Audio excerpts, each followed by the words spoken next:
Ladies and gentlemen, good morning. Welcome to the show. It is Saturday, very early in the morning. It is 4 in the morning for me. Ladies and gentlemen, it seems as if things have actually gone kinetic between the United States and Iran and Israel. Things really started popping off right around 5 hours ago. Now, we are going to do, for the rest of the day, this might be a 12 or 14 or 15 or 24-hour live broadcast. Who's to say? I'm sipping my coffee right now. I got out of bed early. We're going to be doing live emergent breaking news coverage of this entire conflict. The missiles are flying right this very moment. We have an 8-minute long statement from President Trump. We're going to be doing live coverage all day, nonstop. Take a seat, folks. Like I said, though, things really started popping off about 5 hours ago. Early reports that Israel, starting 5 hours ago, has launched a preemptive strike on Iran as reports of intense explosions heard across Tehran, Iran's capital. As it would turn out, these preemptive strikes, as they were called, between Israel targeting Iran, actually, I believe the U.S. was operating with Israel. So these were joint U.S.-Israeli preemptive strikes. Israel then immediately went into an immediate state of emergency throughout the entire country, locking down their airspace. 5 hours ago, this is when we first start getting our footage of sort of plumes of smoke billowing up into the sky in downtown Tehran. These are those first initial preemptive strikes that took place 5 hours ago. And so what seems to have happened is that Israel and the U.S. carried out a series of assassination strikes trying to take out top leaders of the IRGC, of the Iranian leadership, and of the Iranian military. This is the immediate aftermath. This is in downtown Tehran. Now, like I said, this is what we saw 5 hours ago. Since then, things have really gotten crazy. And by that, I mean, as it would seem right now, Iran has actually effectively declared war, I believe, on 5 or 6 different Middle Eastern countries. It's sort of right now, it's the entire Middle East versus Iran. Key government facilities across Iran are being targeted, as reported by a second wave. There were 2 waves of U.S.-Israeli military strikes targeting intelligence headquarters, the presidential palace, and other key facilities across the city. Initial reports claim that Iran's defense minister, Amir Hatami, may have been targeted in the initial decapitation strikes. And so we're going to go ahead and kind of fast forward to where we are now. Trump released an 8-minute long statement 4 hours ago. We're going to take a listen to that. Effectively, he says that we are at war with Iran and that the strikes are going to continue. And continue, they have. Like I said here, I just want to show you something that was crazy that caught my eye. Satellite imagery from Airbus Defense and Space obtained by the New York Times shows that Iranian Supreme Leader Ayatollah Khamenei's home in Tehran has been entirely destroyed. This is the Ayatollah's house, has been reduced to rubble this morning as a consequence of these early morning airstrikes coming from Israel and the U.S. joint operation. Now, here's one of the big problems. I mean, this is all very problematic dynamic, but we saw that, yeah, this is it right here. We saw that Iran is actually firing back. Iran is actually firing back. Videos showing the impact and aftermath of an Iranian missile strike against the U.S. Fleet, 5th Fleet Naval Support Activity installation in Bahrain. Let's put this up on the full screen. So, ladies and gentlemen, a U.S. Naval Fleet base has been blown up.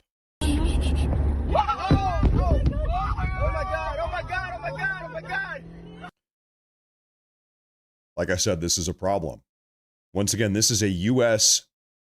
Naval Fleet Yard. U.S. 5th Fleet Naval Support Activity installation in Bahrain was hit about 2.5 hours ago in Bahrain.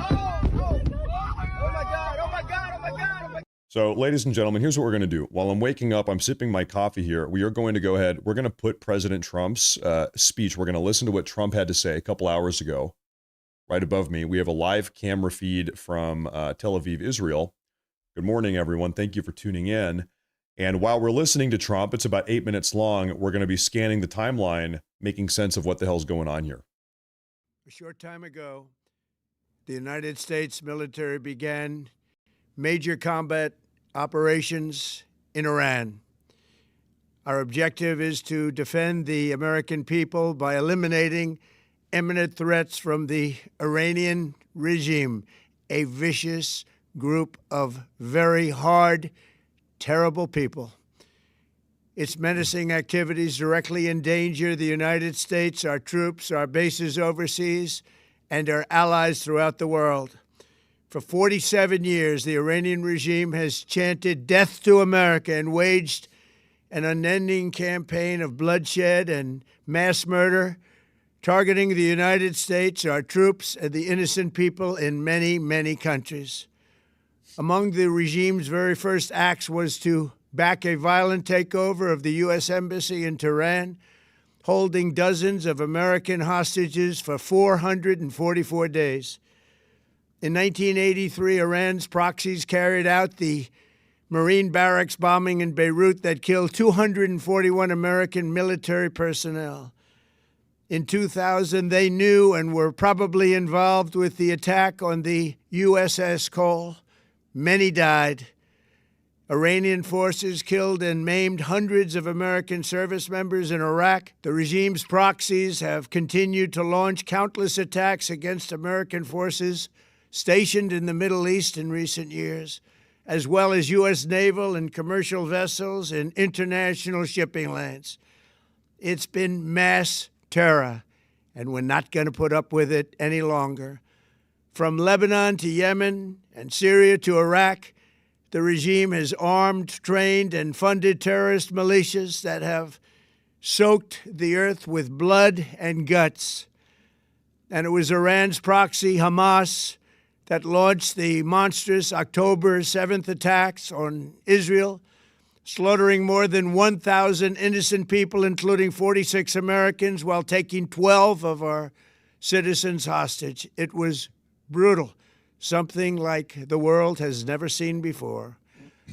Iran is the world's #1 state sponsor of terror and just recently killed tens of thousands of its own citizens on the street as they protested. It has always been the policy of the United States, in particular, my administration, that this terrorist regime can never have a nuclear weapon. I'll say it again, they can never have a nuclear weapon. That is why in Operation Midnight Hammer last June, we obliterated the regime's nuclear program at Fordow, Natanz, and Isfahan. After that attack, we warned them never to resume their malicious pursuit of nuclear weapons, and we sought repeatedly to make a deal. We tried. They wanted to do it. They didn't want to do it. Again, they wanted to do it. They didn't want to do it. They didn't know what was happening. They just wanted to practice evil. Seems at this point like the Iranian regime has never really had any interest in making a legitimate deal to denuclearize or to even stop pursuing nuclear weapons. They've just kind of been dragging their feet and biding time. Yeah, we want a deal. Let's have another round of negotiations, another round of talks, another round. Let's have another round of negotiations. Really just kind of stalling out and giving themselves more time. I mean, really, that is what Barack Obama's nuclear deal with Iran was, the JCPOA. That was a 15-year stall. It was a 15-year biding of time is what that was, nothing more at all. But Iran refused, just as it has for decades and decades. They've rejected every opportunity to renounce their nuclear ambitions, and we can't take it anymore. Instead, they attempted to rebuild their nuclear program and to continue developing long-range missiles that can now threaten our very good friends and allies in Europe, our troops stationed overseas, and could soon reach the American homeland. Just imagine. That's a pretty big claim. And I'm not doubting it. I'm just saying, whoa. So Trump is telling us right there that Iran soon, or maybe already, had some sort of delivery system, a ballistic missile, long-range ballistic missile, intercontinental ballistic missile to attack Europe or even the United States. That's what he just said.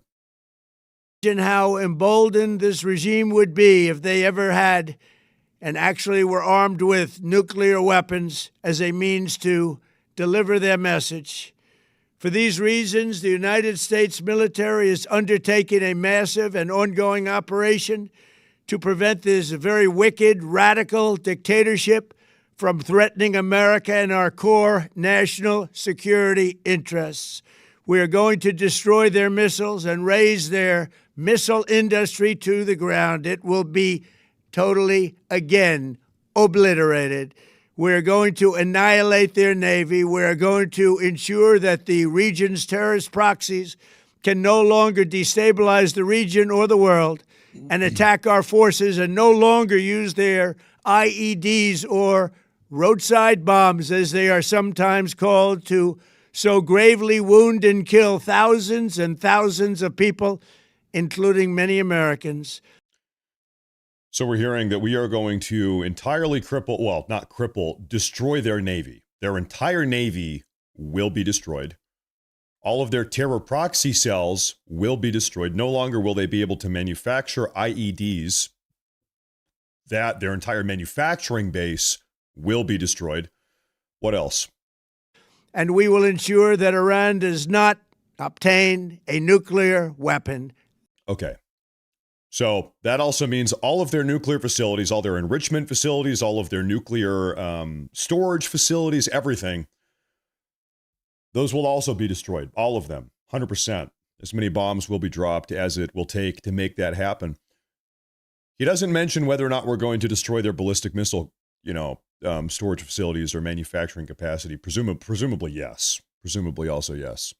It's a very simple message. They will never have a nuclear weapon. This regime will soon learn that no one should challenge the strength and might of the United States Armed Forces. I built and rebuilt our military in my first administration, and there is no military on earth even close to its power, strength, or sophistication. My administration has taken every possible step to minimize the risk to U.S. personnel in the region. Even so, and I do not make this statement lightly, the Iranian regime seeks to kill. The lives of courageous American heroes may be lost, and we may have casualties. That often happens in war. I hope not. But we're doing this not for now. We're doing this for the future. There's that word. He just said very explicitly so. In this operation, there might be American casualties. We hope not, but sometimes that is what happens during, he said the W word, during war. Sometimes during war, there are casualties. He said it. There it is.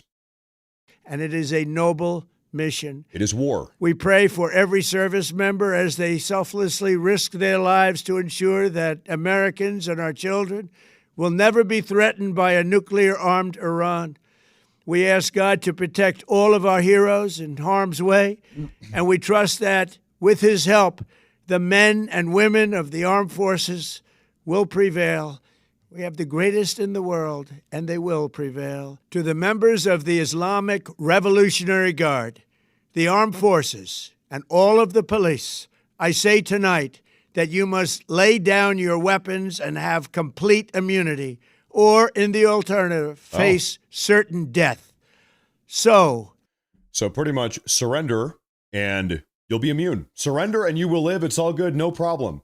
However, if you don't, we are going to kill you. We are going to kill you. And the way he describes this, he says, we are going to eliminate the Iranian threat, nuclear weapon threat, ballistic missile threat, not just for now, but for always going into the future.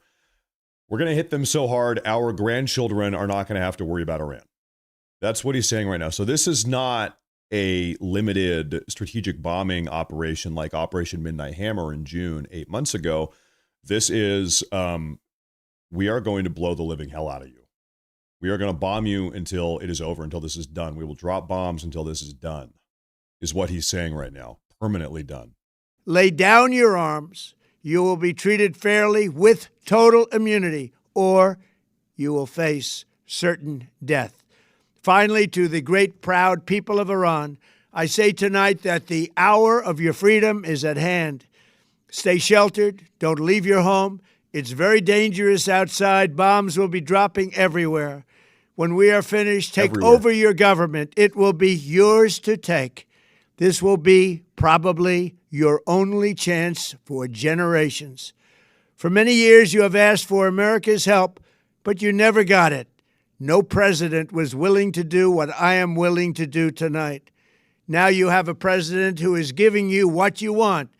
So let's see how you respond. America is backing you with overwhelming strength and devastating force. Now is the time to seize control of your destiny and to unleash the prosperous and glorious future that is close within your reach. This is the moment for action. Do not let it pass. May God bless the brave men and women of America's armed forces. May God bless the United States of America. May God bless you all. Thank you. All right, so ladies and gentlemen, that was a statement about 8 minutes long released by President Trump 4 hours ago, about 1 hour after the first series of strikes, assassination strikes, were carried out 5 hours ago. Matt, what kicked all of this off? 5 hours ago, the United States and Israel engaged in a series of what are being called assassination strikes, targeting key locations in Iran. And so today, ladies and gentlemen, we're going to be doing live breaking news coverage. I might be here for 12 hours. We're going to be here all day, nonstop, going through all of the live breaking news, whatever happens, second by second. So that is going to be the vibe of today's show, making sense of all of this. Now, we have a super chat from Time and Time Again that says, thanks for monitoring the situation, Matt. No boots on the ground. Trump said nothing about boots on the ground. In fact, we've been hearing from the Trump administration for months now that we have no interest in boots on the ground. I hope so. I really hope so. Sincerely, I really hope that we do not have U.S. boots on the ground. If this entire situation can be handled from the air or from Tomahawk missiles getting launched out of submarines or destroyers in the coast, floating in the water, good. Boots on the ground. Nobody wants that. Now, speaking of Tomahawk missiles, we have a video coming out just recently, about an hour ago. Huge number of Tomahawk missiles flying over Iraq towards Iran.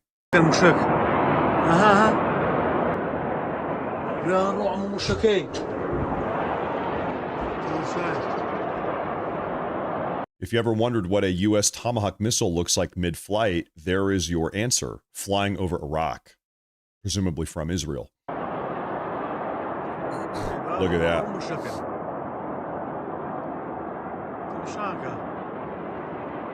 And that's a hell of a lot of them. That's just that's an unbelievable number. Wow. I'll tell you, listen, Tomahawk missiles, they are the real deal. You do not want to be on the receiving end of one of these things. And they have no trail. Yeah, good catch. No trail. You know, every single one of these is going to take out an entire building complex. These things are way bigger than they look like. They pack a punch. They pack a very serious payload. The United Arab Emirates Ministry of Defense has announced the successful interception of a second wave of ballistic missiles fired by Iran, with fragments falling on scattered areas of Abu Dhabi. So the UAE is intercepting Iranian ballistic missiles. I want to show you something here, ladies and gentlemen. If I can, give me a moment. Let me pull this up. I think I liked it. Okay, so here, the IRGC is lashing out following the Israeli and U.S. attacks on Iran. They have attacked the following countries. So the Iranian military has attacked in the last couple hours Israel, Saudi Arabia, Bahrain, Qatar, Jordan, Kuwait, UAE, United Arab Emirates, and also various U.S. military bases in these countries. So at this point, Iran, the Iranian military, is lashing out, literally attacking everybody. They're firing missiles in all directions, in every single angle, all across the Middle East. This is, every single country in the Middle East versus Iran right now. Literally all of them versus Iran, effectively. Rough neighborhood. There was another. Iran just, okay, here's another one. Okay, you know what? Here, how about this? Let me put some visuals up on the screen for you. I'll leave this up. This is a, we'll do this. We have various different live feeds. Let me read to you guys a comprehensive recap, sort of what's going on right now. Stand by here, folks. Iran has just fired missiles at 5 countries simultaneously. Here is what actually happened in each of them. In Bahrain, confirmed hit on the U.S. Navy 5th Fleet headquarters. Bahrain's own state news agency reported the strike. No casualty figures released yet. This is the command center for every American naval operation in the Persian Gulf. It was struck. We have footage of that. We saw that a moment ago. Presumably, I would hope that a U.S. Military installation like that would have been emptied out, that there was nobody there. Maybe, I don't know. In the United Arab Emirates, multiple missiles intercepted by Emirati air defenses. 1 civilian was killed in Abu Dhabi from falling debris. The UAE Defense Ministry confirmed the intercepts. The Emirates just absorbed an act of war on its sovereign territory from a country that shares a maritime border with it. So he's saying UAE must be at war with Iran right now. In Qatar, some people say Qatar, the missile was intercepted. The missile from Iran was intercepted. It did 0 damage. The Qatari Interior Ministry confirmed as much. The same country, Iran, just attacked, is the country that hosted the Al Udeid for 20 years as a gesture of regional balance. The balance ended this morning. So with this post, we're saying that Qatar has sought to be the Middle Eastern mediator. And even the mediator of the Middle East, the Qataris, were just attacked by Iran. Kuwait.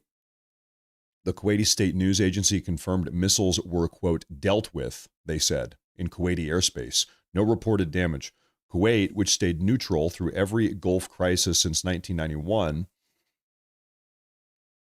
just had Iranian ballistic missiles flying over its cities. Jordan. In Jordan, 2 Iranian ballistic missiles shot down by the Jordanian military.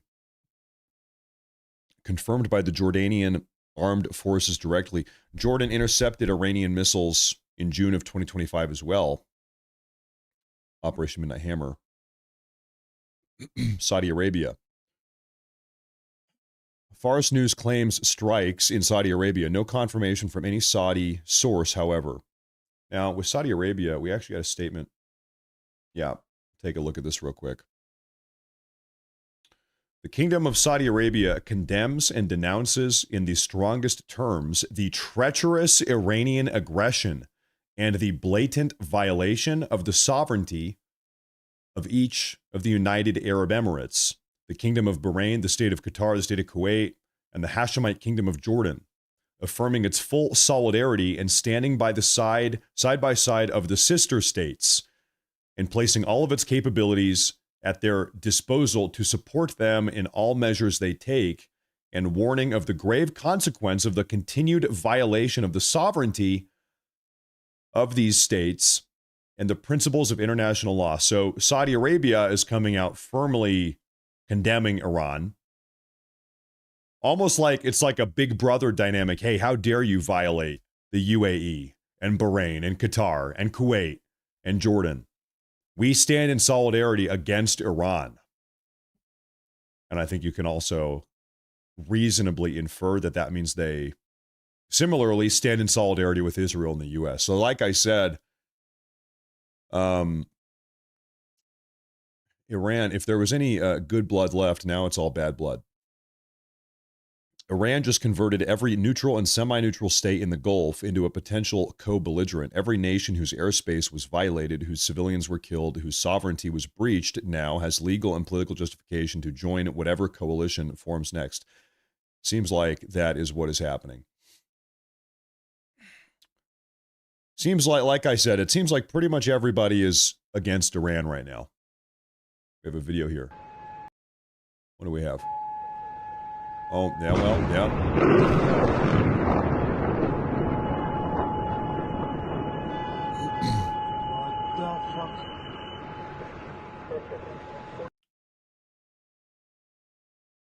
That almost looks like one of those Tomahawk missiles we saw earlier. Now, the location of this blast, this one here that we just looked at, seems like this is in Iran. Seems like that was a shot taken at Iran. Breaking: U.S. airstrike hits Iranian ballistic missile launchers in Khamenei. These are U.S. missiles. Can we go to the start rewind here? So we see the aftermath.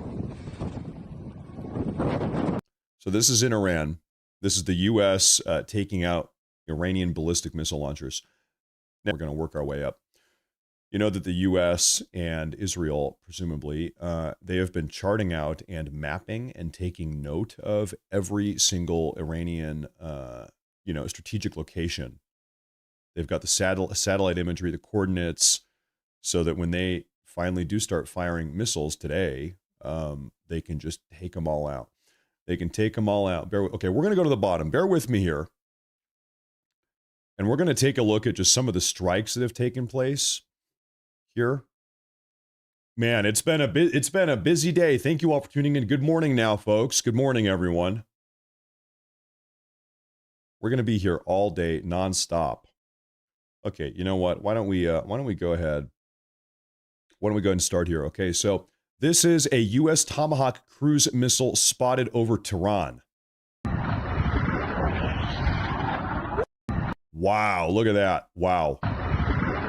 And you can tell, so this is a U.S. Tomahawk cruise missile. They have wings. They kind of have little wings. Look at that. Yep, there's a great angle. U.S. cruise missile. Flying over Iran in transit to its target, to its destination. Flight radar, man. I'll tell you something. I tried to load up flight radar about a half hour ago, and the website was crashing. There were too many people using it. I can quickly. I'll try to pull up flight radar again, but the entire website was crashing out. Presumably because too many people were trying to use it. Too much web traffic. Yeah, I can't load it. I can't even load it right now. And I pay like $30 a month for the silver package, and I can't even use the damn website. The United Arab Emirates has closed their airspace. Qatar has intercepted 2 Iranian missiles over its country 3 hours ago. We talked about that. What do we have here? Air raid sirens in Tel Aviv and Haifa 3 hours ago. Full screen this. Well, damn it. We'll do it that way.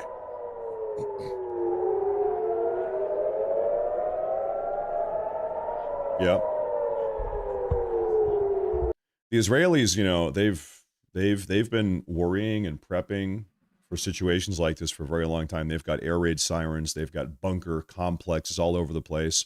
We saw during the 12-day war, the travel time between Iran and Israel for a ballistic missile, for an Iranian ballistic missile, is somewhere between 6 and 8 minutes. 6 to 8 minutes, depending on where that missile launches from in Iran. Okay? And so every time Iran launches a ballistic missile at Israel, they've got somewhere 6, 7, 8 minutes of heads up to prepare. And so what we saw during the 12-day war 8 months ago is every time a ballistic missile was launched, they can track them. They know they're coming. Okay, the missile's going to be here in 5 minutes. Everybody back down in the bunkers. Get in the bunkers. Everybody in the bunkers. We saw that 8 months ago. So Israel actually had very low casualties during the 12-day war because everybody was just hanging out in the bunkers. And so across Israel, the air raid sirens are going off. This is footage of the Iranian missile strike in Bahrain. So ladies and gentlemen, like we said, the Iranians actually fired a ballistic missile at a U.S. naval yard in Bahrain, and we have footage of that.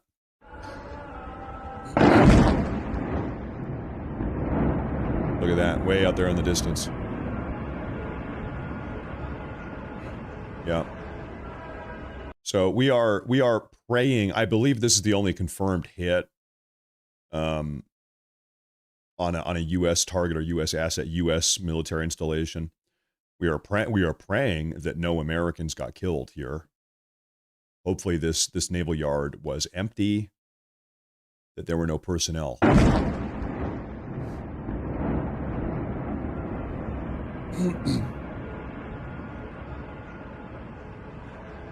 Okay. We have a $20 super chat from Tony Davis. Tony Davis, thank you very much. Good morning. Hey, listen, if my brain is a little bit slow, it's because it's not even 5 in the morning yet. Thank you very much. Thank you very much.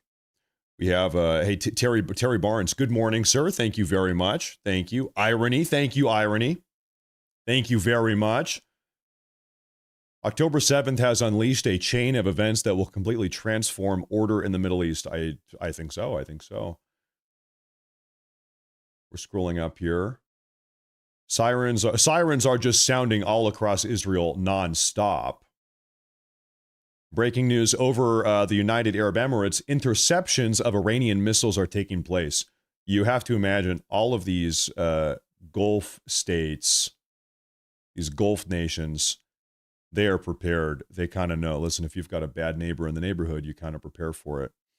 Breaking, a missile attack has targeted. This is okay. Another angle of that Bahrainian wait, this is at an air base? No, this is that same naval base. Missile threat warning. In Bahrain. Shelter immediately. Shelter in place. Missile threat warning. And you can hear missile threat warning. Missile threat warning. Shelter in place. Missile threat warning. Closet shelter immediately. Shelter in place. Missile threat warning. Closet shelter immediately. So once again, that's the same hit, different angle. The moment Iranian missiles fired by the IRGC terrorists were launched against the Kingdom of Bahrain. Okay, so we've got a lot of footage of Bahrain now where they hit that U.S. naval yard. This happened about 3 hours ago. Once again, hoping that no one got injured. It looks like a big hit, though.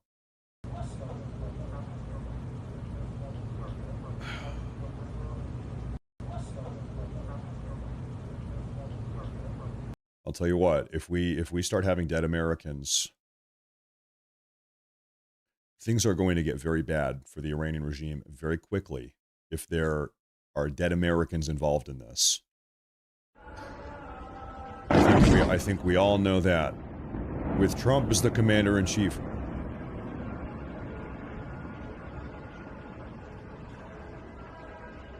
Lady Laux, hey, good morning. Thank you. Good morning.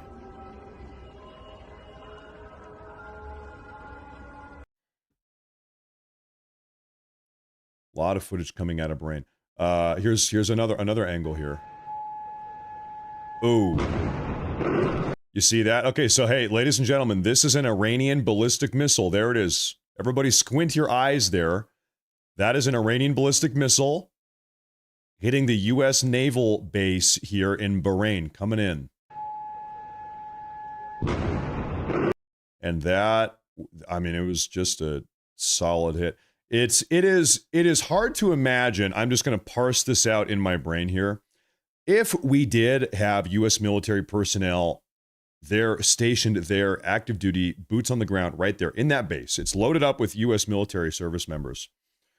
You would think that we would have some sort of missile interception system, that we would be plucking these things out of the sky. I have to assume that because we did not intercept this Iranian ballistic missile, that this place must have been empty, that it was cleared out. I have to assume.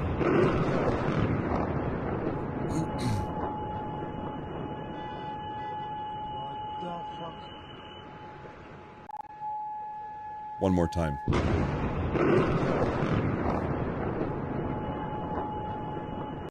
Don't want to get hit with one of those. Don't want to get hit with one of those. The Israeli Air Force 3 hours ago is currently carrying out a large-scale strike against a number of military targets. This is what we heard from Trump also. Trump said, in essence, we are going to bomb the living shit out of these guys. We are going to make Operation Midnight Hammer look like peanuts. Effectively is the message we got from Trump a couple hours ago. So, yeah. Now, real quick here, folks. if you guys can do me a favor and just bear with me, what I would love to do, this camera up here, I'd love to get another angle for you guys. So bear with me here, ladies and gentlemen. Hold that thought. Everybody pause for a minute. There, we're getting there. Okay, hold up here now, folks. Hey, listen, I'm a one-man show. I don't have a production team. I got to do it myself. Let's get this this footage all set up. Is that going to work up there? Well, I don't see why not. Okay.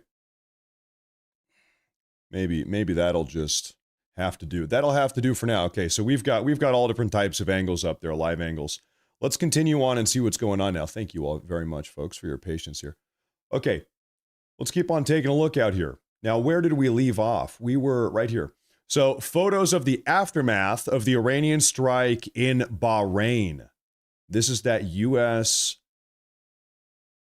naval base right here. So it's not actually directly on the water. It's a little bit inland here. This was an Iranian ballistic missile that hit a U.S. naval base in Bahrain. Hopefully this base was evacuated. Yeah. Hopefully this base was evacuated. So they didn't hit the docks themselves. They hit the structure a little bit off the water, is what I'm trying to say. Okay.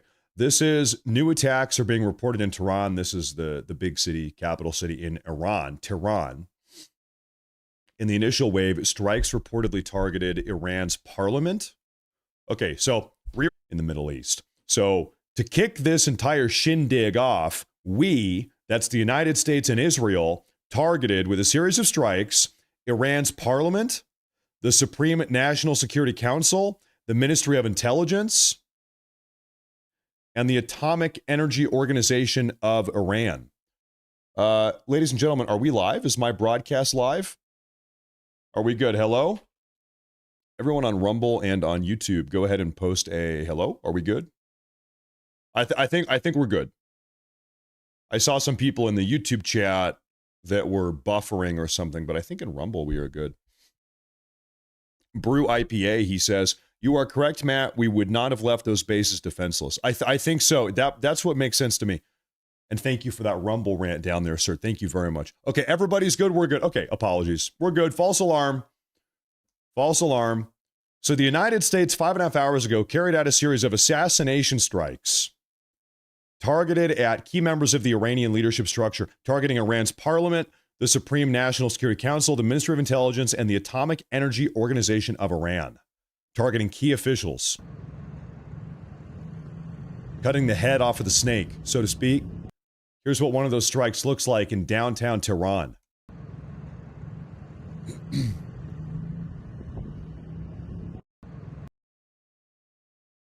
And right now, it seems like everybody's just throwing missiles back and forth at each other. President Trump issued an 8-minute statement. We listened to that. Now,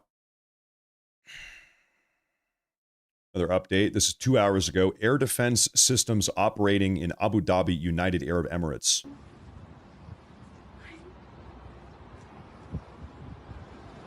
We're going to hear that. Some missiles. Oh, you can see that. So these are Emirati missile interceptors intercepting Iranian missiles in the sky. You can very faintly see these two dots, little white clouds of smoke. Boom, boom. In the United Arab Emirates, they have intercepted these Iranian missiles. Some missiles launching here in Abu Dhabi. Big shit. In Abu Dhabi. Breaking, several massive explosions were heard in Riyadh, the capital of Saudi Arabia. Explosions reported in Saudi Arabia, UAE, Kuwait, Bahrain, and Qatar. Israel said it carried out strikes against key political and military figures in Iran. The Iranian propagandists claimed that the command and control structure of the IRGC army and police remain fully intact. That's what they would say. So the strikes continue all across. This is an 8-minute statement from Benjamin Netanyahu. Breaking, the Islamic regime, this is 2 hours ago, fired ballistic missiles on all Gulf states apart from Oman. So, to put this on a map, we have seen United Arab Emirates get targeted by Iranian ballistic missiles. Qatar, Bahrain, Kuwait, Saudi Arabia. We've seen missiles fly over Iraq towards Israel. Oman has not been targeted. Yemen, of course, has not been targeted. So Iran is just firing missiles pretty much everywhere over the Persian Gulf. It is 5 or 6 or 7 different countries versus Iran right now. Seems to be the case. Iranian children are celebrating U.S. strikes in Iran.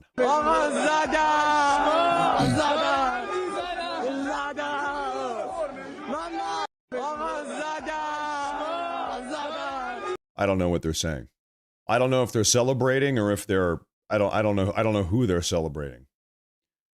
Iranian missiles once again hit the U.S. naval facility in Bahrain.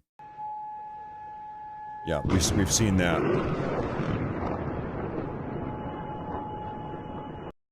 Yeah, I apologize, ladies and gentlemen. Before today's broadcast, I did not actually learn how to speak Farsi, so I'm not fluent. Iranian missiles, as of 2 hours ago, were striking Jordan and also Saudi Arabia. We've seen that. Incredible video of young Iranians thanking President Trump for the strikes against the Islamic regime.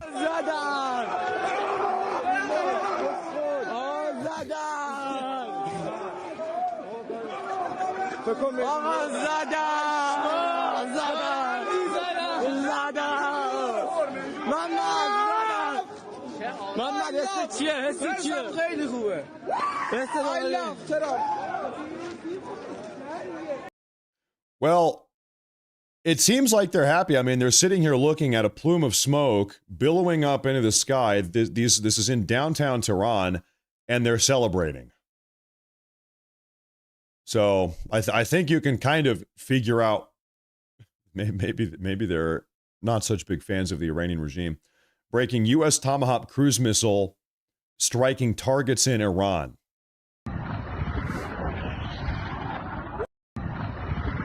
Look at these things. Good Lord.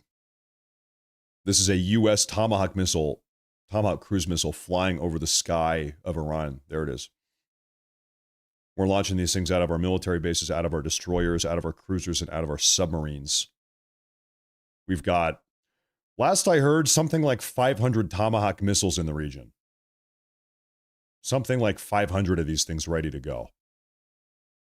Ladies and gentlemen, in YouTube, if the audio is out of sync on YouTube, you should reload.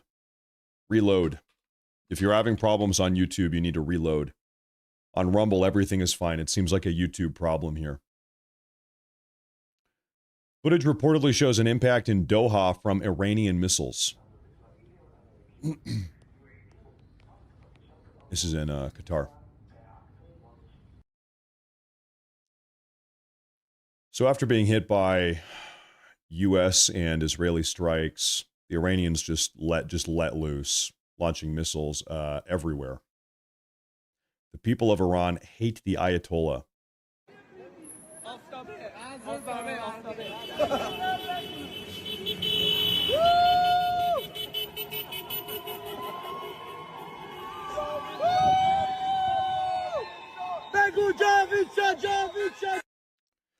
It is, I'm going to say something controversial here, maybe, I don't know. This guy obviously seems to not be a fan of the Iranian regime.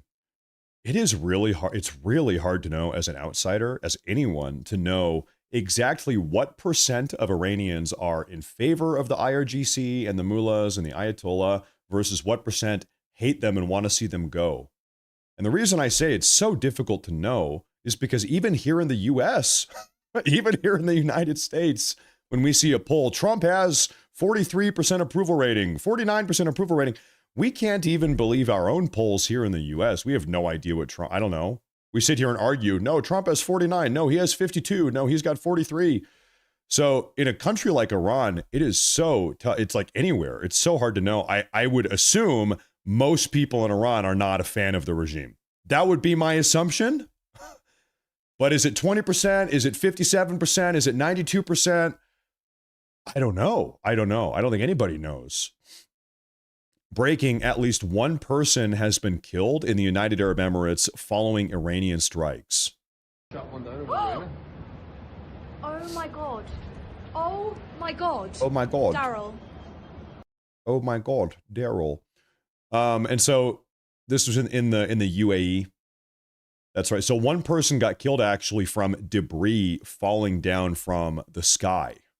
So the missile was intercepted over the sky, over the city, and debris falls down, right? And it fell on somebody and killed him. So you already have one, it's terrible, one civilian casualty in the United Arab Emirates. I'm going to just quickly here take a look at some of these super chats. I don't want to fall behind here. I apologize if I do. It's really just a crazy day today. Massive super chat from Ringo Jacks, $100. He says, thank you for getting up early to keep us informed. Hey, thank you very much. Thank you very much. I appreciate that. Hey, it's history. History in the making today. It really is. History in the making. Thank you. And thank you for being here early also. Thank you very much. I appreciate that. 45 Trump 47 says, love your coverage. Thank you. Thank you, sir, for tuning in. Folks, I do want to issue a PSA. There is a chance on a crazy day like today, I might miss a super chat here or there. I apologize in advance. It's one of those days. So I really appreciate all of you being here and tuning in and the support. I really, really do. And I apologize in advance if I miss anything. I really do not want to, but I'm afraid today it might happen. We have another one here from Time and Time Again. It says, put this towards your Farsi language classes. Yeah, I don't even know how to say hello. Hello, goodbye. I don't know. I have no idea. Hey, thank you very much. I appreciate that. Thank you. Yeah, I'm not going to learn Farsi. Ruby Hoof, thank you very much, Ruby Hoof. Thank you for being here. Good morning, everyone. President of the European Commission, Ursula von der Leyen, against the backdrop of the U.S. and Israeli military operation in Iran, called on all parties to exercise maximum restraint to protect civilians and to fully respect international law.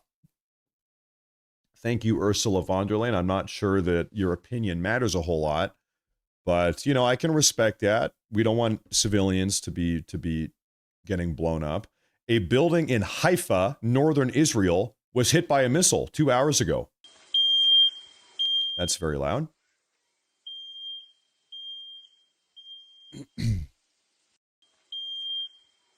Now, like we were saying earlier, we are not going to see a lot of Israeli casualties because the Israelis are very prepared. They have missile detection systems. They always have a 5, 6, 7 minute heads up. They know in advance when the Iranian missiles are, because can I show you on a map here? The Iranian missiles, they've got to fly quite a distance, and it takes, depending on the missile type, 6, 7, 8, 9, 10 minutes, depending on what type of missiles being fired. And so Iran is a big country.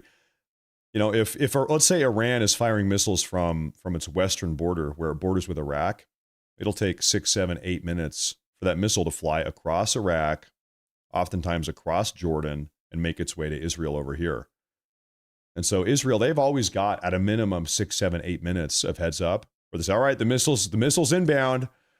Everybody get down in your bunker. Back to the bunkers. This is that naval base in Bahrain again, the U.S. naval base. Good Lord. Play that back.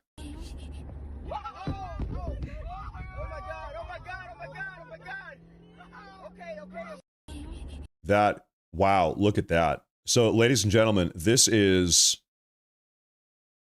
was one hell of a pause. This is an Iranian ballistic missile. There it is. There's the Iranian ballistic missile right there, folks. Targeted at a U.S. naval base in Bahrain, and it seems as if this base was evacuated. It seems as if nobody was injured here. But they targeted that base nonetheless. Air defense systems activating in Bahrain. Iranian air defense intercepting Iranian ballistic missiles. or attempting to intercept them at a minimum. Stand by here. Situation following the explosion in Bahrain.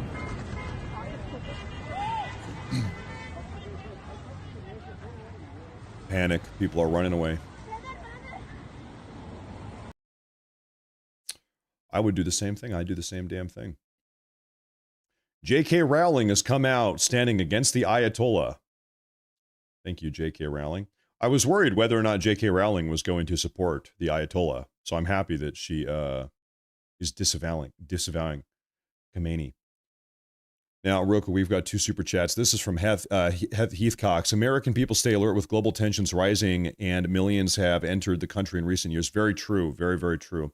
We can only hope and pray that President Trump over the last 13 months has been targeting and deporting these people that Joe Biden led into the country. That's a massive super chat also. Thank you very much. I appreciate that.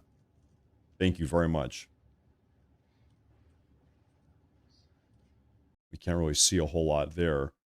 This is the United States striking a facility in Tehran. That is allegedly, this facility is used personally by Ayatollah Khamenei.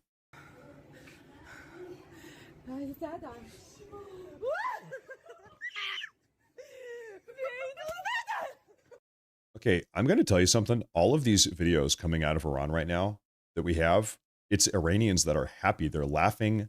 This, you can tell this woman, she's not scared. She's happy. She's an Iranian woman living in Tehran. She knows, oh, that's the Ayatollah's compound. And what's her response?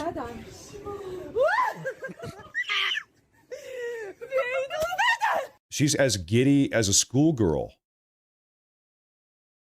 Yeah, Iranian woman can be heard laughing. Wow.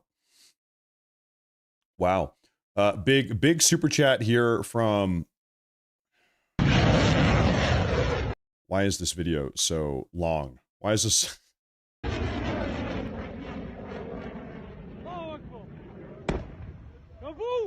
Kaboom. A man loses it after an air defense missile shoots down an Iranian missile. This is in Kuwait. Missile interceptors in Kuwait. Big super chat here from Raya. Good morning, Raya. Good to see you. She says, God blesses you for doing this live, Matt. Thank you. My best friend, Len, is on a trip. She's in Doha. Send prayers. Absolutely. And thank you very much. Good to see you. Good morning. Good morning. Good to see you. Good morning. Iranian missiles are hitting Iraq this morning also. Iran is just firing missiles. They're just popping them off. Iran is letting these missiles fly. American soldier posts a video of himself watching Iranian missiles hitting Bahrain. It's an American soldier. Oh shit! Oh fuck! Oh shit! Oh!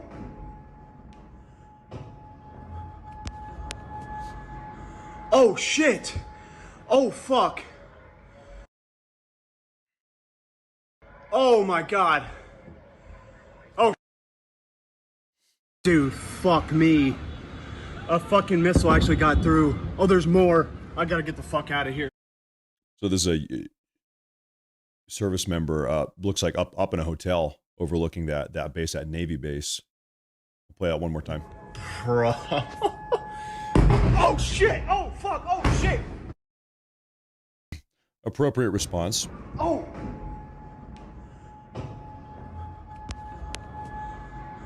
Oh shit! Oh fuck! That was a big hit. We have a big super chat from Damon Gore. He says, hey, Matt, thank you for all you do for us. You're a gentleman, a scholar. Morris, Forest Forever. Iran has asked foreign and ass whoopin. Hey, thank you very much. I appreciate that. I appreciate that a lot. Good to see you. Good morning. This is satellite imagery of Ayatollah Khamenei's compound in Iran. So the compound is no more. The compound has been entirely blown up. Presumably, if I had to guess here, this is the compound we saw get blown up a moment ago where the Iranian woman was giggling. She was happy about it. That would be my guess here. Satellite image of Ayatollah Khamenei's compound. Now, of course, Khamenei, presumably he's tucked away in some bunker, God knows where. I doubt he's going to get caught up in this today yet. Who knows? Video shows huge number of Tomahawk missiles These are U.S. Tomahawk missiles.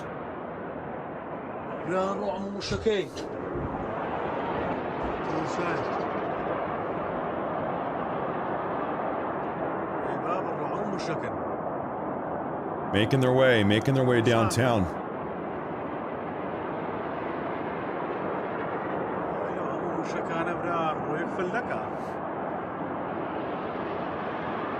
Yep. We're going missile for missile right now.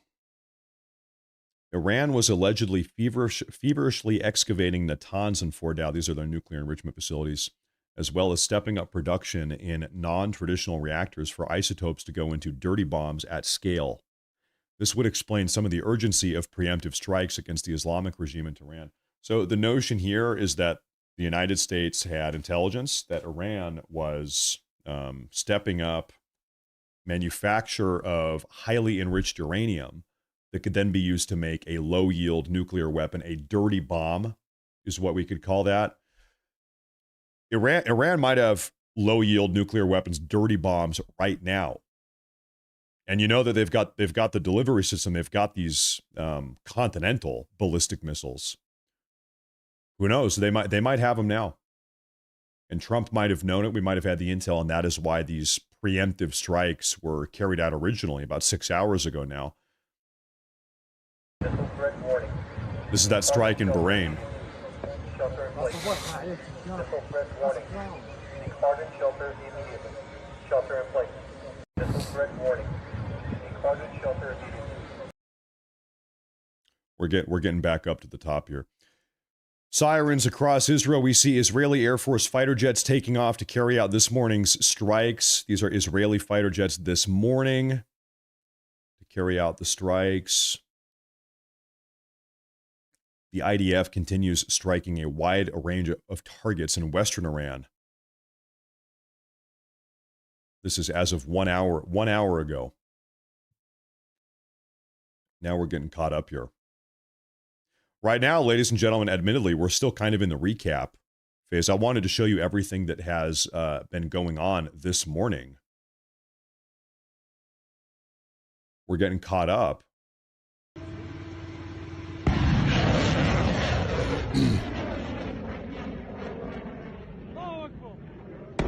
Look at that. Good Lord. Look at that. Wow. Plucked that thing right out of the sky. Wasn't even that high up.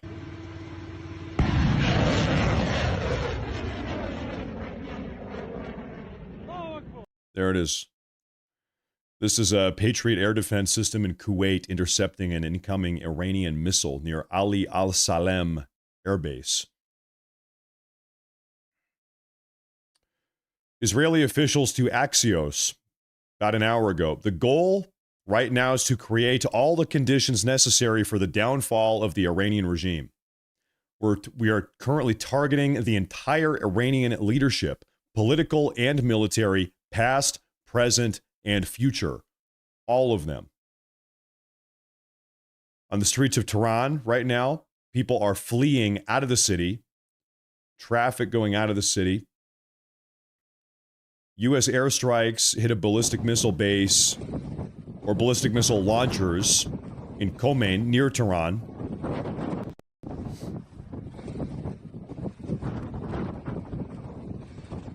It seems like these strikes. This is the Iranian strike in Bahrain. We've seen a lot of that today. Seems like the Israeli and United States strikes were pretty well researched. We most certainly had our targets. We know where everything is on the ground in Iran.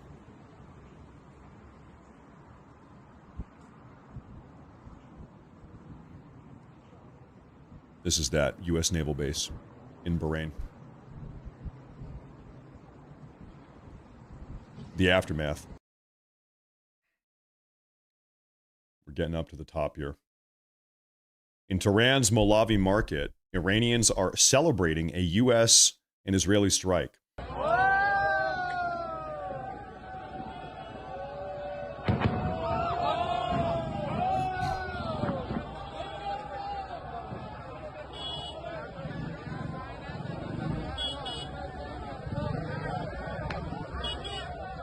I will tell you something real quick. It seems like the United States and Israel are effectively able to strike whatever we want. We can hit whatever we want in Iran with complete and total impunity.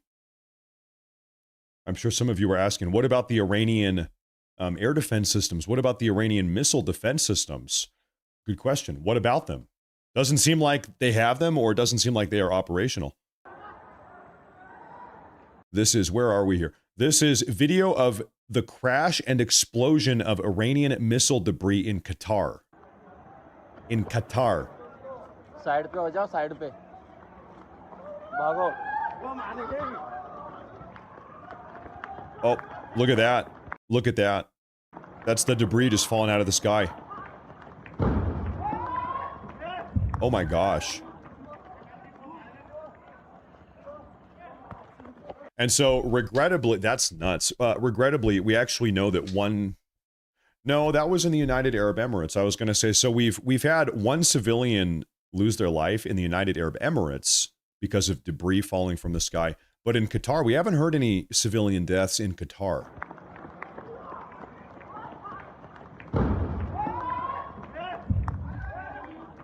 That's wild. At least we hope nobody lost their life. This... If I had to guess, just from what I've seen in the past, this thing is about the size of a school bus. It's much bigger than it looks. Video of Khamenei's office after it was hit by a U.S. airstrike.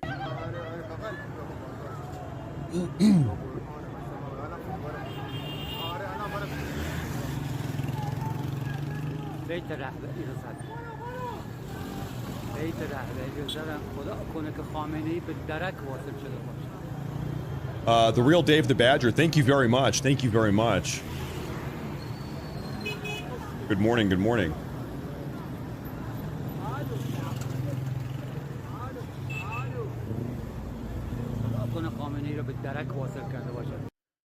Astounding.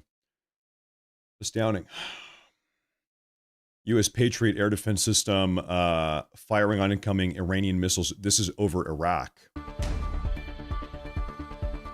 Over Iraq.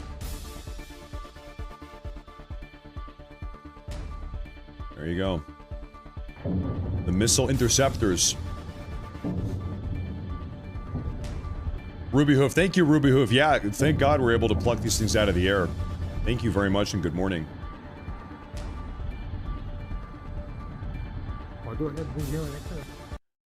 On Rumble rant, Mazdred. Hey, thank you very much, Mazdred. Good morning, early morning. Right now, I believe it is 4 in the evening, 4 in the afternoon in Israel. Footage captures the moment U.S. and Israeli airstrikes hit Ayatollah Khamenei's compound in Iran.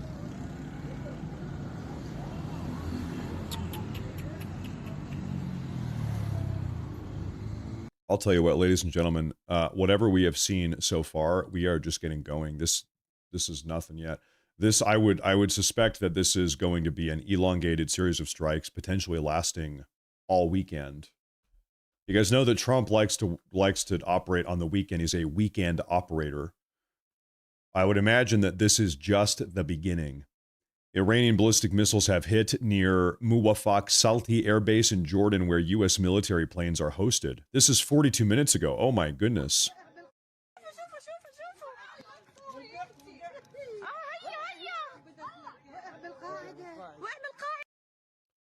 This is in Jordan, where U.S. military planes are located. The moment a bunker-busting bomb hit Ayatollah Khamenei's residence in Tehran, a bunker-busting bomb.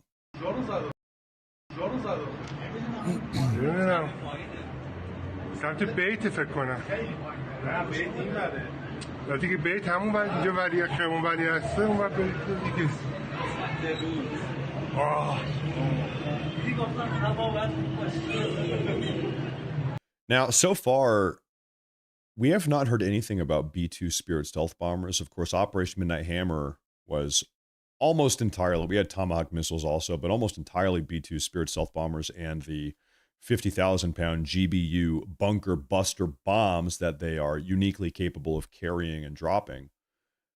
We haven't heard about B-2 bombers yet. Maybe they have been used today. Maybe they have not.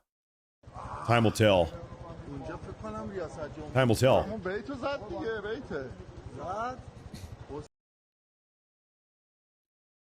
Operations at Dubai International Airport have been suspended. I think that makes a lot of sense. Shut down the airport. This is one. Okay, folks, now we are back up to the breaking news. 1 minute ago, 2 Israeli interceptors shot down an Iranian ballistic missile over northern Israel. מיכל האוויר שם, עולים שם 2. תראה, בין העננים. אתה רואה? Oh, wow. איך תפסתי את זה? איך תפסתי את זה? וואו! איך תפסתי את זה? וואו! יואו, איזה יופי! They blew it out of the sky. I'll play that back in case you missed it. מיכל האוויר שם, עולים שם 2. תראה, בין העננים. אתה רואה? וואו, איך תפסתי את זה? איך תפסתי את זה? וואו! איך תפסתי את זה? וואו! יואו, איזה יופי! All right. Now that we are caught up here, here's what I want to do. This is a page I like to take a look at here. They are good for breaking news also, although they haven't posted in 41 minutes. As of 41 minutes ago, an Israeli Air Force aircraft that has carried Israeli Prime Minister Benjamin Netanyahu in the past departed Beersheba and is tracking westbound over the Mediterranean Sea. So right now the notion is that potentially Israeli Prime Minister Netanyahu has hopped on an airplane and is flying out of Israel. He is leaving Israel as all of these missiles are flying through the sky. Maybe Netanyahu has fled the country, seeking safety out of Israel, perhaps. We're not sure, but an airplane he has been on in the past has just flown out of Israel 41 minutes ago.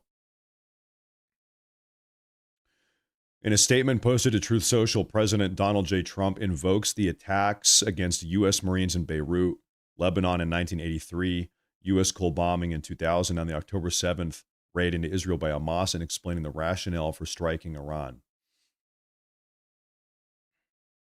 The Iranian Islamic Revolutionary Guard Corps, the IRGC, has announced the beginning of what they are calling, quote, Operation True Promise 4. It is underway against the United States and Israel following the attack this morning. That's right. All right, so the IRGC, they are responding. Operation True Promise 4 is underway, and they are going to strike back against the U.S. and Israel. I mean, we've already seen them strike against the U.S. and Israel. We've already seen that. Massive clouds of smoke, black smoke, billow from the U.S. Navy's 5th Fleet headquarters in Bahrain.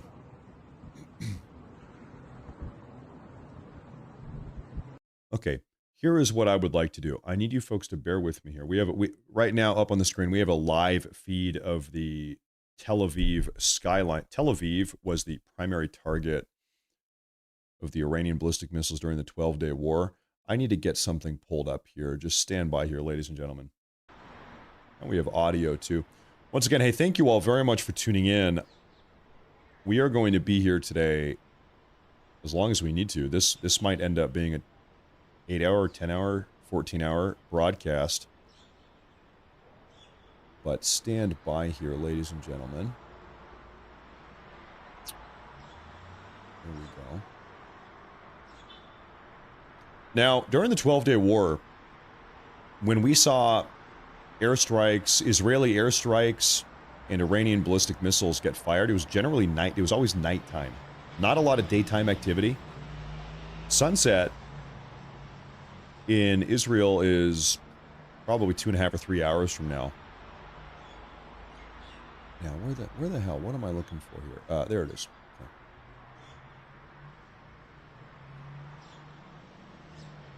Perfect. Stand by here, ladies and gentlemen.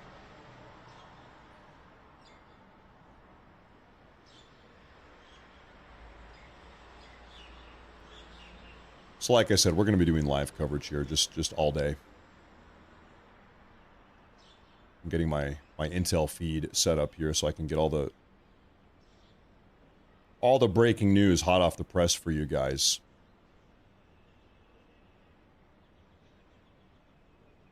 You know, how about for the time being, why don't we actually, we've got a bunch of different cameras just while you guys wait here with me just for a moment. We've got live footage coming out of Haifa, Tel Aviv, Isfahan missile site in Iran, Bahrain, Doha, Qatar, all over the place.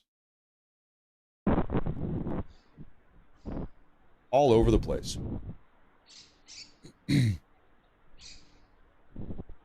Okay, here.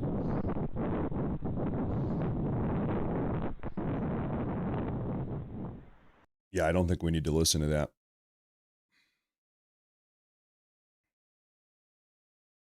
Okay, ladies and gentlemen, as a recap, if you are tuning in and you might be thinking to yourself,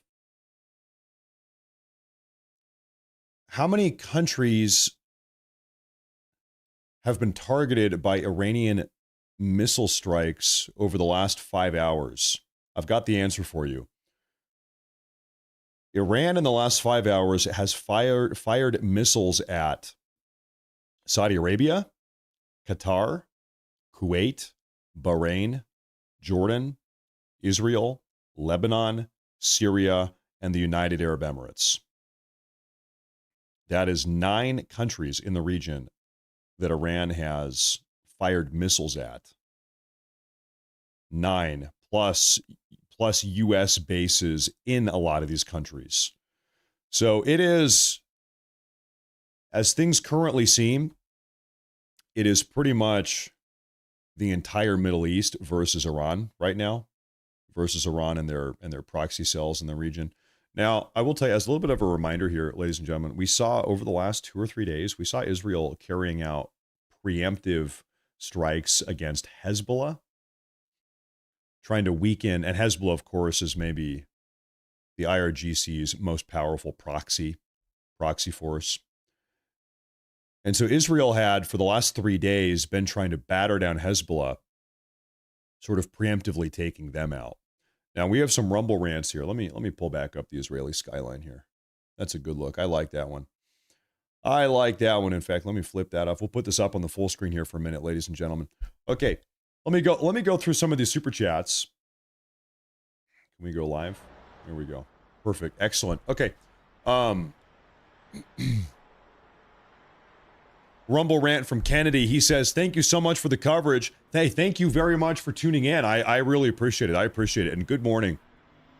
Well, you know, maybe not a good morning. Frankly, maybe not the best morning. Roxanne Megroin says, thank you, Matt, for going live. Hey, thank you. Thank you for tuning in.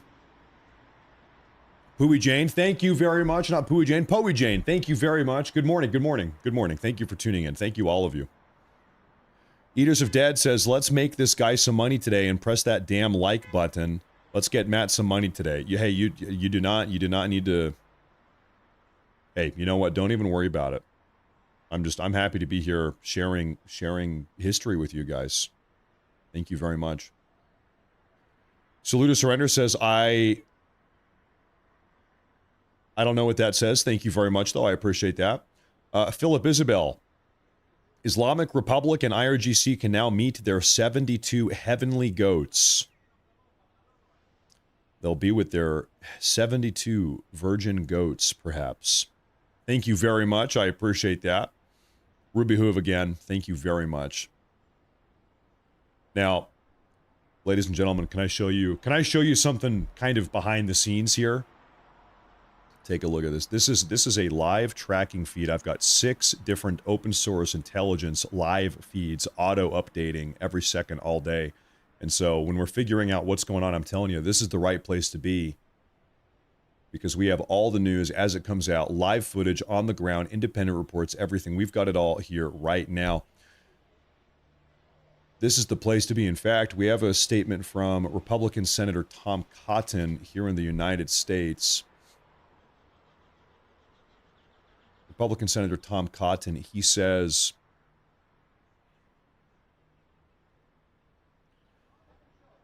a nuclear weapons program, thousands of missiles, state sponsorship of terror, Iran has waged war against the United States for 47 years. The hostage crisis, the Beirut Marine barracks, Khobar towers, roadside bombs in Iraq and Afghanistan that killed or maimed thousands of American soldiers, the attempted assassination of President Trump. The butcher's bill has finally come due for the Ayatollahs. May God bless and protect our troops on this vital mission of vengeance, justice, and safety. This is a statement from Republican Senator Tom Cotton here in the United States. This is not what we are witnessing now. This is not going to be like Operation Midnight Hammer. I think Trump is going to keep on battering Iran until the Iranian regime is no more. That seems to be the objective. The Iranian regime will be no more. By the end of this, they will be gone. That seems to be the win condition here for the Trump administration.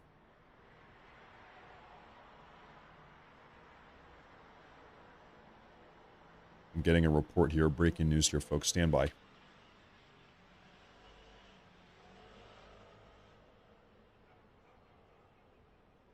Put this up over here.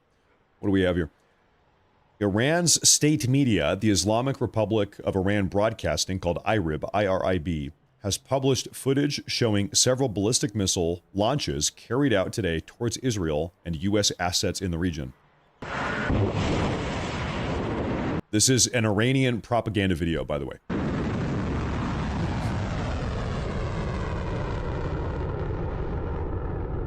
Coming out of Iranian state media.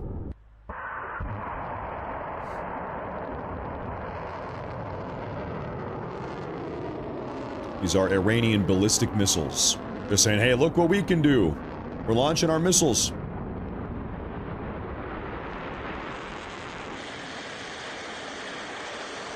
You notice when this footage comes out, what are they doing? They are blurring the entire terrain.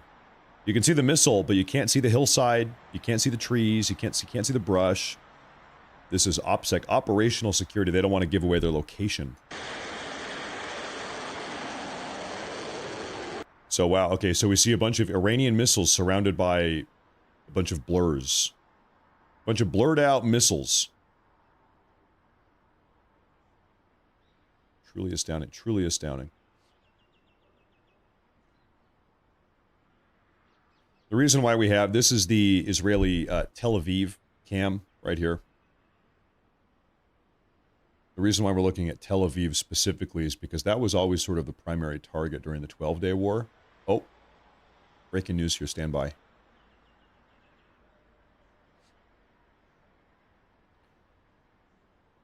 In a video interview, Iran's Islamic Revolutionary Guard Corps General, Ebrahim Jabari, has stated that the missiles Iran is now sending towards U.S. forces are from, quote, the back of the stockpile, warning that the U.S. will soon see weapons we've never seen before. Ladies and gentlemen, the general of the IRGC is now saying that Iran is breaking out the big missiles. They're breaking out the most deadly missiles. A gibby gobby gooby dooby. Okay, we'll see. We'll see about that.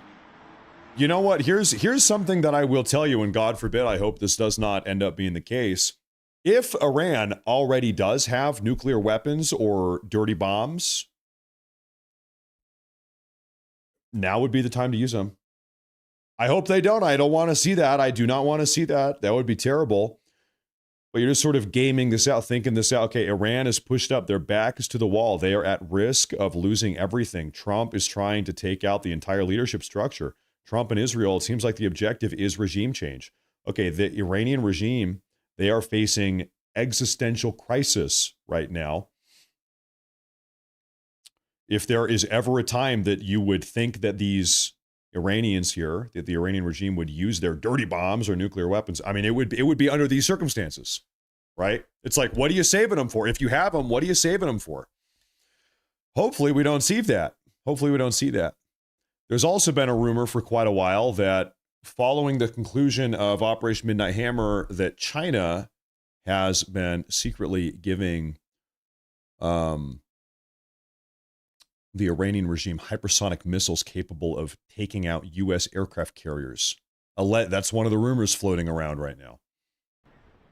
China has been giving weaponry to the Iranians. We shall see.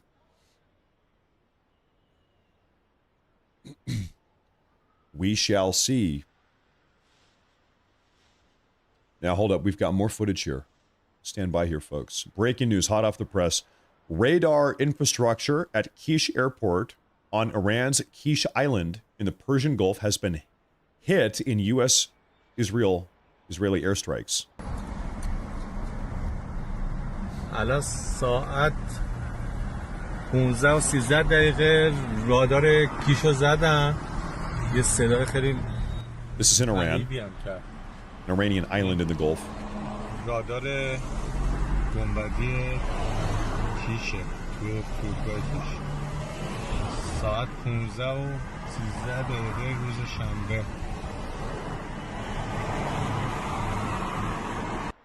And so this was the U.S. and Israel taking out radar infrastructure, allegedly. We have a big Rumble rant from Jeffrey. He says, breaking, Jake Tapper stands with the mullahs. Good one. Thank you very much. I appreciate that. Good morning, sir. Robert Hamlin, hey, good morning. Thank you very much. Good morning, sir. Don Fowler says, any bets there's some leftist judge? Yeah, that's gonna, yeah. Trump, you need to unbomb. You need to unbomb Khamenei's bunker. Thank you very much. Peanuts, good morning. Hey, thank you, sir. Good morning. Good to see you. Thank you for tuning in. Thank you very much. Kaweri, hey, thank you very much. I appreciate that. Thank you very much. I'm scanning for updates here, folks. We have all of the most recent breaking news updates. The IDF here, the Israeli Defense Forces, has just now published footage showing its strikes against Iranian ballistic missile launchers in western Iran. This is footage coming from the IDF, blowing up Iranian ballistic missile launchers.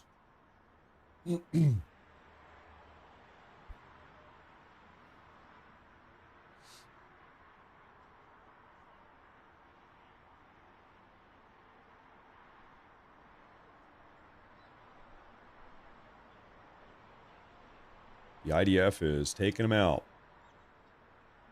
Taking them out.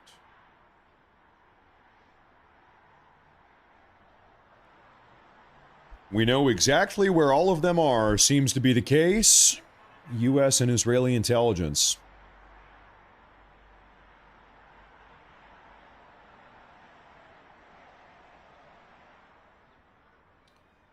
They're calling these preemptive sort of assassination strikes, taking out key Iranian military leaders and ballistic missile launchers. Footage shows an Albanian Shahed 136 drone striking a radar at the U.S. Navy's 5th Fleet base in Bahrain. Is that right? An Iranian drone hit a radar. I haven't seen that one yet. مسيرة يا شباب مسيرة Oh, there it comes. اضرب اضرب اضرب اضرب اضرب اضرب Wow. اضرب.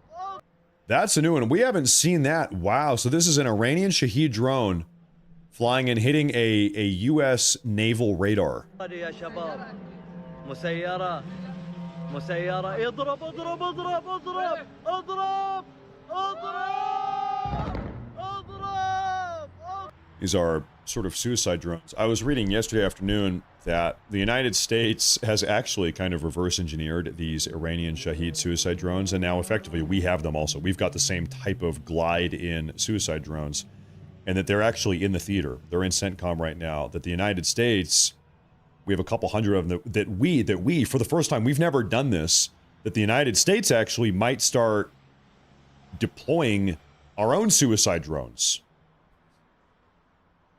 against Iran. So we might see some of that here. And they look almost identical to what you see right here. They're pretty much the same thing. That seems to be the warfare meta, the 2026 warfare meta. Drones. It's all drone combat. Now we have let me get caught up on some Rumble Rant super chats here real fast.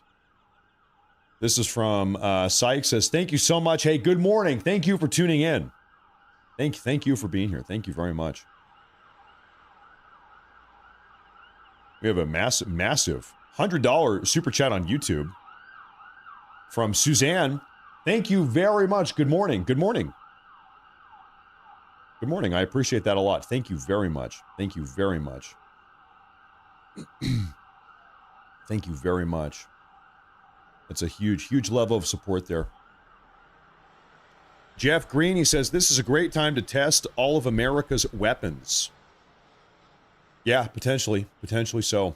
That's right. I'm sure we've got new hardware that can be tested. Thank you, sir. Thank you very much. Breaking news, Patrick Bet David was seen heading to the cigar lounge to break out the finest Cubano in response. Breaking news, allegedly. Allegedly, that's breaking news. Oh, wow. Folks, breaking news. Actual breaking news. As of 2 minutes ago, a new launch of a small number of ballistic missiles from Iran has been detected by the IDF Home Front Command. The current wave is estimated to involve approximately 3 to 5 missiles. Okay, folks, Iran just fired 3 to 5 ballistic missiles towards Israel. Stand by here. Let me get more information on that, folks.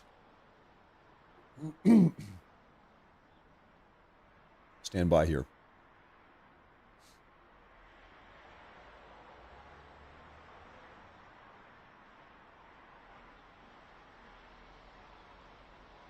Now, from the IDF, I do not see any warnings from the IDF yet. Normally, when Israel detects ballistic missiles inbound, the IDF will, on their social media, say, hey, ballistic missiles inbound, everybody go to the bunker. I don't see that yet. But perhaps that we'll see that here in a minute. Now, the IDF did, just a moment ago, they posted this. Struck operatives from the Iranian regime's surface-to-surface missiles unit as they loaded a missile launcher and prepared to immediately launch towards Israel. These are two Iranians, members of the IRGC, loading up a ballistic missile. They're loading it up, 3 of them, prepping the missile for launch. And looks like they just got blown up. Yeah. So Israel just blew them up. They were getting the ballistic missile ready to go. And they got blown up. And they've now been blown up. So, ladies and gentlemen, right now, all eyes are on Israel because allegedly more ballistic missiles are inbound.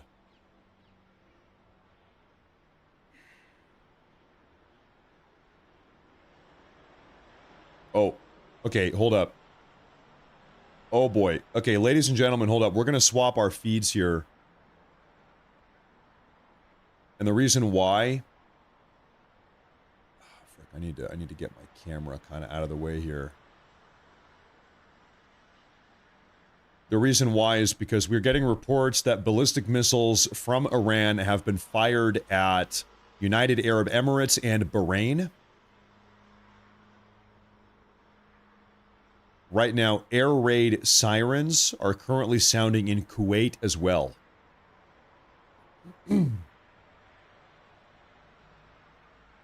Allegedly, Iranian ballistic missiles firing at UAE, Bahrain, and Kuwait right now. Oh, yep. Hold up, folks. Stand by. We just got footage literally 40 seconds ago.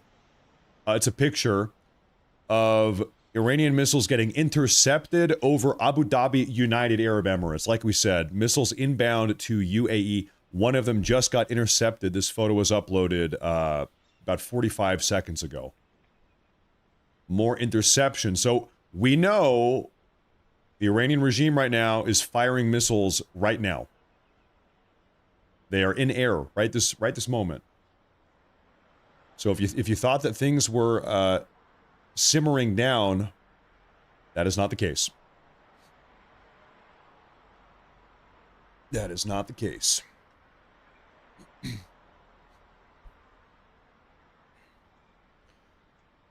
Matt, your Mossad talking points sound like they're hot off the press. I'm not even giving my opinion on anything. I don't even think I've given my opinion one time today. I'm literally just looking at an OSINT newsfeed and sharing with you all of the breaking news. I haven't even told you what I think. I haven't even told you what to think. This is just breaking news coverage. Good. I'm scanning out here, though.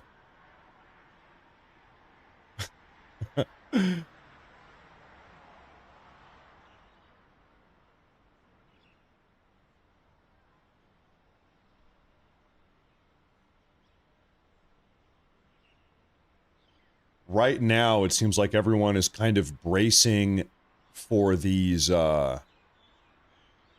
missiles that Iran has just launched.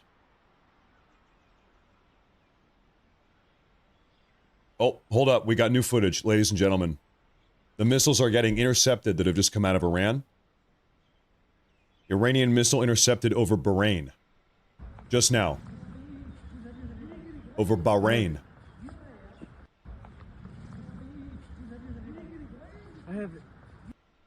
So we're having photos and video footage come out right now, like literally 10 seconds ago. And if I had to take a guess, I would guess that the Iranian missiles are going to be, you know, potentially making contact with Israel here in the next. What is going on there? In the next 4 minutes or so. Matt, do you think Russia and China will try something sneaky while the U.S. is busy? I doubt it.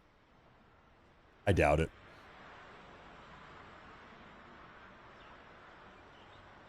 I think that would be pretty stupid of them.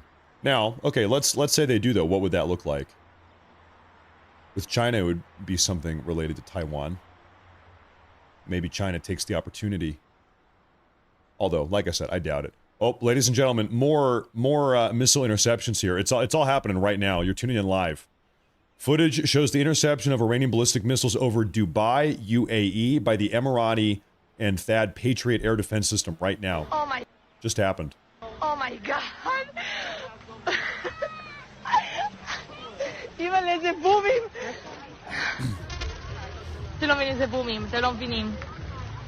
So these people, they're just having a nice afternoon. It's like 4 or 5 in the afternoon, in the evening, down by the pool. Oh my God. Imagine the booming.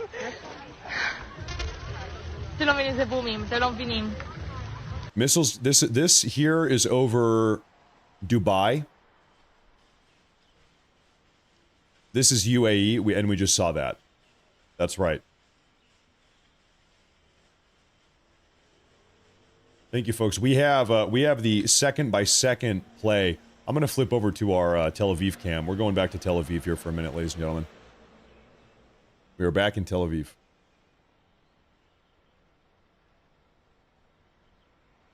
Bill says, I'm a combat veteran trying to leave a bad situation. Thank you. I appreciate that. Thank you very much. And good luck, sir. Thank you very much. David Haft, he says, we should have done this in 1979 after the U.S. Embassy was stormed and hostages were taken. I've seen a lot of people make that argument. A lot of people are saying this is a long time coming, that this was 47 years in the coming, I've seen, or in the making. I've seen a lot of people say that. Thank you very much. Thank you very much.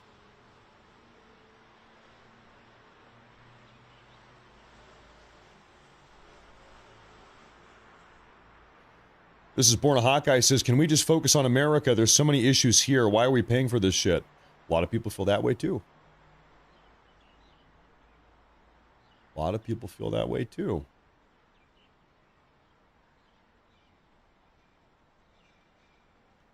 We heard 18 minutes ago from the general of the IRGC that Iran is going to start using, I want to get you the exact quote. The general of the IRGC said 20 minutes ago that Iran is about to start using its weapons from the back of the stockpile, targeting the U.S. and Israel, and that soon the United States will see weapons that we have, quote, never seen before. Can we talk real quick? This is something that we've been hearing from Iran for maybe 3 weeks now, very publicly. In fact, Ayatollah Khamenei on Twitter, on X, he's been publicly saying, the United States, we're going to show you weapons you've never seen before. And then they always talk about being able to sink our aircraft carriers. We're going to send your aircraft carriers to the bottom of the ocean. We're going to sink the Gerald R. Ford. We're going to sink it. We're sending it to the bottom of the ocean using weapons you've never seen before. And so this kind of ties in to the rumor, speculation that Iran has received hypersonic missiles from China that are allegedly capable of sinking an aircraft carrier. Personally, I doubt that. I think it's a lot of big talk. The Iranian regime, they're known for big talk, smack talk. I kind of doubt it, but they are keeping up that very same rhetoric as recently as 18 minutes ago.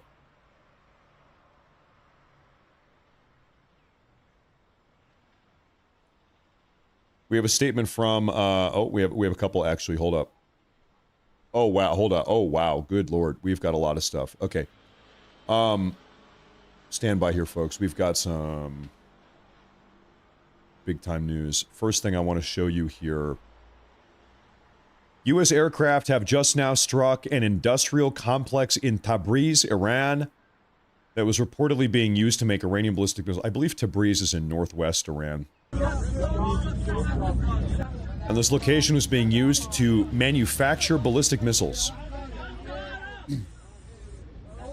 The U.S. just took it out. That's right. Okay. So there's still a back and forth right now. We are still pounding them.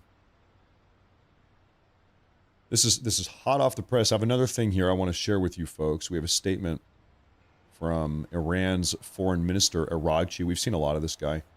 He's been on Fox News, actually, a couple times recently. Iran's foreign minister, Araghchi, says Netanyahu and Trump's war on Iran is wholly unprovoked, illegal, and illegitimate. He says Trump has turned America first into Israel first, which always means America last, says Iranian foreign minister Araghchi. He says, our powerful armed forces are prepared for this day and will teach the aggressors the lesson they deserve. Once again, big talk. Big talk coming out of Iran. And this is as of 4 minutes ago, he said this. Big talk coming out of Iran right now. One more thing I would like to share with you all. This is similarly hot off the press.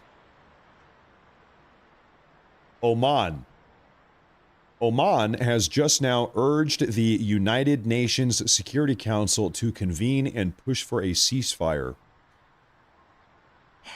Can somebody remind me here, when is the last time that the United Nations has done anything productive?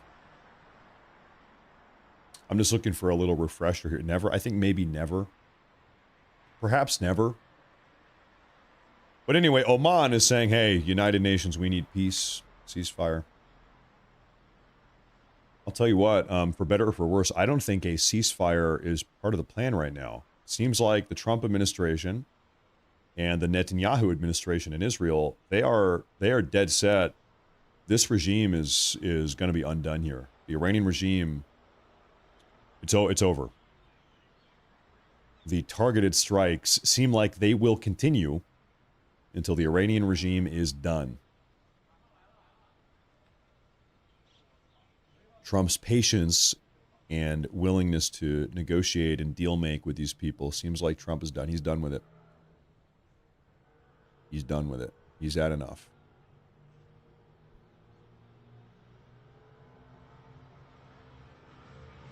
A little bit of a recap video. We're just getting more footage out here, folks. This is another angle of the Iranian missile impact from like 2.5 hours ago that hit the U.S. Naval Yard in Bahrain. This is about 2.5 hours ago.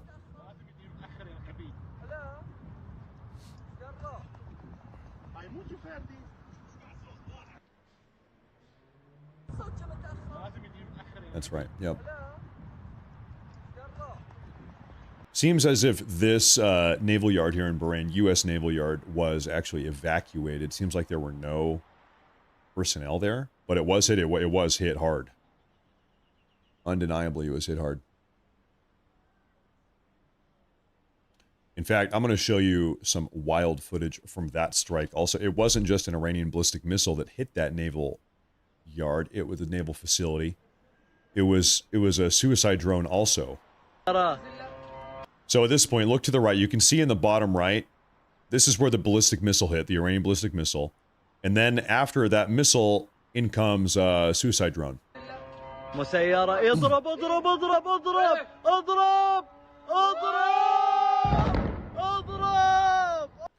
And this is purportedly a U.S.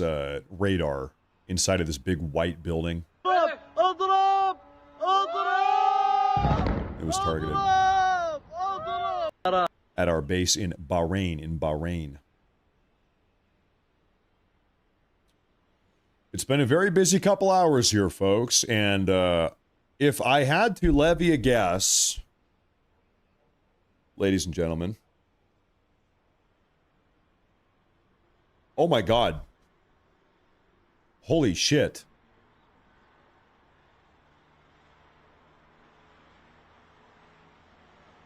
This is news coming out of N12. This is an Israeli news outlet.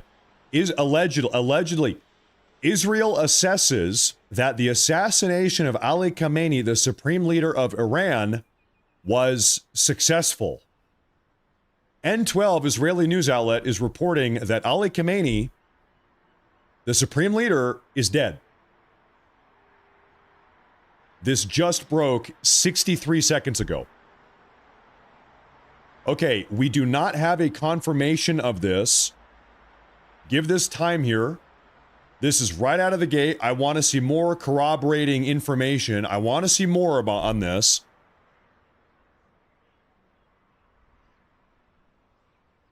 Give this some time.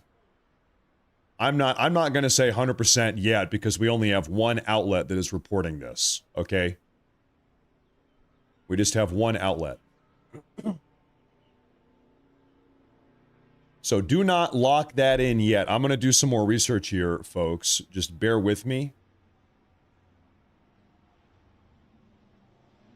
Stand by.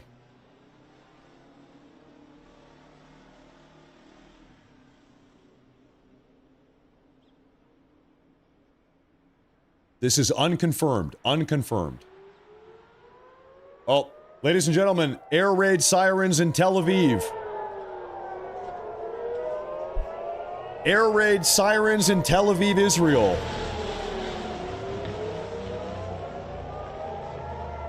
Okay, here we go.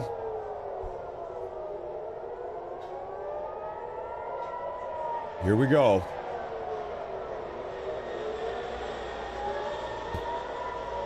Everyone, get to your bunkers. Oh, here, okay.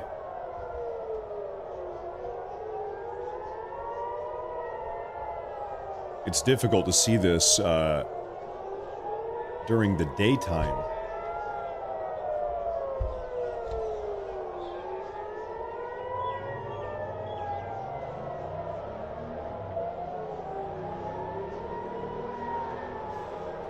I'll tell you what we saw during the 12-day war, we saw all of the Israeli media outlets, they made an effort to actually not show precisely where the ballistic missiles hit on the ground.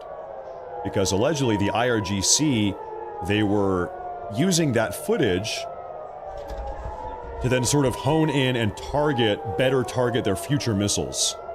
Oh, wow. Okay. So, if these missiles do make landfall, if they do collide, we're probably not going to see that on the ground. They don't want to show it.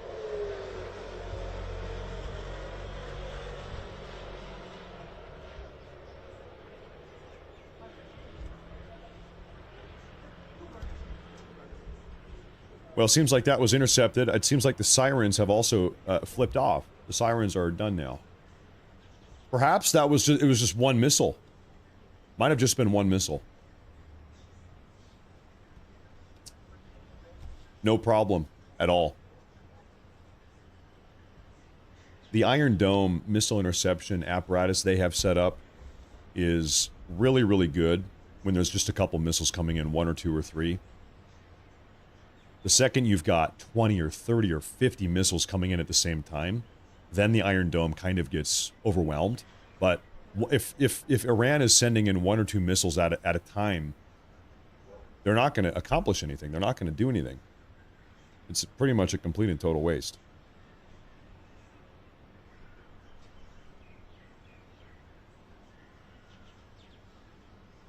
I think it was just one missile there, folks. Seems to be the case. Yep, and back down comes the camera. Okay, so can we?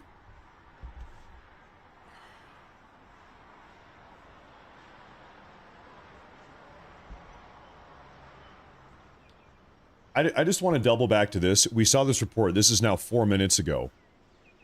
Unconfirmed. Israel assesses that the assassination of Ali Khamenei, the supreme leader of Iran, was successful, coming out of N12 News. I have not seen any other outlet confirm or corroborate this. Now, I do see something else, though, that is kind of related. This is what I see here. 3 sources have just told Reuters, allegedly, that Israeli strikes have taken out Iranian Defense Minister Amir Nasirzadeh and IRGC Commander Mohammad Pakpour.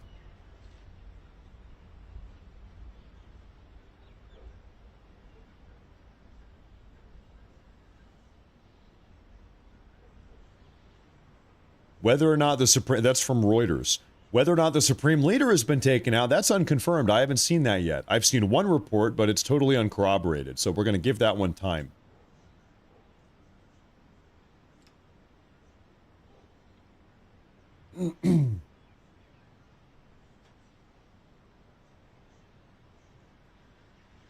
I am going to really just try to get to the bottom of that.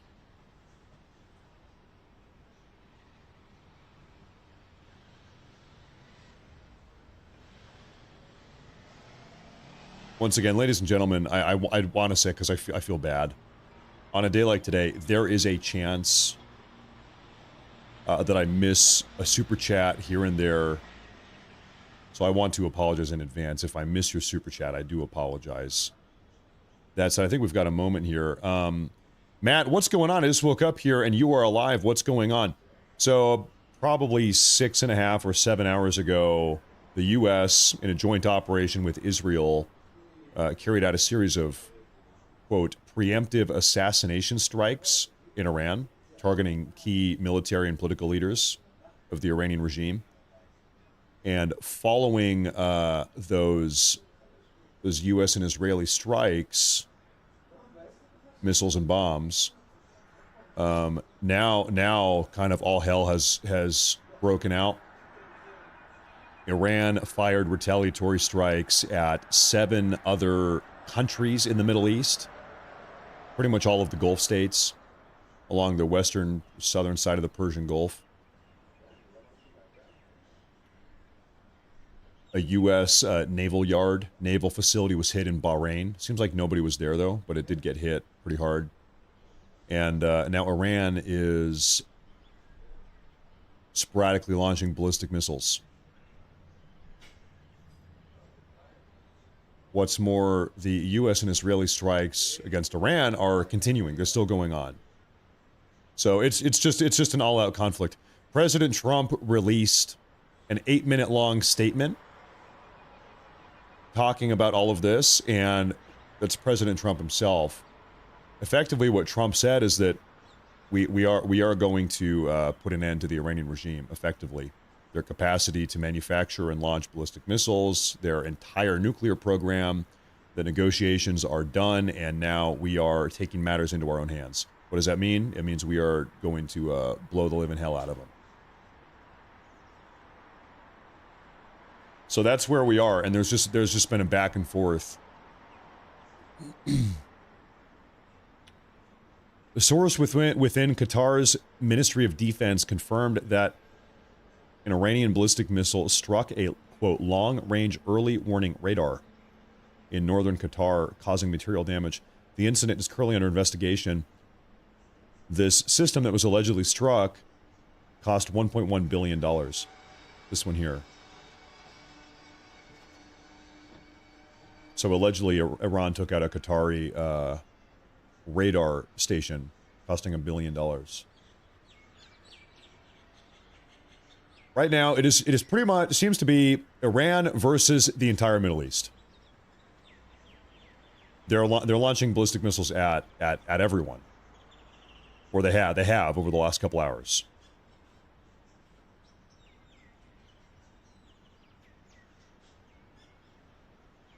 In fact, do I have Google Maps here? So Iran, over the last couple hours, here's Iran. We know that they have fired ballistic missiles with some amount of success at Kuwait, at Bahrain, at Qatar, at United Arab Emirates, at Saudi Arabia, over Iraq, into Jordan, and at Israel. That's like 7 or 8 different countries there.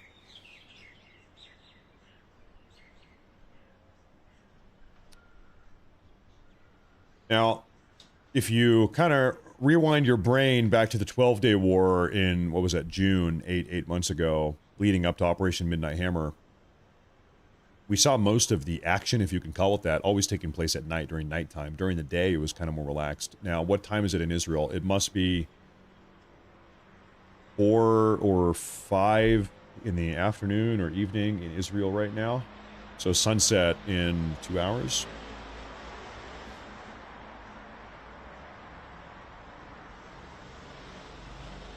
Time in Israel. Okay, it's 4 p.m. 4 p.m. in Israel.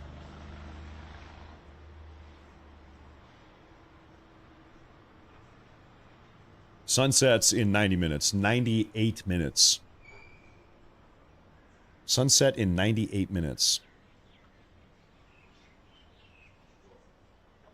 And when it gets dark, that's when things tend to get a little bit crazier. Okay, folks, we have the confirmation here on something.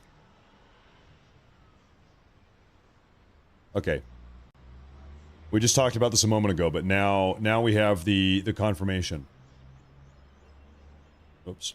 Iran's Islamic Revolutionary Guard Corps commander, General Mohammad Pakpour, and the Iranian Defense Minister, Amir Nazirzadeh, were both killed in Israeli strikes in Iran this morning, according to sources to Reuters. Now, We got a report a couple days ago saying that in preparation for a conflict, the IRGC, every single senior ranking member of the both IRGC and Iranian political leadership, that they are building 4 layers of redundancy. So let's say I'm the supreme leader.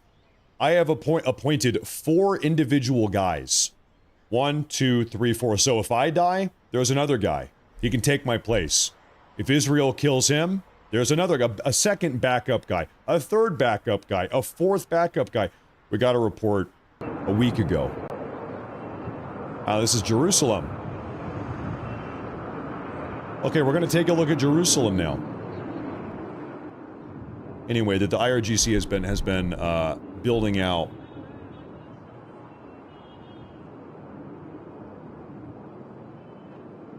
layers of redundancy.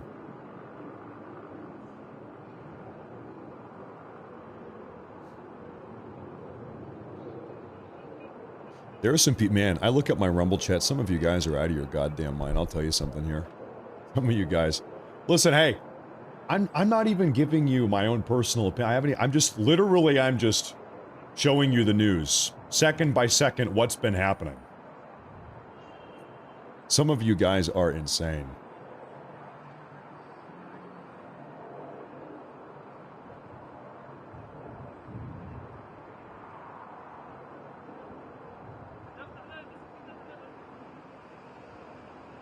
Okay, we have a statement coming out of Beirut in Lebanon here. The U.S. Embassy in Beirut urges American citizens to leave Lebanon. Get out of the country. That's Lebanon.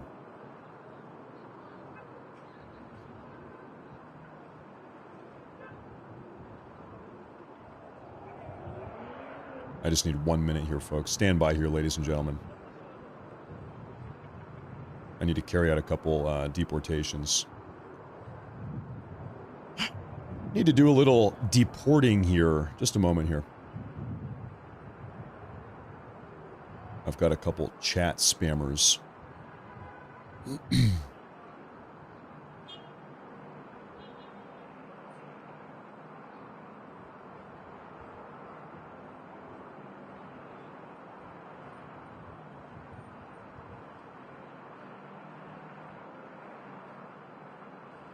Stand by here, folks. Okay, I think we're good. Wait, one more? Okay, no, we're good. All right. A couple deportations in the morning. Listen, a couple mass deportations in the morning never hurt nobody. I don't think so. Oh, ladies. Oh, wow. Hold up. Wait a minute. Breaking news. Breaking news. Breaking news here.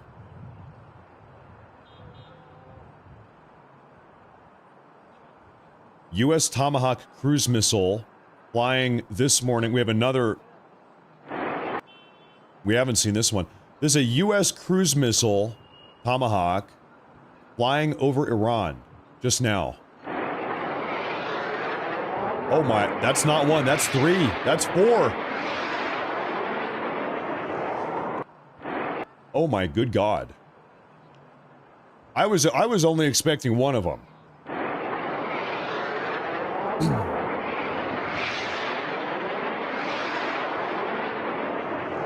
They fly very low to the ground. Very, very low down to the ground. You can almost reach up. Oh, hey, ladies and gentlemen. Okay, sirens over. This is back. We're back in Tel Aviv now. Sirens over Tel Aviv. Here we go. We're back in Israel.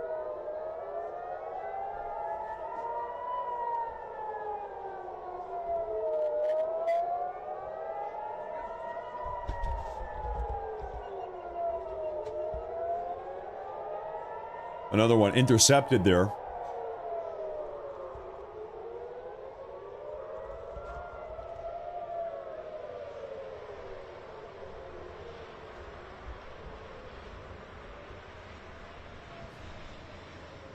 Intercepted. And once again, the sirens are back off. What is the point, Iran? If I can have a quick conversation with the Supreme Leader real quick. Supreme Leader, what is the point of firing a singular ballistic missile? You know it's going to get intercepted. You know. If you want to have a chance to pierce through the Iron Dome, you're going to have to send like 50 of them at once. There's literally no point to firing one at a time. It's going to do nothing. There's that puff of smoke in the sky. There's the intercepted missile.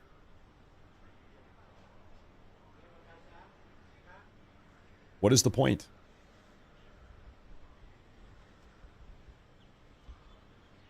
Maybe it's all they can do.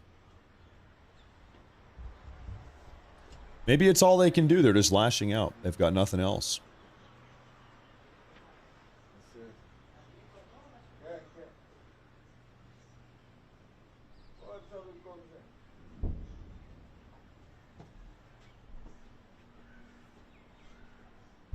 Okay, we have a statement coming out of Israel here.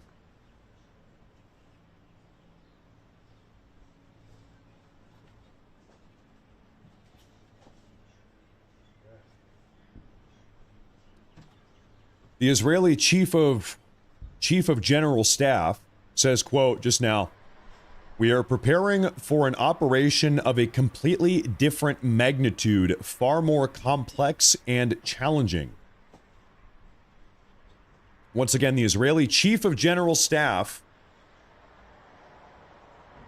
says just now, per N12 Israeli outlet, "We are preparing for an operation of a completely different magnitude, far more complex and challenging." And by the way, we have heard effectively the same thing from President Trump, that this is going to be what is going to unfold here over the next couple hours or next couple days.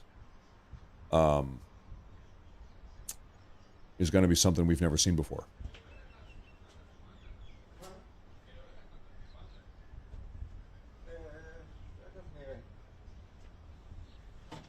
Time will tell exactly what that means. Who's to say?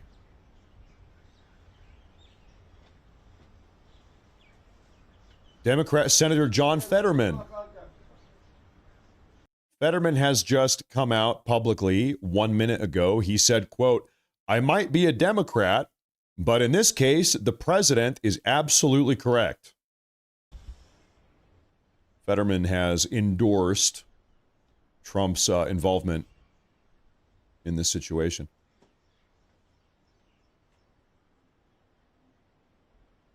I'm out here scanning here.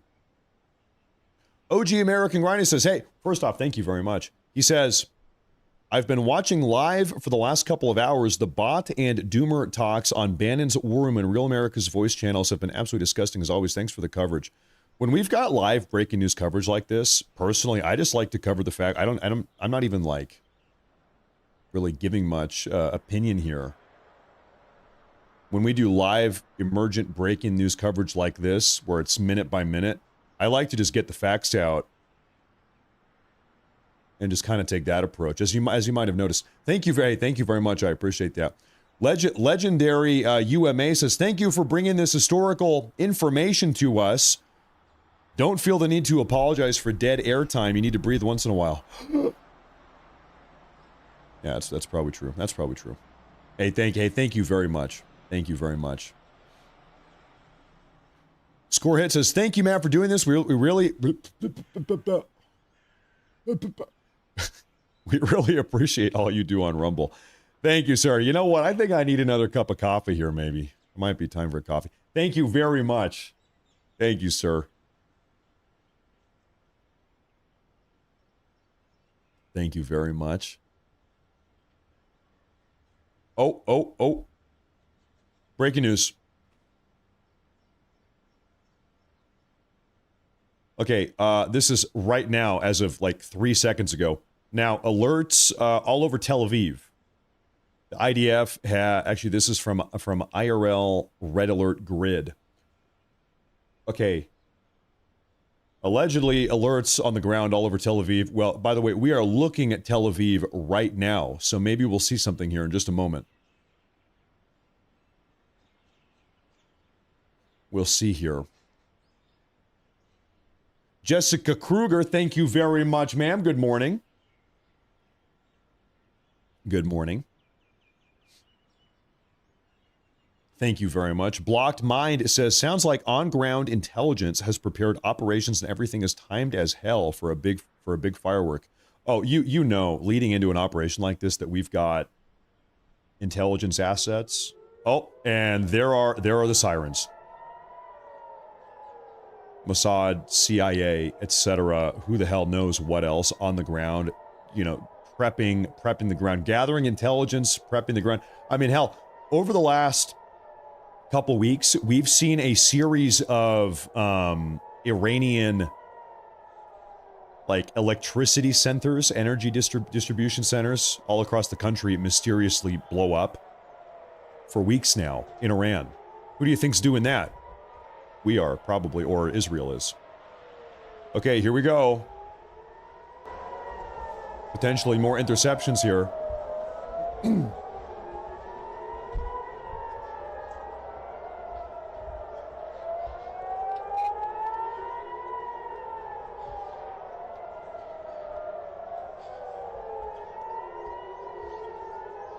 Sound the alarm.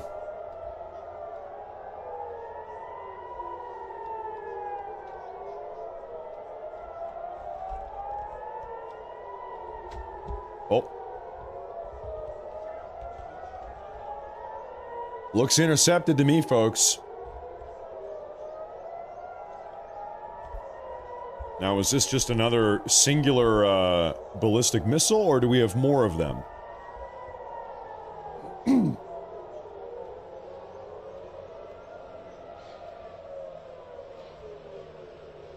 I think it was just the one. I think that was the only one.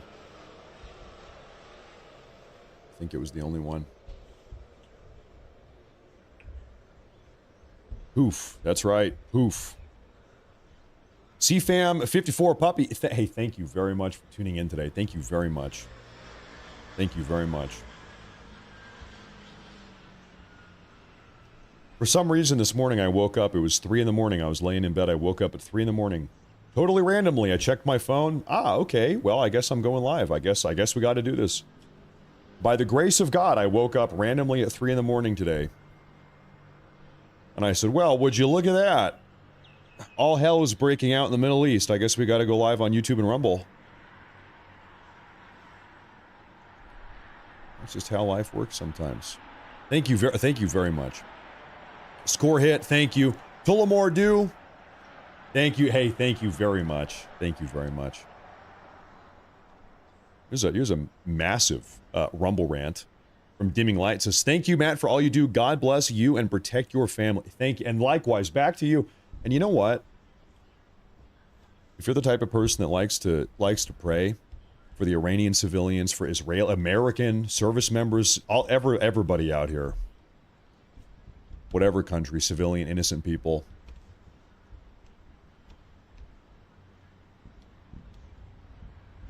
we pray for a positive, safe outcome from all of this, as safe as it can be. Thank you very much. Thank you very much. RMH, RMH! Oh my gosh, is that a Death Star? That's no Death Star. That's just a moon. That's a moon. Never mind. False alarm. That's just a moon. Easily confused. Now, I do have some breaking news here.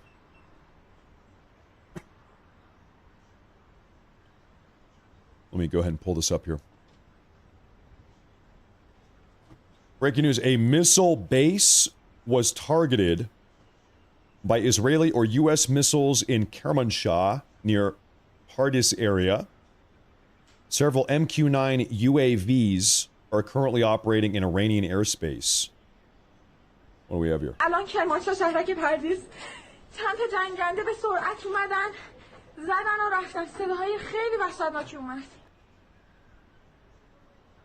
Okay, thank you, lady. Thank you. A missile base. This is an Iranian missile base, was just taken out by either Israeli or U.S. It's hard to tell exactly if it's Israeli or U.S. Several MQ-9 UAV. Can I pull up an image of that? Oh, it's a Predator drone. That's just a Predator drone. So right now we have God knows how many Predator drones loitering over the Iranian sky. Now there's two different terms here: air superiority and air supremacy. Right now, we do not have air superiority. We have air supremacy. What's the difference? Air supremacy is when we can effectively just operate with complete and total impunity. We can just do whatever we want. It seems like Iran has 0% capacity to stop us from doing whatever the hell we want in their airspace. Seems like they've got nothing. At least I hope. At least I hope we don't start seeing anything getting blown out of the air. That's right. Seems like we are in complete and total control of the Iranian skies right now.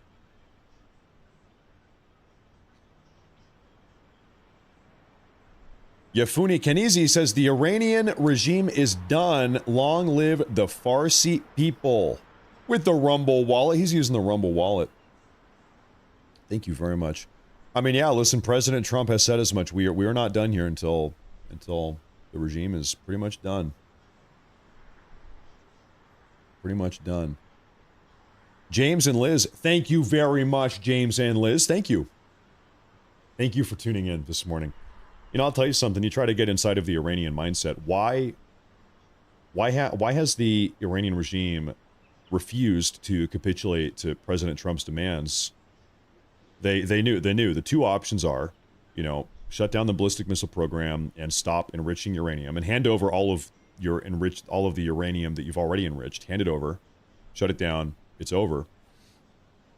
Or we are going to bomb the living hell out of you. That was effectively the ultimatum that was given to them, and they chose to get bombed.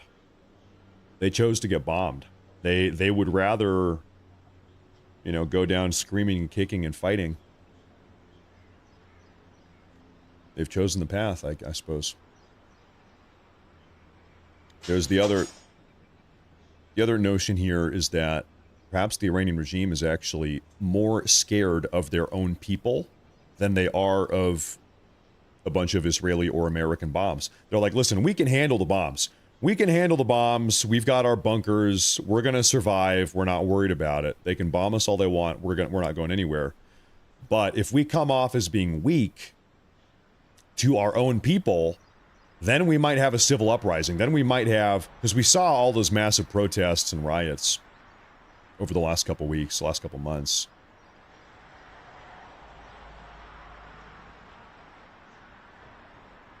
Maybe they're more scared of domestic issues.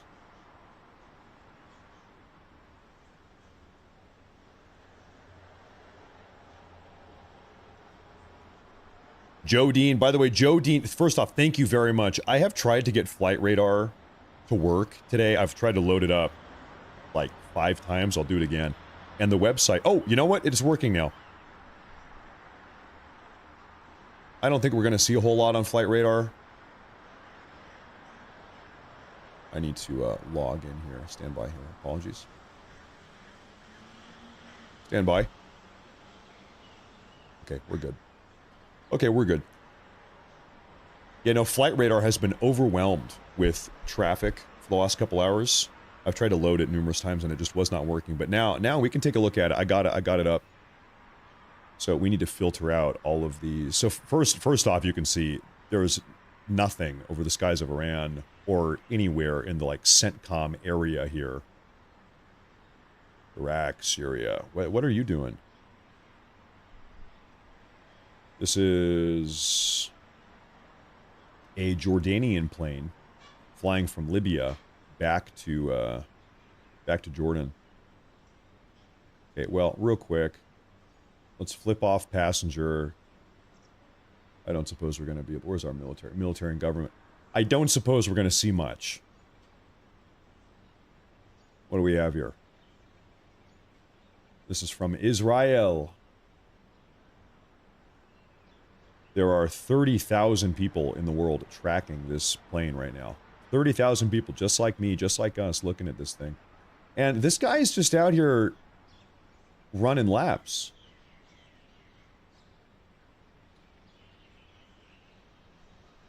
I wonder, what is the deal here?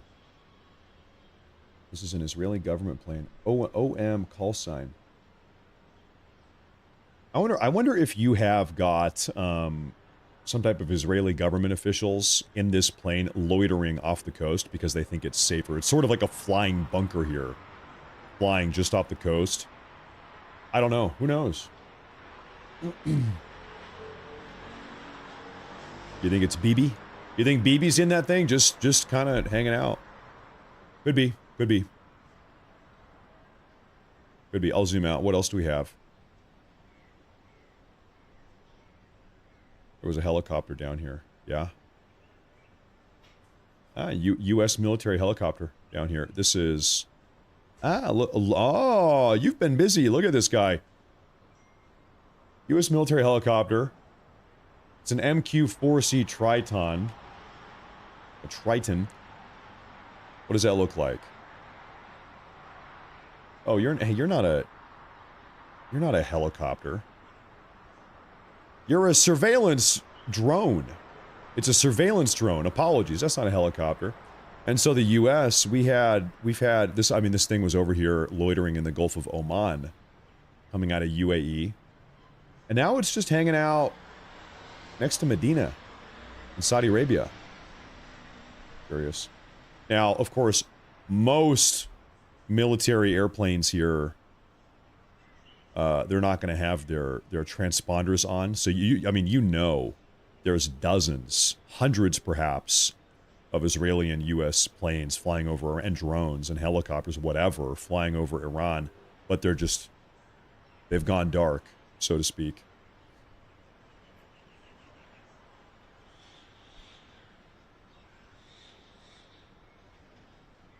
We have a statement from Iranian foreign minister again to NBC News. He just said, "We may have lost a few commanders, but it's not such a big problem. Who cares?" This comes shortly after we got the confirmation from Reuters that 2 senior-ranking members of the IRGC were killed. He says, yeah, it's not a big deal.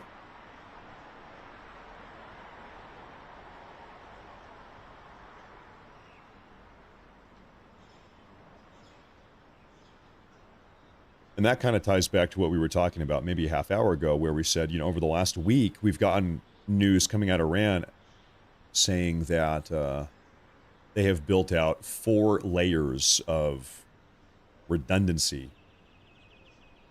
within the IRGC. All the top senior ranking members, if guy number 1 gets taken out, you got guy number 2, 3, 4, 5. They have a heavily layered system because they speculated that Israel and the U.S. were going to try to carry out some type of preemptive assassination strike. And they were right. That's exactly what happened this morning, about 7 hours ago. They were right. We did that. That is true.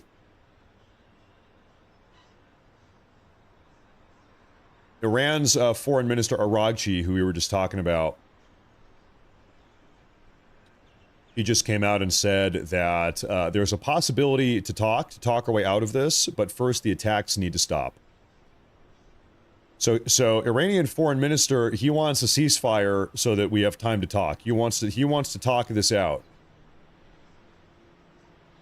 For better, for worse, sir, I think that time has probably passed. I think you have, I think you will not be given that opportunity again.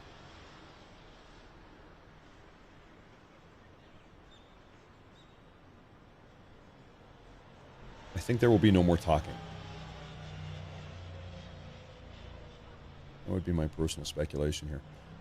We've got some super chats. We've got a super chat from Brittany Angelica. It says, hi from New Hampshire. Hello. Good to see you. Thank you for your amazing coverage as always. God bless you. I feel bad. I feel like my brain is not fully booted up this morning. It's still early for me. Right now I'm operating maybe 10 or 15 IQ points lower than the normal, but hey, maybe that's still good enough. Hey, thank you for tuning in. It's good enough. Thank you very much, ma'am.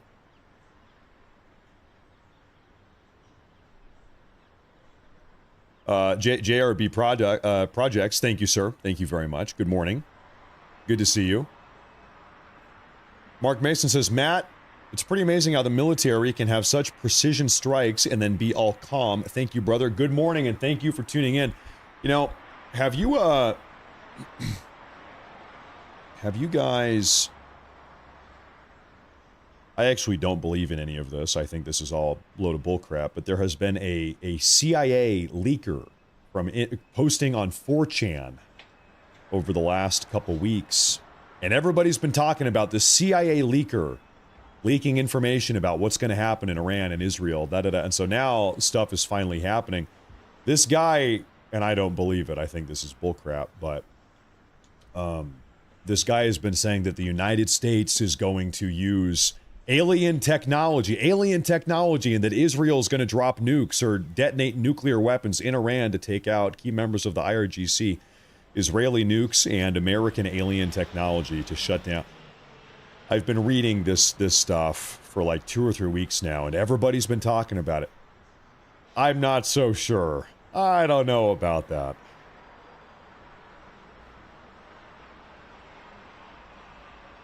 Seems like some BS. Seems like some BS.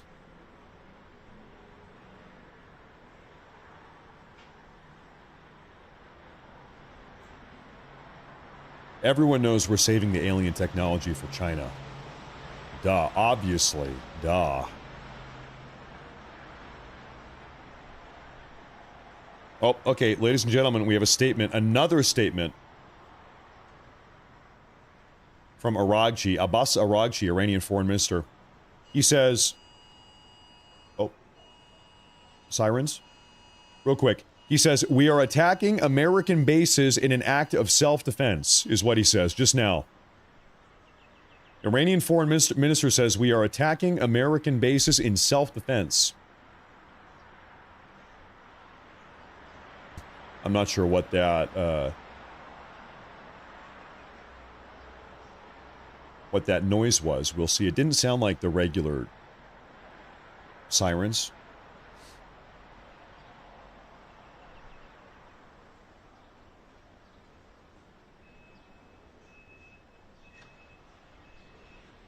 Real quick, while we have a moment, and we hop over. So we also, folks, we have cameras in Tel Aviv, Isfahan missile launch site. This is a confirmed, you can't see a whole lot there, though.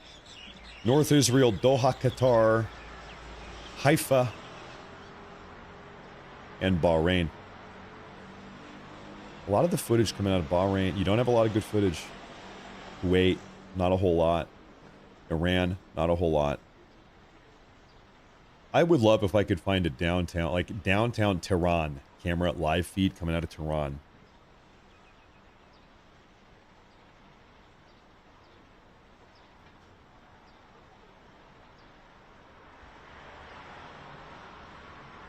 Let's see what I can find here.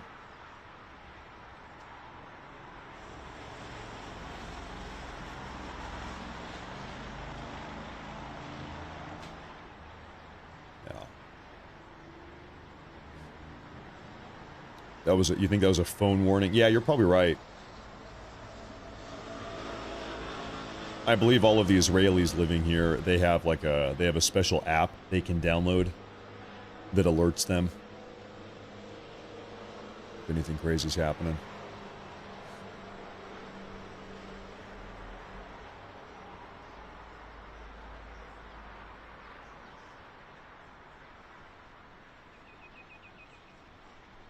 Okay, statement from Yair Lapid, who is Israel's opposition leader. He says just now, oh, you know, we have a video. Why don't we just listen to it? Why don't we just listen to it here? Probably an understatement that you don't agree with everything Benjamin Netanyahu does. It is an understatement. I'm just interested in your support this time. Is that reflected across Israel, do you think? Is there a general feeling that this is what needs to happen? Yes. This is beyond Israeli politics. This is beyond day-to-day politics. This is existential.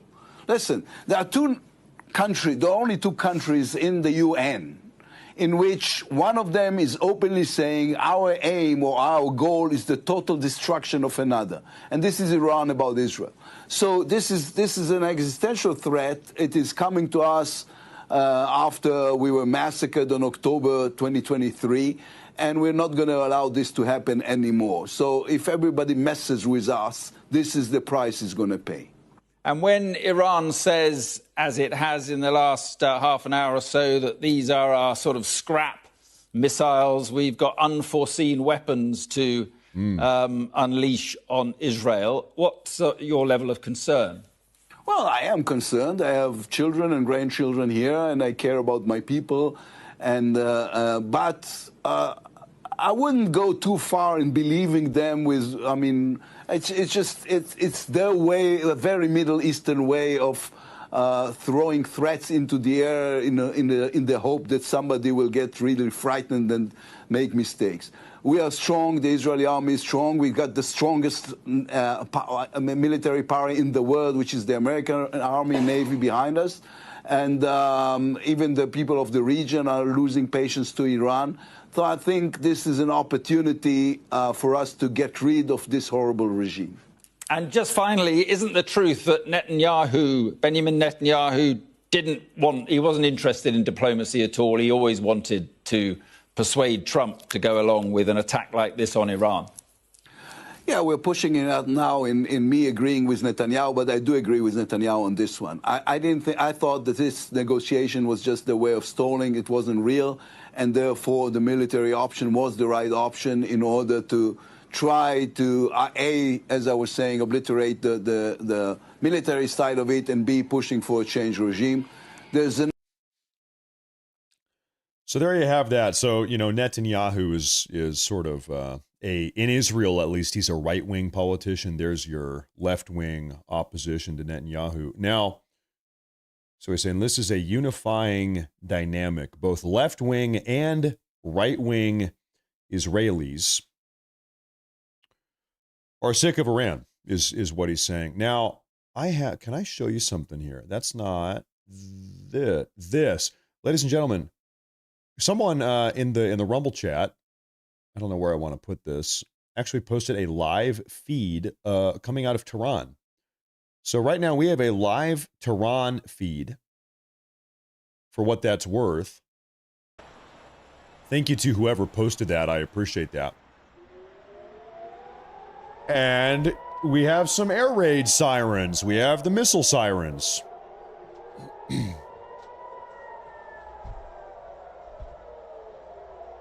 Tiffany Lee says, USA Today is streaming a live city quad split screen with great quality. USA Today. Okay, let me look for that while we see what happens here over the skies of Tel Aviv. Thank you very much, by the way.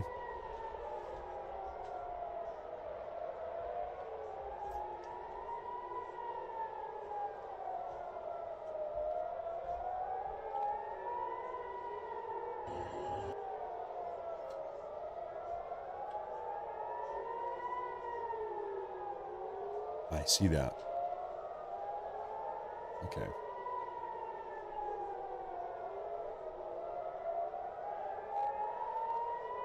Zoom in. I can't zoom in. It's up to them.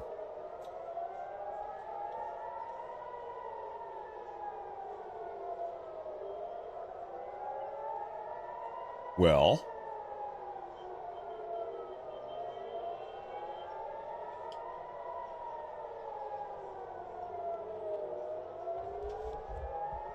Oh, we've got something. Intercepted once again. See that right there? You saw the little explosion.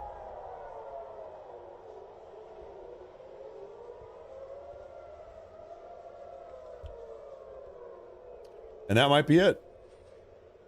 We just continue to see Iran send these singular ballistic missiles towards Israel, and none of them get through. Nothing ends up happening.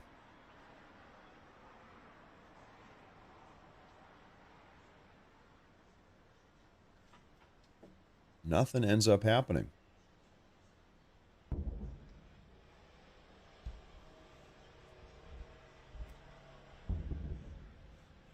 Okay, we have an update here. This, I kind of don't believe it, if I'm honest with you. The IRGC Public Relations has just announced that a U.S. combat support ship was hit by multiple Iranian missiles. If this had happened, I feel like we probably would have heard about it. Yeah, this guy says proof or it didn't happen. Yeah, I kind of tend to agree. The IRGC is taking credit for hitting a U.S. combat support ship with numerous missiles. Yeah, I don't know about that. I don't know if I trust the IRGC on that one. As they say, pics or it didn't happen. Thank you, IRGC, for that. Okay, we'll see.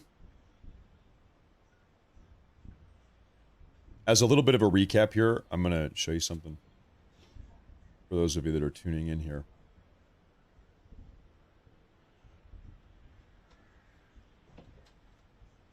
Can I find this here for you? Fine, ladies and gentlemen. Oh, wow. Okay. Good gosh. Okay, comprehensive list of American bases that were attacked today by Iran. In Bahrain, the Al Jafer base and the U.S. 5th Fleet Command Center. In Kuwait, the Arif Jan Camp, Ahmad Al Jaber Air Base, and the Mubarak Air Base. In the UAE, Al Dhafra Air Base, Jebel Ali Port, Fujairah Air Base. In Saudi Arabia, Prince Sultan Air Base in Riyadh, Tabuk Base, Khamis Mushait Base, a western base in Jeddah. In Jordan, the Muwafaq Salti Air Base. And in Iraq, it was a U.S. base in Erbil. And for all of this is that not necessarily hit, but attacked. Yes. Oh, I believe only one of these bases was successfully hit, and that was the U.S. 5th Fleet Command Center in Bahrain. And we saw a lot of footage of that. We saw what that looked like. Excuse me.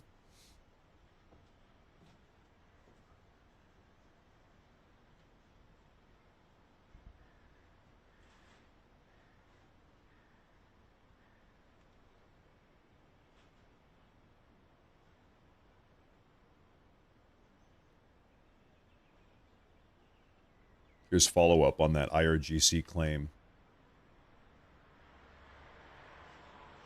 The public relations officer of the IRGC announced that a U.S. MST combat support vessel was struck by missiles. Well, once again, like, we haven't seen any... This photo is nothing.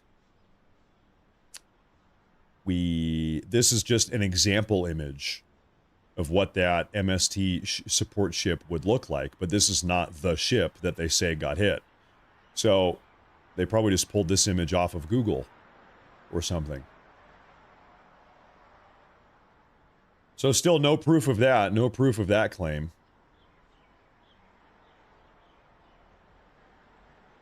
Okay, some of you have not seen what happened in Bahrain earlier today.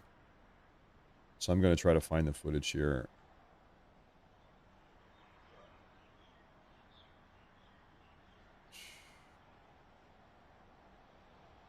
Stand by. There's two clips I would like to show you guys.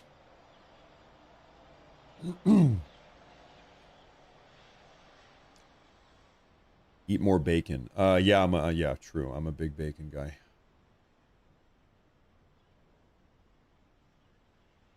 True. All right. Here's what happened in Bahrain, real fast. This is a U.S. naval facility, and there it is. About 4 hours ago, got hit by an Iranian ballistic missile. This is once again a U.S. naval facility in Bahrain.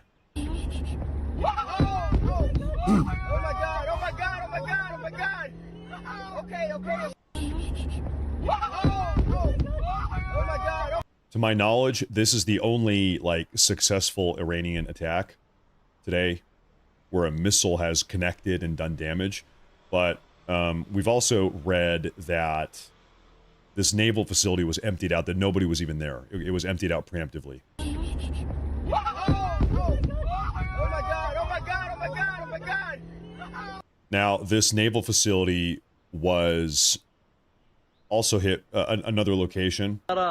So that blast you just saw is right here, bottom right, this black smoke. That's the blast you just saw. Shortly after, an Iranian suicide drone, Shahid suicide drone, came on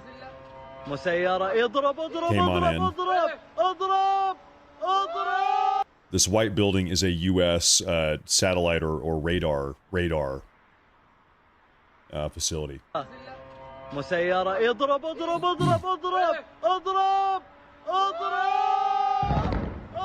So this Bahrainian base got hit twice earlier today, but once again, I believe that I don't think anybody was there.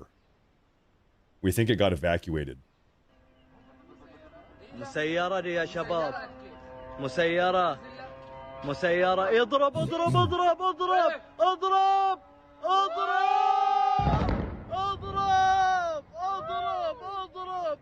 I wish I knew what these guys were saying. I wonder if they were happy or mad that happened. I don't know.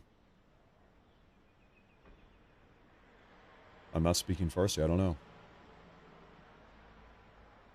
Ooga booga, ooga booga dooba, ooba scooby dooby, scooby dooby dooby booby. I don't know.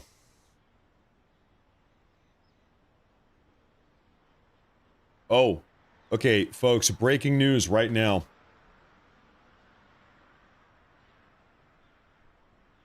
Hot off the press 1 minute ago.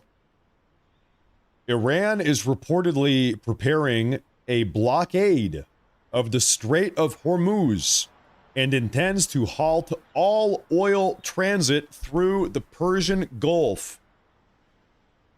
Now, here's the problem with that. If they do that, it's going to be very problematic because off of memory, this is what they want to do right here, Strait of Hormuz. So you can see, look at the map here. If I remember, right around 20% of global oil actually comes out of the Persian Gulf through the Strait of Hormuz. 20%, if I remember. Now, problem here is that this is not just going to impact Iran and Iranian exports, but also Kuwaiti and Iraqi and Bahrainian and Qatari and Saudi Arabian and everything coming out of Dubai and the United Arab Emirates. And so this would be, I mean, it's not just oil, predominantly it is, but it's other things also coming in and out. This would be a big problem. This has been one of the big concerns is, okay, if there is a conflict, what if Iran shuts down the Strait of Hormuz? What are we going to do? And so now we just got the report that Iran is preparing to blockade the Strait of Hormuz. Now, what capacity do they have to blockade the Strait? Maybe they are talking about it, but can they actually do that? Can they do it successfully? What would a blockade look like? Are they going to use their powerful Iranian navy to blockade the Strait of Hormuz? Well, not for long. Not for long before we blow them up. Maybe they've got, you know, underwater mines. Maybe they've got mines. Who knows what it could be? Who knows what it could be? Maybe they're going to detonate a dirty bomb right in the middle of the strait and irradiate all of the water. They're going to irradiate the entire Strait of Hormuz with a dirty nuclear bomb. I don't know. Who knows what they've got planned?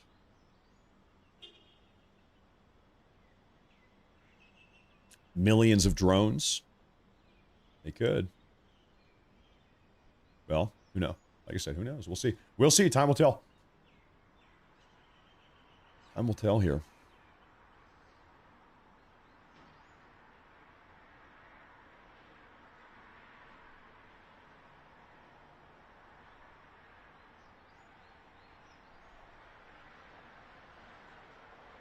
Couple updates here coming from the U.S. State Department. The U.S. Consulate General in Karachi, Pakistan, is restricting U.S. government personnel movements until Monday. The situation with Pakistan and the Taliban is curious and actually potentially very concerning. Have you guys heard about that? Maybe 2 days ago. A war. Both sides have declared war. Pakistan versus the Taliban in Afghanistan. So, similar region of the world here. Go to the east a little bit. Pakistan, Afghanistan, along the border here. The Pakistani military is now at war with the Taliban. They're fighting each other. Seems like Pakistan is pretty much destroying not destroying, but dominating. They're dominating the Taliban. Pakistan has not air superiority, but air supremacy. The Taliban has no air force. Now, the reason why this is potentially concerning is because Pakistan is accusing the Taliban of operating as a proxy force for India. That's the most concerning component here. If it's just the Taliban fighting Pakistan, it's like kind of whatever. I don't know. Have fun. But Pakistan thinks that India has put the Taliban up to it. That India is backing the Taliban. That's what Pakistan says. I don't know if that's true, but that's what they're saying. That makes it more complex because India and Pakistan, they have a long aggressive history, and both India and Pakistan are nuclear superpowers. Well, I don't know if I'd say superpower. India is a nuclear pooper power. But anyway, when nuclear weapons are involved, things get a little bit more complex. But that's a different topic. That's a different story. But it's kind of, all this is happening kind of in the same region, same place in the world. Close enough. Come on, what, you didn't like that? You didn't like that one? Some guy said, come on, Matt, really? What, you didn't think that was funny? Okay. I thought it was funny. Come on, Matt, that's not funny. I thought it was funny.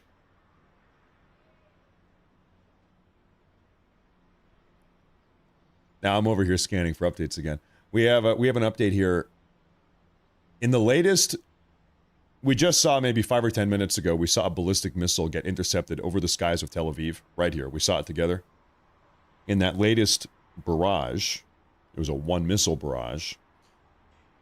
There are reports that that missile fell down and caused some damage in the streets of Tel Aviv. I don't know if anybody was injured, but that debris fell down and, I don't know, smashed into a building or something. These Iranian ballistic missiles, like, they are the size of a school bus. They're big. They're big. Imagine just a school bus falling out of the air onto your apartment complex or whatever. You're going to have a bad day. You're going to have a bad time. Eagle Pro 82, hey, thank you very much for tuning in. Good morning, sir. Good morning, sir. 15 Tonya with the Rumble, gifted Rumble Premium. Thank you. Thank you very much. Thank you very much. Thank you very much. You hear that? Yeah, maybe false alarm. Arlo Ponder says, live Iran cameras on YouTube. Hey, thank you very much. Here's the problem I'll tell you on YouTube. It's very easy to get deceived. There's a lot of these channels on YouTube where, that Iranian camera's moving, zooming out. Well, have you guys noticed this on YouTube? A lot of these live 24/7 live cam footage broadcasts, they're fake. They're fake. They're replaying footage. They're live, but it's replayed old footage from 8 months ago. They're sort of like scamming. They're sort of fake news accounts. It pisses me off, honestly. I'm trying to look for live footage coming out of Israel or, Iran or whatever, and it's old footage from 9 months ago. Okay. So it's very easy to stumble upon that stuff. Yeah, it's a fake live. Kind of annoying. I've got breaking new footage here.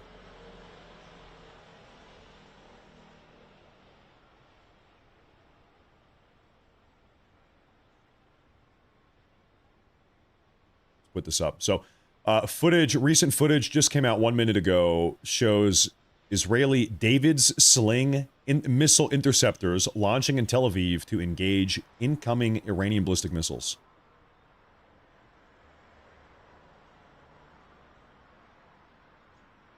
It's really impressive hardware.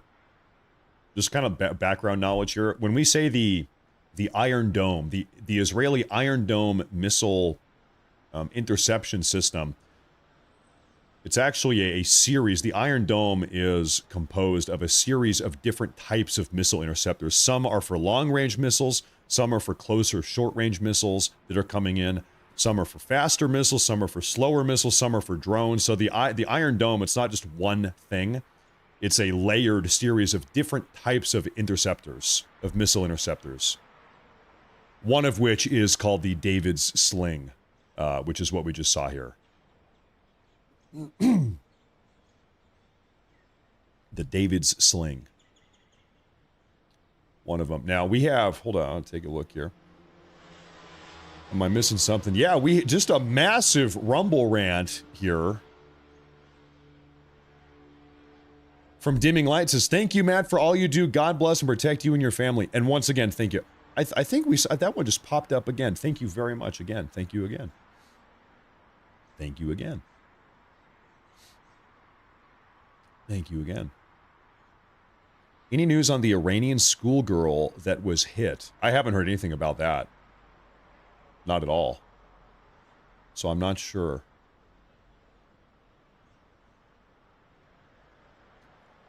The map of the Middle East superimposed over the US highlights how small the region really is. I would actually kind of go the opposite. Iran is a big country. I want to say like twice, maybe 1.5 times the size of Texas, that's big. That's big. In fact, I'll show you here. Iran is not a small country.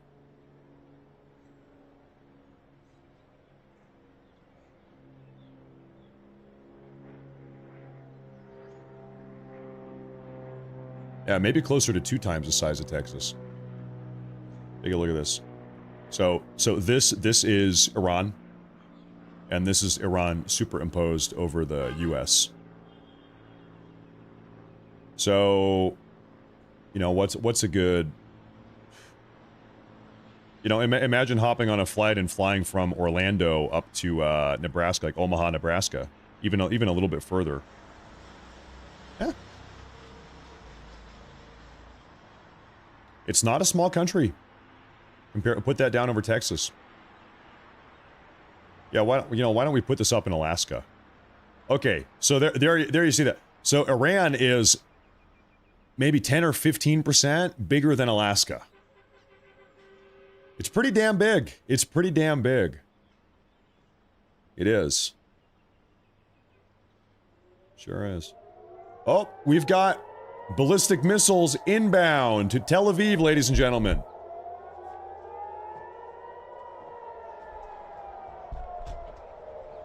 It got bigger. That's because it's the Mercator map projection.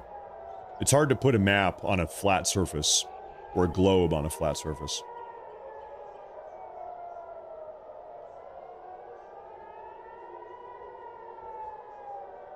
All right, here we go.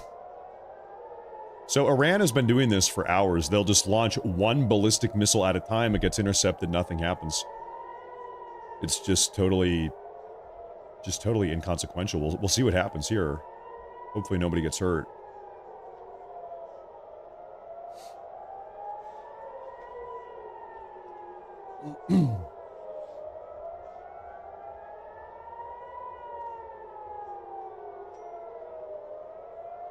A lot of people don't know this, but the Jews have a Death Star floating in the sky protecting them. It's the great Jewish Death Star. You can see it right there floating in the sky. The conspiracy theorists were right. They were right about that one. Oh, okay. There's the ballistic missile. It's coming in. I don't think it's been intercepted yet. Actually, maybe it has. Maybe it has. I think that flash, it was kind of burning up there. I think it did get intercepted.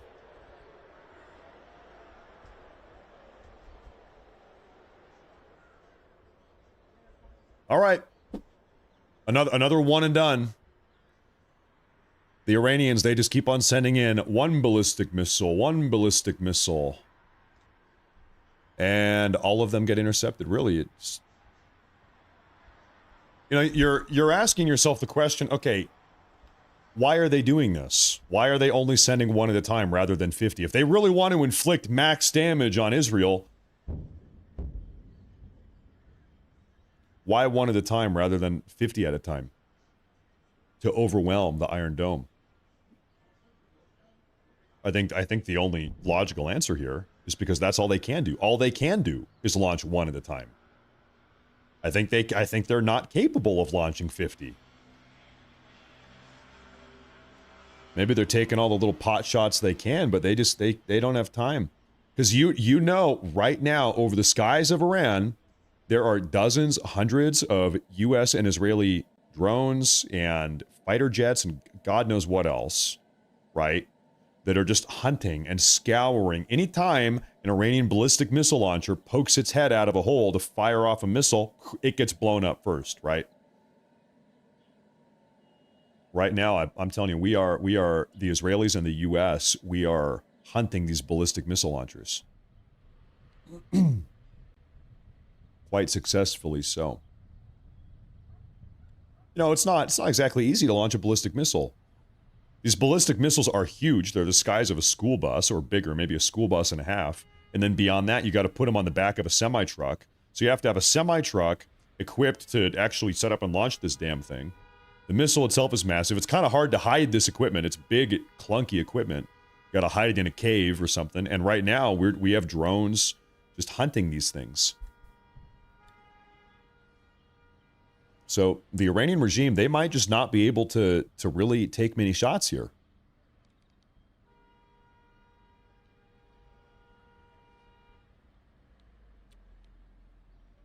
Gotta have manpower. Yeah, you gotta have guys that are down on the ground driving the vehicles.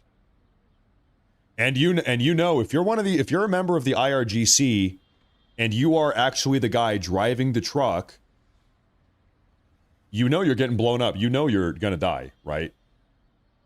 You will get blown up.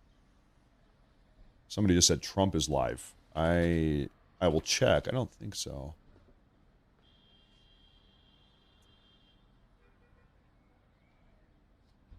No, he's not. Wish he was. I wish he was.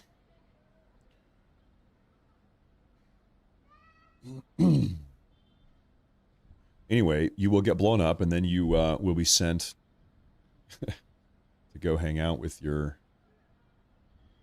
72 virgins, I suppose.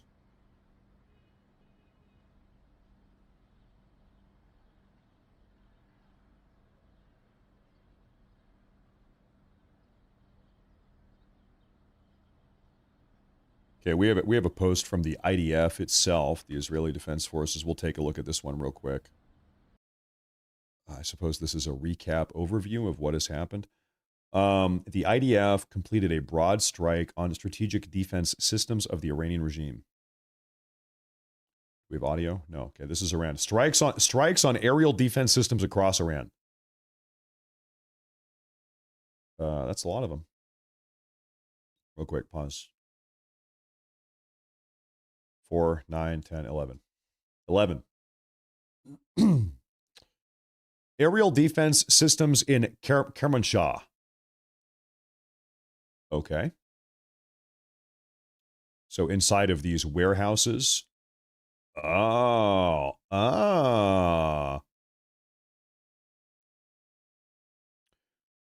So these are not ballistic missiles. These are air defense surface-to-air missiles designed to shoot down a Reaper drone or a Predator drone or a fighter jet or whatever. These are surface-to-air anti-air missiles. And so one of the first things that the U.S. and Israel did was blow up all of their anti-air equipment. And this is coming out of the IDF. There we go.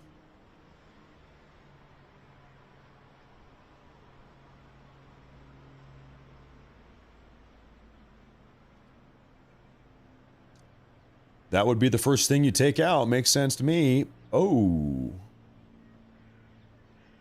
Stand by here, folks. You can tell it's getting a little bit darker. Getting darker here in Tel Aviv.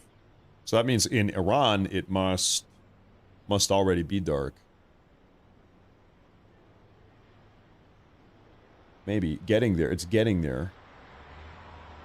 Well, we have this... We have this alleged live feed coming out of Iran, and I'm starting to... you know what? I think this is bullshit. See this thing down here in the bottom left? Remember how we talked about all these fake live streams on YouTube?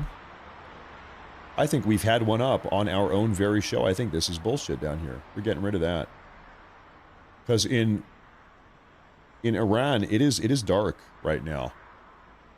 Just about.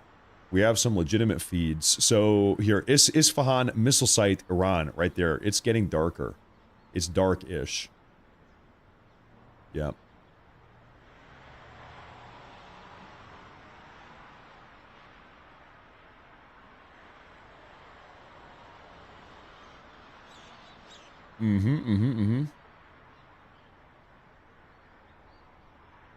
We got. Hey, I got.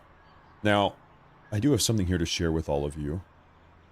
CCTV footage of Iran being bombed earlier today. Full screen this. Oh my.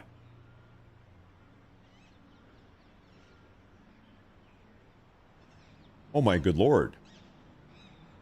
Okay, everybody paid. Look at this.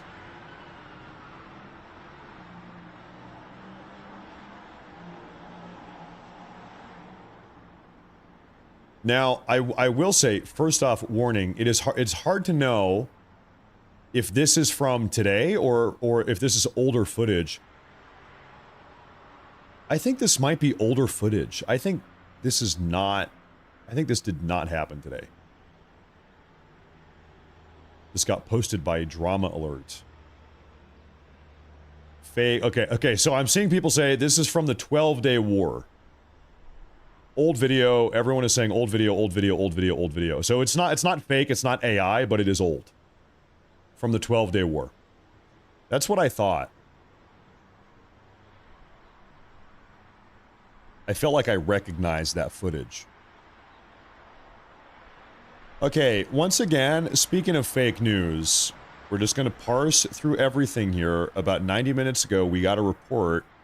We got an unconfirmed report that the Supreme Leader Khamenei was taken out in an airstrike. I now see another report here coming from Insider Wire saying the same thing. This is from 45 minutes ago. The Iranian Supreme Leader was reportedly killed during U.S.-Israeli airstrikes. Once again, seems a little bit unconfirmed. I don't know about this. That's a very big claim. That is a very big claim. I'm not sure about that. We have heard this from two different accounts now. I don't know if I believe it.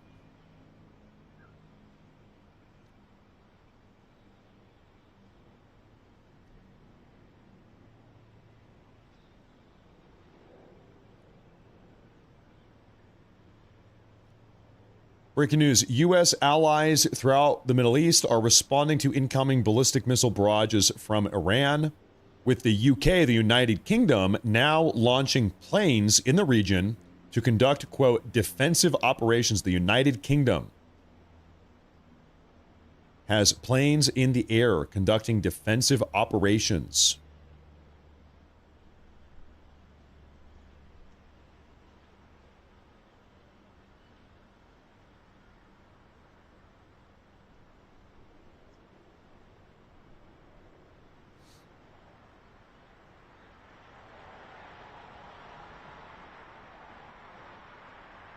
I've got some footage to show you all.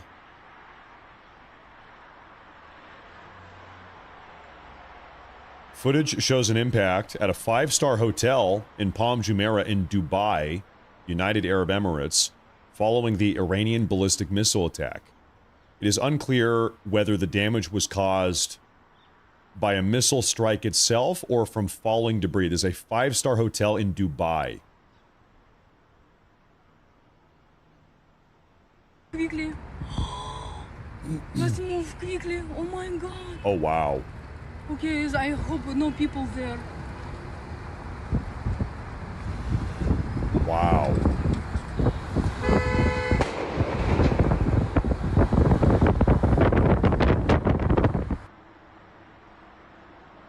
Very scary. Another angle here. Hopefully no one was hurt. Hopefully. Yeah, I don't know yet though.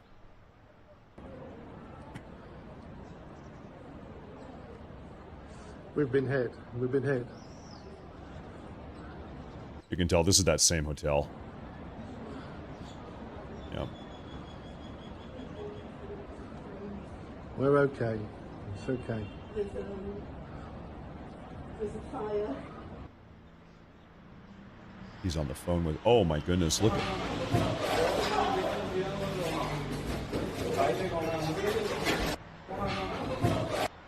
You know, here's the thing. A lot of these Gulf state nations, they are rich, they are wealthy, they're a resort destination. People go on vacation there. You've got billionaires and millionaires owning property and condos and penthouses. People go here to vacation and have fun.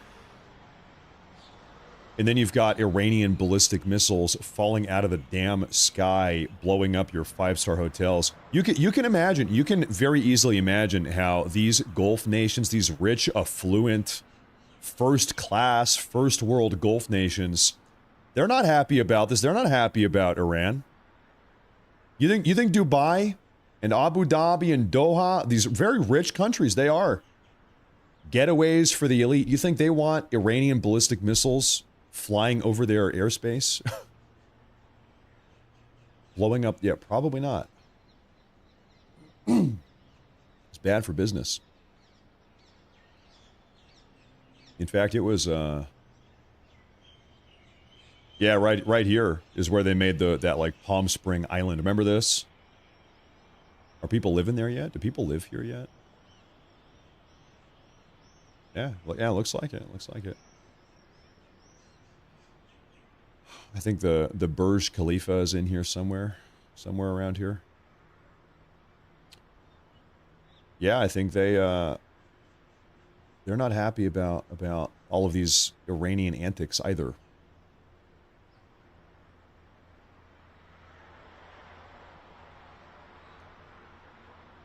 You know, you have to wonder here. Permission to just kind of think out loud and speculate, perhaps baselessly speculate. You remember how a couple months ago, I suppose 8, 9, 10 months ago now, Trump went on a big trip to the Middle East and he was shaking hands and making deals. He brought back like $9 trillion worth of foreign Gulf state investments.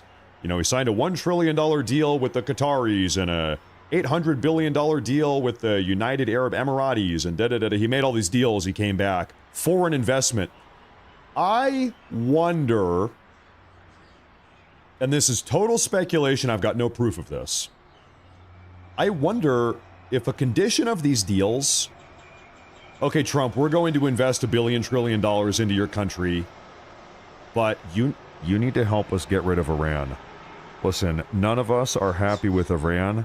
If you could get involved here and take out this regime in exchange for our foreign investment, if you could kind of put a little bit of pressure on the Iranian regime and shut these guys down because they're bad for business, we don't like them in the neighborhood. I wonder, I don't know, I wonder if that was spoken about. I would not be surprised if there was kind of a backroom deal that was made. I don't know. They're bad for business. I'm sure. I'm sure.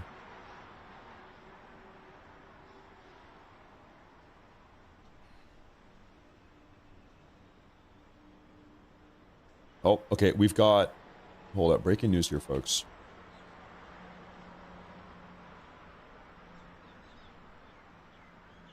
What do we have here? The Jordanian armed forces announced that its air defense systems intercepted 2 Iranian ballistic missiles that were targeting Jordanian territory. Smoke was seen rising from Muwafaq.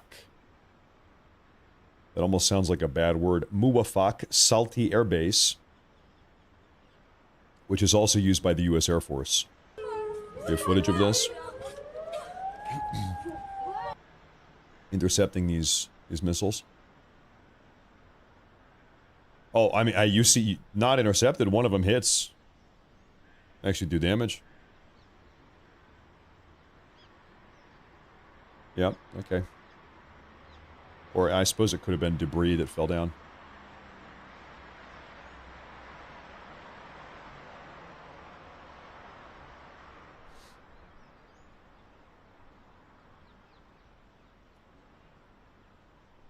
Oh, we've got something else here.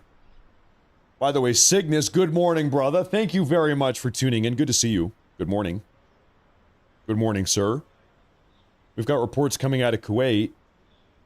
Reports from Kuwait, a drone has just struck the country's airport, lightly injuring several workers. So, light, small-time injuries. The Kuwaiti airport was hit by a drone. Presumably Iranian drone. Kuwait is in kind of a tough spot. There's Kuwait. This is where Desert Storm took place. But what was that, 1991? But anyway, yeah, you're in a rough neighborhood. Wait. You're in a rough neighborhood. So an Iranian drone hit the airport.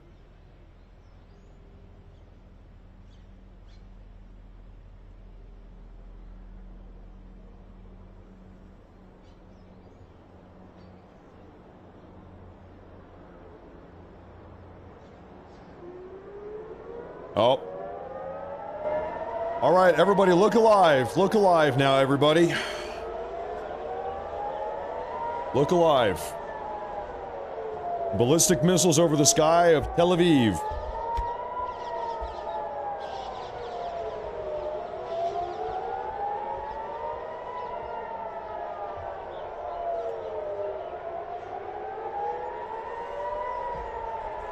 The sirens are blaring.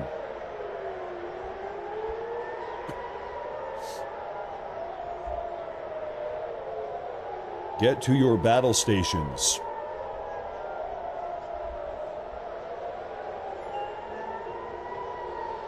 Get rid of this damn... There we go.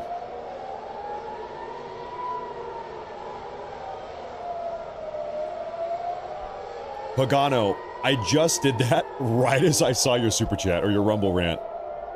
Our minds are in sync. Maybe we're twins. Hey, thank you. That's so funny. Thank you very much.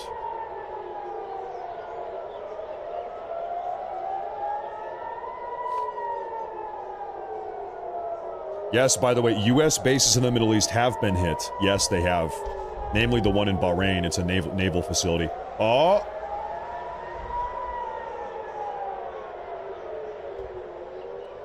Well, it disappeared behind the clouds. It might have been intercepted behind the clouds. I'm not sure. The sirens are over, so... Alright, looks like it got intercepted there. Intercepted.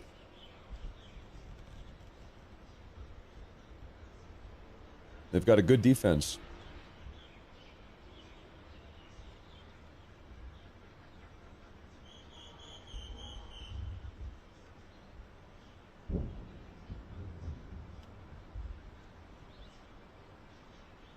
You know, I do have a question here. I'm not Jewish, and I guess I'm a little bit ignorant of Jews also. This is happening on Shabbat. I thought they were not allowed to, like, do anything. I thought they could do anything. Press buttons and use machinery and use equipment and stuff like that. Maybe they have non-religious Jews. They've got Jews that don't observe the law or whatever, I don't know, the religious laws.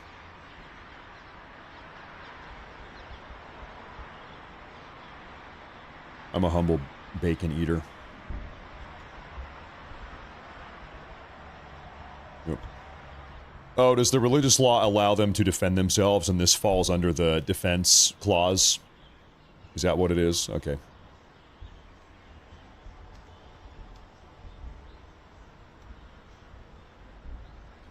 The weapons are kosher. Ah, okay. Okay.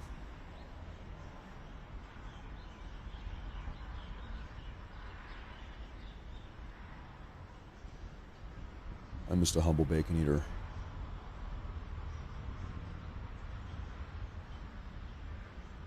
Okay, so I do have a report here I want to share with you guys, just real quick, small little update.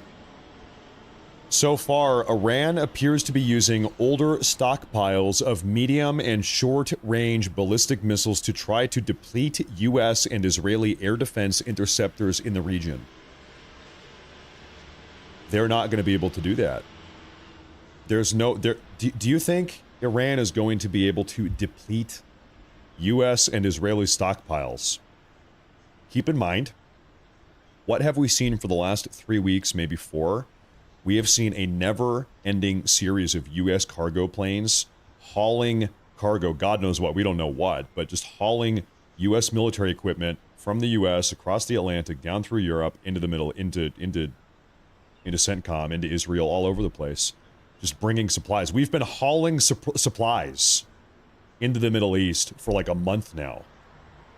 So this notion that they're going to be able to blow through all of our missile interceptors, I doubt it. I think we have prepared for this. I think we came locked and loaded to this thing. Otherwise, we wouldn't have. Keep in mind, it wasn't Iran that kicked all this off this morning. It was the U.S. and Israel. The U.S. and Israel, we are operating on our own timetable. Let's say Trump. Trump is, he's the one that effectively pulled the trigger here. He wouldn't have done that if he didn't feel prepared with all of his equipment and ammunition. Yeah.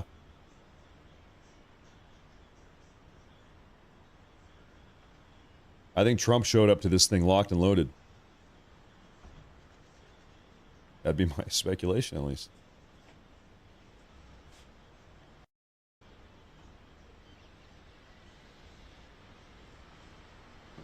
Okay, here we're seeing more of this. We keep seeing this. Developing Israeli media are reporting, quote, growing indications that Iran's supreme leader Ali Khamenei may have been killed in recent strikes. At this stage, there is still no independent confirmation from Iranian authorities or global agencies. If verified, this would represent one of the most consequential geopolitical events of the modern era, with immediate implications for succession inside Iran and regional stability. The world is waiting for the proof. I still don't believe it. This coming from the Daily Mail. I still don't believe it. I don't know. I'm incredibly suspect of this, suspicious of this. I'm not sure about it.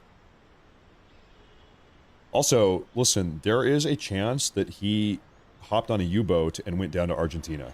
We cannot rule that out. Khamenei might be in Argentina right this very moment. Similar things have happened.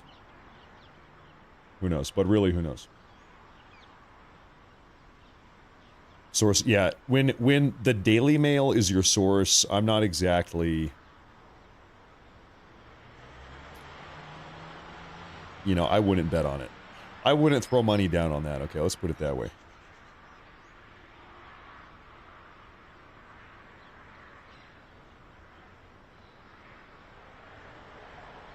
I'm not so sure.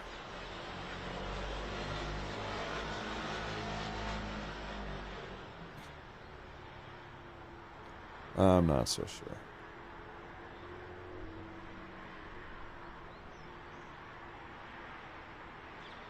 We've got more sirens, I'm sorry, more red alerts over Tel Aviv.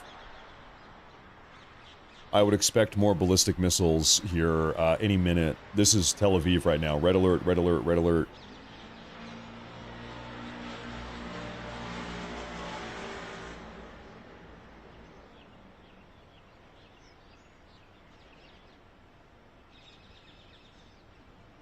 Would not be surprised if we hear these sirens here again. Also, Also, by the way, hey, first, I feel like I haven't said this at all today. I want to say thank you, everyone, for tuning in. Thank you for being here. This is history. We're watching history in the making. I wish all of us were gathered here under alternative circumstances. I wish none of this had to happen, but it is. So, thank you for being here on a Saturday morning. Hey, make sure to hit that follow button on YouTube and Rumble. Make sure to subscribe. I appreciate that a lot. We're watching history get made right now. Now, speaking of history getting made, there's something I'll show you here. We have more footage coming out of the Palm Hotel and Resort in Dubai. That is really loud. Slow down. Yeah, okay. So, remember a moment ago when we were watching that hotel, the 5-star hotel that was just on fire? And we didn't know... That is not debris. I'm sorry, that is not debris falling from the sky. That is a direct Iranian ballistic missile hit, hitting a 5-star hotel in Dubai. That's not debris. No. Good lord. Good lord.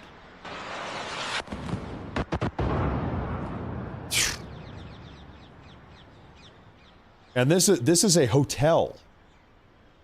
How many innocent people just got blown up in this hotel? Imagine you're on vacation in Dubai, 5-star hotel, $500 a night, whatever you're paying, more, I don't know.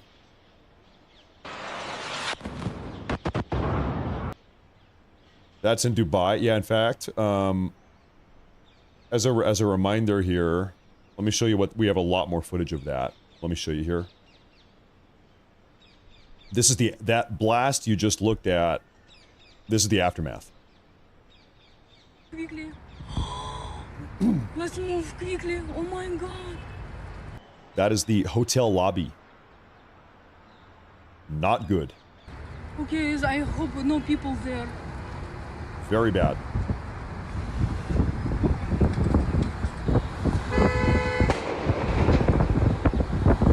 That's the hotel lobby. 5-star hotel, Palm Jumeirah in Dubai. We have more footage. A different angle from down the road.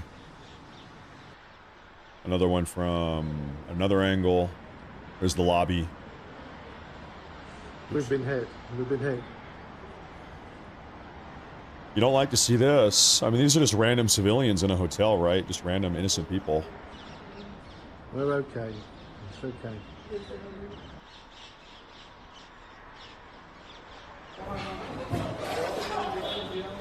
I mean, look at that. Wow.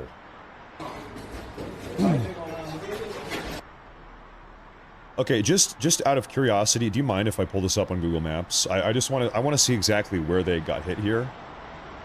So,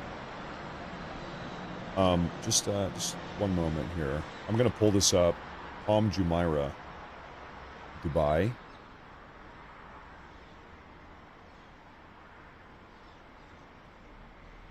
Oh, here's the problem. Palm Jumeirah is the name of this entire area, this fake island they built. So I don't know. I don't know the name of the hotel. Okay, I'm gonna try to look into that. I'm gonna look into that here.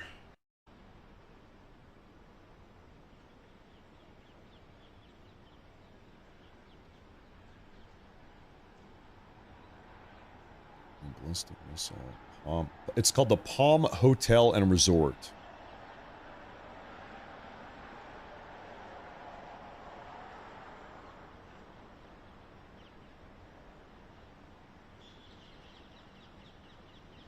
Well, they're all called the Palm Hotel. There's like a million of them. Okay.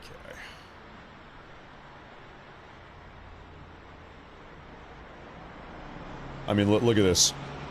Look at this. If you type in Palm Hotel and Resort, that's literally all of them. Hey, the prices aren't bad. $60 a night? 212? Look at that. $1,800 a night. Oh my gosh. Anyway, no, I don't know which one it is. I have no clue. I'll try to figure it out. I imagine prices are lower now, considering they're getting blown up by Iranian ballistic missiles.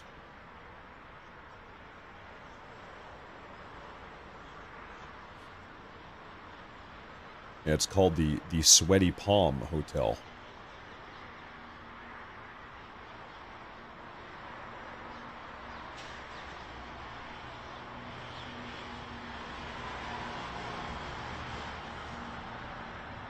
Maybe I can get to the bottom of this. Maybe Grok knows.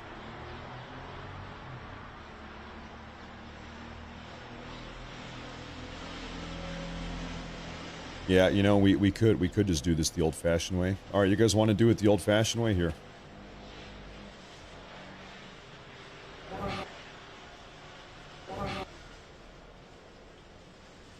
I was going to say we could look at this video and try to figure out exactly where it is, but I think that's going to be a very challenging task. Fairmont Hotel, somebody's saying here, is that right? Fairmont.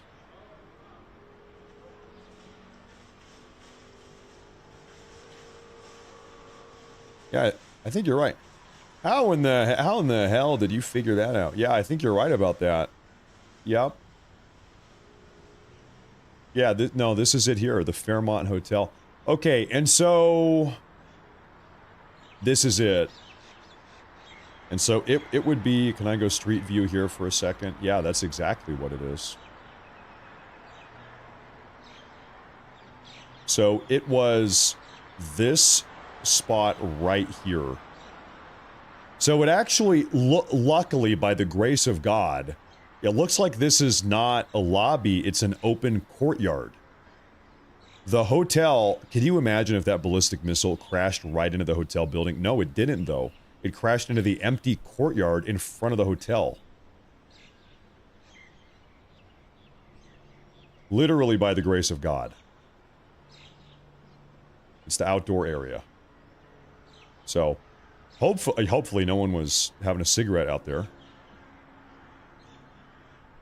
Just luck. Yep. That's right.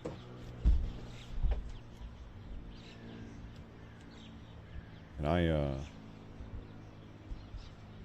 yeah, wow. Wow. We've got an airplane over the skies of Tel Aviv here. Who knows where they're going? I wonder if we can see them on flight radar.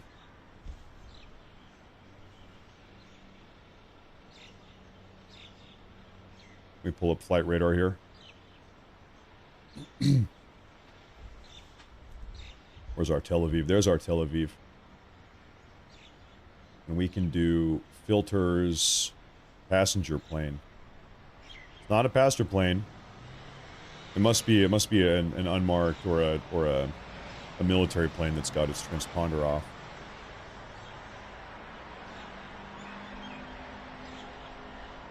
Nothing.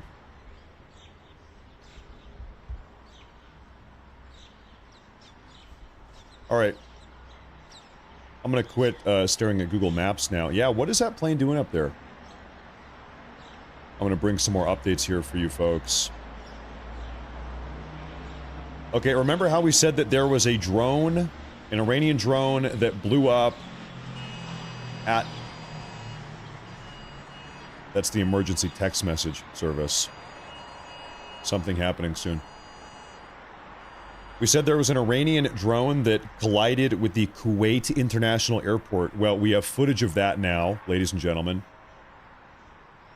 So you can tell, wow, look at that. An Iranian drone came right through the ceiling of the airport terminal, crashed through the ceiling and down into the floor, on the interior here. Right through the ceiling. This is the Kuwaiti International Airport.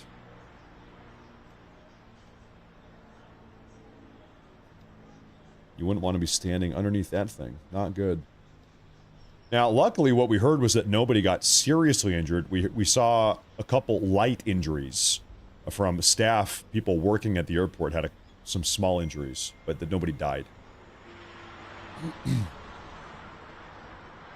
That's like a scene out of a video game. That's terrible.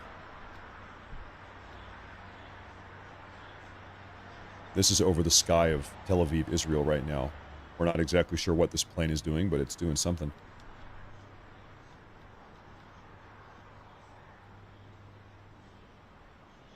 That's right.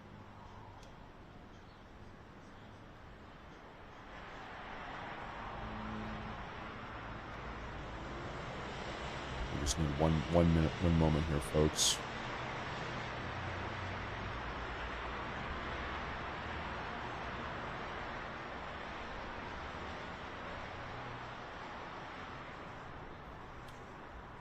On a Saturday morning. Everyone knows. It's always on a Saturday, isn't it?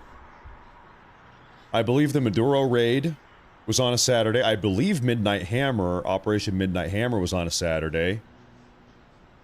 Guess what? It's Saturday again. If you are a terrorist or an enemy of the United States and President Trump is in the White House, Saturday is not a good day for you. You got to be careful on Saturdays.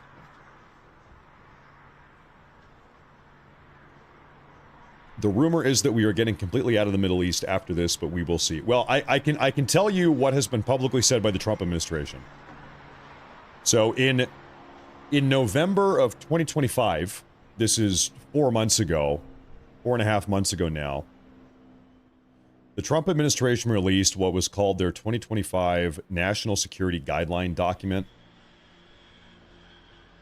In fact, this is it right here. Or it's called their National Security Strategy right here. This was put out by the Trump administration 4 months ago. It's called their National Security Strategy of the United States of America. This was put out by the Trump administration 4 months ago, signed off by Donald Trump. It's a 29-page foreign policy document. And effectively, if you read through this, it says that the Trump administration is not interested in really being in the Middle East anymore. The Trump administration says the United States has been in the Middle East for too long. We want to come back. Right now, we've got 45 or 50,000 U.S. military members, service members stationed in the Middle East. We want to bring them home. We want to be done. We want to hand off operational control of the Middle East to our regional partners. This is Saudi Arabia, this is Israel, this is Qatar, this is UAE. We want to hand off control, operational control, still maintain limited U.S. oversight, but we don't want to be the enforcer there anymore. We want to hand it off. However, the document goes on to say that in order to make that happen, you can't have a destabilizing force like Iran operating in the region. And so the document effectively says, to make this very concise, we need to get rid of Iran. We need to get rid of Iran, and then we're pulling out. And that's the official policy of the Trump administration. Whether or not you believe that, I don't, it's up to you, but that's what they've said publicly. So this is live on the streets of Israel. I'm not sure where in Israel, but you've got wreckage here. That doesn't look like a ballistic missile. I wonder what that is. נטע, אני בנפילה אחרת בראש העין עכשיו, כי הלכתי לתפוס מחסה ומצאתי עוד נפילה שהייתה יותר פוטוגנית. Hotel, or his window's been smashed open.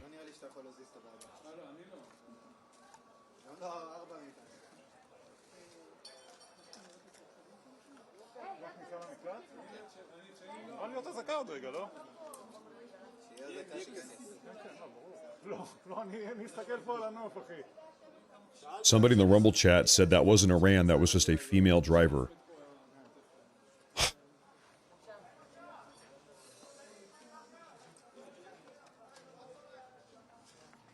Unbelievable. I, for one, cannot believe that you would say something that misogynistic. Can't believe it.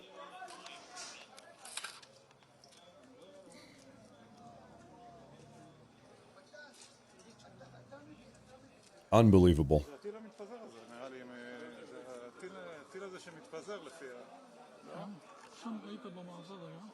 Oh, you know what? Okay, pause that video here for a second. This is live, but we have footage coming out of the Kuwaiti airport. You know what? I'm sorry. Hold that thought. I see this engine here. This looks like a suicide drone. Maybe? What happened here? This might be a drone attack that landed.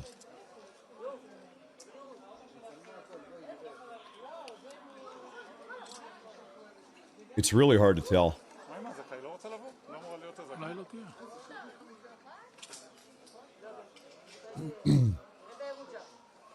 Anyway, okay, so car bomb could have been a car bomb.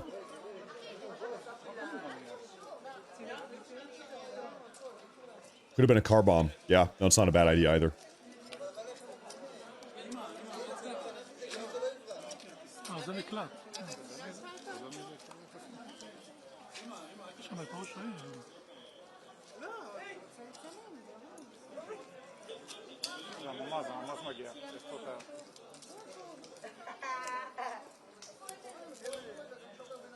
So what I wanted to show you real quick, we actually have footage now. Oh, I just lost it. Okay, no, we've got it. Okay, there it is. So we've got footage of inside of that Kuwaiti airport. This was an attack from an Iranian suicide drone in the Kuwaiti International Airport. It came down right through the ceiling.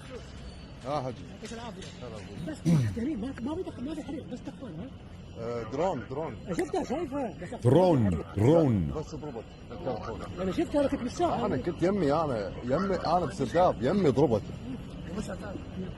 في اصابات في احد صاب لا لا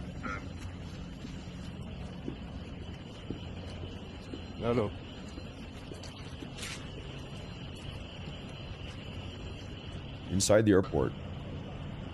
Right down through the ceiling. Anyway, here's our... Okay, well, back to Israel. Ballistic missiles inbound.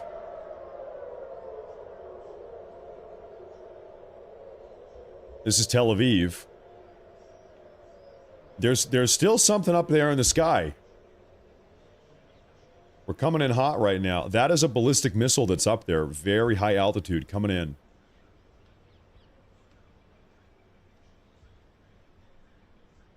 Let's see what happens here.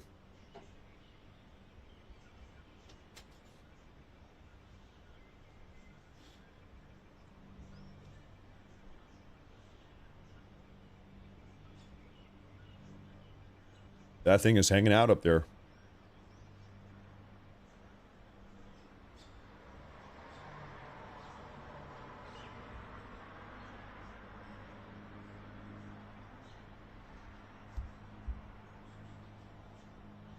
So keep in mind, Iran has different types of missiles. One of the reports we read 45 minutes ago suggested that Iran, so far, it's only using its baby stuff. It hasn't broken out the big weapons. True or not, I'm not sure. I don't know. Well, that thing is just gone.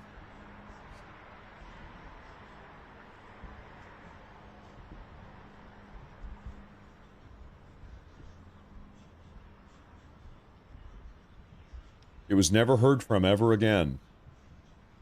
I don't know where that thing was going.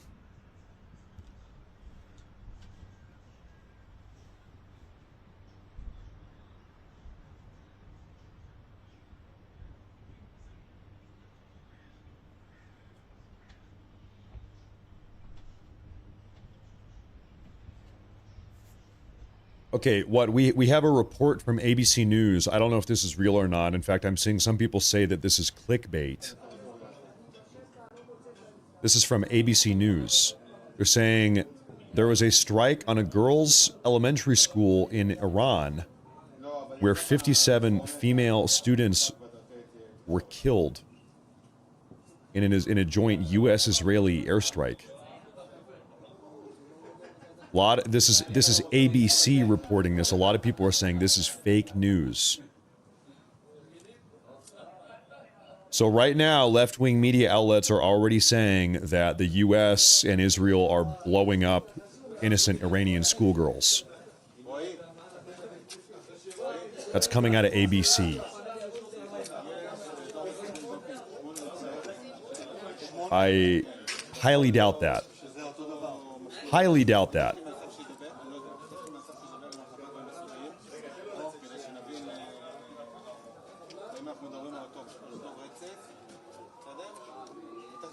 Big time doubting.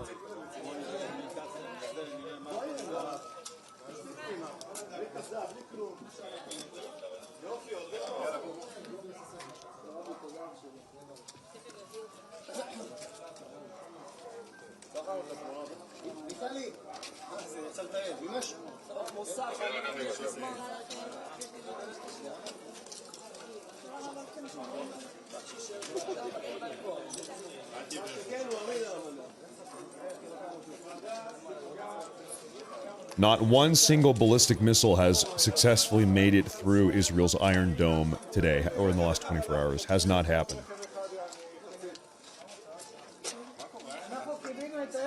All right, ladies and gentlemen. Breaking news here. The IRGC, the Iranian Revolutionary Guard Corps, has just said that vessels are no longer allowed to travel through the Strait of Hormuz. IRGC says the Strait of Hormuz is officially shut down. Nobody goes in or out. Okay, what's Strait of Hormuz? Well, your answer is this. Here's the Persian Gulf. Okay. This is the Strait of Hormuz, right here. And so you might notice it's sort of in the armpit of Iran. This is all Iran, right here. Now, the reason why this is a problem is because right around 20% of global oil goes out of this Persian Gulf. It goes out through the Strait of Hormuz. 20% of all the world's oil, they say. And it's coming from Qatar, it's coming from Bahrain and Kuwait and Saudi Arabia and the UAE.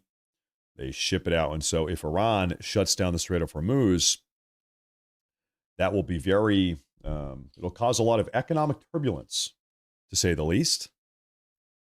And so we'll see, about an hour ago, we were speculating to what capacity can Iran even shut down the Strait of Hormuz. They say, we're shutting it down. Nobody's going in or out. But can they really even shut it down? Even if they wanted to? They might have underwater mines. I think they don't really have much of a navy to speak for. If they do, we will just blow them up. We'll see. Time will tell. Time will tell. We're back to Israel here. This looks like a car bomb or a suicide drone in the streets of... We're actually not sure what city this is in Israel. Let me, just one moment here. I'm looking for something.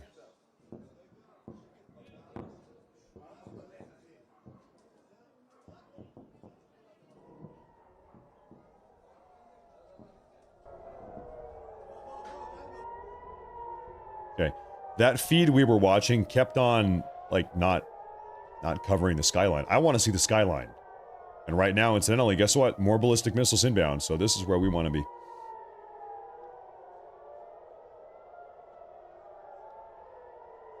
I kind of don't care a whole lot about that car bomb at this point or whatever it was. That's old news. We want to see the new news.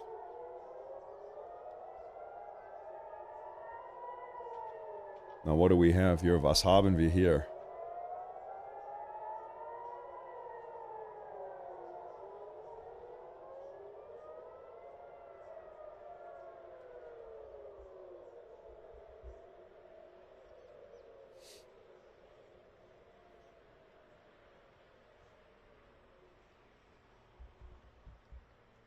Nothing. All right. Nothing.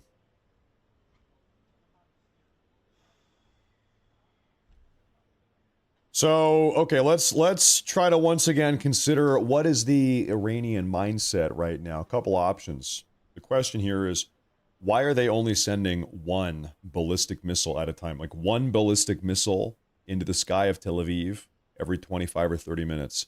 Why are they doing that? Well, the first answer to that question might be that that's all they can do. Maybe they would prefer to send 50 right now, but they can't. They don't have the capacity to send more than one. So they're just taking these pot shots, as ineffective as it is. Another theory, I suppose, if you want to sit here and speculate, is that maybe they are kind of probing.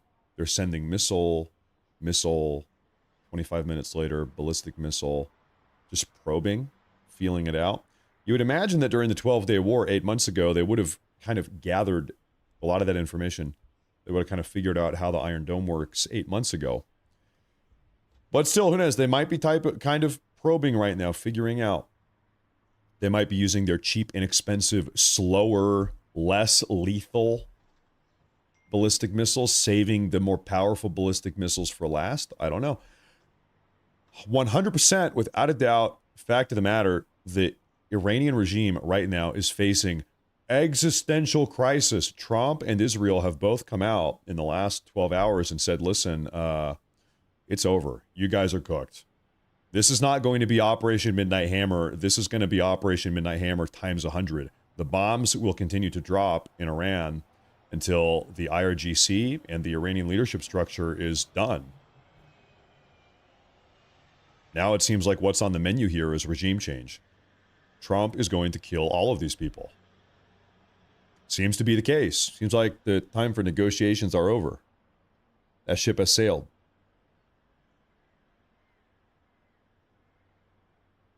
Oh, wow. Can you see that? I just caught that barely. Can I rewind that? Oh. How far back was that? Where was it? Right here. This is a... Oh, man, we missed it again. Hold up. Rewind. Right there. See that? Ladies and gentlemen, this is a ballistic missile launch site in Iran. It's at Isfahan. Confirmed. So we just saw a ballistic missile getting fired from inside of Iran. Making its way, presumably, over to Israel. We'll see. It'll be here in 10 minutes. That's about how long it takes. That is a ballistic missile getting launched. We've got cams on it. Wild. Wild. Where's my damn... There it is. There it is. Oh. Goodness, goodness, goodness. Why do we have cameras there? Listen, I told you the more... Listen. You guys think I'm joking about the Morse Force? We've got the Morse Force. We've got the Delta Morse. We've got the Space Morse. We've got the Air Morse. We've got the Mossad. We've got our intelligence apparatus. It's called the Mossad. You guys thought the Morse Force was a joke? Listen, we've got eyeballs everywhere. We see everything that's going on out here.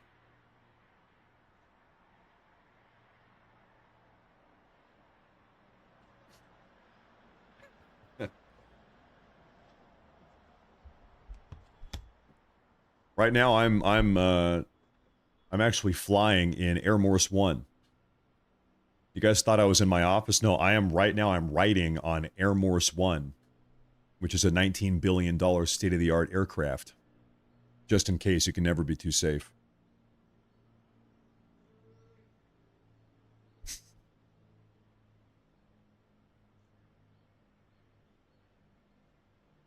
Now, in fact, I think I've got something else for you guys here. Oh, wow. Hold up. Yep. Okay, so additional footage shows the launch of two-stage Iranian ballistic missiles. These are not one stage. These are two-stage Iranian ballistic missiles. Show me what that looks like. This is the launch of Iranian ballistic missiles.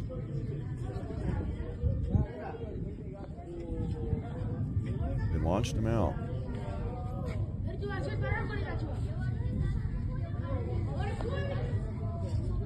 En route to Israel, presumably.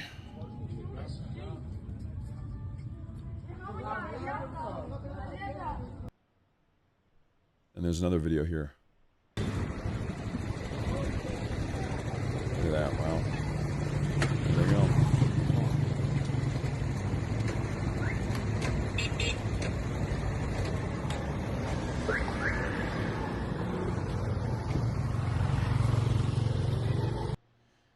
If you're just an everyday random Iranian dude, what do you do in this situation? Okay, well, my insane psychotic regime is firing ballistic missiles at U.S.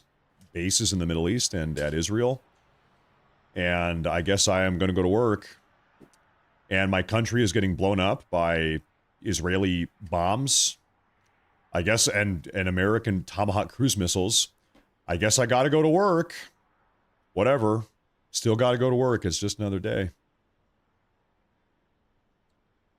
That's crazy, man. Stop doing that. Okay, there we go. There we go. There we go. There we go. B7, he says, an Iranian missile inadvertently struck an Iranian car bomb in Tel Aviv. There's no way. I do not believe that. An Iranian missile hit an Iranian car bomb. Hey, you know what? Maybe you're right. I doubt it, but maybe you're right. Maybe you're right. Hey, thank you, though. Thank you. Maybe you're right. How does a missile hit the 5th Fleet headquarters with 13 ships in the water? That's a good question. From what I understand, that naval facility had actually been evacuated, that nobody was even there. Maybe it was allowed to hit. I don't know. We also saw that drone. We also saw that suicide drone come in and hit that that radar facility on that like right next door to the naval facility. And that drone was it's not moving fast. You can shoot one of those things down. Maybe they let it happen. I don't know. Who knows?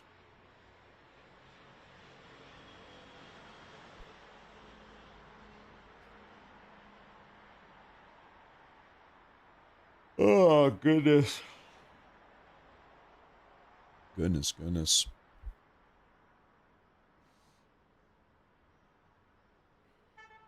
Grand C, thank you very much. Thank you very much. Greg Adamite said, more sod that cracked me up. You're doing a great job again. Yeah, you know, I should probably... I've already got enough people in Rumble calling me a Jew. I've had people all day in Rumble. Matt Morris is a Jew. Matt Morris is working for Mossad. I should probably not make jokes about Mossad, otherwise people in Rumble are going to keep calling me Jewish. But you know what? Hey, that's just the way that it goes, I guess. Thank you, Greg. I appreciate that. Thank you very much. Thank you very much. We have a super chat from Philip Isabel. IRGC says, Strait of Hormuz closed. USA, Strait of Hormuz reopened. Watch out for flooding debris. Yep.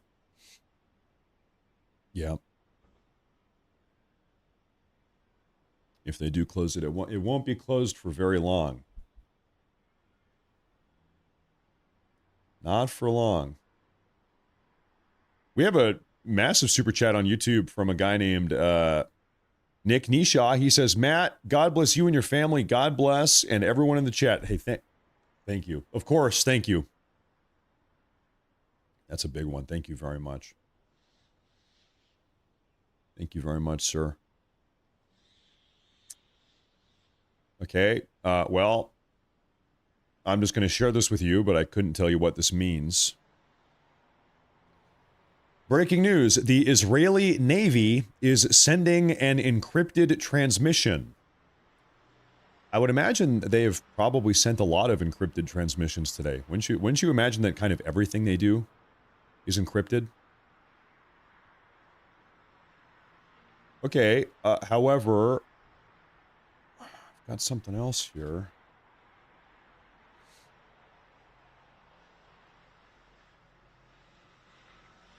Explosions are now being heard in central Israel.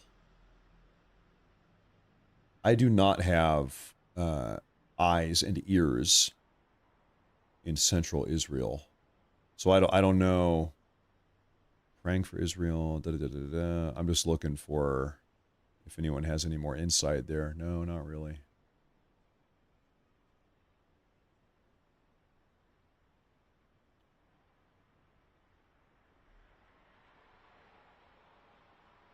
Not at the moment. I do have something for you folks. Okay, breaking news here. Prior to the attacks on Iran, the CIA assessed that even if Supreme Leader Khamenei were killed, he would likely be replaced by hardline elements of the Islamic Revolutionary Guard Corps, per Reuters. So, if memory serves, the IRGC is a very large organization, if you can call it that. It's like 120 or 140,000 members, all of whom are hand-selected to be diehard loyalists. And so if you... allegedly, all of them are diehard loyalists. You know, who knows? I guess you never really know the degree of someone's loyalty or zealotry until you really put them in a bind, until you pressure them. But that's a lot of people. The point is, that's a lot of people. Now, no doubt, if Khamenei were to be killed, they've got redundancy plans. They've got replacements, no doubt. They've got a line of succession, we could call it. 100%. They've thought about all of this, absolutely.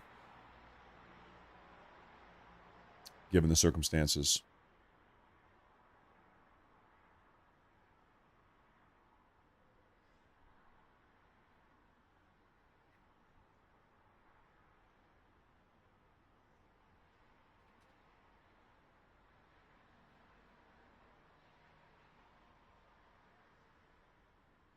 Okay, ladies and gentlemen, remember we played that video of that Iranian suicide drone crashing into that big white dome radar, U.S. radar apparatus?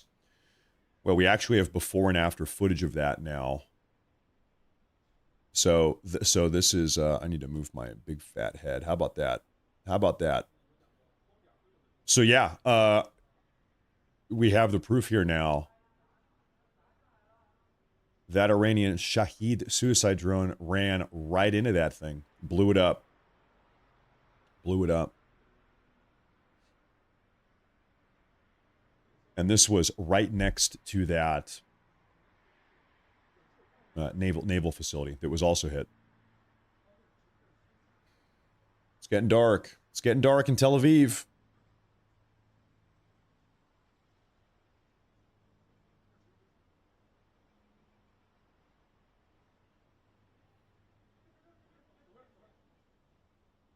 Getting dark in Tel Aviv.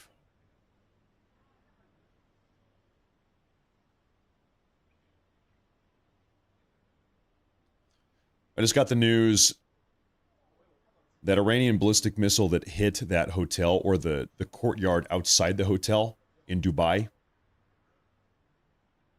4 people were injured. Nobody was killed. We've got the confirmation. Nobody died in that hotel attack, but 4 people were injured. Oh, look at that. So this is something that's being launched from a boat in the water up into the air. Some naval vessel, I don't know if it's Israeli or US, just launched something. Could be a Tomahawk missile, I don't know.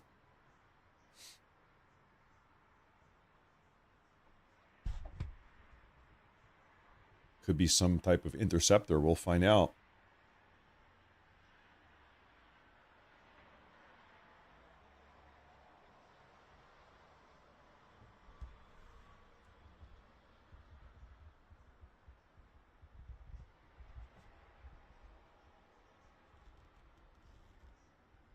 There it is. So, given that this thing is going up, just going straight up high in the sky,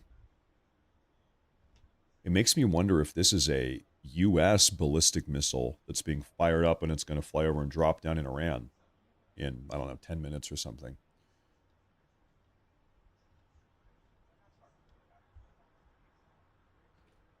Because we know right off the coast of Israel, we have the Gerald R. Ford carrier battle group.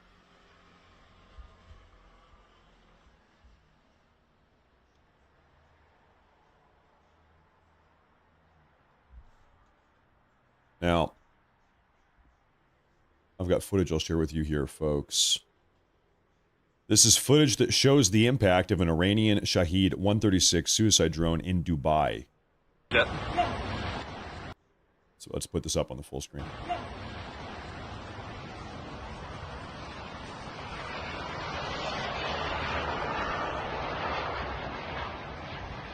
Oh my God. Okay, so you know what? That is the hotel that we've all been talking about. So it actually was not an Iranian missile, it was an Iranian suicide drone.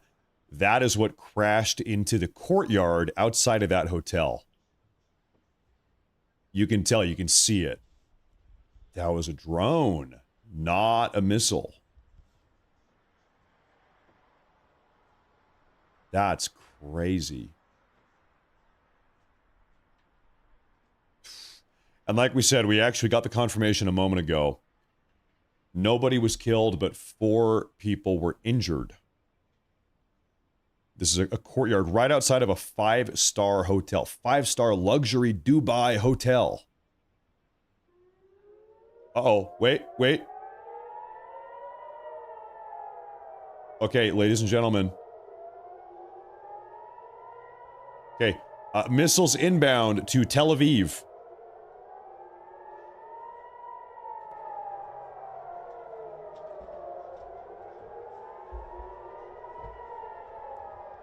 All right. Look alive, ladies and gentlemen.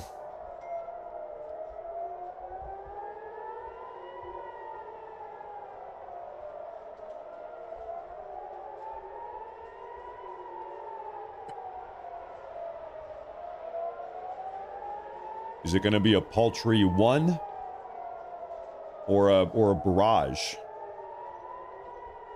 We've yet to see a barrage. I'll tell you what, man, I am starving. Anyone else hungry? Man.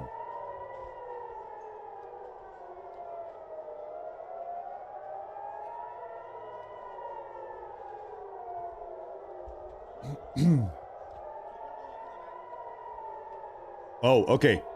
So these are Iron Dome interceptors getting shot up into the sky, and you see 3 of them get fired off there. Oh, 2, maybe 3 ballistic missiles inbound.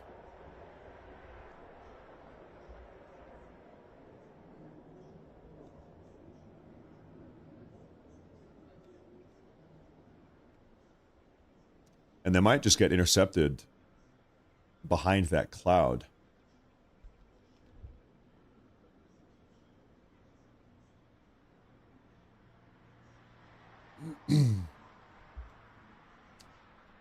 Yeah, I think they just got taken out behind the cloud. Maybe we're never going to see those again. Oh, there's one popped over there in the bottom left. You see that? And one, they got them all. Oh, look at that. We just saw 4 little pops. I would suppose they got them. I think they got them all. Pop, pop, pop, pop.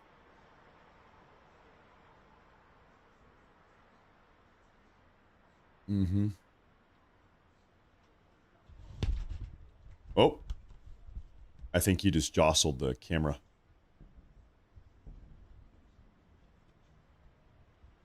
And now you actually hear the audio in the distance. Yeah.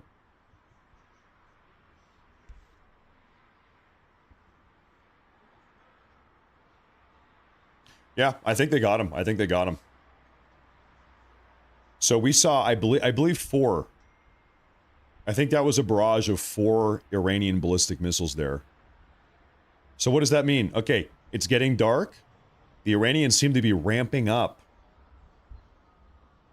Up to this point, we've seen probably 4 or 5 different instances of the Iranians launching 1 missile at a time. 1 missile intercepted. A half hour later, 1 missile intercepted. A half hour later, 1 missile intercepted. Okay, that's happened 4 or 5 times. Now, oh, another interception right there in the middle. Did you see that? Bottom middle. That must have been a drone. That must have been a drone that got intercepted. Look at that bottom left. Hold up. Wait a minute. Folks. Left side. Left side. It is not over.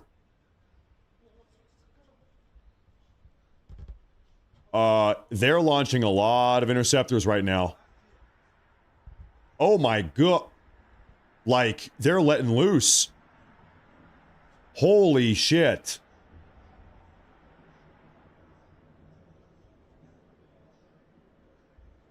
Interception.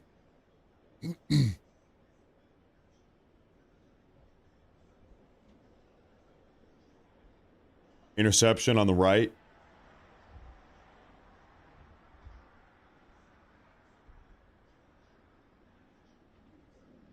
This is a big time barrage.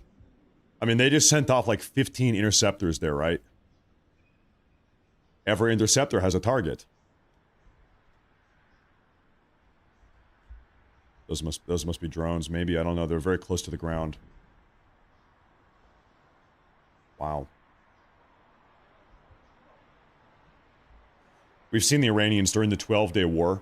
They would time up the drones with the ballistic missile. So if a drone takes 45 minutes to cross Iraq and make its way to Israel, you know, if a drone takes 45 and a ballistic missile takes 10, then they'd launch them, you know, they'd sync it up so they arrive at the same time. So we might be seeing one of those attacks right now.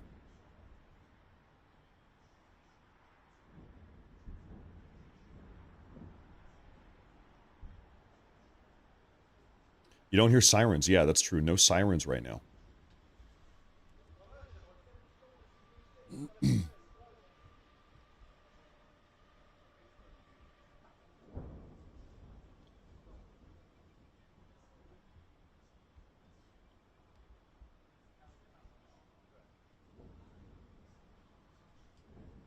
Nope.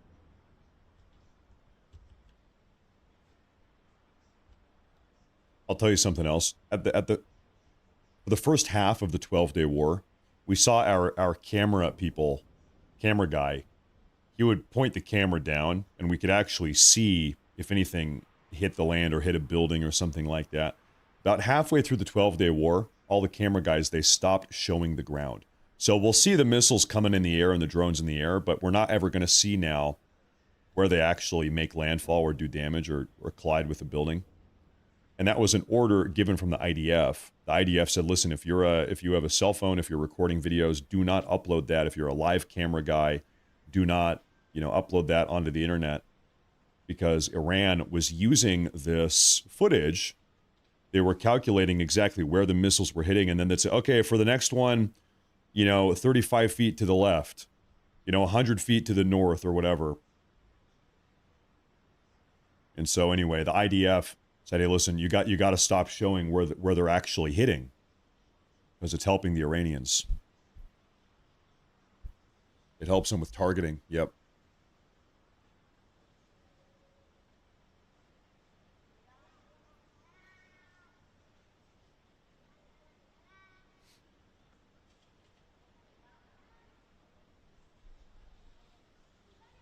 Well, seems to be over. That one seems like it's over now.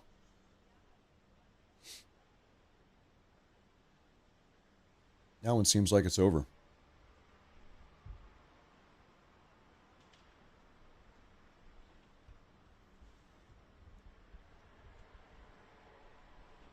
Or maybe not. Or not. I don't know. We'll see.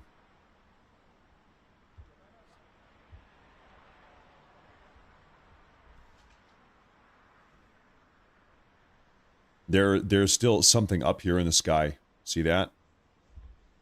I don't think we're over yet. That is something. That could be a plane.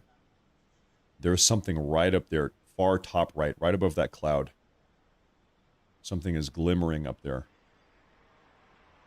And it sure as hell is not a star.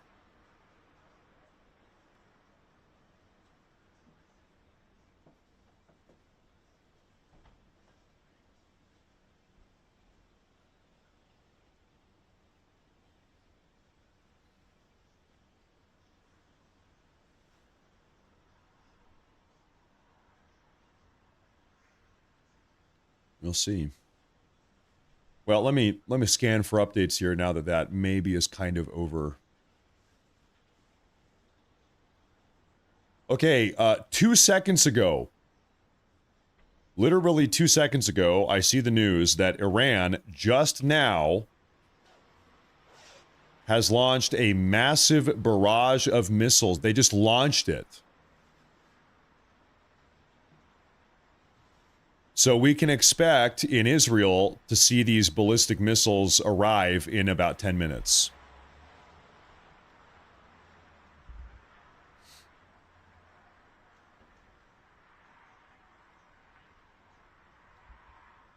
They just launched another wave.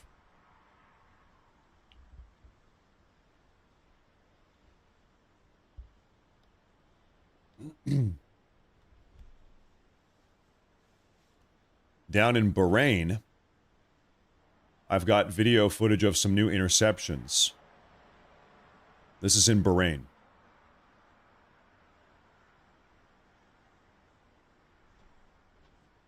Wow.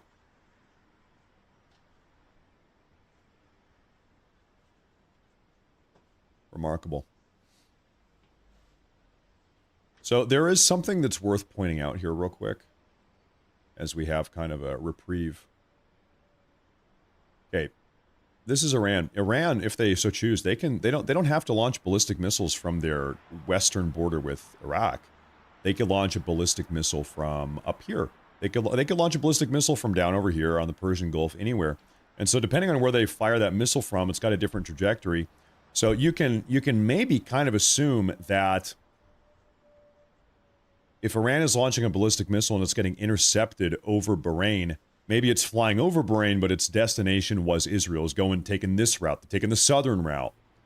They're launching sometimes ballistic missiles from up near Tabriz, and it goes through northern Iraq and then over Jordan and comes down towards Israel, maybe over Syria. But the reason I say this, there's different trajectories for all these different missiles coming in from Iran. They've got a pretty big chunk of land to fire these from. Is that both the U.S. and Israel have missile interceptors all over the place. You know, the only over the sky of Tel Aviv is not the only chance we have, or Israel has, to intercept these missiles. They're intercepting missiles over Iraq and Kuwait and Bahrain and Qatar and UAE and potentially Syria. Most certainly Jordan. So really, when we're looking at this live Tel Aviv cam here, we're only seeing perhaps the select few missiles that, where was our map, that have successfully made it past the missile interceptors in Iraq and Syria and wherever else.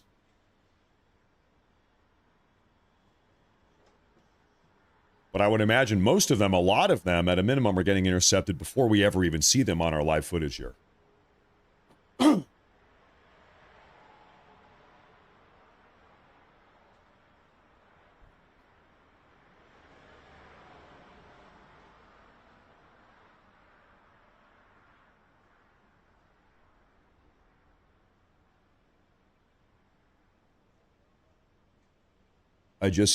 We've been live now for 4 hours. And I have just now, for the first time, actually looked at how many people are tuning in. We have a very casual 40,000 people tuning in today. Hey, welcome to the show. It's the first time I actually look at that today. Hey, welcome to the show. Thank you for being here. Unfortunate circumstances have us all gathered here today, I suppose. But hey, make sure to hit that like button. Make sure to subscribe while you're here. Good morning. Good morning. Oh, sirens. Ladies and gentlemen, look alive. Here we go. I'm noticing some lights top left. Look at that, top left. I see a little glimmer up there in the sky, in the night sky. Twinkle, twinkle, little star. No, it's twinkle, twinkle, little ballistic missile.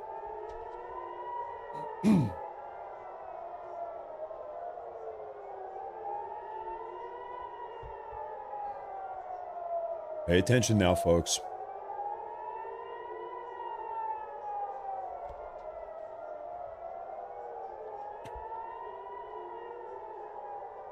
This might have been that. This upcoming will probably be that barrage that we talked about a couple minutes ago. I said they just launched a bunch more missiles, remember? Probably what we're talking about here.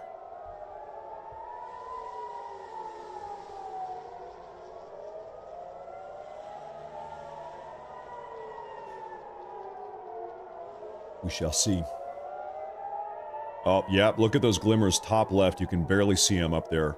Far up in the sky.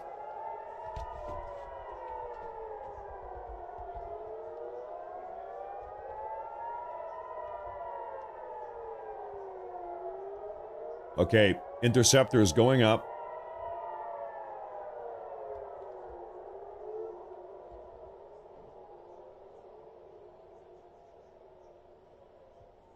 Just one interceptor. That we can see here at least. And we're going to see a boom.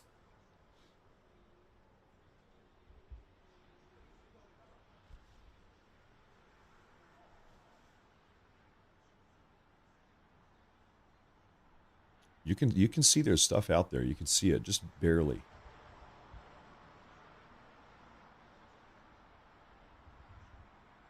Well, the siren is done.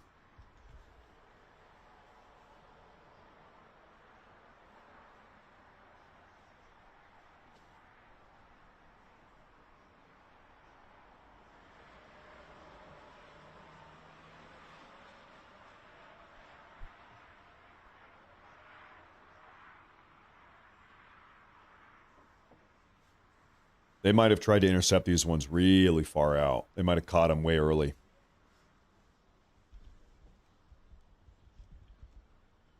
They might not even let them get close at all this time.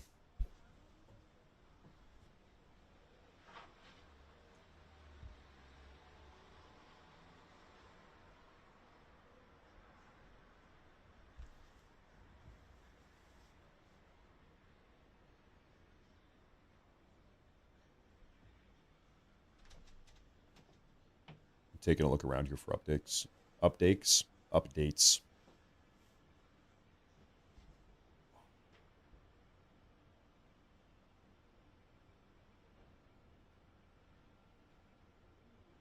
No, it's reminiscent. So who was here 8 months ago when we were doing live coverage just like this, doing literally the exact same thing 8 months ago during the 12-day war?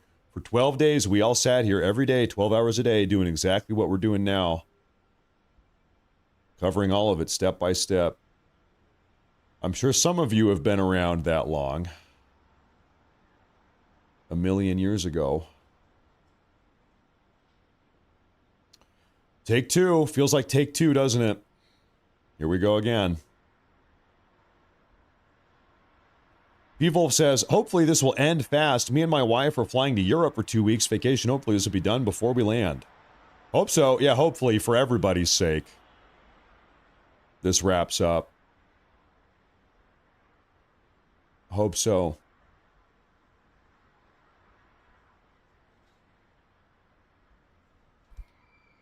We have an update here from on the ground reporter Trey Yinks, who reports for Fox News.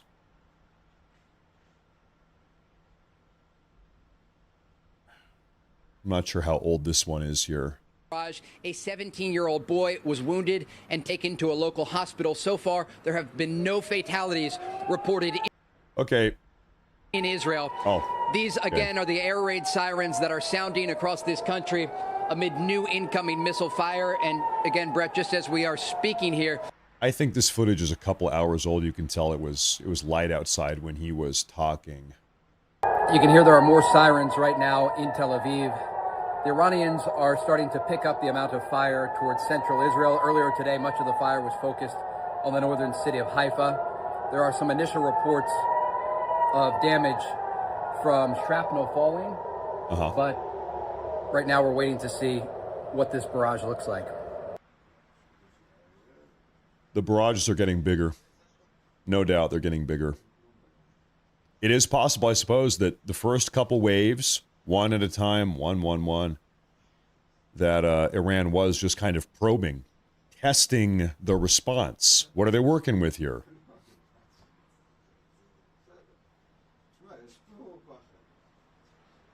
And now maybe they're more confident they're picking up the volume. Oh, actually, we have the confirmation of that. Check out this report. The Qatam al-Anbiya Central Headquarters, which is the engineering and construction command of Iran's army, has just stated that attacks against the U.S. and Israel will gradually escalate. So there, I guess that's exactly what we were just talking about, incidentally. The Iranian plan is to continue to escalate the attacks, the volume and the rate at which the attacks are taking place. And that seems to be what's actually happening. Seems like that is what's happening now.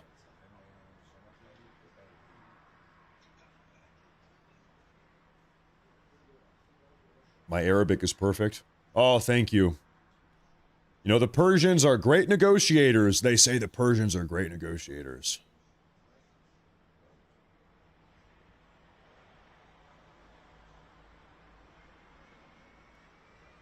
I used to play World of Warcraft with an Iranian guy. Although he was raised in the U.S. I think born in the U.S., but ethnically Iranian.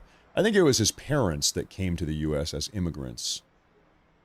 An old Iranian friend of mine playing World of Warcraft back in the day.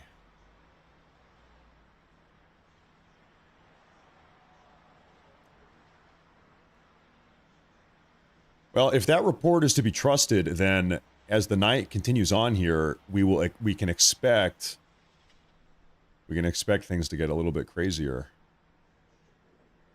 S-Fan, yeah, that's his name, S-Fan. Some of you might have heard of him. He's a streamer. S-Fan, that's his name. The legendary Ret Paladin.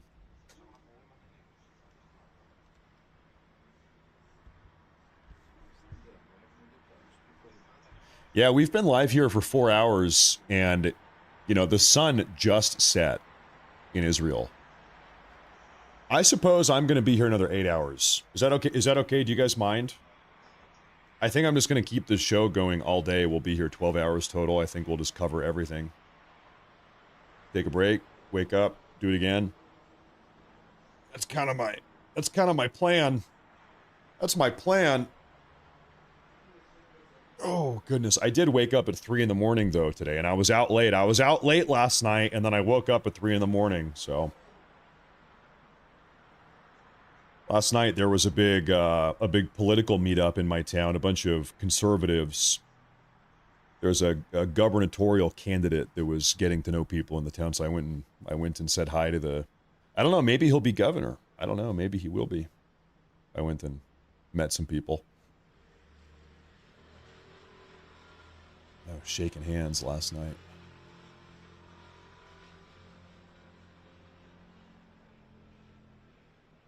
Well, late. When I say I was out late, I mean I was out until 10. I got home at 10. So I guess it's not that late. Wasn't that late. I was asleep by 11, and then I woke up at 3. So, you know, it's not the end of the world. It's not really that bad. Not that bad. How do you know when it's over? This is what I will tell you. I watched pretty much every single second of the 12-day war. This is 8 months ago between Israel and Iran. Very similar dynamic, launching missiles back and forth, intercepting missiles, and kind of the same deal. What we saw during the 12-day war 8 months ago is that almost all of the action happened at nighttime. So the sun has just set in Israel maybe 30 minutes ago. It just got dark. So I would expect that it's going to be a very eventful night. We just got a report coming out of the Iranian central headquarters saying that they're going to pick up the rate at which they are attacking, and the volume with which they are attacking is going to increase as time goes on. So I think it's going to be a pretty eventful night. So we're going to be here all day. We'll be here. I'm not going anywhere. We're not going anywhere.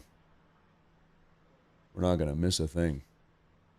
I think we're just at the beginning of it, though. I think we're just getting started.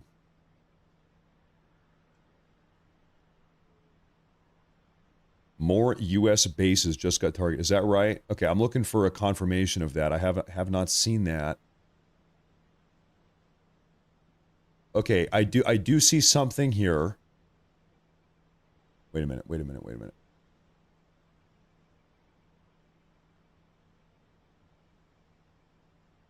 Stand by.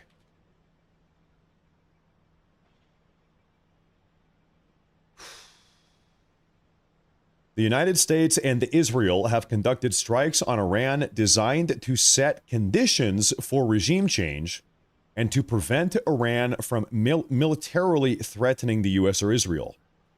Israel has reportedly focused on decapitation strikes and military targets, while the U.S. has focused mostly on military targets. So take out their air defense systems, take out their capacity to fire ballistic missiles at U.S. bases in the region or Israel. Take out, just like totally cripple the Iranian regime. Shut down their defense, shut down their offense, and then take out key military and political leaders, and then just kind of see what happens. And then just see what happens. So right now, we might kind of be in the see what happens phase. The U.S. and Israel, they were carrying out targeted strikes for a couple hours. Seems like that's kind of died down a little bit. And now we might just kind of need to wait and see. What does Iran do? What we have seen is both Israel and Trump come out and publicly say, all right, Iranian people, now is the time to rise up and take your government. Hi. Oh, yeah, thank you. Wow, that's just the greatest. Thank you very much. Thank you, dear. My beautiful wife has put together a home-cooked meal. As you can see, this is not one but two sausage egg McMuffins and a McDonald's hash brown. Home-cooked, man, just like my mom used to make. Just like mom used to make. Delicious. You gotta have two. I'm a big boy. What can I say? You gotta have not one, you gotta have two sausage egg McMuffins.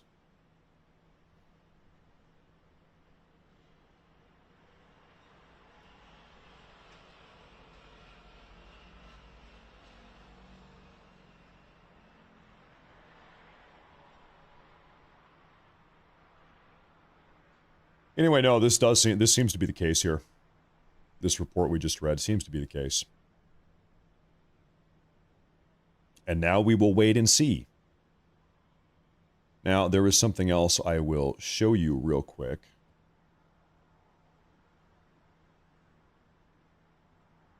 An IRGC-affiliated group carried out a drone strike targeting a power plant in Erbil in northern Iraq. So, IRGC group attacked a power plant in northern Iraq. And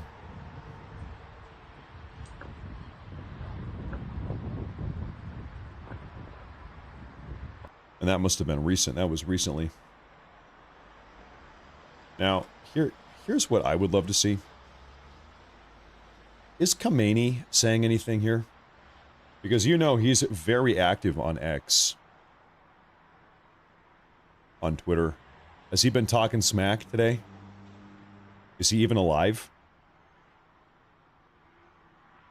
He hasn't posted any, he hasn't posted anything in, what is that, 11 days.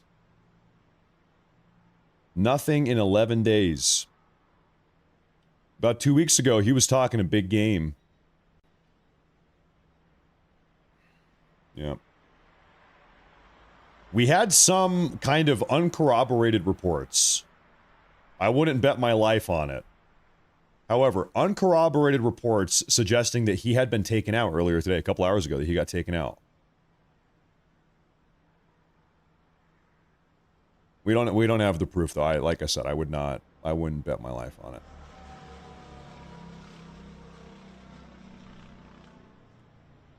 We're not sure.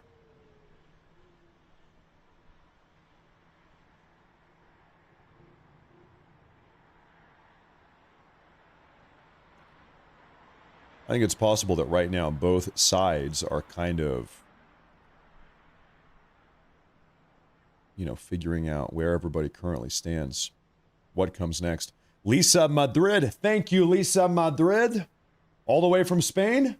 España. Thank you very much. Thank you very much. RuneScape Vet says, for Kathy, the real MVP. That's true. It's true. You got to have a good wife. It's true. Thank you. I'll pass it along. Thomas Conservative says, great coverage. Thank you, Thomas. Thank you, Thomas. Good morning, sir. Eat off camera, Matt. We don't need to see you chew. No. That's fine. Whenever I eat, I'm just going to eat on camera. Don't worry about that. We don't want to see you chew. Listen, I'm a human. I don't know if you notice, I'm a human being. Yeah, I'm gonna eat my food. I don't want anybody to see me chew. It's embarrassing. I am a human being. What, have you never seen somebody chew food in your life? Have you never, like, been to a restaurant or something? Please, don't show us that. Please, don't show us that. You're just gonna have to deal with that. I think you'll be fine. You'll be fine. I think you'll be fine.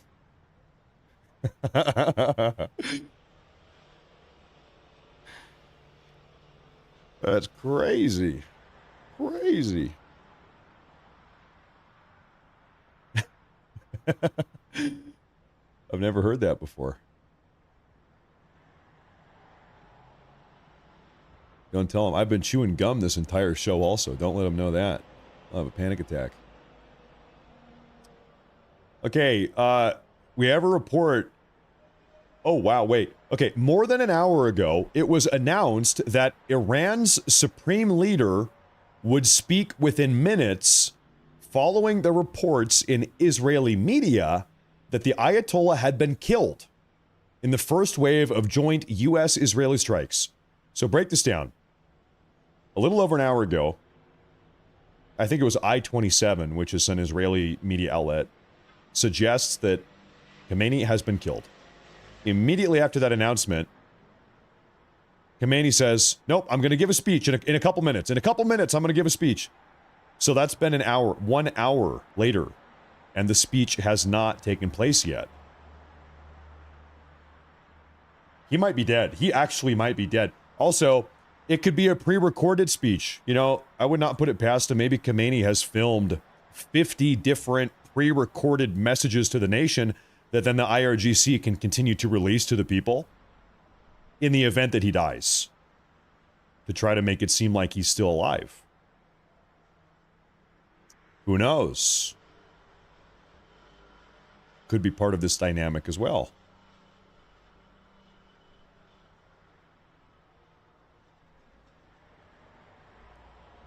Khamenei, if you are still alive, put a shoe on the top of your head. Shoe on head.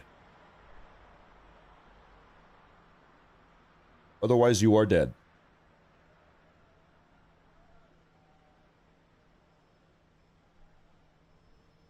The IDF chief... Okay, here we go. All right, hold that thought. Hold that thought.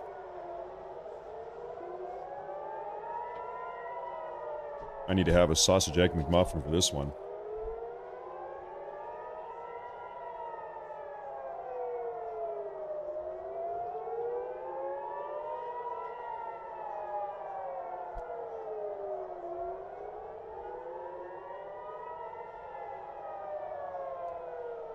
Up there in the top left.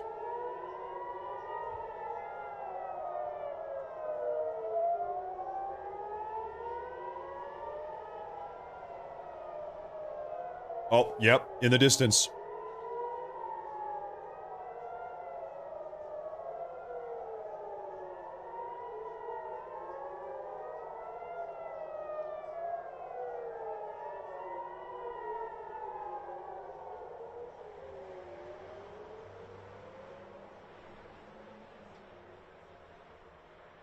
Well, now the sirens are gone. You still see right here where the mouse is. See that? Right there in the middle. Oh, look at that. Look at that. Inbound. That might have already been intercepted, though. That one might be done already.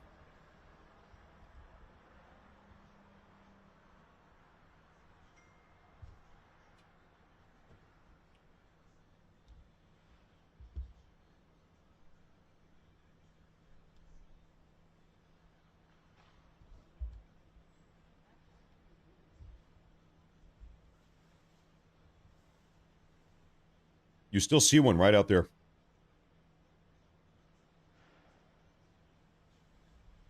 Right there.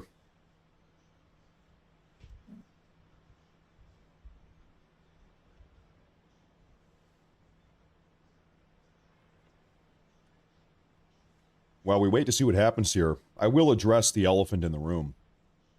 See a lot of people in the chat, they're saying, McDonald's is goy slop. You shouldn't eat McDonald's. It's unhealthy for you. Matt, don't eat McDonald's. It's not even real food. It's barely even food. Oh, don't eat the McDonald's. I'm going to tell you something, man. I don't really give a shit. I like McDonald's. I'm not even going to hide it. I'm not going to lie about it. I like McDonald's. I am an American patriot, and I love McDonald's. It's delicious. I love to eat it. I have McDonald's maybe once a month, maybe twice. And I enjoy it. Every time I eat it, I enjoy it. I love McDonald's, man. It's awesome. It is delicious. I love it. I will never stop eating McDonald's. I love McDonald's. Yummy. Yum is what I say.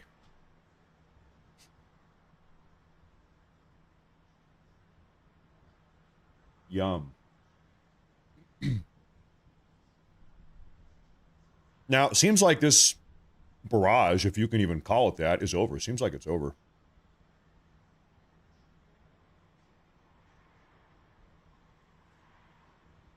It is really, really difficult to make sense of the IRGC's ballistic missile attack plan. Sometimes they do 1, sometimes they do 2, sometimes they do 30, sometimes, I don't know.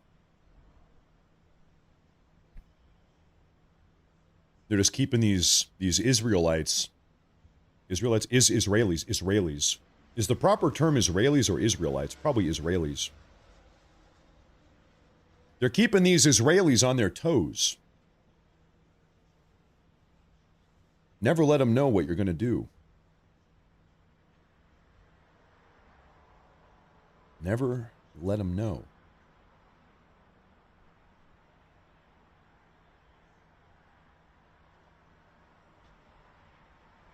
Oh, I've got something here for you folks. Stand by here.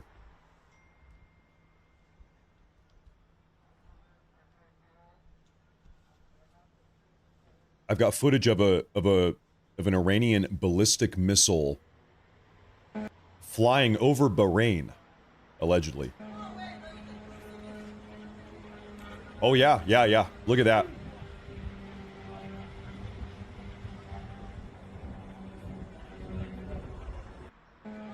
Flying overhead.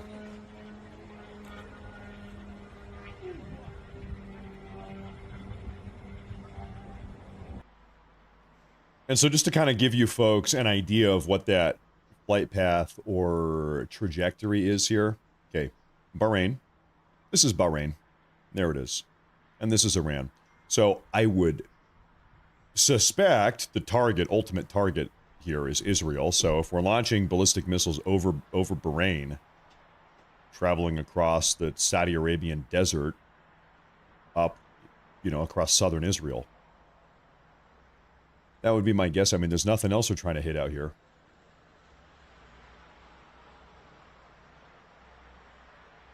They've got different flight paths.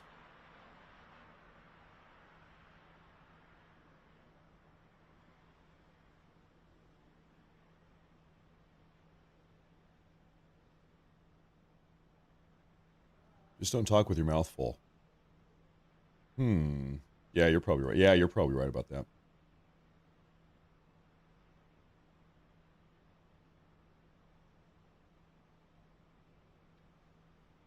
Yeah, you're probably right. I have a curious idea here. While we are in between updates, you want to know why everybody in America is so damn fat and obese? It's because our food is delicious. It's because our food is yum-tastic. You want to know why nobody in Europe is fat? It's because their food sucks. Nobody wants to eat it. European food sucks. They don't even have Pizza Hut or Kentucky Fried Chicken. They barely even have McDonald's. Okay, the reason why everybody over here is so damn fat, it's because, dude, we have the best food in the world. It's delicious, man. Good luck getting Popeye's chicken in Frankfurt, Germany, you're not going to find it. Our food is awesome. Delicious. How can you not be fat? How can you not eat it? It's the best food ever. It's delicious and barely nutritious and barely even nutritious. It is delicious and barely even nutritious.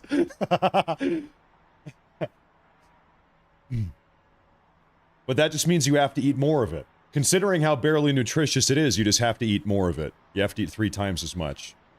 Hey, no complaints from me. It's yumtastic.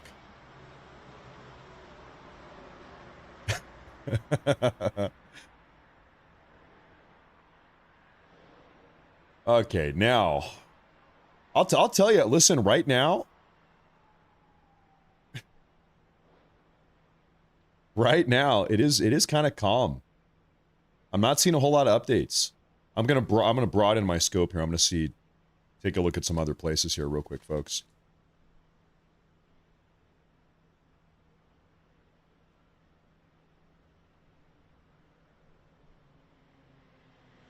Matt, you know nothing about the toxins in our foods. Dude, are you like autistic or something? How can you not tell? No disrespect, I'm maybe a little bit autistic also. Dude, it's called a joke. Dude, it's called we have a little fun. It's called we tell jokes sometimes. Dude, you know nothing about the toxins. Dude, it's called we're having a joke. Unbelievable. Unbelievable. Okay, anyway. That's enough. No more funny business.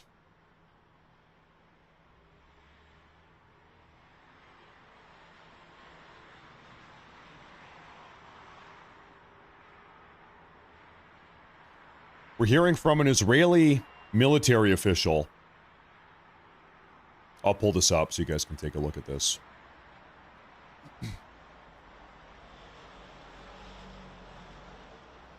An Israeli military official says the joint Israeli-U.S. strikes were planned over months and targeted locations where senior Iranian officials were meeting, resulting in the deaths of several senior figures. And we've heard that. We've got the confirmation of that.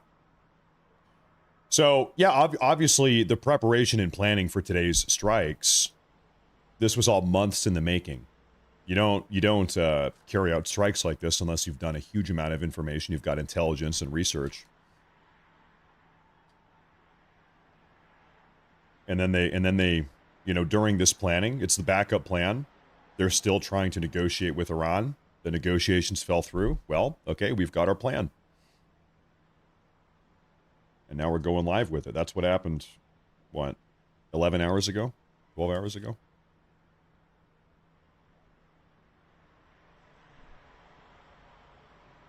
I believe it. No doubt an operation like this took months to plan, though. 100%. No doubt.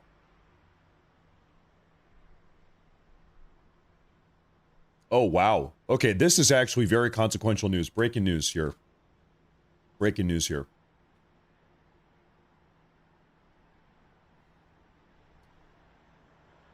The United Kingdom Maritime Trade Office has just issued an advisory. Sirens. Okay, hold that thought. We'll talk about that in a minute. We've got more missiles inbound over the skies of Tel Aviv.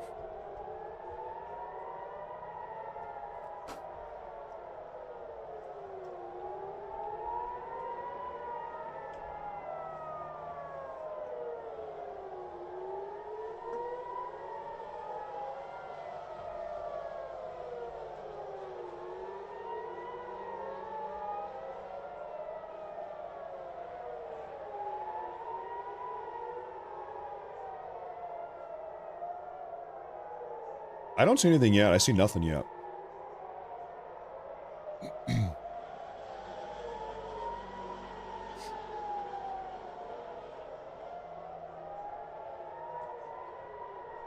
I don't even see a little glimmer this time.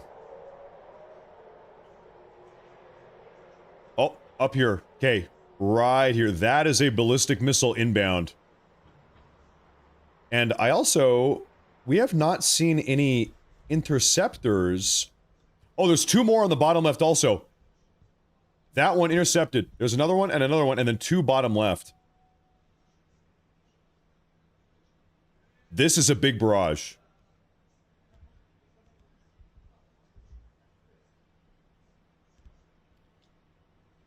We had 2 of these Iranian ballistic missiles actually get very close. It could have been drones, in all fairness. Get very close to the ground. I suppose they could have been hits. I don't know. We'll take a look here in a minute.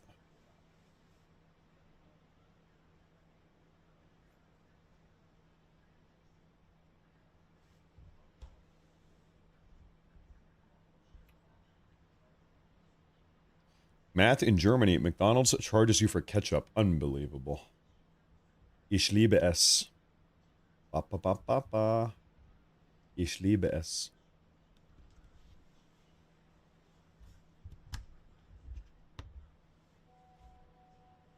Well, okay, I suppose situation's under control here. You know, I am admittedly falling a little bit behind on these super chats and rumble rants. Let's get a grip on those real fast. But first off, like I was about to say, the United Kingdom Maritime Trade Office has issued an advisory stating that multiple vessels operating in the Arabian Gulf have received radio calls advising that the Strait of Hormuz is closed down. So this is the 3rd or 4th time we've heard this now. Seems like we've got the confirmation. The Strait of Hormuz, Iran has shut it down. Strait of Hormuz has been shut down by Iran. How long can they hold that up? To what degree is it really shut down? I guess we'll find out. Allegedly, it has been shut down. Okay, I just saw somebody say that Haifa has been hit. I don't have footage of that yet. Give me a moment. If that happened, then I will. The second I see that, I'll pull that up here. Okay, I need to do some rumble rants and super chats. NT Waskas, he says, you have a great show. Hey, thank you very much for tuning in. I'm sorry about my sausage egg McMuffin. Sorry about that, folks. Thank you very much. I appreciate that. We had our German friend. 45 Rob says, I love American food. So do we. That's why we're all fat. Us too. We love it too. Thank you very much. Thank you very much. Yeah, it's awesome.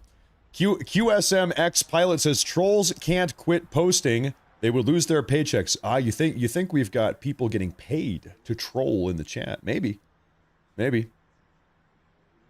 PS Farm Girl says, hey Matt, please say prayers for my son flying to Berlin, Germany today to spend time with his girlfriend. He needs to check if his flight hasn't been canceled. Good luck. Prayers, good luck. I hope he has fun in Germany. I'm sure he will. I'm sure everything's going to be fine. I'm sure it'll be fine. Find a nice German girl. One of the old Germans, not one of the new Germans. Thank you very much. ACN Jan says, Matt Morris, thank you for making news great again. Love from Florida, Drew and Lisa. Shout out Drew and Lisa all the way down in Florida. Thank you very much.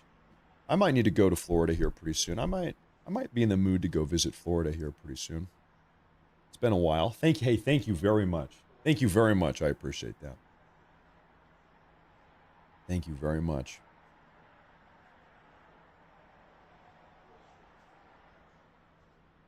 Now, I'm going to quickly scan all of my... Can I kind of show you guys what I'm working with here? I have 6 individual different live updating news feeds. All of them automatically update. So I'm just out here taking a look. And then I've got other stuff too I'm scanning here. If anything happens, we are going to see it. We've got it. I see a report here. The Israeli Air Force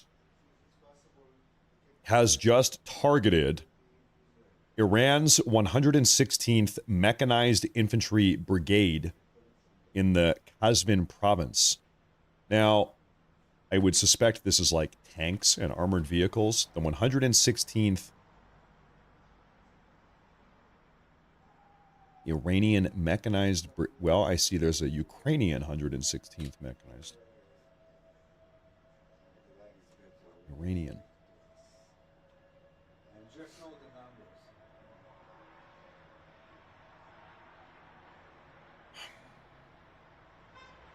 Mobile assault armored and infantry units, particularly in the border regions bordering with Iraq. Okay.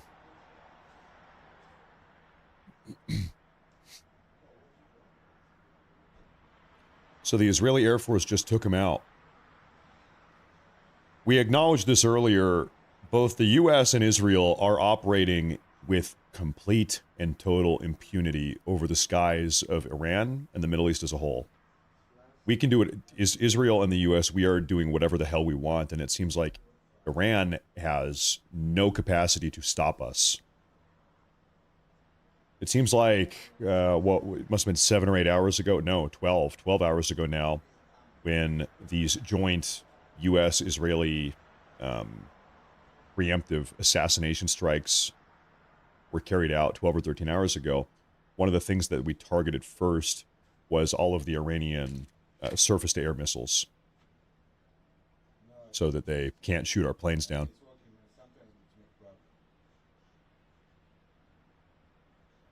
Or shoot down our rockets.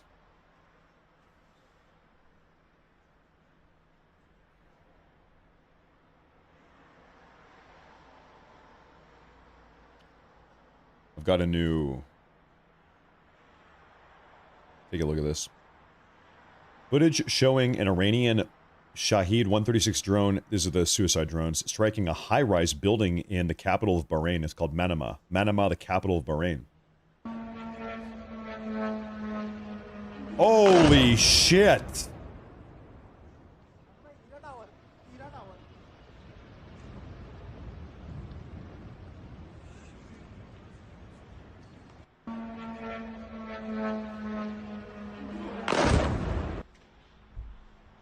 Wow. Wow.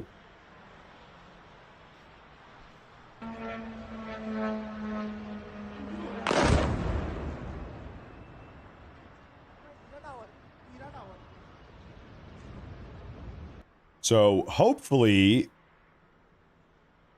this building had been evacuated. It looks like it has not been evacuated. You see lights on all throughout the building. Now, where it actually hits, right there.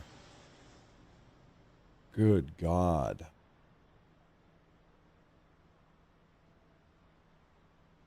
Terrible. You know that did damage. That's terrible. Well, hopefully nobody got hurt there.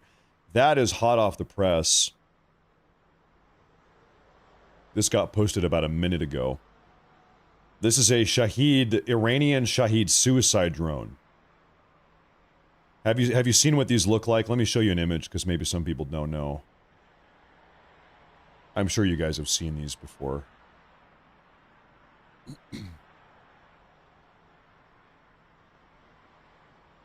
This is effectively what they are. Yeah.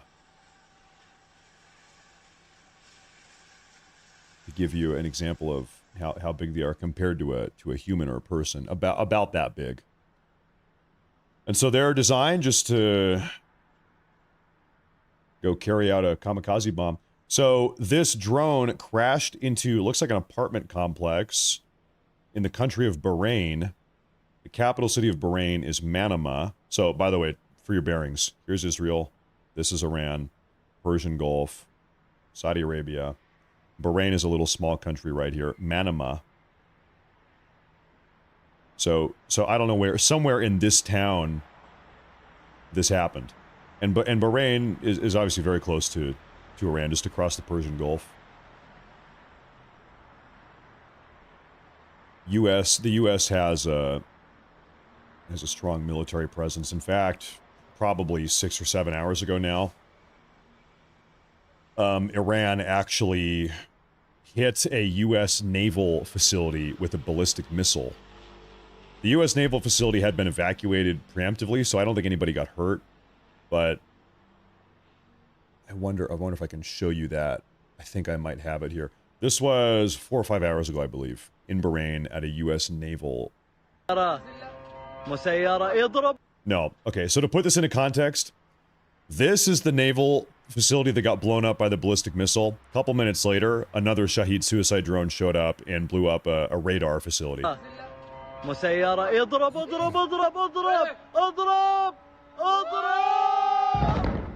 So that's a U.S. radar facility that got blown up.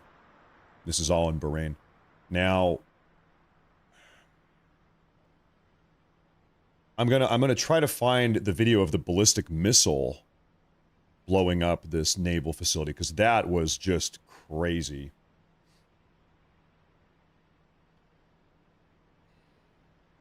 It'd take me a minute. Take me a minute to find this. Oh, I've got it. Right here. Right here. Stand by. So this is it here.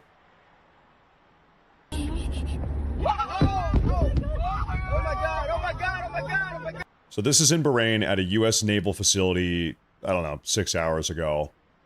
This is an Iranian ballistic missile. Inbound.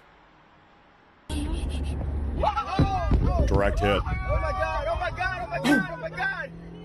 Okay, okay. Oh my god, oh my god, oh my god, oh my god! Now, like I said, luckily, nobody was, at least I haven't heard about anybody being injured. Seems like this base had been preemptively evacuated in preparation for all of this going down. So I don't think anybody was wounded or injured or harmed. Yeah, no, they're fast. They are fast.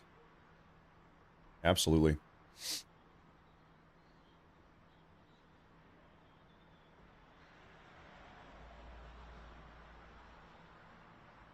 Okay, 3 minutes ago, the Israeli Air Force has just launched another round of strikes against Iran, this time targeting missile launch sites and air defense systems in central Iran.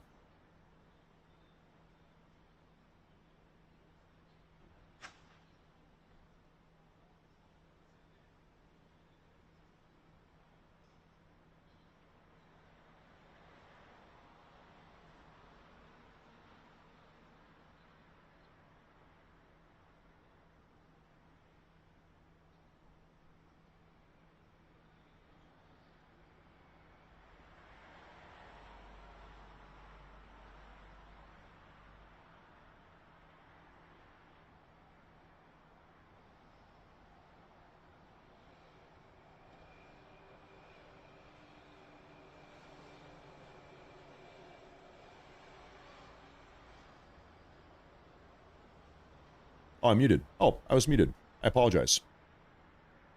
I read the super chat here from Brent Whitley. He said that Saudi Arabia has joined the U.S. military operations with Israel against Iran. And I said, I haven't seen the confirmation of that. I'm going to look for it, but I believe you. I'm not surprised. Over the last 12 hours, I kid you not, for anybody that wants to kind of get caught up to speed here, Iran has launched ballistic missiles and drones at not only Israel. Iran, let's make a list here. Iran, over the last 12 hours, has fired missiles and drones at Israel, Iraq, Saudi Arabia, Bahrain, Qatar, United Arab Emirates. That's 6. They haven't touched Oman. So at a minimum, did I say Kuwait? Anyway, at a minimum 6, maybe 7 individual nations here, plus our U.S. bases in these nations. Iran has, like, effectively just declared war on the entire Middle East. They're just launching missiles and drones at pretty much every single adjacent country that they can. That will probably not go well for them. And so now, allegedly, Saudi Arabia is joining the U.S. and Israel. I'll look into that here in a minute. We'll take a look into that. After I take a sip of my coffee, courtesy of the Mick Cafe. How can you not start your day off with a nice, refreshing sip of a Mick Cafe coffee? That's the only way to do it as far as I'm concerned.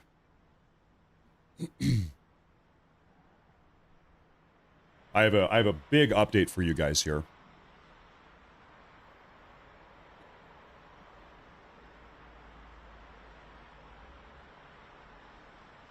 So, reported leaders of the Iranian regime that have been reported to have been killed in the last 12 hours. Mohammed Pakpour, IRGC commander. This has been cited by Israeli officials and Reuters. Eliminated. The IRGC commander. Another guy named Amir Nasirzadeh, Iran's defense minister, reported by multiple outlets as being killed. And then we have Ali Shapkani, a senior advisor to Khamenei and the key security figure. Eliminated. So those are the big figures allegedly.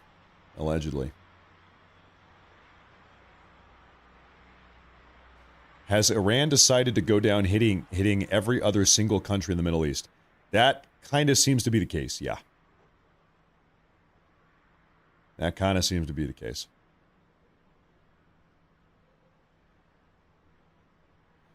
I'm 65. I weigh 135 pounds. I do not eat McDonald's. Well, I'm 32. I'm 5'1", and I weigh 392 pounds. And I eat McDonald's every day. 5 times a day. Now, there was another update here I wanted to share with you folks.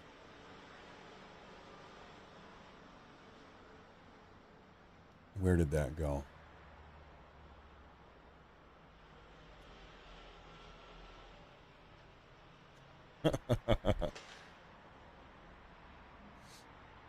It's all muscle though, so you know how it is.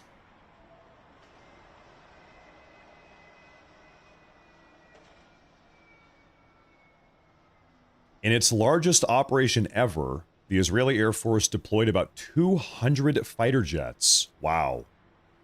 In a sweeping assault of Iran's missile infrastructure and air defense systems in the west and center of the country. Guided by military intelligence, the aircraft struck around 500 targets, releasing hundreds of munitions in a single coordinated campaign. I wonder how many U.S. fighter jets were involved in this, or if we have only been providing missile support, Tomahawk missiles, etc., drones, perhaps. I wonder if the U.S. has actually had Air Force pilots or otherwise pilots, any type of pilots, flying over Iran tonight. Perhaps we just left that for the Israelis.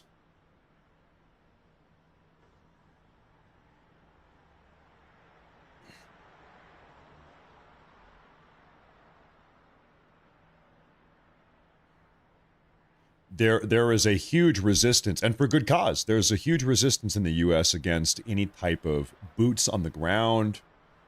Nobody wants to see American soldiers get killed in a situation like this. And so maybe the Trump administration said, you know what, we're just not going to risk any American lives at all. Boots on the ground, pilots, or otherwise. Everything we do here is going to be, you know, remote missiles getting fired in. Or it'll be drones.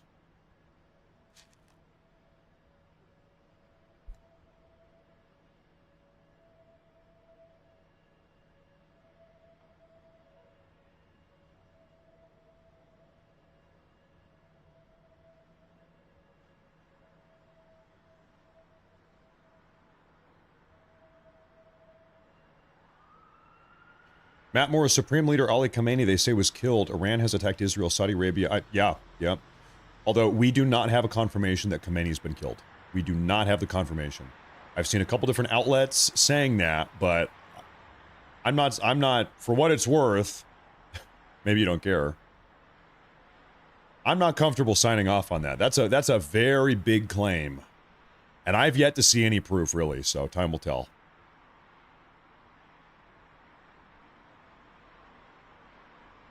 Time will tell here. Brent Willie says, also, Islamic Parliament building in Tehran has been destroyed. Yep, that is true. We know that we have satellite footage of that. We've seen that. Thank you, sir. Thank you very much. You know, I'm just thinking here, if I was Khamenei, starting probably 2 or 3 weeks ago, I would be in the deepest, most secret, most secure bunker that we have in the entire country of Iran. Starting about 3, maybe even 4 weeks ago. That's what I would do. If I was the Ayatollah Morse, Ayatollah Morsaini, you would find me in a bunker. No, you would not find me. You would not find me ever, because I would be in my bunker. Because we've all known that this was coming. We've all been on the edge of our seat. We all predicted this. Ayatollah Morsaini. Oh, I've got an image to show you guys here.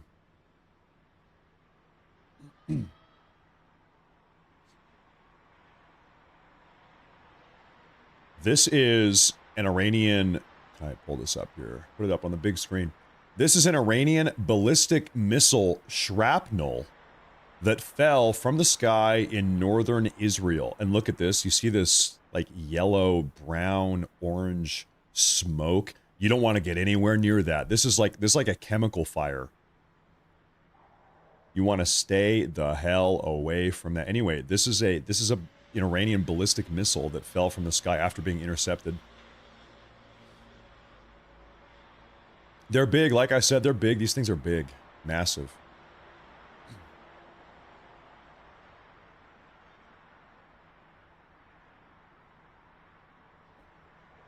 Stay away from that.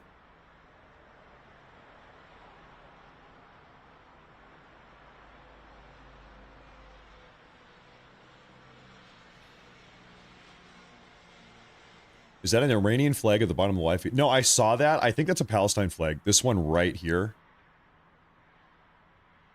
Waving. Well, is it?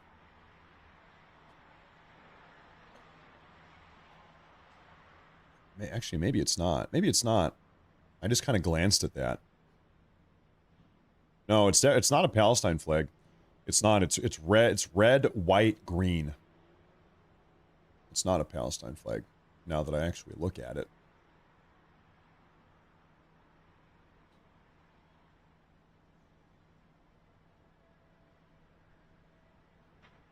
It is,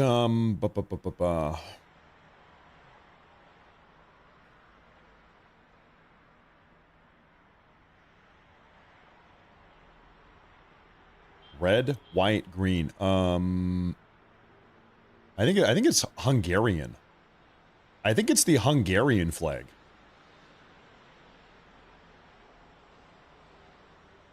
Yeah. Red, yeah, red, white, green. And there's a lot of Hungarian Jews. And this is Tel Aviv. It's probably the Hungarian flag, to be honest with you. It kind of looks like what it is. Yeah.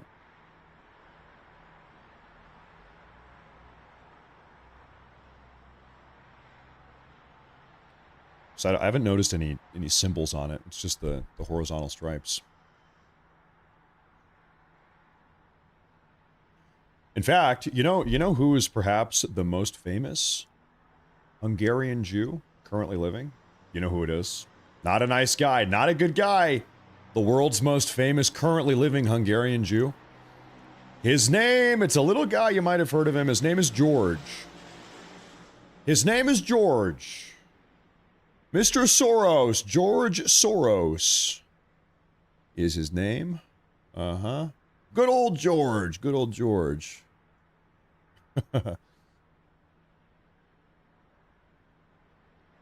Might have heard of him.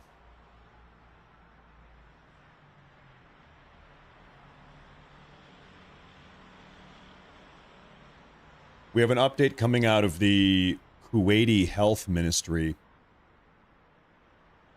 The Kuwaiti Health Ministry has just reported that 12 people were injured in connection with ongoing regional developments, including 3 members of the Kuwaiti Armed Forces who were wounded by falling shrapnel at Ali al-Salem Air Base. Every time you blow up or intercept one of these ballistic missiles or drones, you knock it out of the air, it falls down. And hopefully it doesn't land on somebody, but sometimes it does, or the shrapnel does. So 12 individuals injured in Kuwait. In Kuwait. This might be the longest amount of time that we've gone here tonight without an Iranian ballistic missile attack. It's been a while since we've heard this alarm go off, huh? Maybe they're giving it a rest. I don't want to jinx it, though. Lord forbid.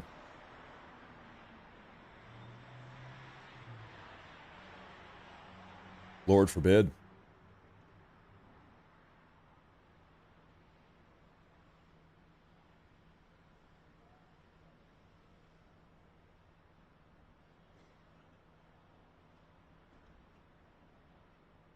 For those of you that have not seen this, President Trump, must be 8 hours ago now, released an 8-minute long statement, of which this is a 1-minute excerpt.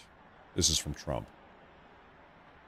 Our objective is to defend the American people by eliminating imminent threats from the Iranian regime.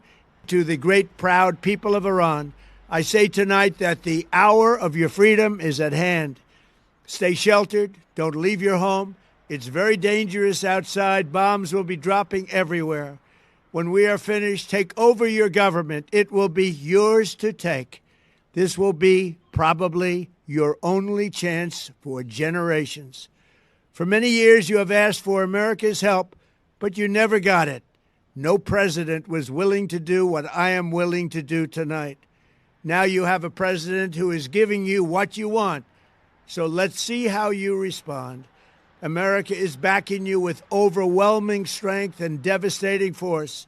Now is the time to seize control of your destiny and to unleash the prosperous and glorious future that is close within your reach. This is the moment for action. Do not let it pass. May God bless you all. So there's the message from Trump. And by the way, this is a 1-minute excerpt from an 8-minute long video that Trump released probably 8 or 9 hours ago now. And so this actually really clearly ties into a report that we got. We read through this maybe an hour ago, where it seems as if it seems as if the United States and Israel are attempting with these airstrikes to create the conditions on the ground such that the Iranian people will be able to rise up on their own and kind of take back their own country. So that means blowing up a bunch of IRGC barracks and military bases, military facilities. It means taking out the ballistic missile complexes. It means sort of engaging in assassination, decapitation, bombing strikes against members of the Iranian political leadership as well as military leadership. You know, cut as much head off of the snake as you can so that the people can rise up. That's what Trump wants. Trump wants the people to rise up. He wants a revolution. And he's trying to create the conditions that will allow the people to do that. We'll see if that works. We will see if that works. You know, I was saying this earlier. I don't want to sound like a doomer. I don't want to be doom and gloom here, but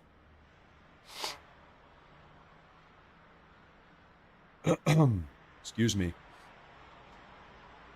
In a country like Iran, it is really almost impossibly difficult to know what % of the Iranian people are in favor of the regime and what % of the people are in firm opposition of the regime. It's really hard to know. And I say that because Iran does not have a free media. They don't have independent polling. It's very hard to get that data. You can speculate. I would imagine personally that most people are not in favor of the regime. But I don't have a number. Nobody has a number. Anybody saying they've got a number, 63% of Iranians are not in favor of the Iranian regime. There's no way anybody knows that. There's no way to know that. I mean, hell, even here in our country, in the United States, if we see a poll come out, everybody argues over the poll. And that's here in the U.S. We see a poll come out from CNN that says Trump has a 43% approval, and we say, bullshit, right?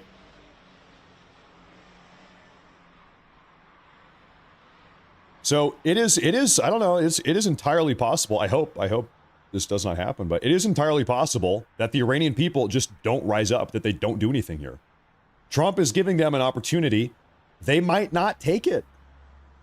We got to see. Time will tell. Time will tell. It's early on in this entire process. We got to see what the Iranian people do.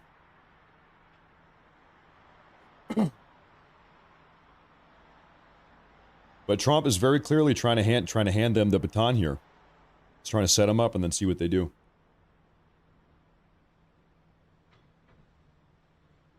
See what happens.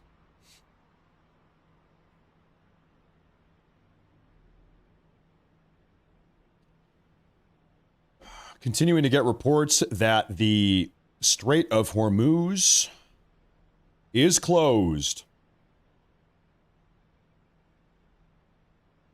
We keep on hearing about it. The Strait of Hormuz is closed, allegedly, according to Iran at least. We keep saying over and over again, like, really, can the Iranians really enforce a closure? Maybe, maybe not. I don't know. Seems like they think they can. Seems like they think they can.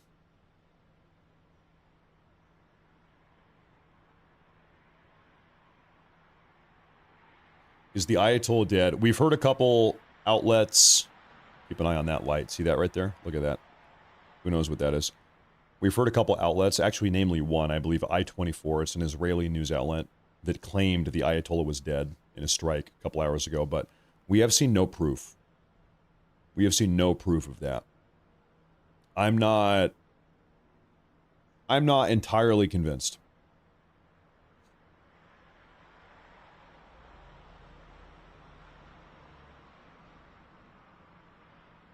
Oh, wow. Okay, folks, we just got big news here.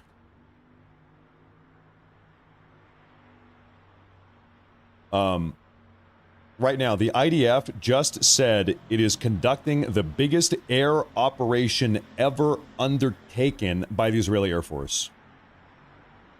Biggest air operation ever is presumably currently underway. In fact, you know what? This makes sense. I was just noting a moment ago, saying, hey, you know, why did the Iranian ballistic missile attacks stop? It's been a little while. I don't know, maybe 45 minutes or an hour since we've seen any Iranian ballistic missiles. What happened? Well, it's probably because Israel is bombing the living hell out of them right this very moment. Right? It's kind of hard to launch ballistic missiles if you have 200 fighter jets and drones and whatever, God knows whatever else, over your sky, battering you, keeping you dug into your hidey holes, right? It's hard to get a shot off if that's the case. So I think that makes sense when you think about it, huh? Iran has been put on the defense right now.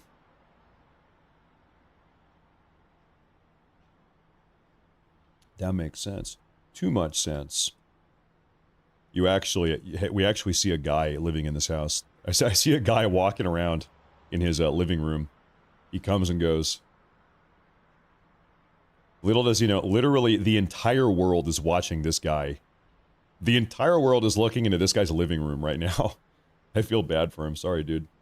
I just saw him walk out to the couch.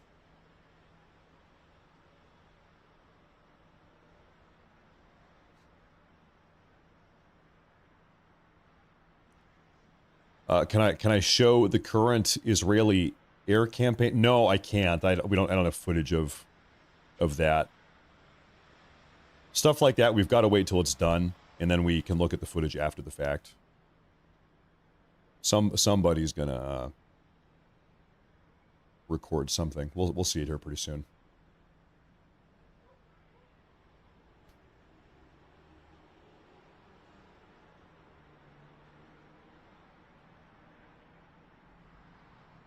I am out here scanning for updates, though.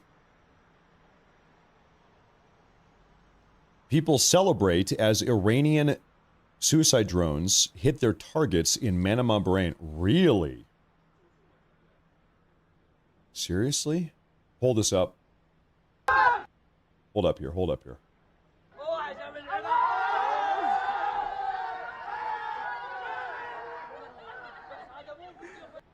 So these are people outside of the town of Manama, the capital of Bahrain. And the suicide drones, remember, we just saw one of them crash into that apartment building. So these are Iranian loyalists or Iranian sympathizers in Bahrain that are celebrating. Woo, we got him. Iran got him. They love it. Okay. Oh, okay, hold up. I've got more. Somebody said this is not live. Is that right? No, this is live. This is live in Tel Aviv.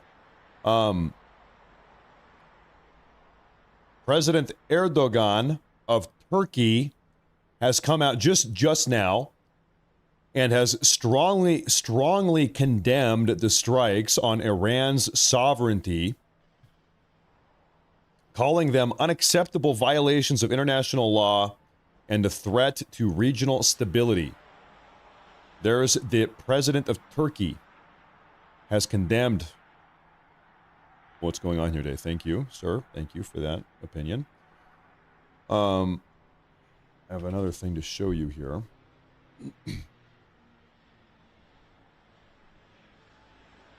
Footage of an Iranian attack drone hitting a high-rise tower in Bahrain. We saw this from another angle. Yep. Terrible. This is the second angle we've seen now of this attack.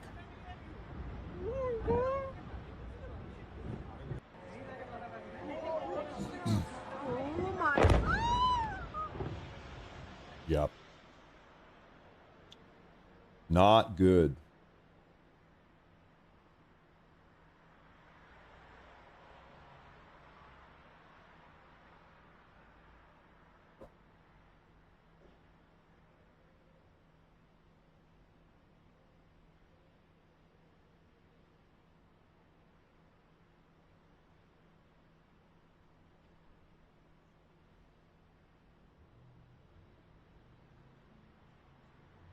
Okay, very curious development here, and we're going to try to make sense of this live together. Okay, very curious. Ladies and gentlemen, this is effectively the Israeli version of Air Force One. It's called the Wing of Zion. It's the Israeli Air Force One. The Wing of Zion, as of 6 minutes ago, has just left Israel. This is the plane that generally Netanyahu rides on and high-ranking members of the Israeli government. Maybe Netanyahu is on this plane right now. Just left Israel. I think we can even see this on flight radar. Yes, this is a plane typically used by senior Israeli government officials, including the Prime Minister. As we saw several times during the 12-day war last year, when they're attacked, this aircraft will typically take to the skies to ride it out. Okay, so can I wonder if I can just find this on flight radar. Pull this up.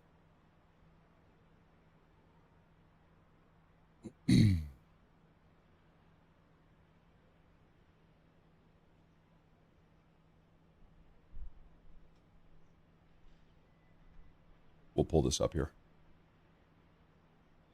I think right now I'm only tracking military. Let's do passenger also.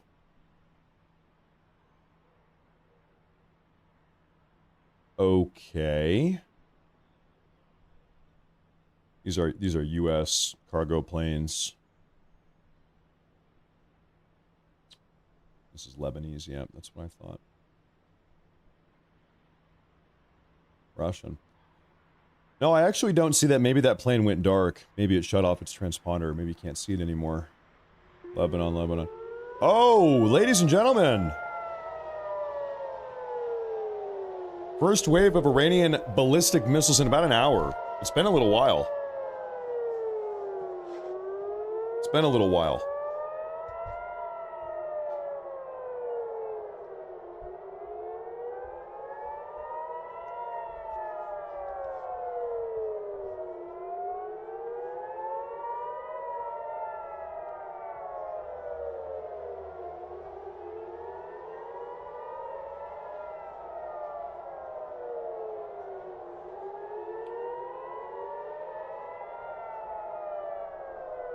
Don't see anything yet. Nothing yet.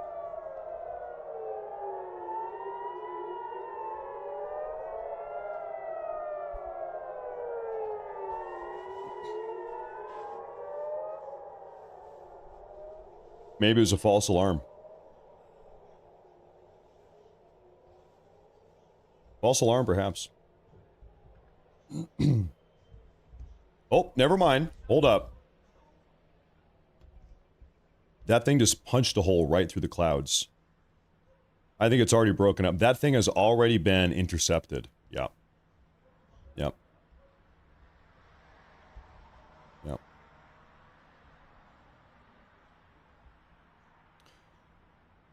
I'm looking in my Rumble chat, and there's two people arguing over whether or not I am a neo-Nazi racist or a Jew shill. I love Rumble chat. Matt Morris is a Nazi racist. No, he's a Jewish shill. No, he's a Nazi racist. No, he's a Jew shill. Oh man, I love it. I actually love it. Okay. Why not both? Yeah, sure.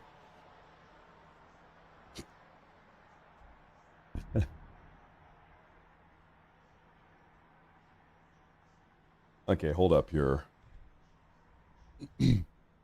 Matt's, I'm not a groiper. I'm not a groiper.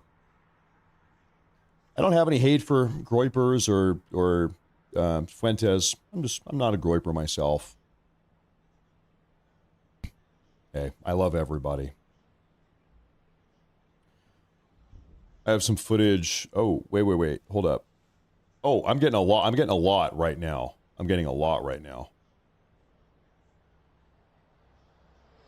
Yeah, like, okay, whoa. Ladies and gentlemen, machine gun, rapid fire. There's a lot of news coming out right now. First off, Israel has reported that it wants to go all the way to the end. Meaning it wants regime change. Israel's not done this time. Until the regime is over. Another report here. Prime Minister Netanyahu is set to address the media later tonight. Further details will follow. Keep in mind, in Israel, it is 7 p.m., so that would probably happen here pretty soon. Iran has once again said that it is closing the Strait of Hormuz. Talking a big game. We'll see if that actually happens.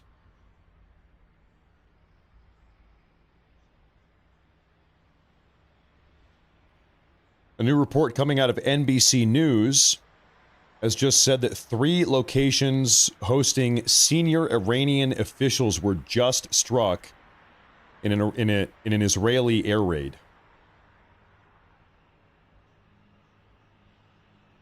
That just happened. We'll get more details. I'm not sure who got blown up yet. Not sure.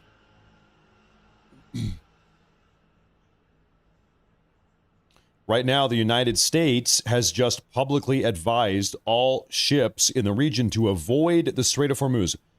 U.S. says stay away from the Strait of Hormuz for the time being.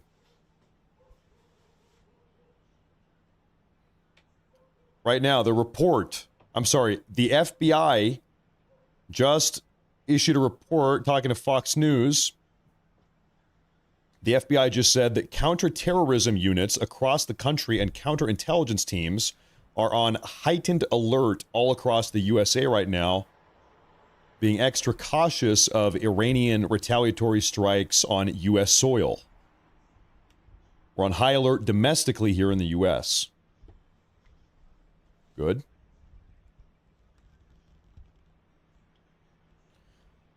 Just now, breaking news. Iranian Foreign Ministry spokesman, so representing Iran, just said he cannot confirm or deny whether the country's top leadership is alive or dead, and he cannot reveal their location. Okay, so we don't know who's alive and who's dead. The Ayatollah, no confirmation.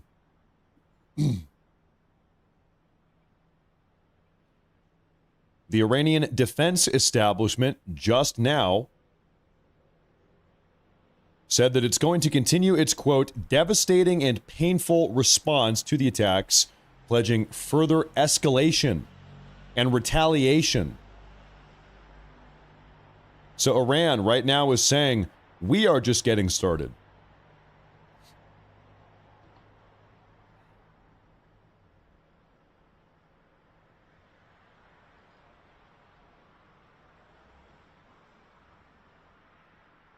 Operations at the Dubai airport. What's going on?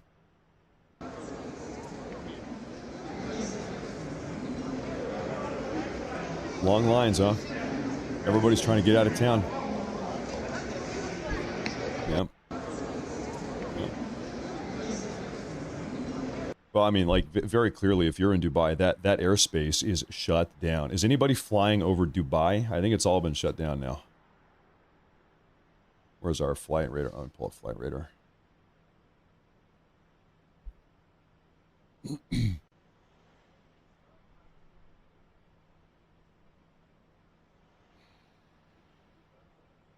This website is so laggy. All right. So right now we are tracking, I believe, commercial. Yeah, we've got passenger. So there, yeah, I mean, it's shut down. This is shut down. Your flight is canceled. The flight has been canceled. And listen, all of these like vacationers in Dubai right now, why did you not leave yesterday or a week ago? We all knew that this was coming. We all knew. Why are you now on a Saturday night trying to get out of town? Oh my gosh, the ballistic missiles are flying. I gotta leave now. You should have left a week ago. I hate to be a dickhead about that, but we all kind of knew that this was coming, yeah? Man, this website is so slow.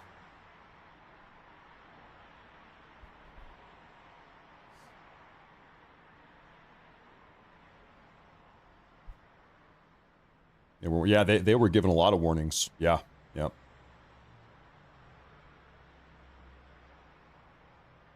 A lot of warnings.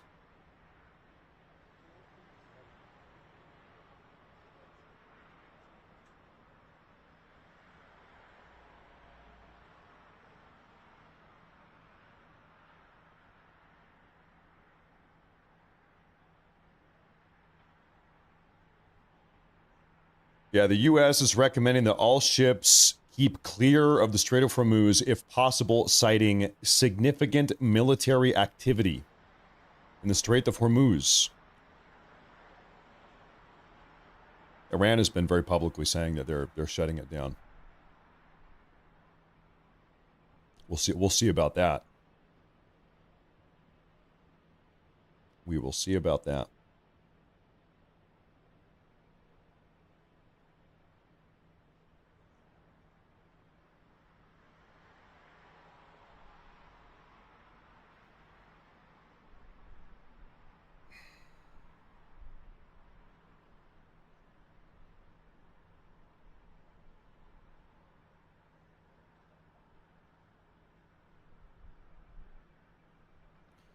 I think right now, I think the Trump administration fully understands that any type of boot on the ground, land invasion, you've got the U.S. Marine Corps or whatever else trying to, march through the streets of Tehran or otherwise, it's a guaranteed loss.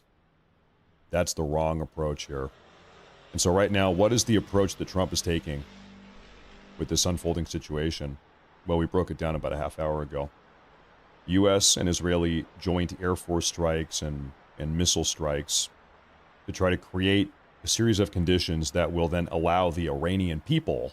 Trump wants the Iranian people to rise up and take back their own country. And so what Trump has decided to do is kind of, using Tomahawk missiles and airstrikes and whatever else, bunker buster bombs, cripple and undermine the Iranian regime and the IRGC and their political structure as much as he can to create, like I said, create that set of conditions that will then allow the Iranian people to rise up. At that point, though, it's on the Iranian people. Who's to say if they actually do that? They might not. I don't know. I don't know. We'll see. It is a total possibility that the Iranians just like do nothing. The Iranian people, they just do nothing. I don't know. Who knows? We will see. Time will tell. Time will tell.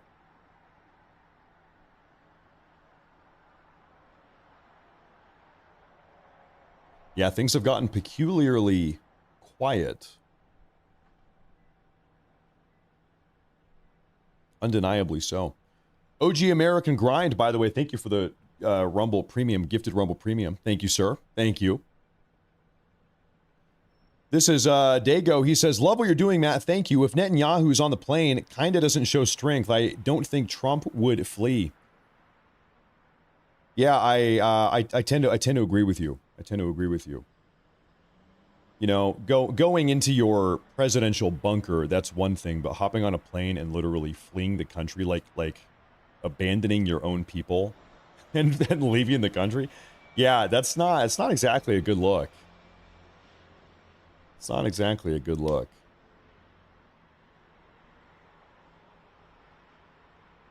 But, you know, we don't know for sure that Netanyahu's on that plane. Could be. Bridges says, thanks for your coverage, Matt. Looks like we will spend the day together. Yes. Yes, we will. It seems like we will be spending the day together. Seems like we will be. No, I think I'll probably stay here until sunrise. That's going to be a lot. It's a long time. It's a long time. Fine by me. Fine by me.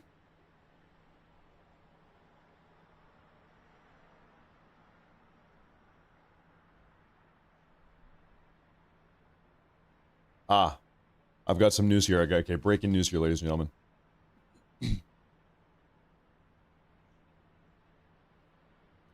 Breaking news, the IDF has issued an evacuation warning to Iranian civilians in Persian, urging people near weapons production and military facilities in cities, including Isfahan, to leave those areas immediately amid ongoing strikes. Fair, makes sense. They're saying, okay, listen, hey, we are going to blow up these weapons storage facilities, whatever. So, get some distance. So, get some distance.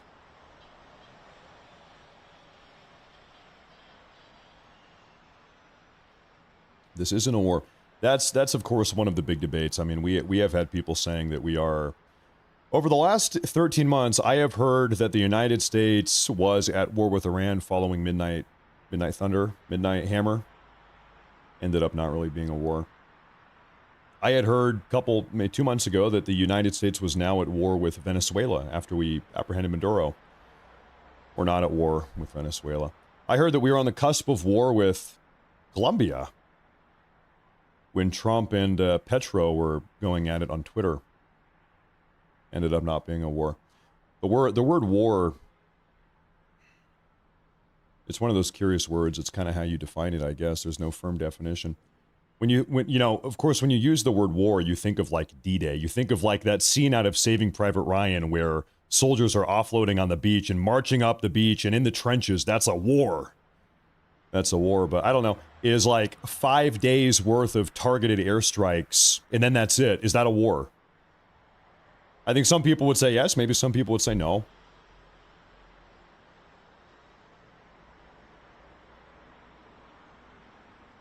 Depends on who you ask.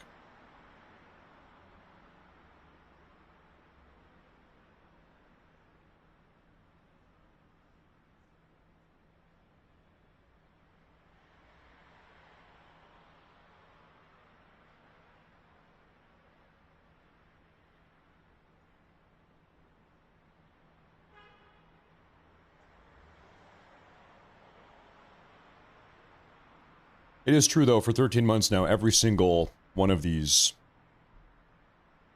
doomsayers talking about, well, we're at war, we're at war, we're in a war, hasn't really happened yet. I don't know, I'll give you my personal opinion. I kind of have faith in Trump to navigate these situations. I think he's done a pretty good job.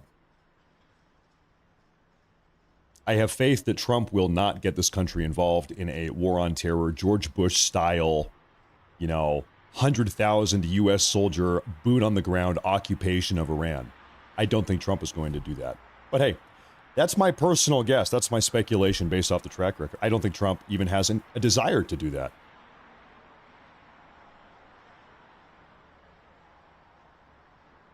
In fact, we were talking about the... real quick here.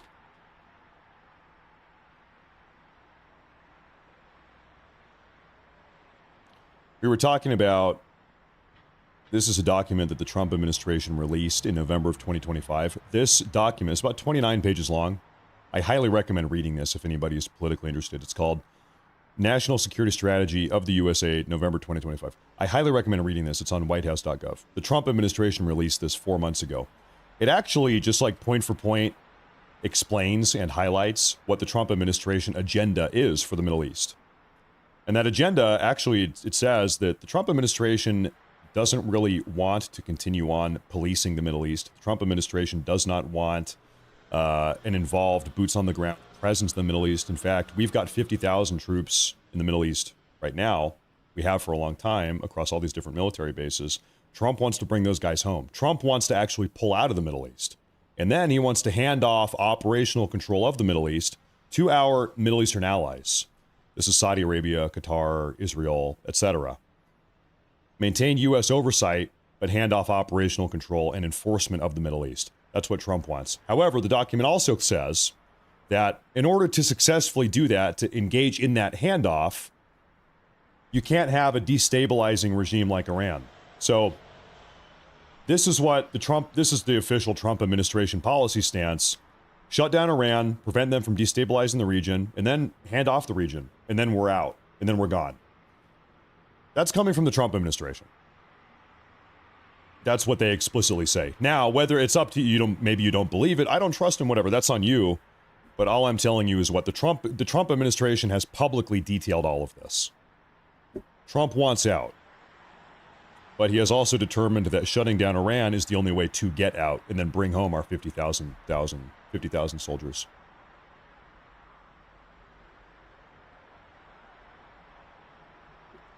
I will say, there is literally nobody else that has put together a plan to pull out our longstanding presence. Nobody has put together a plan at all. Okay, listen, here's the fact of the matter. We've got 45 or 50,000 soldiers in the Middle East. How do you bring them home? In a way that's not going to totally cause the entire region to go ass up. What do you do? How do you bring those guys home? We've been there forever. We spend $5 billion a year policing the Middle East. How do we bring our soldiers home? They've been there forever. Trump said, well, okay. Trump's determination is shut down Iran, prevent Iran from destabilizing, and then hand off the Middle East to our allies. At least it's a plan. You can criticize the plan, but nobody else has put together a legitimate plan.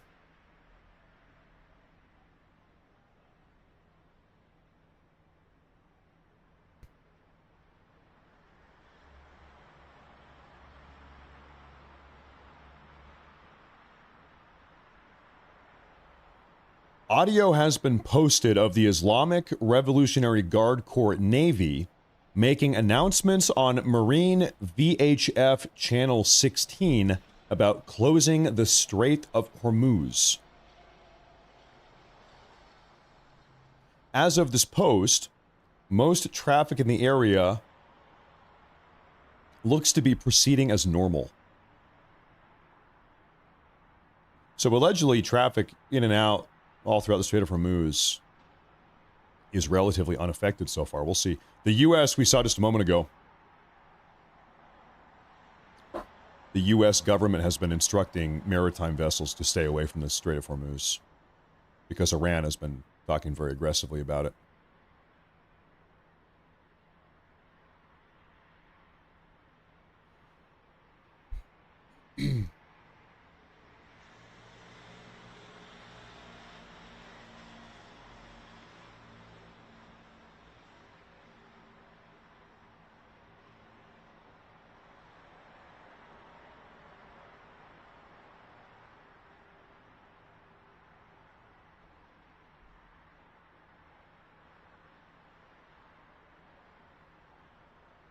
on Iranian radios that have been unjammed, I guess allegedly, the Iranians have been talking about targeting the residences of U.S. military personnel in Gulf countries. So U.S. military personnel, they've got living quarters, barracks, hotels, apartments, whatever. They're living over there. And the Iranians are allegedly talking about blowing up the living quarters, targeting the residences of U.S. military personnel. That would be a very, very big mistake. That would be a very big mistake. They should not do that. They should not do that.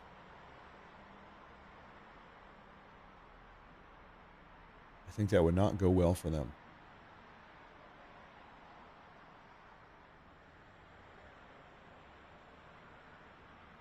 Man, I'll tell you what. I'm browsing Twitter, taking a look at all of these updates.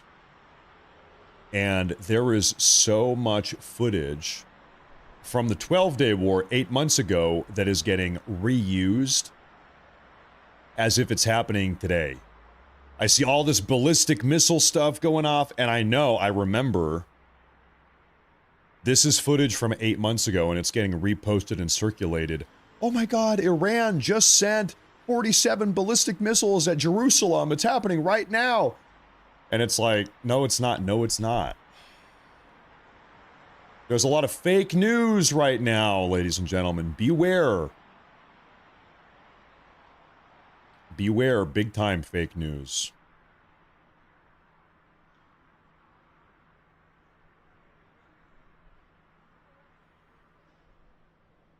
It's AI. No, it's not. No, it's real footage.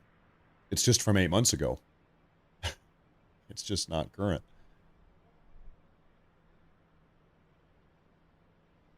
Propaganda. Yeah, but there's potentially some propaganda. Who knows? Maybe so.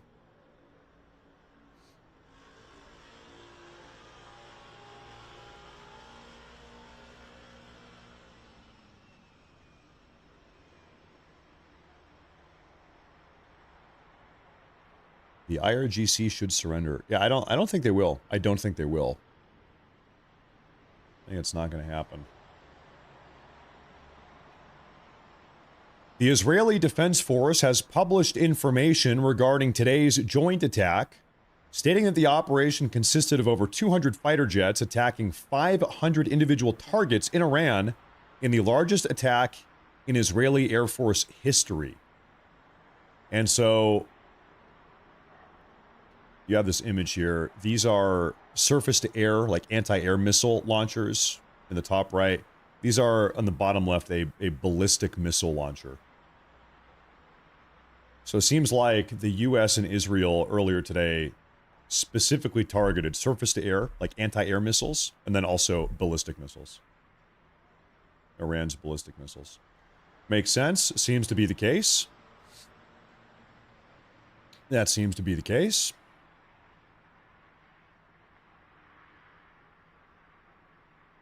Matt, will you show the IDF spokesperson's statement in 15 minutes?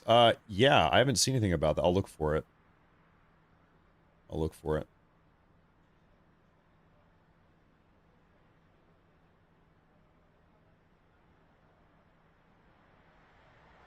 Fox News is now reporting that FBI counterterrorism and counterintelligence assets are on elevated alert across the USA following the overnight attacks on Iran. The concern being that we've got Iranian sleeper cells or terrorists in the U.S. Totally possible. We had an open border for 4 years. God knows how many of these people came in the country.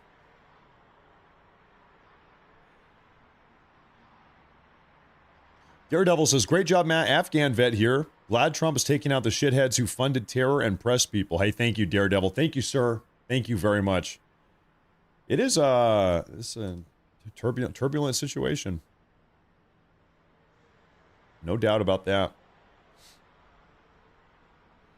No doubt about that.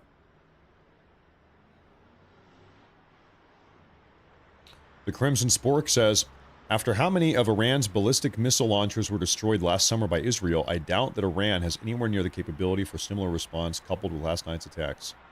I would bet so. I would bet so.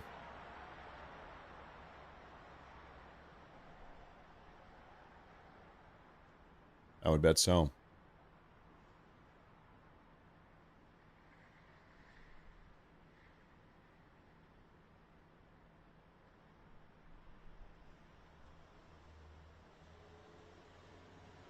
I will tell you what, if the Iranian people themselves do not kind of rise up and try to overthrow or retake their country, this is going to kind of end up becoming a big nothing burger. A big waste of money. And the reason why I say that is because, you know, if the Iranian people don't rise up, the IRGC, they've got 120 or 140,000 people. The entire leadership structure has 4 or 5 multi-layered levels of succession or redundancy. We're gonna have we would have to kill a lot of people to shut down. I don't know. It's a big task. It's a big task. 3-hour war. I think this is going to go on for days. I think this bombing is going to go on for days.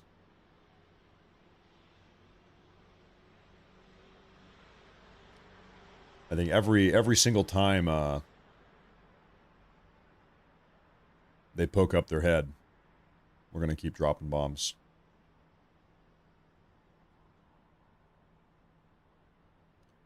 This is satellite imagery of Khamenei's private residence. It was blown up earlier today. This is where his home was. You know, of course, he presumably was not there. He's in his bunker compound.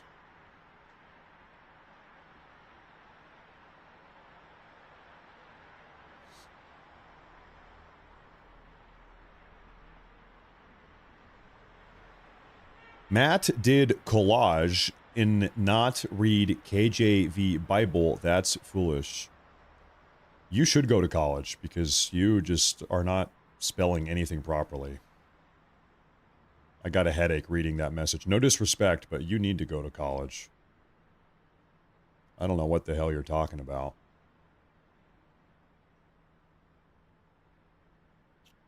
I don't know.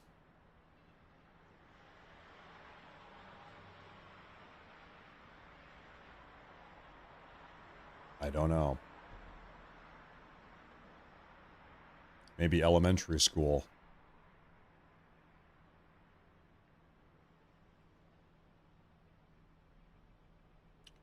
We have this one here. Debris. This is breaking news here. Debris falling from an Iranian missile fell on a street in Amman, the capital of Jordan, after it was intercepted while heading towards Israel. The debris is causing a lot of damage. It's not even the missile direct hits. Look at that. Every time one of these ballistic missiles are intercepted, they fall down. They're crashing somewhere. They're crashing somewhere.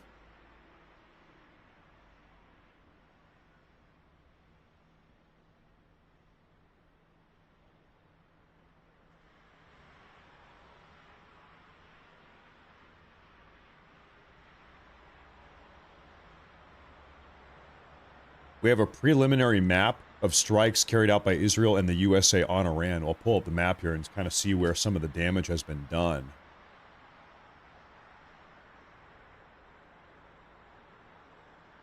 Let me put this up on the big screen here. Okay. So it is the blue strikes. The red strikes are strikes carried out by Iran. The blue strikes are strikes carried out by the US and Israel. So you can see the biggest clump is in Tehran. Isfahan, a lot along the sort of in the Strait of Hormuz, in the Persian Gulf. It's a lot. But you can tell they've been trading blows back and forth. Yes, they have. Just astounding.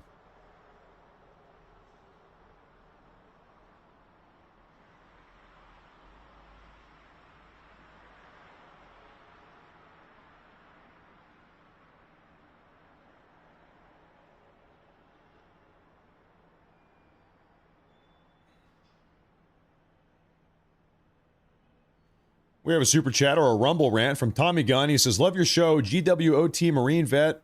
Hey, thank you very much. Welcome to the show. Good morning. Good morning. Happy Saturday.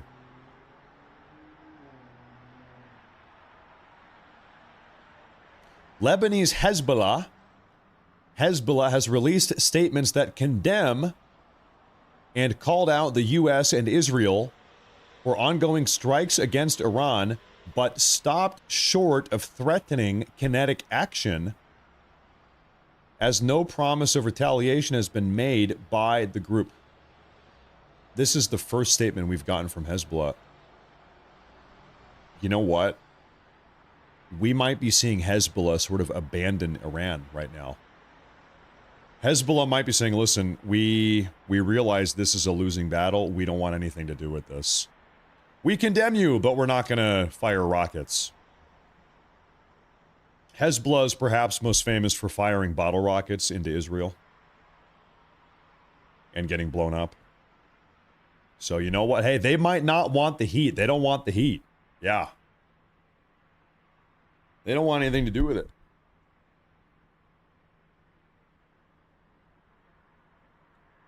They want nothing to do with it. Can't blame them, I guess. But of course, we've also seen over the last couple days, prior to these events over the last 18 hours, we saw Israel carry out a couple days worth of targeted strikes against Hezbollah missile storage facilities and rocket launchers and all types of stuff.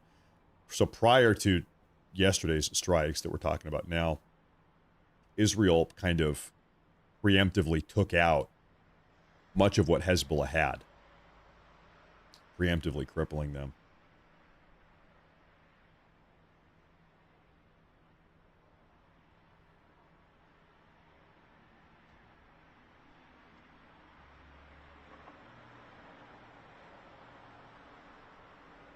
A new Israeli assessment has determined that air superiority over Iran is likely to be secured by tomorrow. There's the official assessment. Seems like that's already happened. Seems like air superiority has already been established, but maybe not quite yet. Benny said Supreme Leader in Iran is dead. Did I hear about this? Yes, I did, and that is not confirmed. That is 100% not confirmed. If anybody is saying, he's dead, it's a you are getting clickbaited, because that is not confirmed. That is a loose rumor at best right now. No confirmation.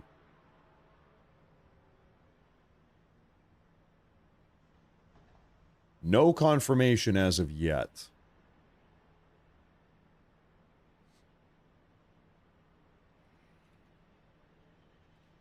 Is that the clickbait of the day?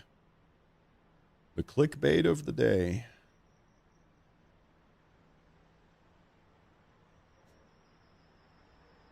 Yeah, I guess it is.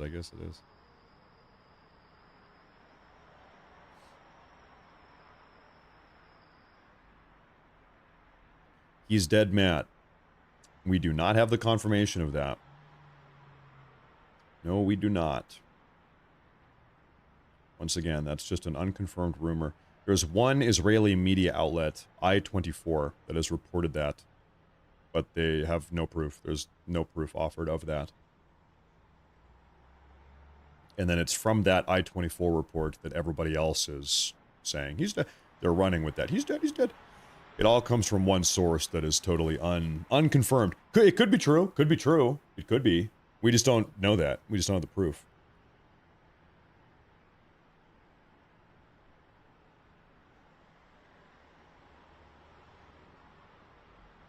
We just don't know it.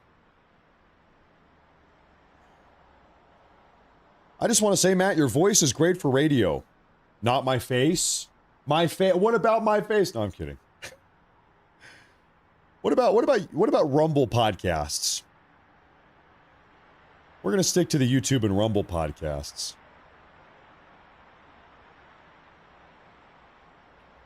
I'm out here quickly doing a scan for updates.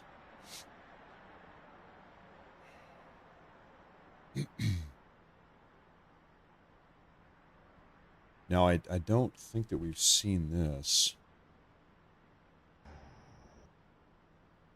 So this here, real quick. A U.S.-Israeli airstrike has just hit an Iranian missile system in the city of Zanjan. And that is what that looks like. Yeah. Yeah, they sure hit that thing.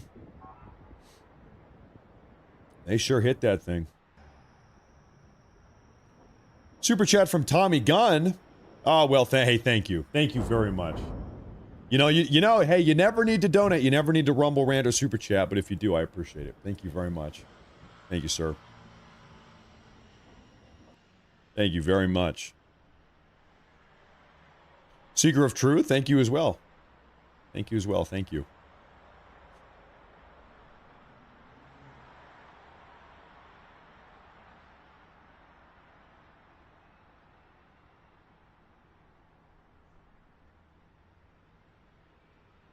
Okay, this, I have a very big update. Very curious update here. A city council member in Tehran by the name of Maysam Mozaffar says the son-in-law and daughter of Iran's supreme leader have both been killed. Tehran city council member says the son-in-law and daughter of the Iranian supreme leader have both been killed. Son-in-law and daughter. Once again, this is one source on it looks like a Telegram channel. So, it's a maybe. We don't know for this is not 100% positive though. It's a maybe. It's a maybe.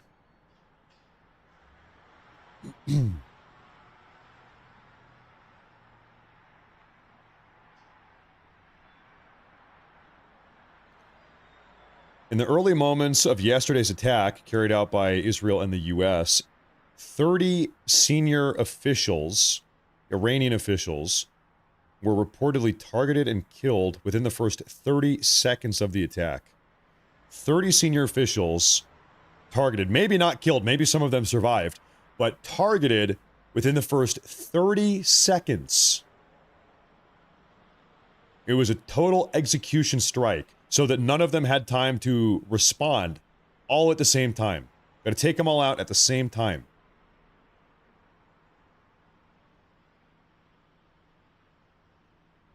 That's how you would do it. If you want to do it, that's how you would do it.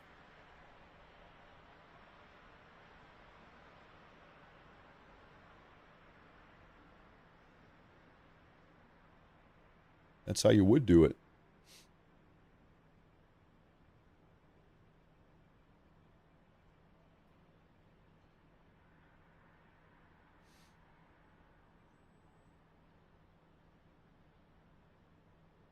Yeah, I'm seeing this. Iraqi Shiite sources are reporting a strong possibility that the son of Khamenei was also killed. This is from Iraqi Shiite sources. This is the son of Khamenei.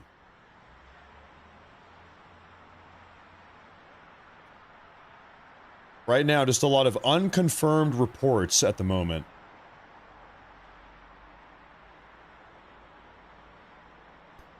A lot of unconfirmed reports. Hey, Crickleberry, thank you very much for the gifted Rumble premiums. Thank you very much. That's a big one. Premiums are big. That's big news.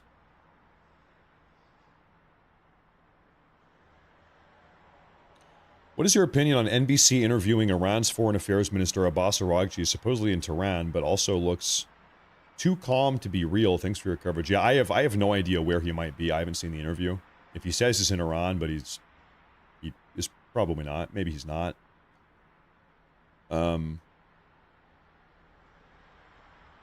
Whether or not NBC should be interviewing a guy like him, I think they should. I think they should be. I think that's all within the realm of journalism. I think that's fine.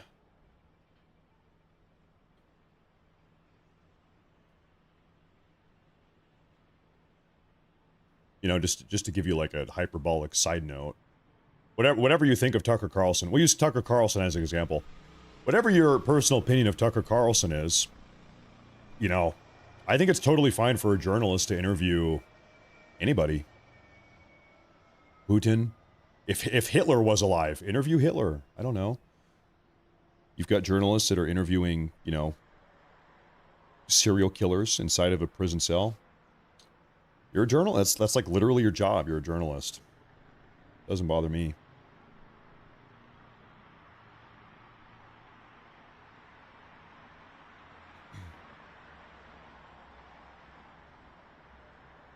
What I'm more concerned with is the substance of the interview. How is the interview itself actually conducted? I'm never mad at the fact that an interview was conducted. You're platforming that person. That's stupid and ridiculous. You're not allowed to platform that guy. That's stupid. What I'm more concerned with is how is the interview itself actually conducted? You know. In the coming minutes or seconds, a very large Iranian ballistic missile barrage is expected to be launched towards Israel. Once again, in the coming minutes, a large Iranian ballistic missile barrage is expected to be launched towards Israel. Okay, we are on standby for that right now.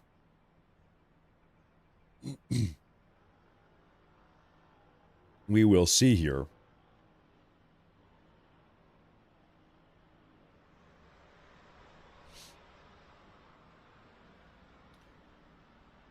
Several major powers, including Russia and China, have requested an emergency meeting of the United Nations Security Council to address the escalating conflict following U.S. and Israeli military action against Iran. China and Russia want to put this to an end. Turkey is also Erdogan, whatever his name is, the president of Turkey, he also is not happy about this. He wants it to be shut down also. He also wants the UN Security Council involved. Shut it down.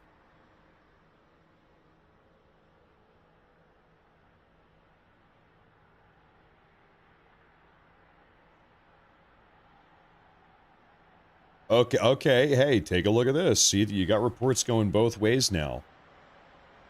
Now, Iran's foreign ministry spokesman told Sky News that Supreme Leader Khamenei is alive and in very good condition. Now, once again, can we take this as an absolute fact? No. No. He could be dead. He could be alive. I don't know. Nobody knows. You've got different stories going different ways. Who knows?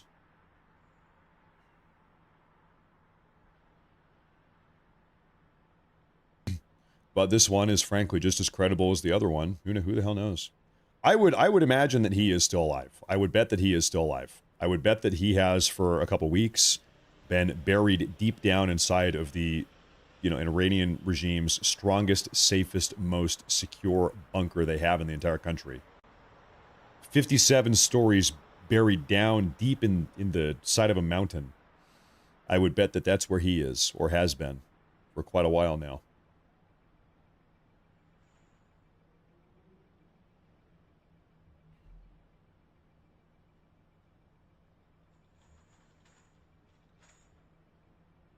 That would be my own suspicion. Once again, I'm seeing alerts here. Yeah.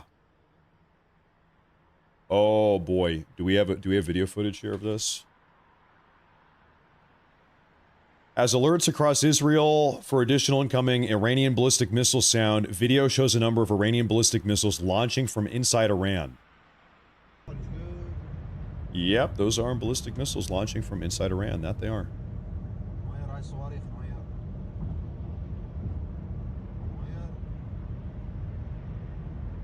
Yep. Okay. So, ladies and gentlemen, right now we are waiting. That's a lot. That's a lot. That's a lot. We are waiting for a massive ballistic missile barrage.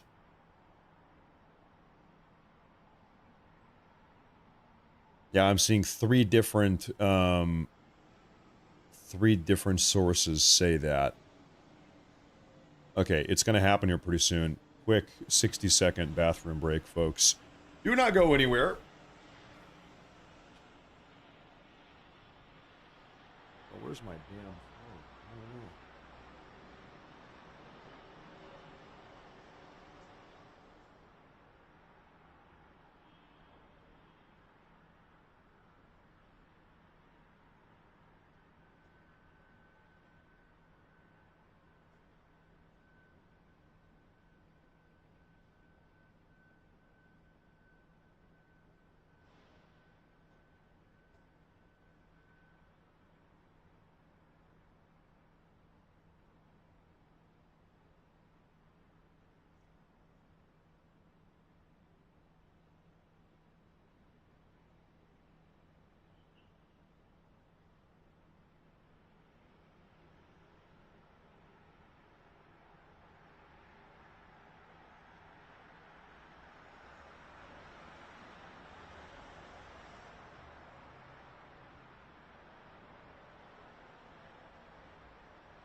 All right, did I miss it? Did they blow up Israel?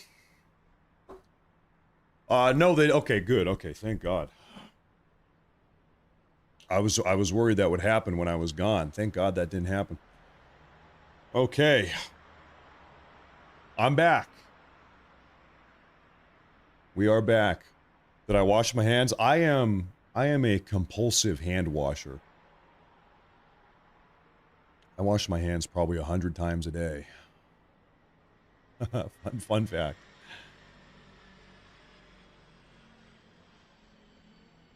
Old vid, old news. No, this is live. You're watching a live feed right now. This is live. You're tuning in live.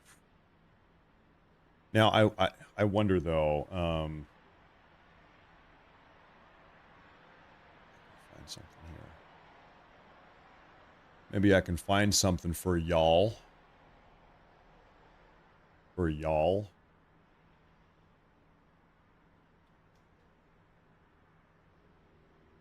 We need a video from inside of Iran. It's very difficult to get a video from inside of Iran. I will look for one right now. Not a lot of good video feeds. I hate to say it. In fact,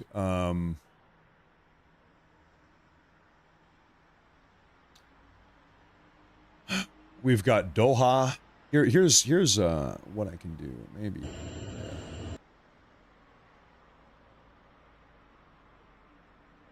Let me see if I can set you up here.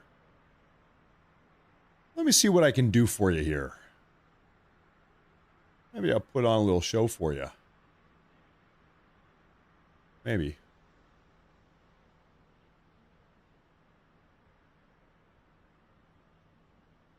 I will quickly look for an Iranian live feed.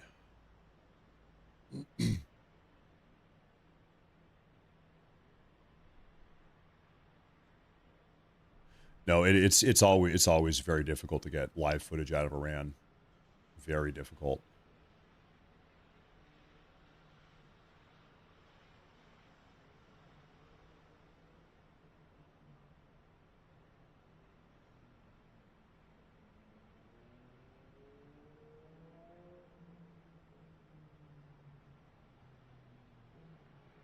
Well, yeah, okay, maybe we can do this.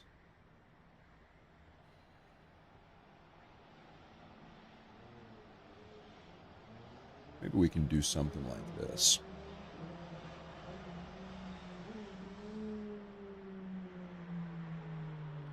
So this here has a bunch of different locations. None of them are Iran, though. Notably, none of them are Iran. We've got Doha, Palm Beach, that's Mar-a-Lago, and Jerusalem. I'll make that a little bit smaller. I feel like it's kind of too small to even see that, though. But of course, we want to have eyes on Tel Aviv. We don't have enough screen real estate here. Iran jets coming in South Israel.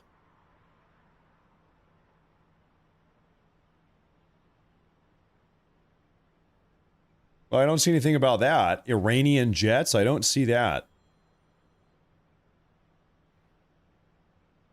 Here's what I do have. I do have something to show you folks.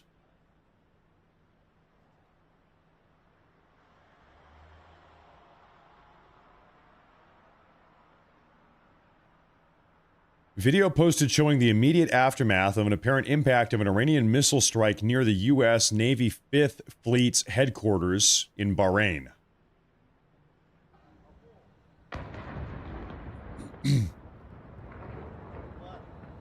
So this must have happened not too long ago because it's dark out. The previous Bahrain footage we saw was during the daytime. So Iran is still hitting Bahrain. They are still hitting Bahrain. Still happening.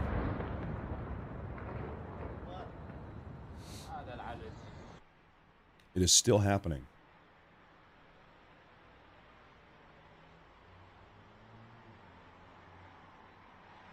Maybe Bahrain is just kind of an easy target for them. Okay, I have updates for you guys. Breaking news here.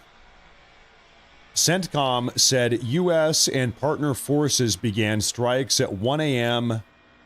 Eastern Time aimed at dismantling the Iranian regime's security network, focusing on sites posing imminent threats. Targets included IRGC command centers, air defense systems, missile and drone launch positions, and military airfields. CENTCOM also just said, Operation Epic Fury, which is what this is called, marks the largest regional buildup of military firepower in an entire generation. That is true.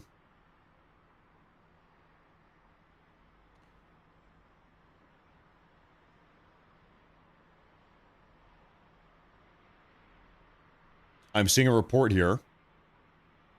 A security source inside of Israel said, quote, the indicators are growing stronger that Ali Khamenei, the Ayatollah, was eliminated in the opening strike.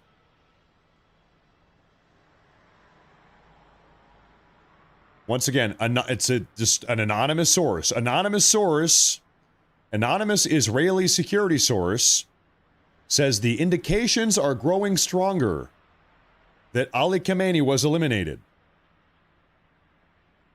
We shall see. We shall see.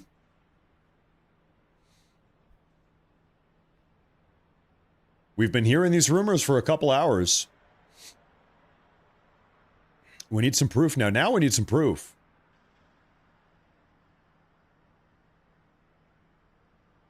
One minute ago, U.S. President Donald Trump said that the campaign against Iran is going, quote, going very well. Quote, going very well, is what Trump just said, speaking to the Washington Free Beacon.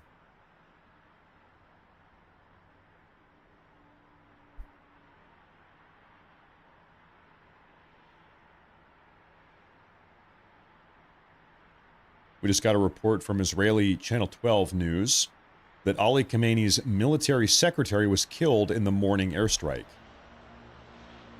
Khamenei's military secretary.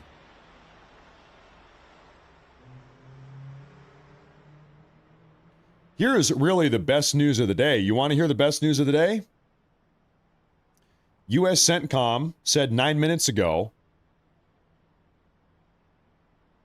that it has received no reports, zero reports of American casualties or American injuries. As of 9 minutes ago, no American casualties, no American injuries. That's what it's all about.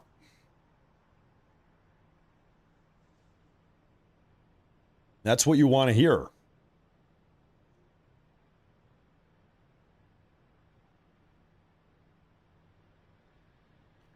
Reuters just reported 10 minutes ago that during the Iranian attacks, Qatar was targeted with about 44 missiles and 8 drones.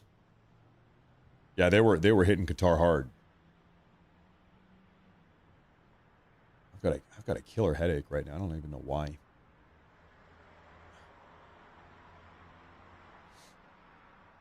A lot of news coming out now.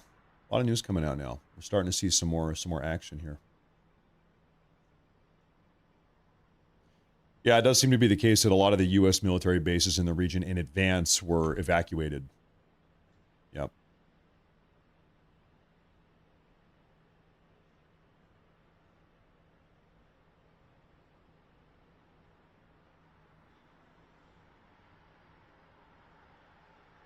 Not guitar. Qatar. Some people say Qatar. And I'll tell you something funny. I've seen all of these Westerners, all these white people over here in the West. They go, it's not Qatar, it's Qatar. It's pronounced Qatar. It's not Qatar. And then I actually listened to a Qatari person. It was like a dignitary or politician from Qatar. And when he said it himself, the guy's from Qatar, he said, yeah, it's Qatar. Hello, I'm from Qatar. I am the diplomat from Qatar. Meanwhile, we've got all these Westerners. It's Qatar. It's not Qatar. It's Qatar. And then somebody in the chat says, who cares? Really, that's the appropriate answer. Who cares? Who cares? It's not Kamala. It's Kamala. That one I still never even understood. Hey, it's not Kamala. It's pronounced Kamala. And I'm like, dude, it's the same thing. You just said the same thing. It's not Kamala. It's Kamala. That's the same word. It's the same damn thing. What are you talking about? If you say Kamala, you're a racist. You need to pronounce it Kamala. It's the same thing.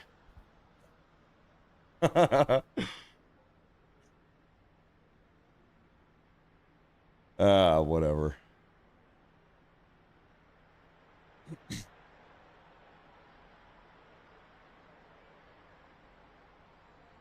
Anyway, okay, we have a new report here coming out.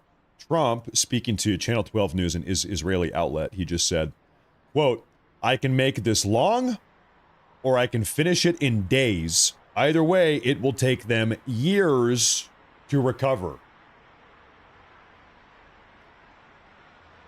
So now Trump is talking about them, you know, this is supposed to be a threat, but obviously if they're even able to recover at all, be it in a month or a year or 10 years, if they're able to recover, period, that's kind of counterintuitive. I thought that the entire point of the operation was to make it so they will never recover. I thought this was supposed to be a fatal strike, a series of strikes that were so over the top that it was a fatality for the Iranian regime. I had thought that he doesn't want them to recover. Ever. Period. No recovery.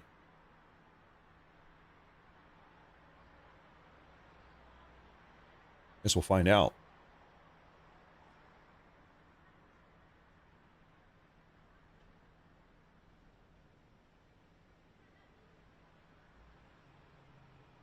Uh-oh, bad news for Iran. Here. Satellite imagery coming out just now 1 minute ago shows an Iranian ship ablaze on fire in Konarak, a port city in southeastern Iran on the Gulf of Oman. Well, I will tell you what, you know, I'm not a naval vessel expert. These do not look like, you know, transport vessels. These look like destroyers or cruisers, maybe destroyers. These look like military ships. And this one looks like it got the living hell blown out of it. So can I pull this up on what's the location? Konarak. Pull this up on Google Maps.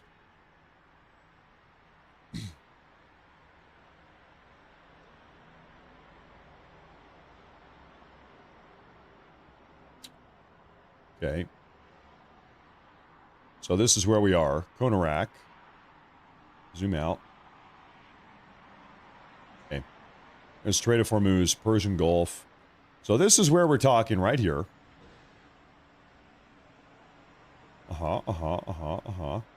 And on Google Maps, we don't see any of these are like fishing vessels. Beautiful town. It looks like a beautiful town. But I don't see here any of these, whatever you want to call them, destroyers or cruisers or state police. Can I pull that? Where was that image? Production, pull the image back up here.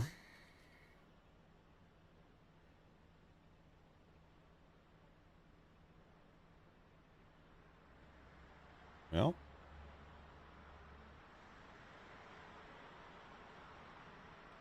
don't know what to tell you, frankly. I don't know. You know, the water has to be a certain depth for this stuff to even dock, right? Sorry, now I'm just being curious. Maybe you guys don't care about this as much as I do. I'm just being a curious guy.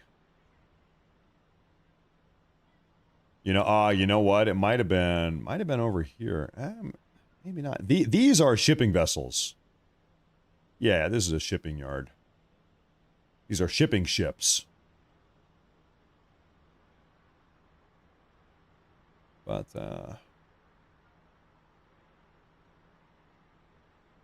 uh-oh. Yeah, this is it. This is it. This is where we are. This is actually, it actually is literally, this is the exact spot.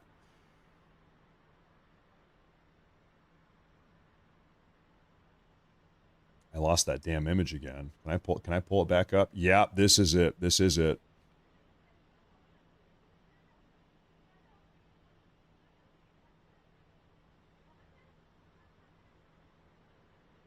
You can see that right there is that little nub. That little nub right there. You just flip it about 180 degrees. Anyway, yeah, these are them. And so we're blowing them up. Now we're blowing them up, huh? That's a gunboat. That's a gunboat. I think you're right about that, sir. So,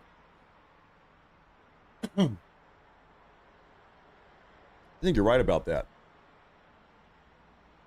They blew it up. I'm going to leave that up here while I scan for a minute. That's a cool picture at a minimum. So we just blew up an Iranian gunboat.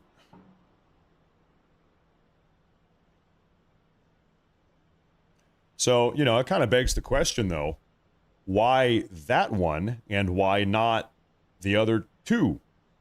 Why not all three? Why are you going to blow up one and then not the other two? You know, while you're in the neighborhood, maybe you want to blow up all three of them.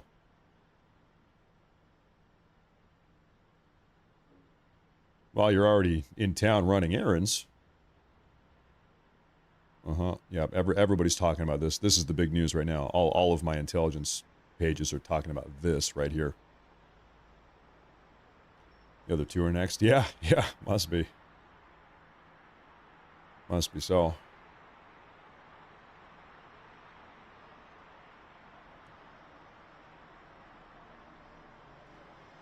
Yeah, you know what? Good reminder here. We need to pass the Save America Act. We can't let this entire conflict in the Middle East distract us from the Save America Act, right? Uh-huh.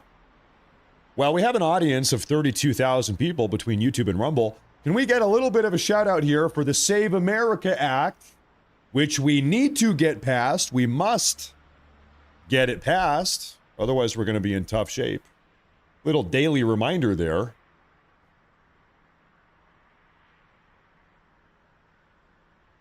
I've got some curious video footage here coming out for you folks.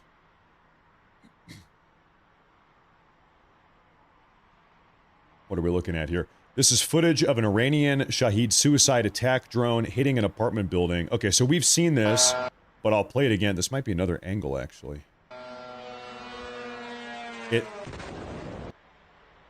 Wow. Yeah, we have not... This is footage from inside of the building.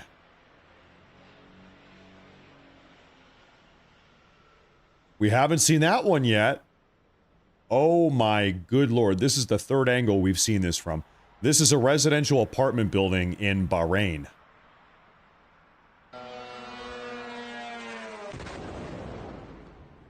Nice going, Iran. Good job. You're blowing up random people in an apartment building. Someone said, where's Bahrain? Bahrain? Okay, so here's Iran. This is Iran. Bahrain is a little tiny Gulf state right here in the Persian Gulf. And we have a big U.S. military presence in Bahrain. We have a naval facility and an airstrip and all types of stuff. So, I don't know. Maybe this drone was trying to hit some U.S. military asset, and then they ran into an apartment building instead. Great going. Great going.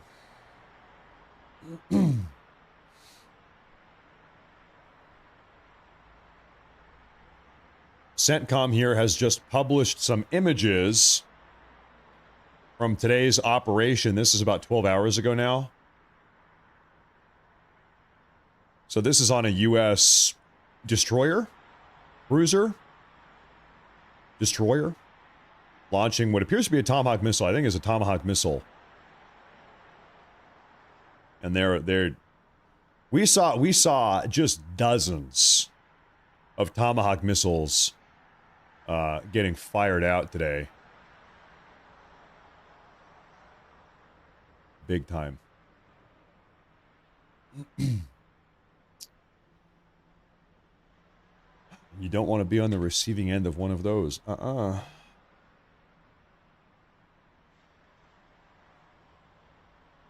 you don't.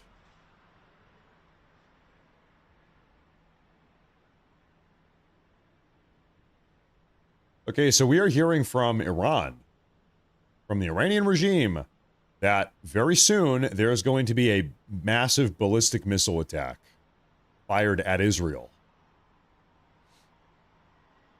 Soon. Coming from Iran, ballistic missiles inbound. They are pissed off. They're going to make the Israelis suffer. Allegedly. Allegedly.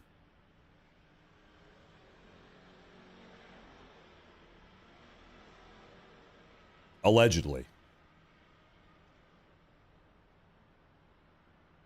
Soon TM.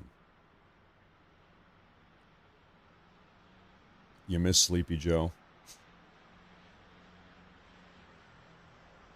Do you?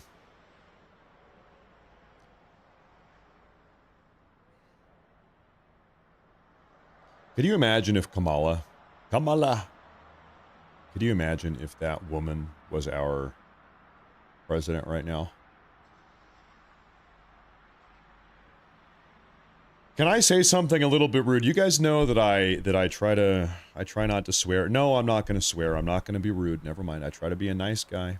I'm not going to swear. Never mind. I'm not going to do it. Not going to do it.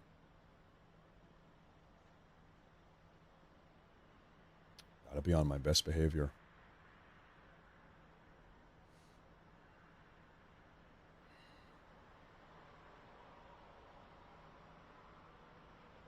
I still cannot believe this video of that drone flying right into the apartment complex, or the apartment building.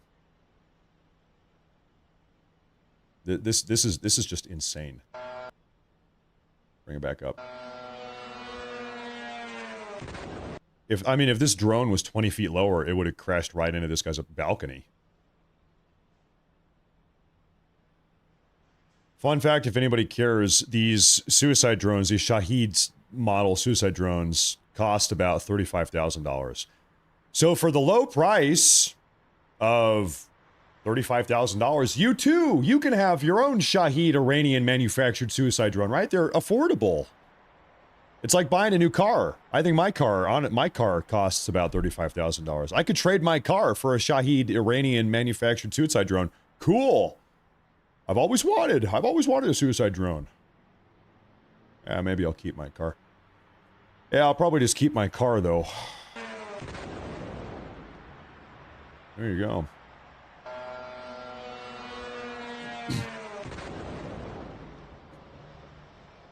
So, in an ironic twist of fate, I was reading a couple days ago that the United States has actually copied. We've just like stolen the schematics on how to make these Shahed drones. And so now we have our own, I don't know what we call them, but we have our own US style Shahed drone, and we've been making them now also. In fact, I believe that we have a lot of them in the CENTCOM area. We could use them now against Iran. They'd kind of be getting hit by their own drones.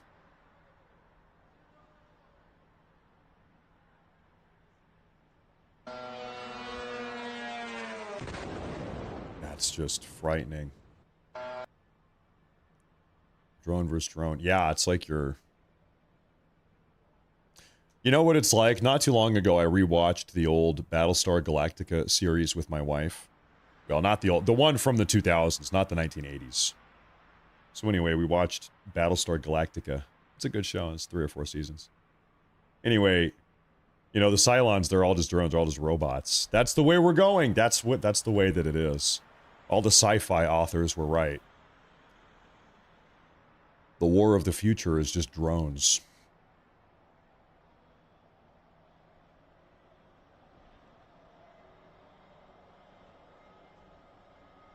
Once again, another report similar. Member of the Tehran City Council says Supreme Leader Khamenei's son-in-law and daughter-in-law were both killed in strikes earlier today.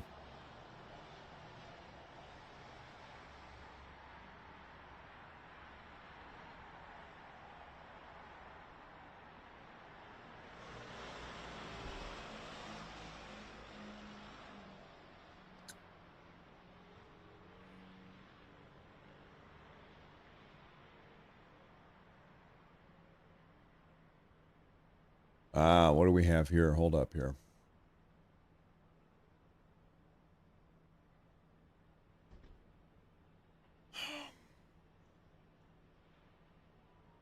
A European High Representative for Foreign Affairs, Kaya Kala, some EU representative today, announced a video conference Foreign Affairs Council scheduled for Sunday to address the ongoing reciprocal strikes against campaigns between Israel, U.S., and Iran. Additionally, Callas said that she is in contact with EU Gulf partners and allies and that Iran's strikes across the region run the risk of significant escalation, saying that the Iranian regime has choices to make. Wow, thanks, lady. Thanks. Thanks for the insight. She just wanted to chime in and let everybody know that she's very concerned about this. Everybody, wait a minute. I just want everybody to know I am very concerned about this. Anyway. Thanks, lady.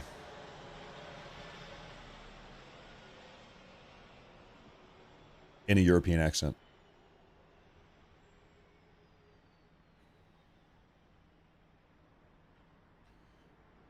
Oh, speaking of European ladies, we have another one. We have another one. The EU Commission President Ursula von der Leyen has just called the strikes on the United Arab Emirates a flagrant, not a fragrant, a flagrant violation of sovereignty and a clear breach of international law. Well, it's not just UAE. I mean, we have seen Iran strike UAE, Bahrain a lot, Kuwait, Qatar. Not even mentioning Israel. U.S. military bases. Iran is I don't even know if they're aiming. Honestly, I don't even know if Iran is aiming at this point. They're just like letting them rip. Let it rip.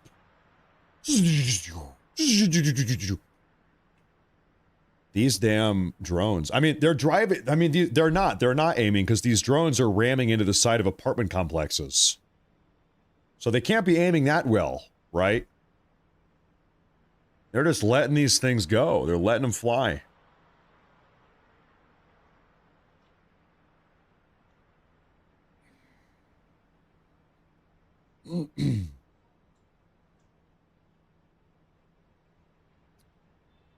We have footage here. These are... Oh my goodness. Okay. Okay. This is footage of 21 U.S. Tomahawk missiles flying... Where are we flying over? Somewhere. They're headed towards Tehran. Here we go. 21 U.S. Tomahawk missiles.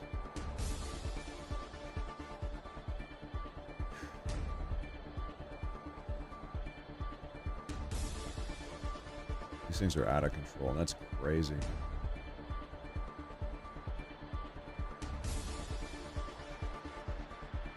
Tomahawk cruise missiles.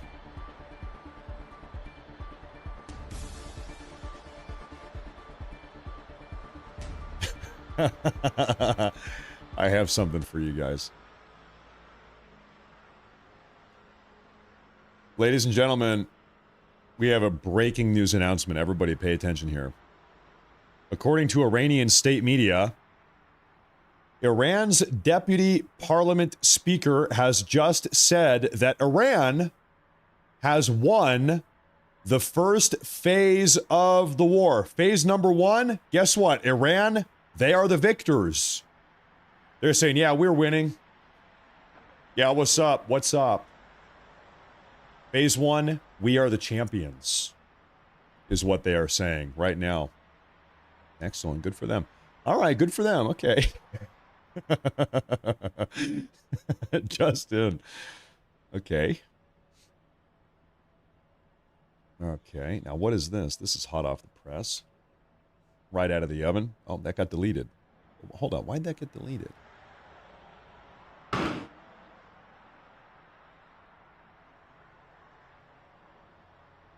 What are we looking at here?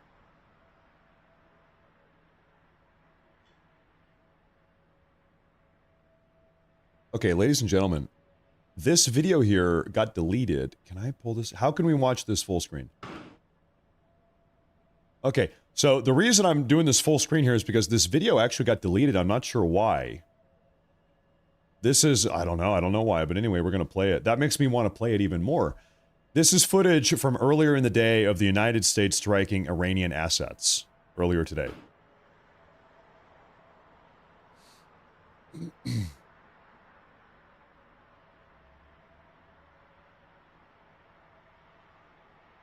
Look at that. That's a drone. See that right there? So this is a US or Israeli drone. Right into the satellite tower.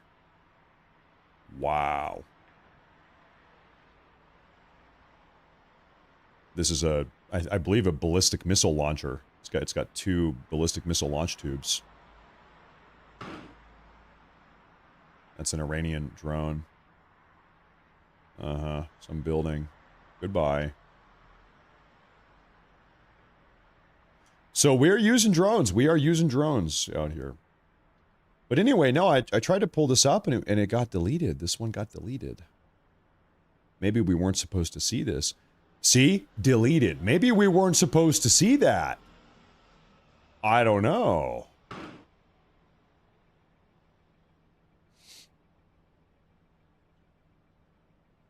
Goodbye. This one here, this is the most curious to me. You just have this little innocent looking drone driving in, and it packed one hell of a punch. Holy hell. Look at that.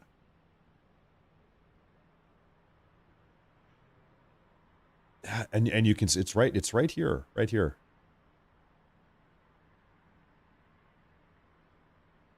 almost looks like alien technology. I don't know. No, I'm kidding. I don't know. Okay. Anyway, curious. Maybe it's classified footage. Yeah, maybe now the US government is going to have to kill all of us because we saw that.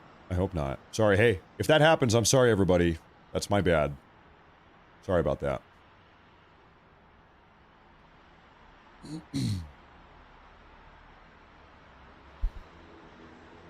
Iran, we have a statement coming out of Iran. Iran is going to continue its offensive until, quote, the aggressor is punished. So Iran is saying, listen, we're going to keep on attacking until the aggressor is punished. Presumably that's US and Israel. And Iran is prepared for a prolonged conflict with its missile and defense capabilities largely unharmed. Iran has said its missile and defense capabilities are largely unharmed, is what it says.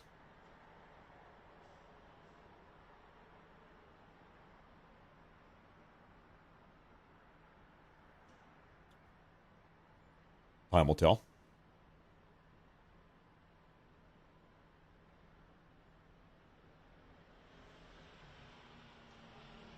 Time will tell.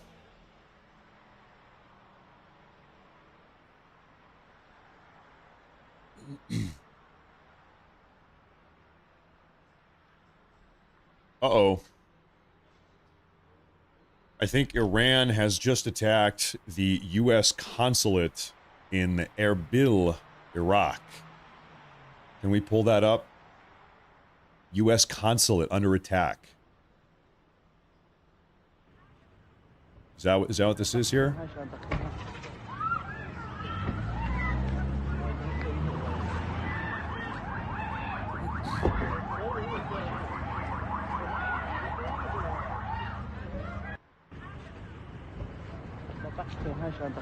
So I believe all of these buildings have been evacuated.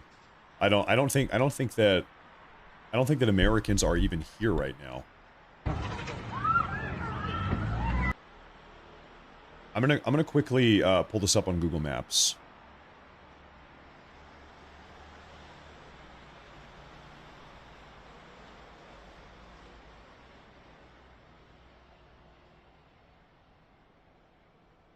Okay. U.S. consulate, Erbil. Can I go on street view? No, I can't. Oh, we are inside the consulate. Wait, this is not the U.S. consulate. It's just a bunch of Arab men smoking hookah. Gross. Okay, gross. How the hell did we get there? What the? Take us back to the consulate. Okay, there we are.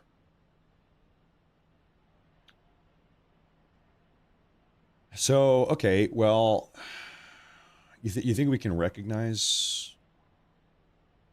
Frick.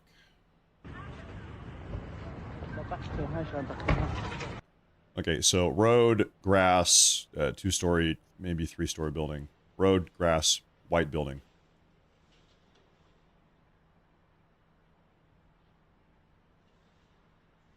You know what? I would bet that, yeah, I would bet that we are on this road and that this is green grass and that it's this building right here. Wouldn't you suppose? Yeah, I would bet that this is our, right here, this is the point of view. You're looking across this field. Yeah, I think so.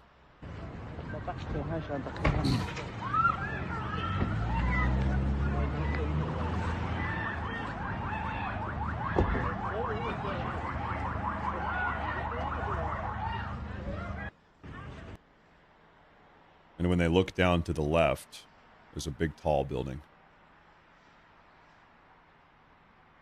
Yeah, and that's it. That's it right there. And that's it right there. Ladies and gentlemen, I think we've cracked the code. Not that that is worth anything.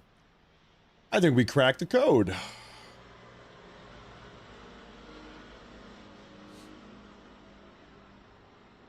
I'm out here scanning for updates real quick here. By the way, new membership on YouTube from FreckleTube. Thank you, sir. We have a Rumble rant from Crimson Spork. He says, when this conflict is over, we need our top scientists and researchers to be sent over to research how Iran was able to manufacture Walter White grade copium. 100% highly enriched copium. We've never seen anything like it. Never seen anything like it before. Thank you very much. That's a good one. That's a good one. L Colson. He says, been talking to people at stores after work. They have no idea what's happening. One even told me he's been watching TV all day and hasn't heard anything. At where? Who are you talking to? At C stores. I don't know. I'm not sure who you're talking to. I would imagine even here in the US, most people that are not following politics very closely probably have no idea what the hell's going on. In fact, I think most people probably couldn't even put Iran on a map. Iran? Yeah, I ran out of beer. I ran? Yeah, I ran out of beer. I need to go buy some more. That's pretty much it.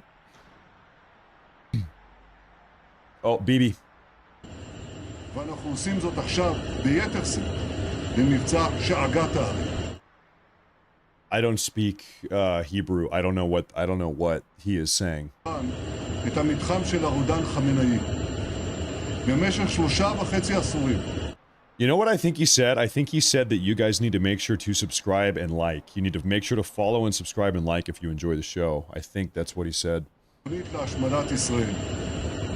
התוכנית הזאת איננה. ורבים הסימנים שגם הרודן הזה.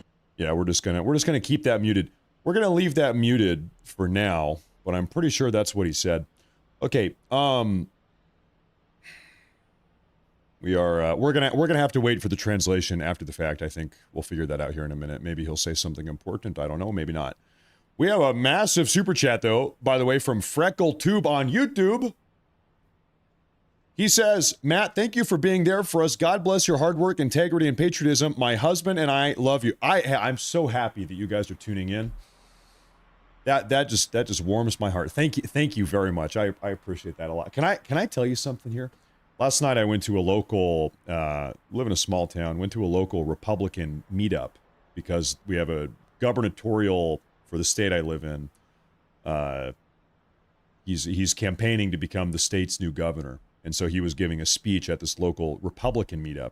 And I went to this meetup. There were maybe 60 people there talking politics and listening to this guy talk. And I went in there and there were a good, I don't know, 5 or 6 people that came up and said, hey, are you Matt Morris? Hey, we watch you every day. It was cool. I met a lot of people last night. It was nice. Everybody that I've met is very nice. And I'm sure you're nice too. Thank you very much. Thank you very much. We're going to leave Bibi Netanyahu muted here. Just because, I mean, is he speaking English yet? I don't know what he's saying. NBC is translating right now. Okay, well, we might just wait until after the fact for a written translation.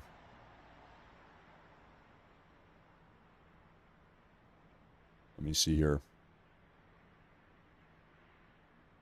Battle. His heritage, his heroism is burning within us.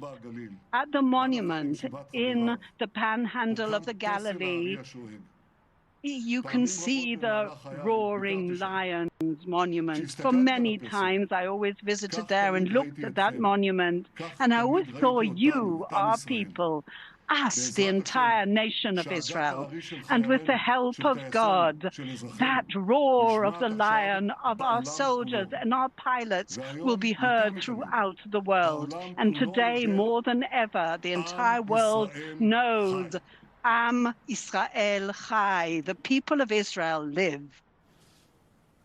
Is that it? The Prime Minister of That's Israel okay. speaking, All right. and speaking directly at the end of his comments directly to the Iranian people. I want to bring back Richard Engel. He is in Tel Aviv. Richard, play for a minute here. the Prime Minister of Israel speaking directly to the Iranian people, calling them the lion, and President Trump also, at the end of his overnight comments, directly speaking to the Iranian people, telling them that their future is now theirs to take. This message that we just heard, I was listening to his Prime Minister Netanyahu's comments as well. This mission that Israel has launched is called the Lion's Roar. That is the name that it is given. And he was saying to the Iranians, now it's up to them, that they should go out onto the streets and take down their government. It's the exact same message that we heard from President Trump earlier in the day, saying that help has arrived, that there will be these military strikes, and that eventually, when the government is weak enough, that the people should take power and overthrow their government. It's unclear which people. It's unclear how that's supposed to work. Presumably, there will be some CIA help. There'll be communication. There'll be covert actions to try and direct this. But it is an incredibly risky and difficult thing to accomplish. I can't think of a time when this has ever been successful. Generally, regime changes can happen in one of three ways. You can either send in American troops or foreign troops in general, like the U.S. did in Iraq and Afghanistan, and they bring in opposition leaders like Karzai or Chalabi with them, and then install them as puppet leaders. The U.S. did that in both Iraq and Afghanistan and ended up staying there for many years, and the country still collapsed in both cases into infighting and internecine war and civil war. Or you can hope that there'll be some sort of popular uprising, which is what Prime Minister Netanyahu and President Trump are encouraging. Or they can try and engineer some sort of coup, which I think there are many in the U.S. Military who would prefer that third option, that if there was enough military power. It seems like the plan right now is to effectively just keep on killing people until the government is done. You kill the first leader, and then another leader pops up. If you don't like him, we're going to kill him too. And then a third leader pops up. We're just going to keep on killing our way through the entire Iranian regime until there's nobody left, and then I don't know, and then I guess somebody that we do like is going to pop up and kind of take the reins. We'll see. That's kind of what's happening. That seems to be what it is. Now I'm going to flip that off here. Yeah, we're just going to kill our way through this. That kind of seems like what this is. Now we have a big super chat once again. Hey, FreckleTube, I want to say thank you again very much. Thank you, and shout out you and your husband. Thank you very much. Thank you very much. Noel Gilliland says, Channel 12, Israel's reporting the Iranian Supreme Leader has been killed by the U.S. Yeah, we have been seeing that report for like 6 hours, but that report is unconfirmed and uncorroborated. We have only one source, and they have offered no proof. And so right now, I don't know. Right now, we're kind of waiting. We're speculating. It might be true. It might not be true. We will see. We have a super chat here from Based MFK. He says, hey, Matt, thanks for the coverage. I wish I could be out there with my friends in the Gulf doing the mission instead of sitting in one of the worst states in the country, Maryland. Take care. God bless. Hey, thank you very much. Let's just hope that everybody that is over there stays safe. Thank you very much. I appreciate that. Thank you very much. Okay. I have a video to share with you guys. You know, just something that kind of casually pops in my head here. Every single Muslim that we have here in the U.S., I just saw a quote from Zohran Mamdani. He said, we shouldn't be doing this. Nobody wants this. Every Muslim we have in the United States is totally in solidarity and support with the Iranian regime. Have you noticed that? All of the American Muslims and European Muslims stand in solidarity with the Iranians. However, all of the Muslims that are actually living in the Middle East, like the Saudi Arabians and the Kuwaitis and the United Arab Emiratis and all of them, the Lebanese and the Jordanians, all of them that actually have to live by Iran, all of them are like, yeah, let's blow them up. Yeah, we're sick of Iran. Blow them up. Please, Israel, U.S., you want to come in here and drop bombs on them? Okay, go ahead. In fact, we're going to help you out. We're going to help you do it. It is kind of funny. Maybe it's like a proximity thing. Who knows? Okay. We have an update here. A man in Kuwait celebrates loudly as anti-air defense systems intercept Iranian missile.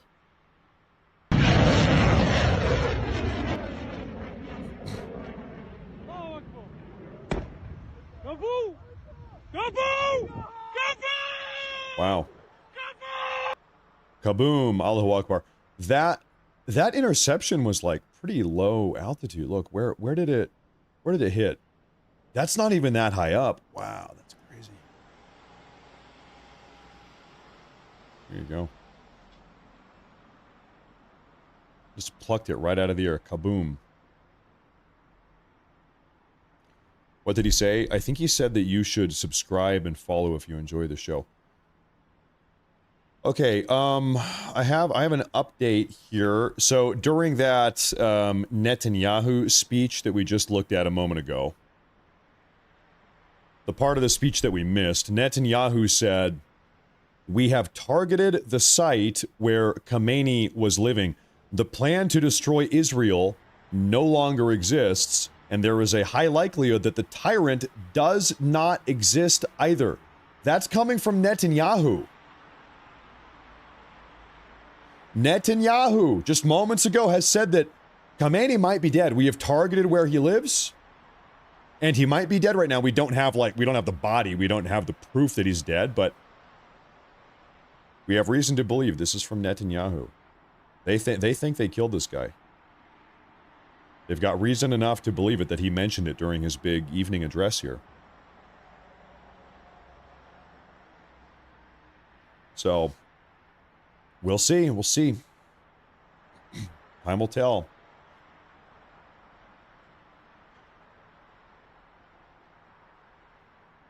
I've got interesting footage here.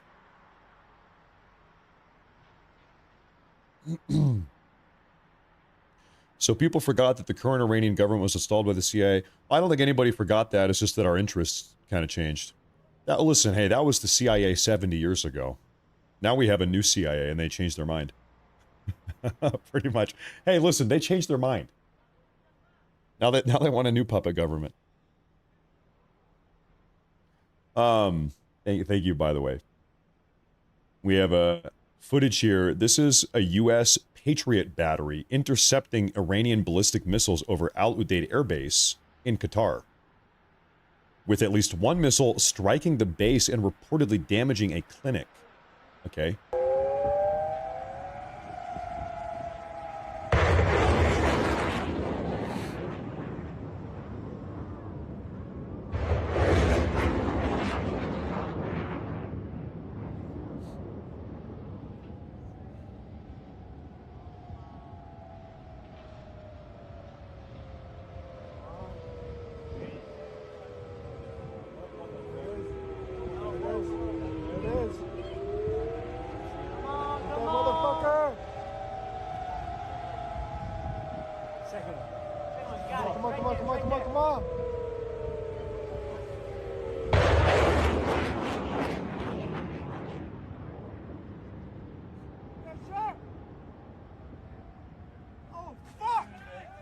Oh, holy shit. Look at that. Missed it.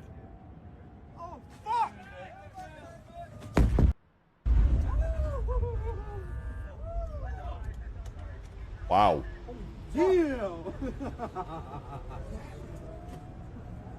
They're laughing. They're having a good time, I guess. It's all fun and games till somebody gets hurt. So they missed it. You know what's crazy is this interceptor, after missing the target, tried to flip around and lock back onto it. It's too late though. Such a impressive I don't know. That's just insane. So somebody said that at the Pentagon. Is this live? Always being prepared, but unsure of when that particular day will come that you must execute your mission and not fail at doing it. I think this might not be live. In this case, these Patriot crews were deployed from Korea and Japan as part of our U.S. forces there to ensure that we had the most capable missiles in the CENTCOM area of responsibility. As the day continues, you start to hear more and more chatter in the information space about a pending attack. And as the sun starts to set in the west, you get orders from your higher headquarters. I'm not sure if this is live. That your missile batteries are pointed to the north. There are just a few other teammates. It's hot. You're getting nervous, and you expect an attack. Outside of those Patriot vehicles, your hot crew, which is 1 NCO and 4 additional soldiers, turns a key and relinquishes control of those missiles to that young lieutenant. This is not live. This is some clickbait bullshit. Apologies.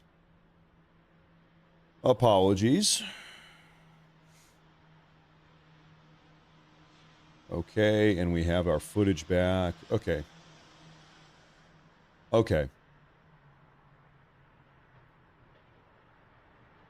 We're going to keep on scanning around here. No, everyone, thank you all very much for tuning in. I sincerely appreciate it. This is history in the making. It is. It's undeniably. Whether or not you're happy about this or pissed off about this, undeniably this is history in the making. You're watching it live right now. You can love it, you can hate it, but it is. It is it. Some of the key sites confirmed to have been hit in and around Tehran over the course of the last day. Again, this is an incomplete list. Can I pull this image up? An image. So this is Tehran. We've hit the Ministry of Intelligence, an IRGC underground facility to the east, Ayatollah Khamenei's compound, Karaj, there's a strike there. And this is just in the Tehran area. It's a big country. And that's just one little area. We've been striking all over the damn place. Okay, I'm just going to share this with you guys. I keep seeing these reports. Inbound, massive Iranian ballistic missile attack happening any minute. I've been seeing this for an hour. For 1 hour, I've been seeing this. There's an impending massive Iranian ballistic missile barrage. I guess we'll see.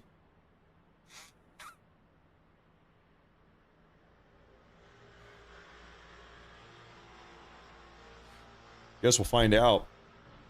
Miss Deb says, Mr. Morse, you and another are the best YouTubers I've watched. This where I come from for my news and everything else. You are awesome. Miss Deb, hey, thank you very much for, I'm so happy you're tuning in. That means a lot. Thank you very much.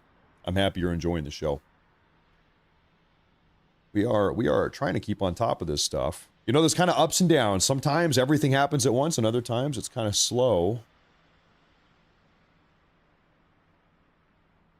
Once again, I'm going to re-echo this report here. Coming from Prime Minister Netanyahu himself, there are many signs, from Netanyahu says this, there are many signs that Khamenei is no longer. You know what's crazy? Is if you took Khamenei and you shaved his beard a little bit, put him in a trucker cap, put him in blue jeans and a flannel, he would look like your average American country. He would look just like an average white country American guy. But no.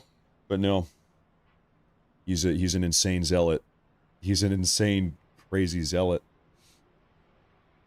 Listen, dude, hey, Khamenei, all you had to do is take off the turban, put on the trucker cap, put on the blue jeans, put on the flannel, and come start a ranch. And just grow wheat or something. grow corn, move to Nebraska, and become a corn farmer. But no, he chose to become a terrorist. He chose to be a terrorist. Bad decision. Not a good decision.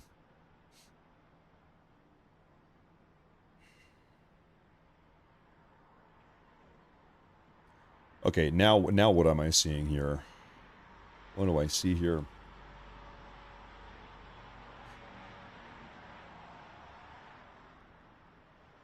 What do we have here? Initial reports from inside Iran indicate unrest at the notorious Evin prison, which houses both high-risk and political prisoners. So there's unrest at the prison. Maybe there's going to be a prison break. I don't know. Maybe the prison guards have abandoned their post. Time will tell. I don't know. Political prisoners. You know, still, we're going to have to wait and see if the Iranian people actually rise up and take back the country. We're going to see, because that's kind of like the axiom here of Trump's entire plan. Trump is strategically dropping bombs, taking out key targets, but it's all going to be for nothing pretty much unless the Iranian people rise up. If they don't do that, then it's... Then what? That's the plan. Maybe he's got a backup plan. Now, there was an update here I was looking for. By the way, big Rumble rant from CF Kennedy. Thank you, CF Kennedy. Thank you. Thank you very much. Thank you very much. We've got a lot of people on Rumble today, on YouTube as well.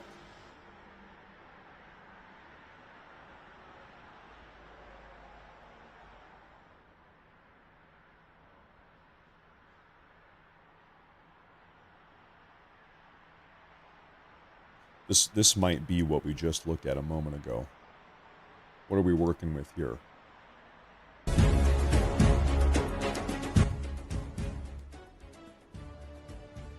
This is an Iranian Shahed suicide drone. You see, okay, so it flies in, it hits its target, whatever the target is. A Shahed 107 drone launched by the IRGC struck a U.S. Army CRAM air defense system in Erbil, northern Iraq. So maybe that was a successful hit for the Iranians. Maybe so.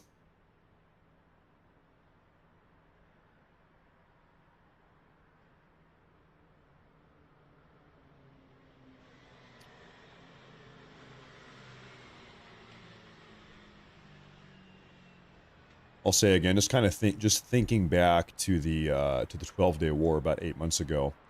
Generally speaking, all of the action, the ballistic missiles and everything, it always happened during night. Sunset in Israel here, we're looking at Tel Aviv. This is Tel Aviv. Sunset was about 2 hours ago, maybe 2.5.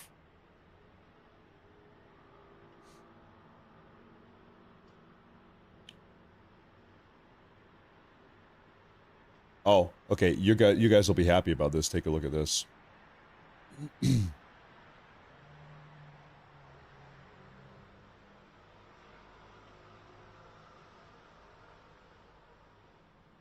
Breaking news, after missile strikes on Iran and retaliatory actions in the region, the U.S. Secret Service has stepped up protection for President Trump, Vice President Vance, and other senior cabinet members, citing heightened security concerns.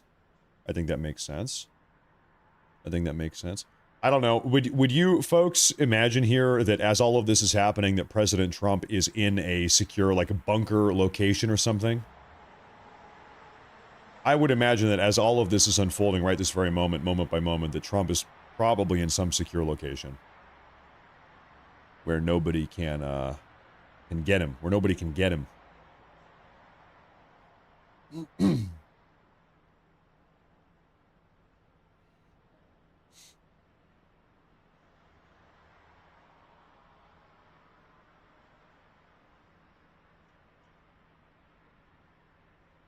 Seems like we're having a little bit of quiet time right now. We're having some quiet time right now.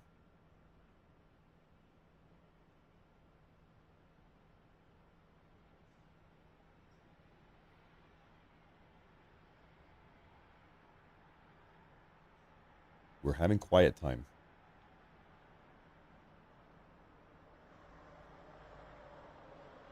It's a little bit slow at the moment. Maybe that's for the best.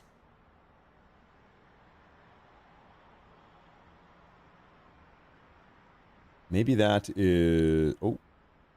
Oh, wow. Hold up. Wait a minute.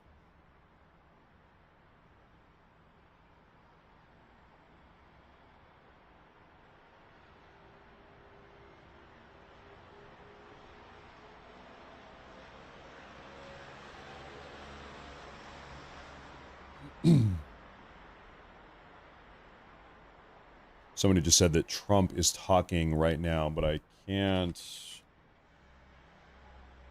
I don't see that. Sometimes if Trump calls into Fox News, I can't see that live. We have to pull it up after the fact. Do I see a glimmer up in the sky? No. I don't see any ballistic missiles up there. Not right now. Maybe soon though. Check this out. Imagery of damage at the naval base in India. In the India-operated Chabahar port in southeastern Iran. Oh, this is the naval base we were looking at just a moment ago. Yeah, we blew up... Well, it may be Israel. I don't know who. One of us. Blew up a gunship, an Iranian gunship here. You know, I'm not really sure why we blew up just the one of them, and not... I mean, there's three of them, right? Maybe these two are non-functional. Maybe they're broken, and they're just kind of floating there docked up. Maybe this was the only functional ship they had, and so that's why we blew that one up, and then not the other two. Could be the case. Here goes the oil prices. Yeah, if the Strait of Hormuz is shut down or blockaded for an extended period of time, oil prices will go up. However, I doubt that we are going to let that happen. First off, you know, to what degree, like, what capacity does the Iranian regime even have to shut down this? Even if they wanted to, could they do it? Beyond that, let's say they could do it. Could we stop them from doing it? I would say, to the first question, limited capacity. To the second question, I think we could stop them from doing it. I don't think that we'd let them do that.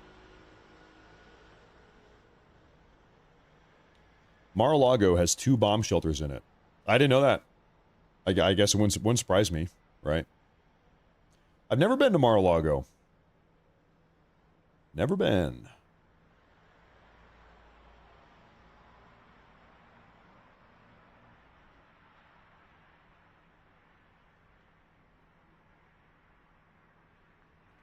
Okay, right now, ladies and gentlemen, in Bahrain, sirens are sounding in Bahrain right now. An emergency PSA just went out.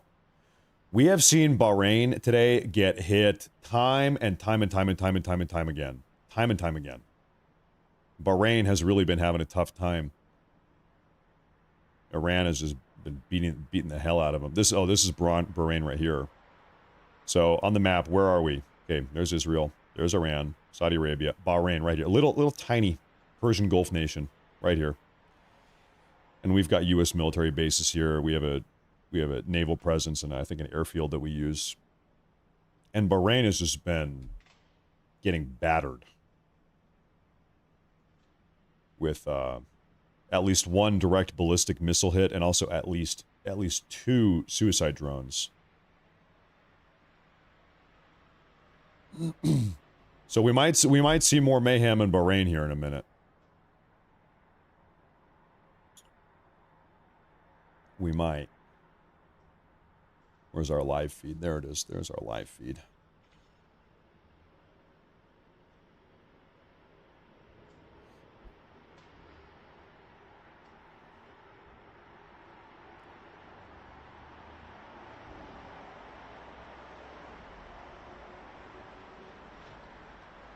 I've got some footage for you guys from earlier on in today's operation. I think you'll like this. We'll take a look at this.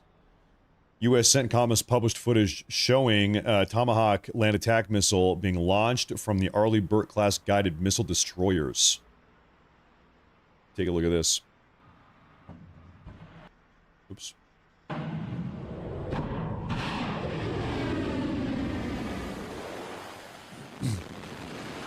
So this is earlier on today.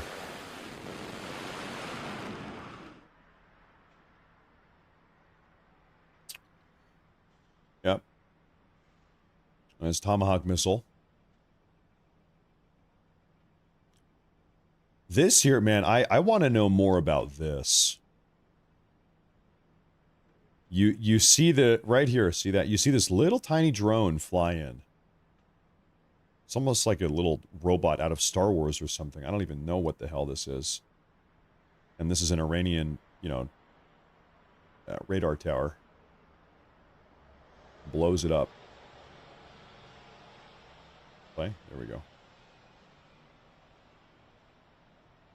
Ballistic missile launcher. It's pretty brazen to have these ballistic missile launchers just sitting out here. I mean, I guess if you want to launch a ballistic missile, you've got to bring out the ballistic missile launcher. There's no other way to launch a ballistic. You got to do it. You got to do it. Risky, very risky, and now whoever was inside this vehicle dead. I wonder what. How much does an Iranian mobile ballistic missile launcher cost? Also, what is this? This must be the entrance to a bunker. That looks like perhaps a bunker entrance. Anyway, what is the price tag on an Iranian ballistic missile launcher? I'm going to see if Grok knows.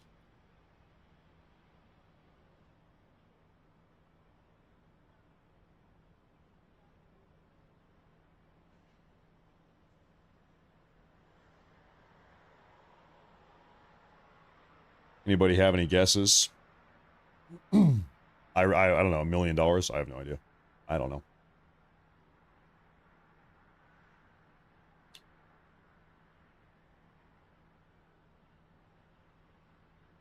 They are cheaper than Western equivalents, likely in the range of hundreds of thousands to low millions. It also depends on what type of ballistic missiles you're launching. There's different types of ballistic missile launching vehicles. Like it depends on the type. Anywhere from 500K to 3 million. So this might be a, I don't know, $1.5 million vehicle.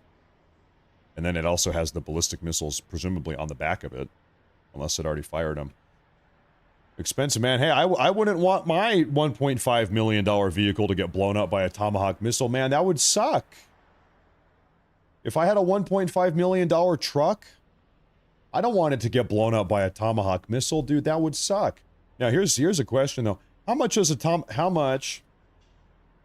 a Tomahawk missile cost? Is this a good investment to blow these things up?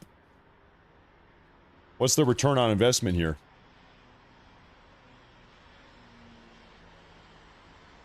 2 million, 2.5, 2 to 2.5 million. One Tomahawk missile. That's a tough sell. 2 to 2.5.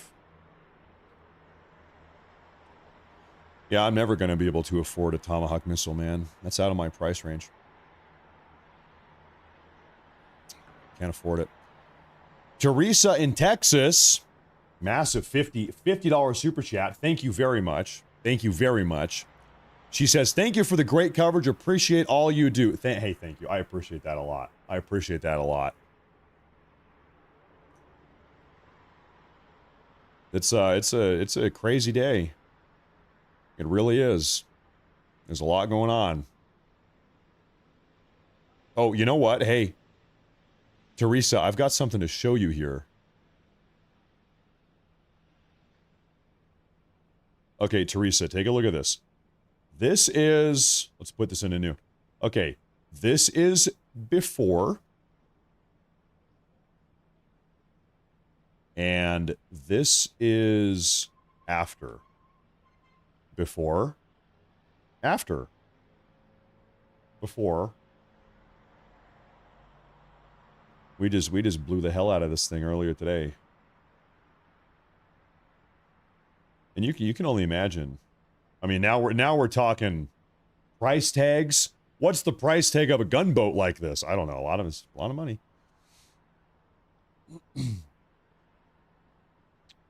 There you have it. No, thank you very much. Also, Glitch City Gamer. Hey, thank you, sir. Thank you, sir.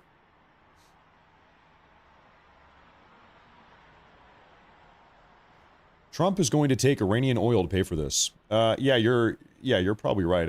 At the end of all this, once it's all settled down, there probably will be some type of Iranian oil deal. You're probably right about that. Soaring Eagle, a good reminder, he says, be alert for potential domestic sleeper cells thanks to Biden's border policy. If you see something, say something.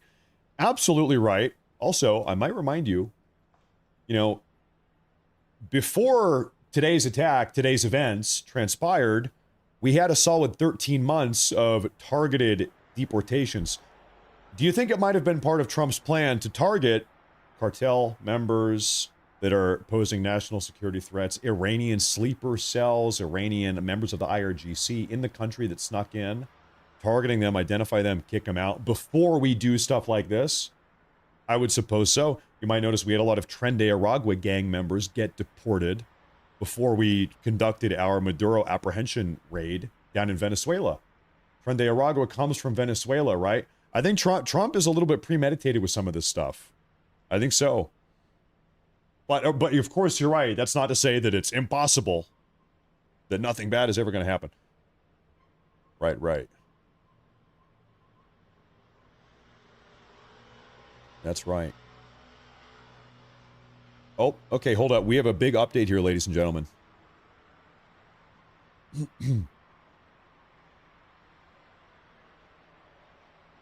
This is President Trump today, actually. President Donald Trump told Axios in an interview on Saturday that he has several off-ramps from Operation Epic Fury against Iran. Quote, I can go long and take over the whole thing, or end it in 2 or 3 days and tell the Iranians, see you again in a few years if you start rebuilding your nuclear and missile programs. Trump said in a 5-minute phone interview from Mar-a-Lago, further stating that in any case, it will take them several years to recover from this attack. And it depends on what he wants to do. Probably depends on the material conditions on the ground in Iran. How do the Iranian people respond? How does the Iranian regime respond to this series of attacks? That's going to influence where we go next. Now, did anybody hear President Trump mention boots on the ground, land invasion? We're sending 100,000 soldiers into Iran to occupy Iran? No mention of that. No mention of that. Thank God, by the way. Thank God. No, I think nobody wants that. Nobody wants that. But it seems like that's off the table. Trump does not want a war on terror 2.0, 20-year-long occupation of Iran. Doesn't want, it's off the table. We're not doing that. We're not talking about that. We ain't talking about it. Garden Mom, hey, thank you very much. That's very kind. She says, thank you for the coverage, Matt. This is 45 years overdue. I'm watching you on Rumble and on YouTube. Keep up. Okay, Garden Mom, you are now immediately my favorite viewer. All right, I have a new favorite viewer. Her name is Garden Mom 50. I like her the most out of anybody here, and the reason why is because she's watching on YouTube and on Rumble. Smart. Hey, I appreciate that. You are a real one. You're a loyal one. I appreciate that. Thank you very much. Thank you very much. Smart thinking. Smart thinking. I appreciate that super chat. Thank you. Is there echo? No, okay, I think we're good. Louisiana Skywatch says, thanks for the coverage. Hey, thank you. Thank you very much. Thank you. I am over here. Here, I'll take you guys behind the curtain here. Right now, I am tracking. In addition, I've got another tracker on my other monitor too, but I'm just sitting here looking at. I've got 6 different live updating open source intelligence pages, and I'm just right now. Listen, nothing is happening without us seeing it. Everything we are on top of it here. We've got it all. We're not going to miss a thing. In fact, we're probably the first ones to see it. Stuff we're talking about here, it's going to take them another half hour before they're talking about it on Fox News. I promise you that. I promise you that. Now,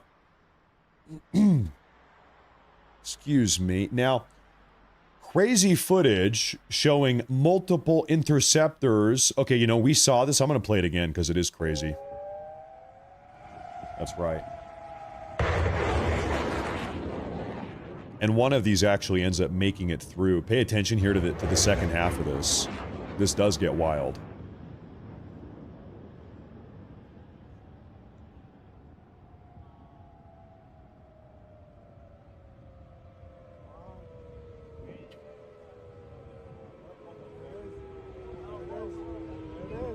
This is at a U.S. base, I believe in Iraq.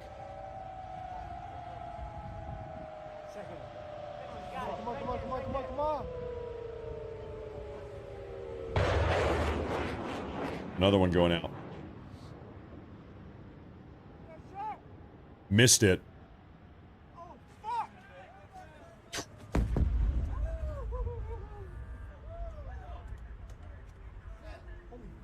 So that was an Iranian ballistic missile that just almost got intercepted, but it missed. Slightly missed, and then guess what?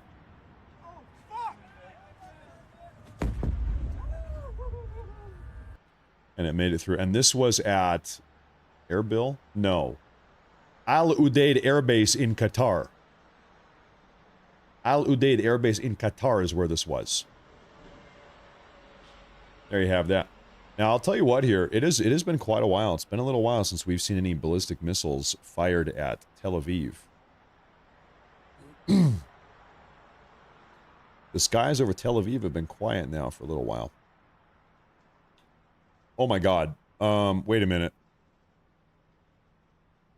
Okay, folks, I have an unconfirmed report. Breaking news, unconfirmed report. It's coming out of Israeli media, N12 News. Israel says Khamenei's body has been found. Israel says Khamenei's body has been found. It has been discovered. However, we only have one outlet reporting this. Consider this, you know, in the realm of not entirely confirmed yet. We don't know as a matter of fact yet. Might be the case. Might be the case. Who knows? Time will tell. We'll see here. Things are unfolding minute by minute, second by second.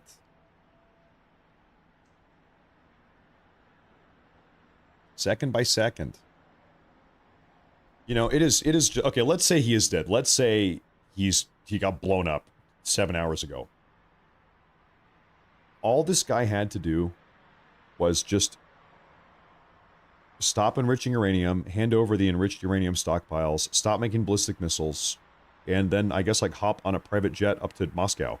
You remember Bashar al-Assad a couple years ago? He left Syria and flew up to Russia. I think he's just sitting up in Russia in an apartment building in Moscow playing video games all day now. Bashar al-Assad. Khamenei, all this guy had to do was just hand over the enriched uranium, hand over the ballistic missiles, and just go live out. He's like 85 or whatever. Go live out your life in peace in Moscow. But no. But no. But nope. How old is he, though?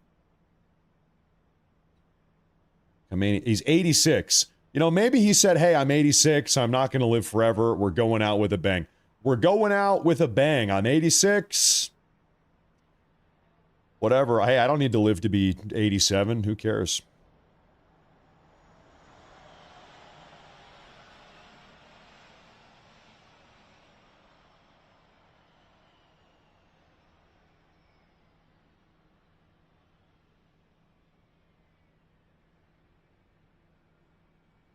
It's all he ever knew. It's all he ever knew was this life. Okay, now I'm really seeing this stuff get picked up. Open source intel reports Khamenei has been eliminated. If this is true, let's say this is true. You know what this means? First off, you know. Yeah, I mean, okay, now every single outlet is covering this. He's dead. They got his body. They got his body. He's dead. They got his body. It's coming out everywhere.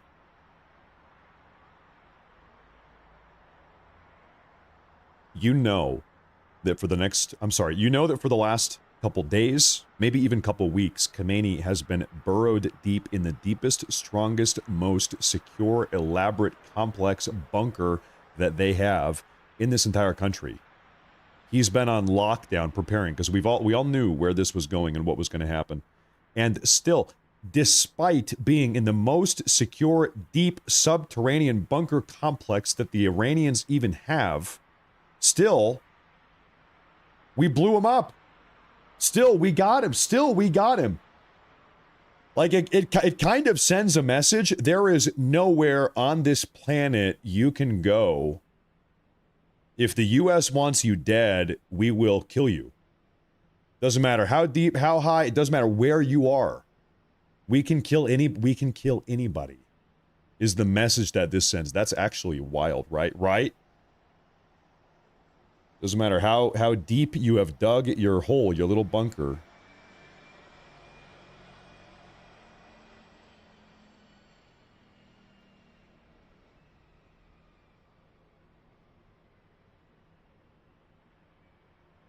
That is the message. Massive super chat from Lost Lowlife. He says, for the Tomahawk Missile Fund, thanks, Matt, for the coverage. No one does it better. I found your channel during the 12-day war and have been watching ever since. I don't think I have missed a stream. My whole family now watches you, so credit to your work. It's a family affair. We get the whole family. Hey, we'll shout out the entire family of Lost Lowlife. You know, I need to do some math now. What was it? $2.5 million for a Tomahawk missile divided by 50. All right, all I need are another $49,999 $50 super chats, and then I will be able to afford a Tomahawk missile. So, I appreciate the contribution. We're getting there. We're getting there. One super chat at a time. One super chat at a time. No, thank you very much. Thank you very much. Seems like they got him. Seems like they got him. Gothic Knight says, God bless our military. Keep them safe. Thank you for your coverage. If all of you carry, make sure to don't go around unarmed. Better safe than sorry. That's right. That's true. That's true. And by the way, we got a report from CENTCOM about an hour ago confirming that, well, as of 1 hour ago, no U.S. military personnel in the Middle East have been wounded or injured or killed. Nothing. Not even a scratch. So, good news. You know, so here's the deal. If Khamenei is dead, you can expect one of two responses. The first response is, woohoo, he's dead. We always hated that guy. Let's work out a deal. Trump, let's work out a deal. We never even liked that guy. He was our authoritarian dictator. He's gone. Thank you. Let's move on from this. That's the first path. That's the first direction this could go. The second direction is, all right, the gloves are coming off. We have nuclear weapons, and now we are firing the biggest ballistic nuclear missile barrage you've ever seen. We are eradicating Israel and every single U.S. military base off of the face of this planet, and we're going to do it now. Now we are seeking revenge. Even if it means all of us die in the process, nuclear holocaust inbound. That's the other way. And, you know, I'm sure there's a middle path here where it's not, you know, to either one of those extremes. Hold up. Why is our camera moving? What do we have here? What do we have here?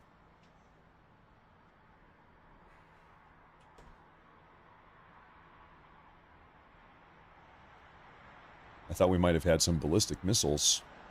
AWAP donates $5 for a Tomahawk missile. Hey, thank you. We need to get a little donation goal for the Tomahawk missile. Thank you very much. We have a Rumble rant from Mad Max. Thank you very much. We have a Rumble rant from Small Red Barney. He says, thanks for the excellent coverage and great show. Also, McDonald's for the win. We are not done with Iran until there is a McDonald's on every single street corner. On the steaming pile of rubble that was formerly Khamenei's private palace, we're going to build the world's most opulent McDonald's. We're going to build a massive McDonald's with a play place. And there's going to be seating for everybody with bacon McDoubles. That's the real objective here.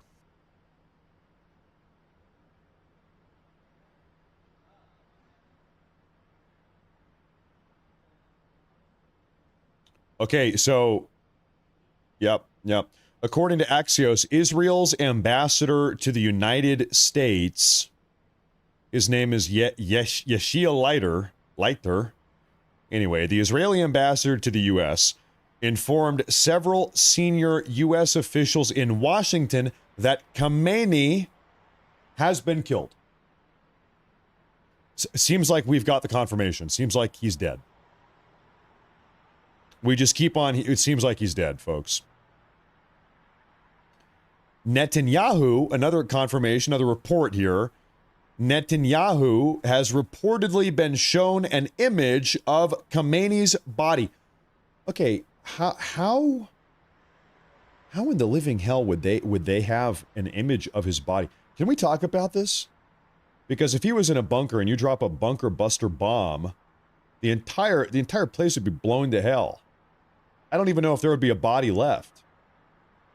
So it couldn't have been that. Might have been some type of Mossad infiltration, assassination. Mossad agents infiltrate the inner circle. I don't know. But I'm just thinking if there was a big bomb dropped on his head, there might not be a body left. And if there is, I doubt it would have been recovered in the last couple hours. You'd have to be digging through rubble, lifting concrete out of the way, right?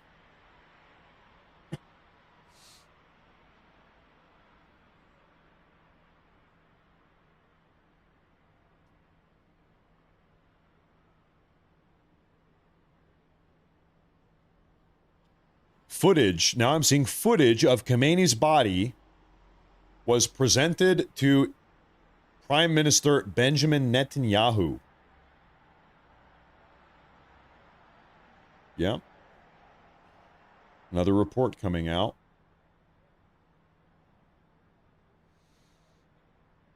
The reports just keep on coming and they keep on coming and they keep on coming. Hey, Bill Tracy. Bill Tracy, sir, thank you very much. Thank you very much. Brent Whitley, good luck convincing the ATF you need a Tomahawk missile. That's guy. I live in North Idaho. I'm just going to build a compound and stockpile Tomahawk missiles, and I'm sure nothing is going to go wrong. Nothing like that has ever gone wrong in North Idaho, right? I'm K. By the way, FBI, ATF, I'm kidding. I have no Tomahawk missiles or a compound. Thank you very much. Renbro, he says, love your show, brother. Hope that person, family member from yesterday's show's doing better. Yeah, right. Yeah, that's right. I hope so. I hope so. That's right. I'm going, pull this up.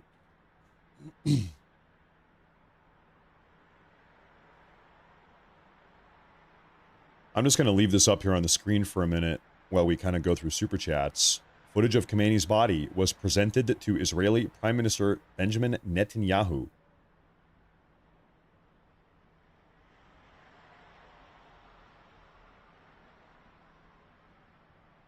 Thank you very much. Sterling Wilson III, one of my favorites, he says, hey, Matt, thanks for the coverage. Great job. Here's some coffee, Stella, and now Tomahawk missile money. Listen, you guys are going to get me in trouble. You guys are going to get me in trouble. I'm going to have the FBI knocking on my door here any day now. Thank you very much, sir. Thank you very much. Thank you very much. Can I be honest here for a minute? You know, if you had asked me 24 hours ago if Khamenei was going to be dead within the first like 60 minutes of the war or the conflict, whatever you want to call it, breaking, I said no way. I'd say this guy is buried down in the most complex bunker system ever built, or at least, you know, built in Iran. This guy is bunkered down. There's no way we're going to be able to reach him. It's going to be a very complex thing. No, they just somehow I don't know what they did. Honestly, I would love to know how they got this guy. I would love to know how in the hell did they get this guy? I would have bet against it. I would not have bet that this would have been the outcome here. They got him. Astounding. You know, by the way, everybody rewind our brains here. You want to get conspiratorial here for a second. Has anybody else been following these CIA leaker posts on 4chan? They've been going viral on X and on Twitter for the last couple weeks. There's allegedly some CIA insider source talking about everything that was going to happen. Two big things this supposed leaker said was that Israel was going to use nuclear weapons on Iran. That seems to have not been the case. I don't know. I guess it's not too late. I doubt it. And then also that the United States was going to use alien technology. The U.S. was going to break out alien technology to, I don't know, zap. They're going to zap all of the members of the Iranian regime. I'm not a believer. I'm not exactly a believer, to be honest with you. But who knows? Maybe they zapped him. Maybe they broke out the alien laser gun and zapped him. Maybe they zapped him. This is STL Casper. A little cash for the missile fund. Thank you very much. Yeah, and then we have to buy the launcher. Another $1 million, I think, probably. BF Thompson says, thanks, Matt, for the excellent coverage. Thank God for our president and our military, and prayers for the good people of Iran to be free. You know, thank you. By the way, thank you. Talking about placing a bet. If I had to place a bet right now, I would bet that now that the news has broke, Khamenei's dead, they got his body. What do you want to bet that everybody just kind of throws down their arms? Wouldn't you suppose? The leader's dead. He's been in charge forever. It was his dad before this, right? They've been in charge since whatever, 1974, whatever it is. This might just be so demoralizing. Demoralizing for the loyalists and celebratory for the people that hated him that it's just over. It might just be over now. Could be. I guess that's kind of the best possible outcome as far as we're concerned.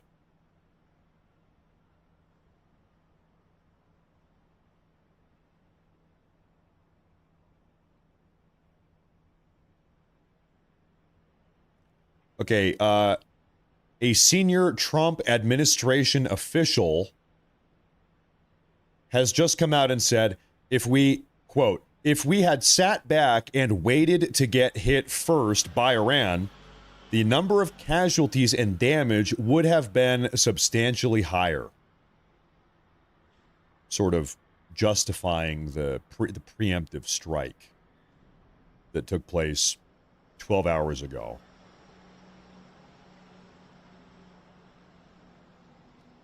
Oh my goodness, we have been live for almost 8 hours. Can I tell you something? It feels like we've been live for 90 minutes. 8 hours we've been here covering this. I'm just getting going. I'm feeling good. I'm feeling good right now. Physically. Hey, Rhode Island Rob, thank you very much, sir. Thank you for, okay, I am super falling behind on these super chats. There's no way I can keep up with this. Hey, GB, thank you very much for the 5 gifted memberships. Thank you very much. Patriotic Critical Thinker says, hey, Matt, you should check out Roger Hallmark's on A Message to Khamenei. Thank you very much. Yeah, maybe I'll check that out. Thank you very much. Thank you very much. Black Roan says, I'm in Coeur d'Alene to visit my grandma. Beers on me. Never been there. Coeur d'Alene, I've never been, never even heard of it. Never even heard of it. Huh? Good luck. Hey, good luck with your grandma, though. Thank you very much. Courtney Miller, thank you, Courtney Miller. A new member of the community. We have Pie Your Corners for the Tomahawk Fund. We're going to have a tomahawk by the end of this broadcast. You guys are out of your mind.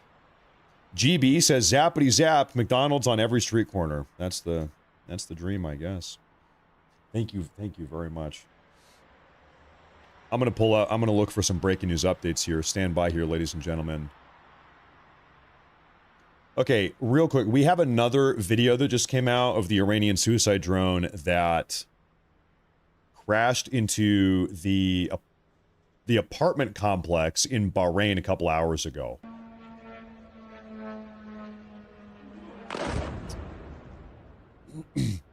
Remember when I said that Bahrain is just getting battered all night? This is what I'm talking about.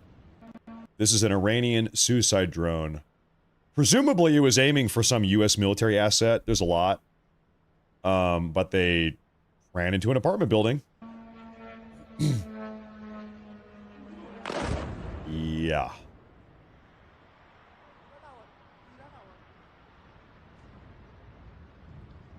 Not good. Not good. Not good. Is this live? I am live. Yes, we are live. Hello. We are live. That video was a replay from a couple hours ago, however. Once again, footage of Iran's Supreme Leader Ali Khamenei's corpse has been shown to Prime Minister Netanyahu, according to Israeli news N12. It appears that Iran's Supreme Leader Ali Khamenei has been eliminated. If confirmed, Iran is unlikely to make an official announcement until the war concludes. Hey, Matt, weren't you in the military? Asking because you're wearing your hat inside. I was never in the military. No, I wasn't. I'm also, if I'm honest, I'm unaware of any hat rules. If there's any hat rules, I don't know about them. I'm just going to keep on breaking them, I guess.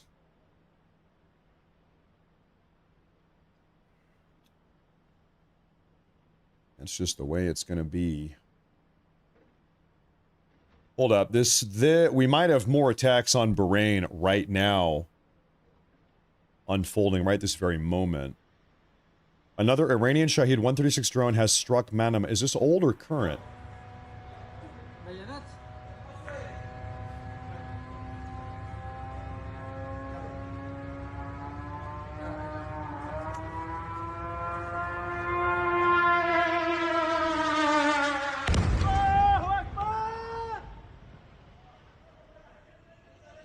So I have not seen this one here. This is new footage to me. I have not seen this. Iran might still be sending out drones. Even after Khamenei is maybe dead, probably dead. Martman on Rumble, he says, I too found myself up at 3 in the morning, been watching you from Arizona for a few months. Good find, keep it up. I don't know why we woke up, but I guess it's a good day to do it. Thank you, Martman. Thank you very much. M. Pitcher says, been up since 3:30. It's a good time to wake up, I guess, these days. Duck Fat, thank you very much. I appreciate that. Whiskey Sours on Rumble. Kemley, thank you very much. You guys think Mossad got Khamenei? I guess I wouldn't be surprised, honestly. Wouldn't be surprised. You know, considering that they found the body intact and took a video or a picture and then sent it, you know, makes you think he probably wasn't buried down in some bunker. Or at a minimum, a bunker buster bomb wasn't used. When do we bust out the discombobulator? Yeah, I don't know. I don't know. Maybe that was used. We saw that used in Venezuela. Daredevil says, Ali Khamenei's alive and being forced to live in a real-world reality show. There you go. Hey, thank you very much. I just need to get caught up on everything here. I'm falling behind. You guys are too nice to me. Brett Monger says they probably knew he was meeting in that location on the regular around noon every week, every month. Could have been. No doubt they had good intelligence here. James Oliver, thank you.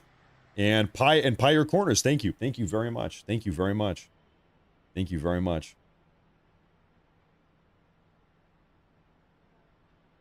Thank you very much. Okay, now we have two Israeli news outlets. This is I-24 News and Channel 12 News. Both reporting Khamenei's dead.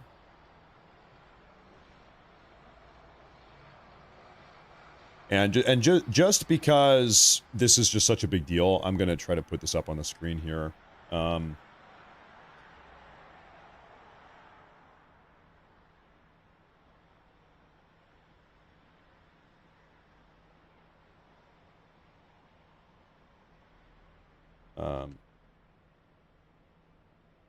There we go. I'll say Supreme Leader.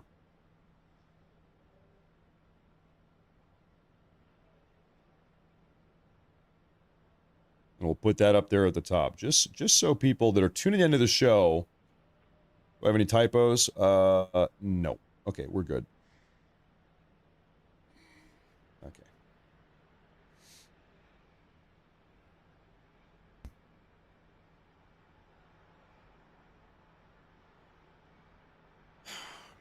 I'm already seeing the conspiracy theories. You want to hear the conspiracy theory that I'm reading right now? That Israel and Iran and the U.S. struck a deal. Khamenei secretly snuck out of the country up to Russia. Now he's alive in Russia, and we're saying he's dead in order to bring down the Iranian regime. That it's all part of some big psyop. He's secretly alive, though. They made a secret deal, and he's going to go live up in Russia now. I think that's off the table. I think they just want him dead. I think especially the Israelis just want him dead.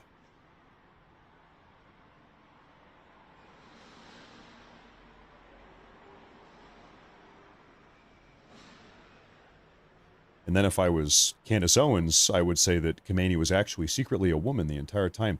I think Khamenei was actually secretly a woman. Have you ever seen pictures of Khamenei pregnant? I haven't. Have you? Have you seen pictures of Khamenei giving birth? I've never seen that. Doesn't that raise some curious questions here? I don't know. I don't know.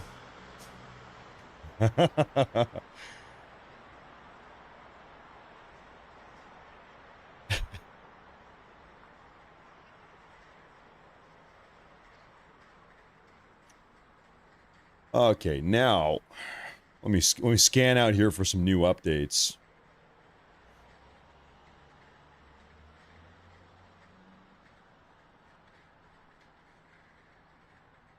What am I looking at here? What are we looking at here? And then I'm like, okay, what is this? What do we have? And then I'm like, this baby motherfucker better not blow up my nuclear shit, or I'm gonna go loco on this bitch. And then he blows up all my nuclear shit, and I'm like, call my generals. And they tell me, they're all dead, sir. And I'm like, assemble the army. And they're like, they're dead too, sir. So then I'm like, launch the friggin' missiles. And they're like, sir, they're gone, sir. So I'm like, what the fuck? I have a feeling that is AI. I'm not positive. I'm not positive. But I think that might have been AI. We need to look into that, though.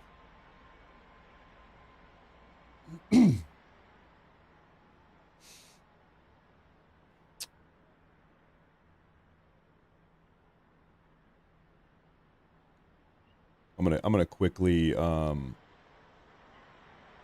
just real quick here.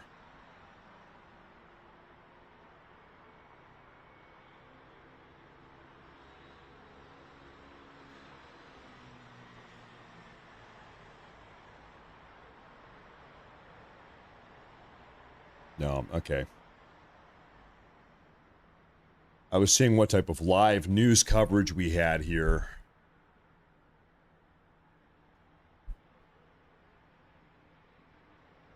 I'm still not seeing any really big any US media outlets cover, you know, Khamenei's dead. It's coming out of Israel.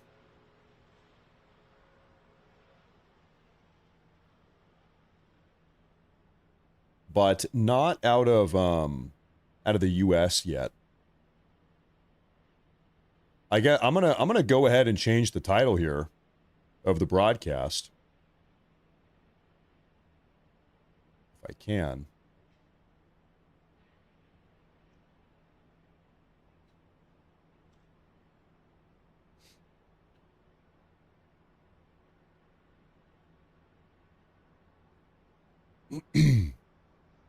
Okay, there we go.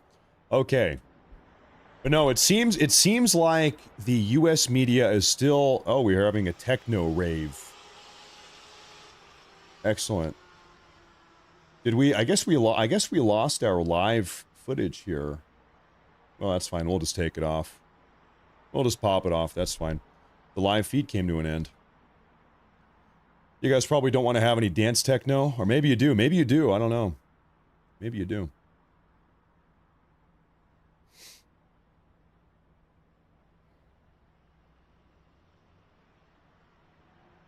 Probably in Israel tonight, they're gonna be raving, if this news is true.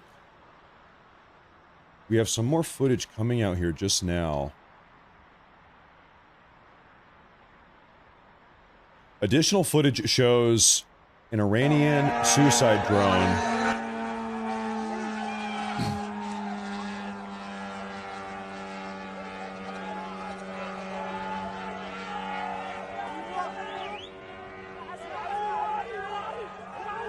There it is. Now, ladies and gentlemen, what do you say? Let's just quickly talk about sort of the regional implications here. Over the last 12 hours, really in the first 6 hours or so, when Iran responded to the Israeli and United States sort of like preemptive attacks, precautionary attacks, this sort of execution maneuver that was pulled off, Iran responded by just sort of almost willy-nilly firing ballistic missiles everywhere. They fired ballistic missiles not only at Israel, they fired them at Iraq, and also drones, also these suicide drones. Israel, Iraq, Kuwait, Bahrain, Qatar, UAE, and Saudi Arabia. Iran, in response to strikes from Israel and the US, responded by attacking 6 different, effectively uninvolved countries. And so, I guess it wasn't the brightest move. It was kind of the entire Middle East versus Iran out of the gate. And so this is what Fox is showing his broken head. Is that right? Well, you know, I'm not seeing that on Twitter yet. I think that'll pop up here in a minute if that's actually the case.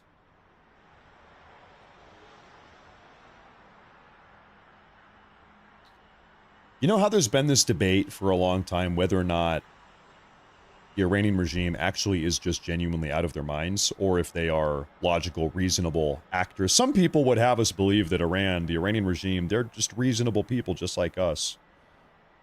I think they kind of are just out of their mind. I think they are just kind of insane. Like, actually, though, in case there was any confusion or doubt about that. Hey, Newsmax just confirmed Ayatollah is confirmed dead. Well, once again, the confirmation is coming from 2 Israeli media sources. So Newsmax doesn't know anything that we don't know, or that nobody else knows. The sources are 2 Israeli media outlets.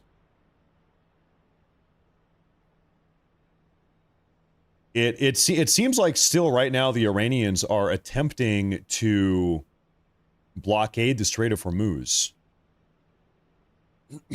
Now, I'm going to say something that I must have said 4 hours ago, but we've got new people here. I'm going to say it again.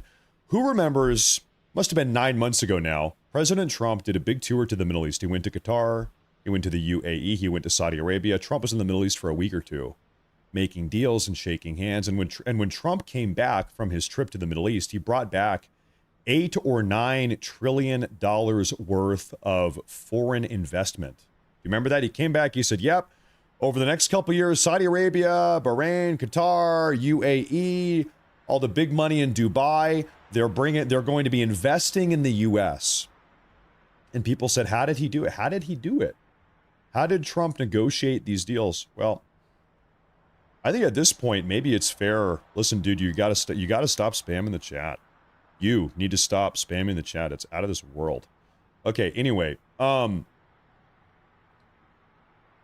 at this point, given the way things have gone today over the last 24 hours, I think it's fair to kind of raise the question, was a component of the deal, some of these deals that Trump made with these Persian Gulf states, getting rid of Iran? Did Trump say, listen, okay, I know you guys are not happy with Iran, because Iran is a tough neighbor. Iran is bad for business for these guys. These guys just want to be UAE, Bahrain, Qatar, Saudi, even Kuwait. They're not really in the war business. They want peace. They want to have their luxury real estate. You know, they want to become a vacation spot. They want people coming and visiting and spending money. It's the lavish life out here. That's sort of the vibe they're going for. And they've got a neighbor who's launching ballistic missiles and suicide drones. A lot of these Persian Gulf nations, they're not happy with Iran. So I wonder if a part of these conversations between Trump and these leaders of these Persian Gulf nations, I wonder if it was, hey, listen, we're going to invest in the U.S. and you're going to help us get rid of Iran. Well, they invested in the U.S. and now Iran is maybe getting gotten rid of. So who knows? I think it's a fair question. I wonder if some type of deal was made. Potentially here. Is this our live feed? Yeah, this is live. I'm going to leave this one up here. Let me mute that.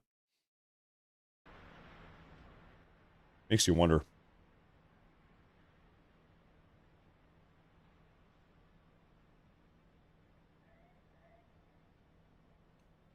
Hey, we saw it today, dude. Some of you guys, listen, I really sincerely do not care what you post. Just stop spamming. You can call me whatever you want. I do not care. Just stop spamming the chat. It drives me fucking insane. I'm sorry. I'm swearing. I'm sorry. Some of you guys are the biggest spammers in the world. Stop. Oh my God. Knock it off. You can say whatever crazy unhinged thing you want. Just say it at most like once every couple minutes. Do not spam it. It's out of this world. People are going crazy. It's crazy.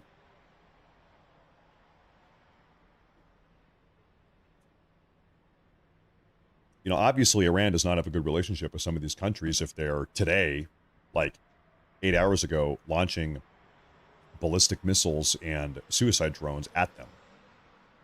What type of relationship does Iran have with Bahrain if they've been launching drones and missiles at Bahrain all day?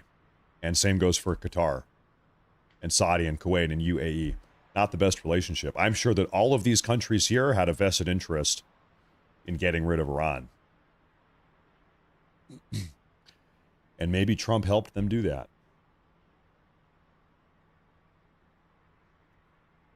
Maybe that was part of some deal here.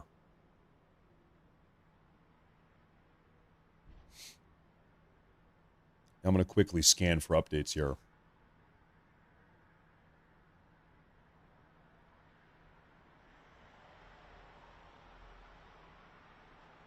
I'm telling you,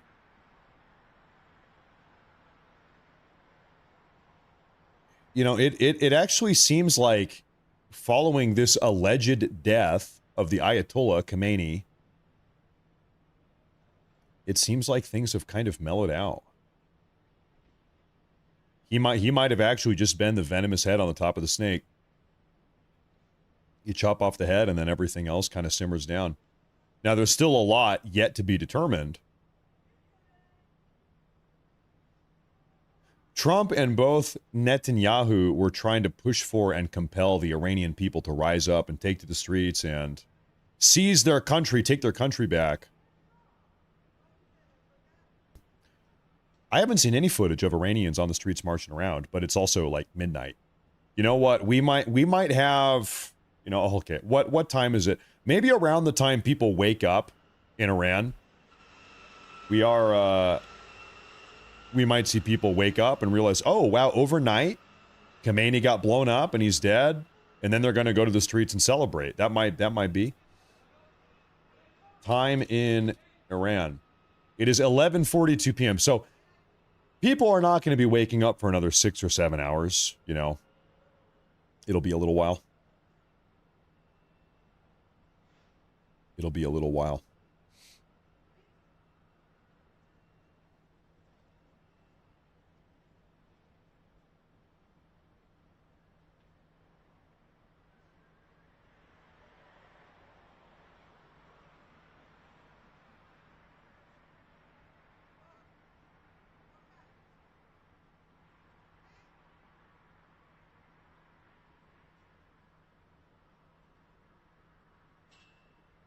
Seems like right now everyone is just kind of, like, on Twitter at least,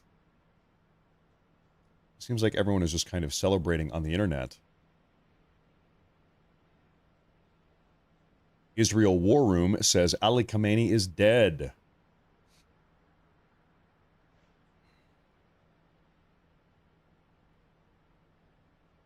Who knows? They might be celebrating preemptively. There is a chance, I suppose, still. I mean, he's still alive. We could see that. I think he's probably dead, though.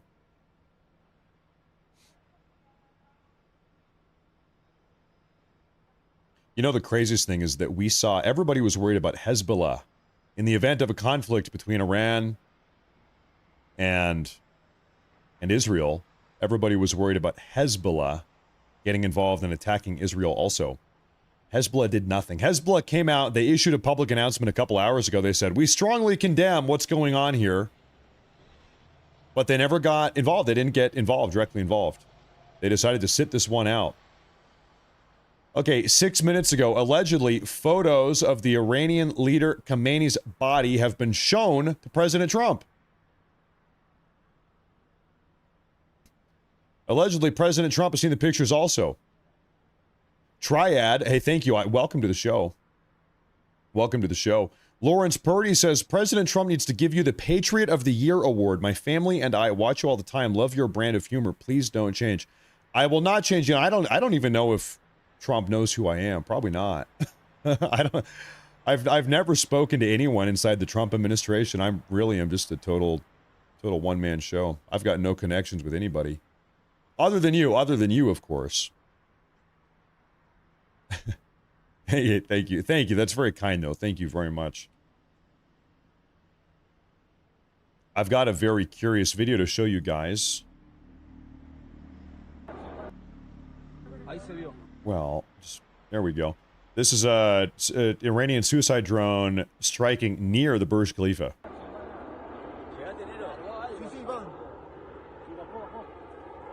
It doesn't strike it, but it strikes near it.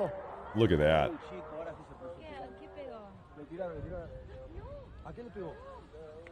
I guarantee you, man, all of these rich people living in Dubai, living in these Persian, very wealthy Gulf state nations, they've all got oil money, they're 5-star hotels, they're Michelin star restaurants. They just want to live in peace and drive their Lamborghinis and just be rich and not have to worry about suicide drones and ballistic missiles.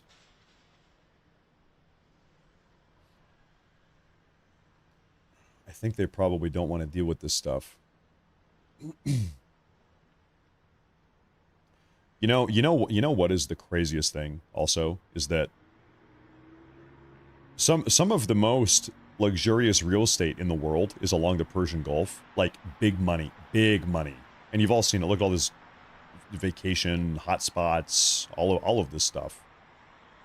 Big money, big travel industry. Iran under alternative leadership, they could have the exact same thing. Look at how much real estate they have here on the water. They just have never done anything with it because their leader is he was out of his mind. Never did a whole lot with it. Can I drop down here? This is what they did. What do we have here? Well, you know what? Hey, this doesn't look that bad. This is in Iran, in a little coastal town in Iran. This here doesn't look that bad. It's not Dubai, though. It's not Dubai, though. There we go.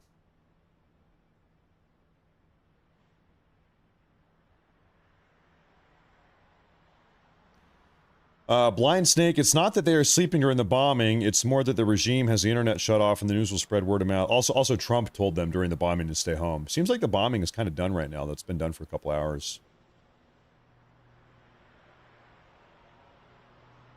Both Reuters and Axios are also now reporting. So the Western media is getting involved and saying that the Iranian Supreme Leader has been eliminated.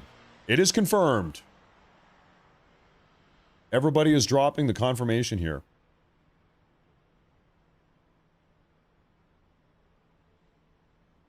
So I'll tell you what, I would suspect that we actually just don't see any more ballistic missile barrages targeted at Tel Aviv. I would bet it's kind of over. Avalsgard says, Matt, you have become our go-to for political news. Thank you for the dedication. So my husband and I want to add this to your Tomahawk missile fund. Well, thank you very much. Thank you very much. Someday, hey, a boy can dream. Thank you very much. Shout out to both of you. Not to be an antsy, but who's feeling nervous about Trump taking off-ramps and recovery time for the regime? Like we were kind of saying earlier, I think that whatever Trump is going to do is going to depend on the material conditions on the ground. He's got maybe 4 or 5 different options in it, and we just have to wait and see what happens. Right now, I think probably the next step of this is seeing, what happens over the next 8 hours. The Iranian people are going to wake up. What are they going to do? Are they going to take to the streets? Are they going to celebrate? Is the IRGC going to say, listen, we're doubling down. How dare you kill our supreme leader? Now we are going to use our dirty bombs, our nuclear dirty bombs, to blow up Israel. Or not. Maybe they're all going to say, all right, thank God you got rid of him. Now we're done. We're moving on.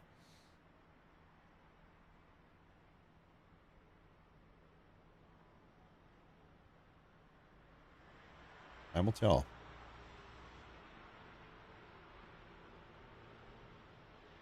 Time will tell. Thank you, Fat Cat. Thank you very much. That's right. Very clearly, Trump's plan here is to have the Iranian people rise up and kind of take control of their country. But what if they don't do that? There's no promise, there's no guarantee that they will do that. Trump very explicitly said the point of these joint Israeli and U.S. strikes over the last 12 hours was to create the conditions on the ground to empower, such that it would empower the Iranian people to rise up. And so, what did they strike to make these conditions? The U.S. military and the Israeli military that took out a bunch of Iranian military bases, ballistic missile compounds, key leaders of the IRGC and political leadership. They did everything they could to... Oh my goodness, wait a minute. Okay, this video is 2 hours old. Can I find this copy link? So don't worry about this. This is 2 hours old, but still a really crazy video nonetheless. Ballistic missiles over Dubai.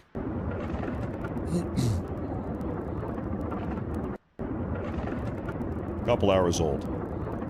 So, like I said, man, listen. How many trillions of dollars here are wrapped up in developing this town? Vacations and condos and rentals and travel and luxury and hotels and restaurants and da-da-da-da-da-da-da-da-da. They want nothing to do with these, Iranian ballistic missiles and suicide drones. I'm sure that all of these Persian Gulf nations are more than happy to see the Iranian regime fall. They're just trying to make their business and make money, you know.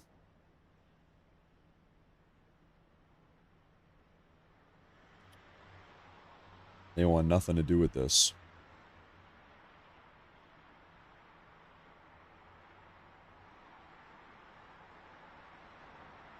Footage of a U.S. Navy destroyer launching missiles earlier today. That's a Tomahawk missile.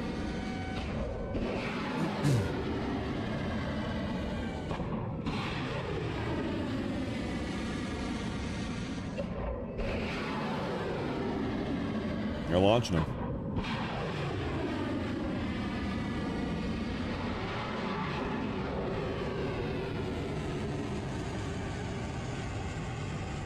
Yes, they are.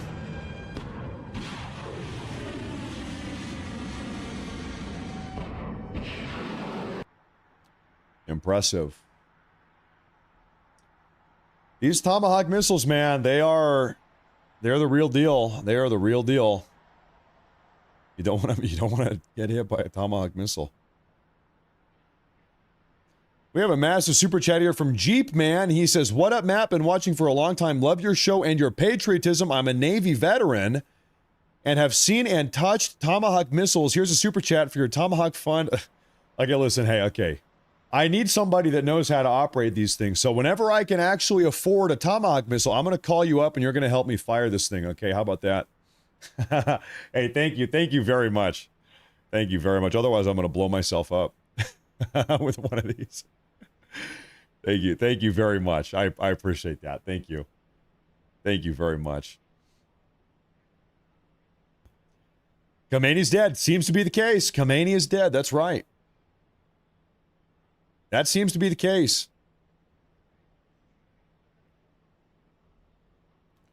Topple Iran and Venezuela, and that's 20% of China's oil energy supply. This is a component that,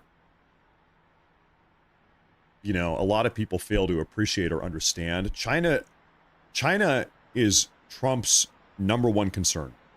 Trump very clearly, I mean, it says as much in the 2025 National Security Strategy document that we talked about earlier in today's show. Trump views China as a very serious threat, as a very serious concern. And so I understand some of my Rumble viewers. It's very easy when talking about Iran to say, Jew, Jew, Jew, Jew, Jew, Jew, everything is for Israel, Israel, Jew, Jew, Jew, Israel, Jew, Jew, Israel, Jew. It's very easy to say that. I think it's also worth considering, look at the broader geopolitical implications. If Trump's objective is to weaken and cripple, neuter China, take the wind out of China's sails, understand here, China is pretty much nothing without energy import. China has almost no domestic energy manufacturing. They have to import it. They get a lot of it from Iran and a lot of it from Venezuela. What has Trump done in the last couple months? Well, he's taken out Venezuela and he's taken out Iran. That's what's happening now. He took back Panama, shutting out China of the Western Hemisphere. That was one of the big reasons why he was focused on Greenland also. Dude, my leg is asleep. Oh my God. Sorry, I almost just had to amputate my leg. My leg fell asleep. China will supply them. I don't know about that. Listen, what are we hearing? We also know for a fact that Russia has a big desire to rebuild an economic relationship with the U.S. In fact, this is something that Trump is dangling over Russia's head. Hey, listen, bring this war to a conclusion. Hey, listen, Russia, let's de-escalate this war in Ukraine. And the second this is done, we are going to reintegrate you into the Western economic world. The sanctions are lifted. We're going to buy from you. You're going to sell to us, vice versa. And Russia wants that. Russia wants that. That's a compelling offer, enticing offer. We saw maybe, I don't know, must have been 8 or 9 months ago. What was one of the big conditions of the new trade deal that Trump worked out with the Western European nations or the EU member nations? One of the big conditions was that they needed to stop importing so much from China.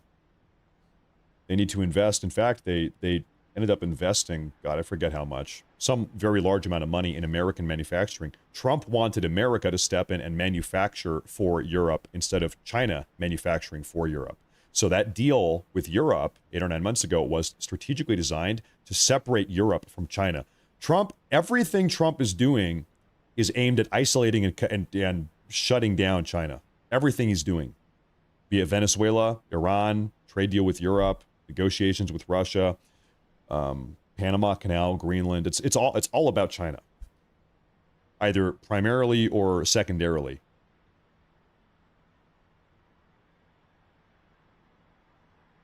China.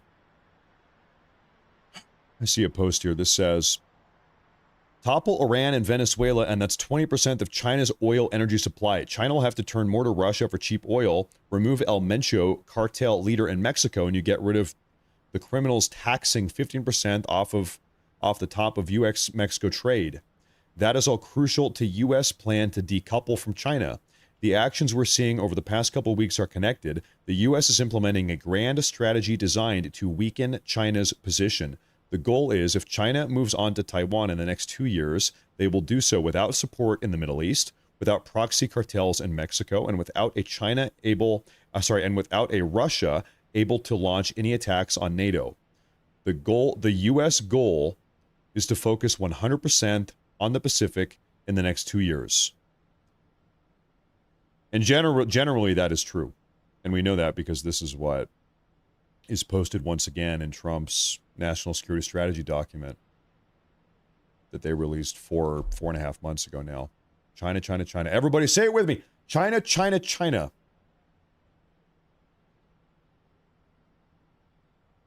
Hold up. Wait a minute.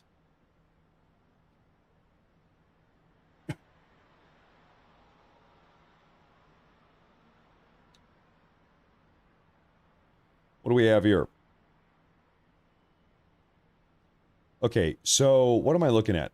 Satellite imagery appears to show 3 separate holes indicative of bunker buster bombs inside Ayatollah Khamenei's home in Tehran. If this is the case, the operation was likely kicked off at a time intended to pin the Ayatollah inside of his bomb shelter and then attack it accordingly. So allegedly, these are bunker buster bomb entrance holes. Kind of reminds you of what we saw out the top of 4 Down nuclear enrichment facility during Midnight Hammer.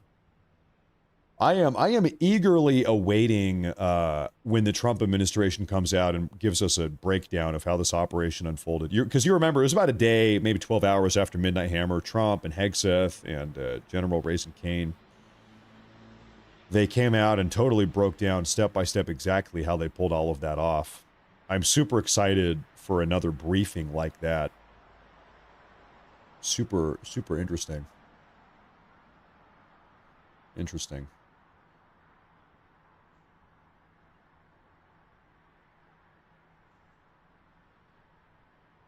Super interesting.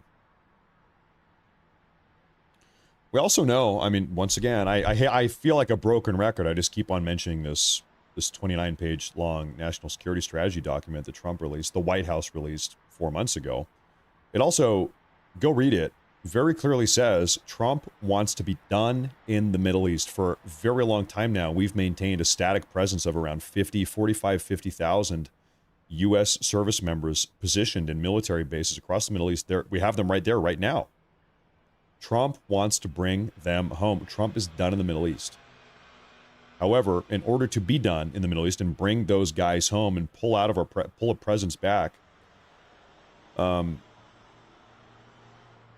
Trump wants to do is pass off operational control of the region over to our Middle Eastern allies. That's what? Saudi Arabia, Israel, Qatar, UAE. Let them take care of it. However, in order to make that happen and effectively hand off control of that Middle Eastern region, that the Iranian the Iranian regime's capacity to destabilize the region and project power and fund terrorist groups and enrich uranium, that has got to be shut down. You can't pull out. Trump is determined we can't pull out U.S. presence until the Iranian regime has been shut down effectively. And so that's what's going on here. I'm telling you, I promise you. At least this is what it says in the big document. In the next 2 years, as all of this kind of plays itself out, Trump is going to be pulling the U.S. out of the Middle East. Right now, as of like today, we have 45 or 50,000 boots on the ground. We always have. They've always been there, maintaining peace in the region. You're going to see those guys come home. We've been spending $5 billion just projecting power in the Middle East for God knows how long now. You're going to see that money come down. You're going to see that power projection return home. Probably, frankly, to be honest with you, it'll transition into the Pacific as we refocus on China. To be honest, we'll probably just spend that $5 billion a year just transitioning over to China, to be honest with you. But Trump very clearly wants out of the Middle East.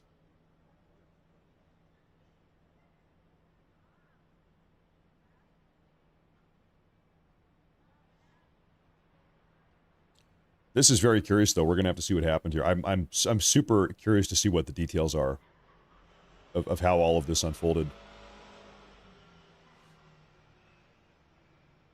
The details behind Midnight Hammer were super fascinating. Yeah, he's dead. Seems like he's dead. Khamenei, I think he's no longer with us. In fact, I have an update for you guys. Take a look at this.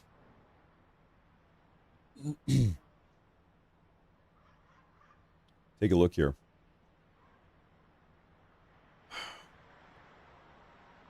The IDF, Israel Defense Force, has announced that in addition to Iranian Supreme Leader Ayatollah Ali Khamenei, it also eliminated the commander of Iran's Islamic Revolutionary Guard, so commander of the IRGC, the Minister of Defense, chairman of the Organization of Defensive Innovation and Research,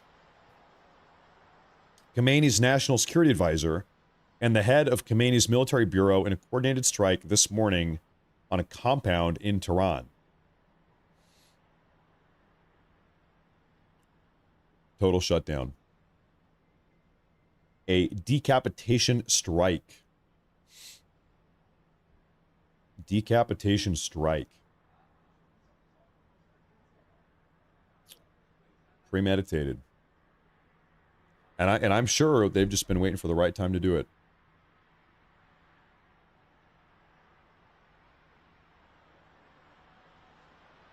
Okay, I've got something to show you here, folks. Real quick. Maybe something is going on here. Footage shows fires and destruction at the port of Jebel Ali in the United Arab Emirates.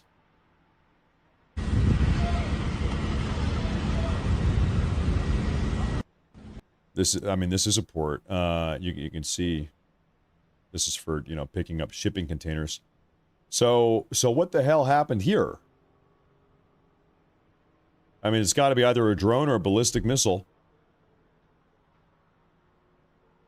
I don't know what the background story is with that one.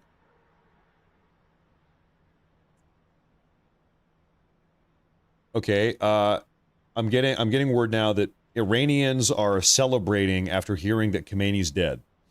Can we play this? People in Iran are celebrating amid unconfirmed reports about the alleged death of Iran's supreme leader. Before we play this, ladies and gentlemen, can I say something here? Can I drop my... Can I stop being humble here for 1 minute? Can I be a little bit smug? Permission to be a little bit smug.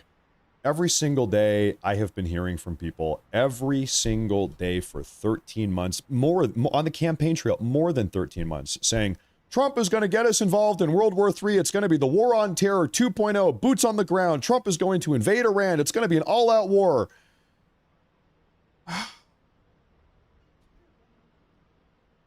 Doesn't seem like that's going to happen, huh? Doesn't really seem like that's going to happen. Seems like Trump has a firm grip on the situation. Actually, seems like World War III is not going to break out. actually, and I don't want to speak too soon here, okay, Lord forbid, but actually seems like Trump knows exactly what he's doing, and he's got a total, complete control of the situation, of the operation here. Seems to be the case, huh? In fact, it almost seems like it's like kind of over, like the conflict is maybe already over. We'll see, we'll see. We'll see. But every day, World War III, war in Iran, World War III, war in Iran, war on terror 2.0.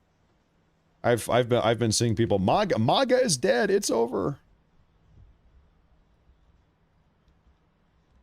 Do we have ballistic missiles? Of course, right as I say that, do we have ballistic missiles firing into Tel Aviv? That's poetic. Do we? Wait a minute. Our camera tilted up. Never mind. World War III is back on the menu. Scratch that. No, I think he was just repositioning the camera. I don't think anything is happening here. I don't think anything is happening. Never mind. Never mind. False alarm.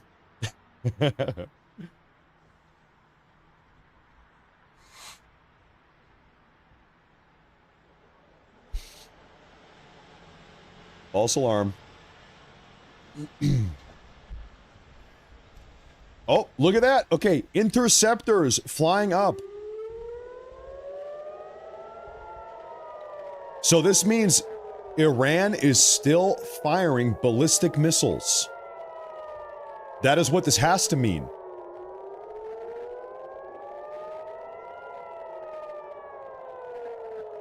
And you know what? This is one hell of a barrage. They're sending a lot of them up there. This is, we're looking at Tel Aviv, Israel, right now.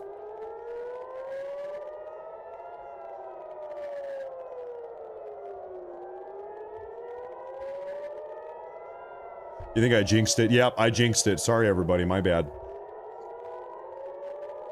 Well, folks, it looks like it's over. Pack it up. We're going home.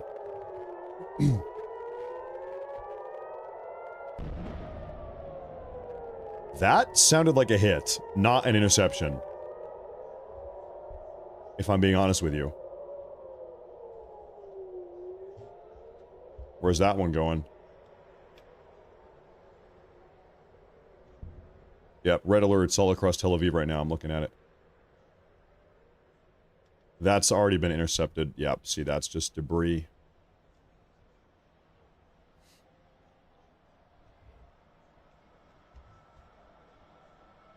Interceptors going in. That's a hit.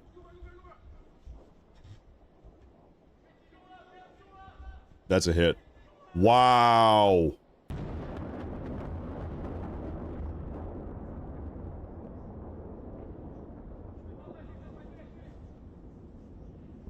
It connected. That one connected. In fact, I think a couple of them, I think maybe two of them connected. Maybe more.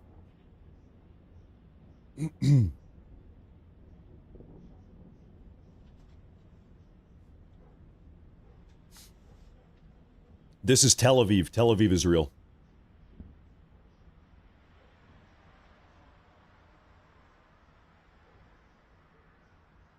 Okay, I think that's all of them. So here in the next couple minutes, folks, we are going to have footage of that hit, I guarantee you. We need to let it get on the internet, though. Anything else coming? No. No. Okay, now while we are waiting for that footage there,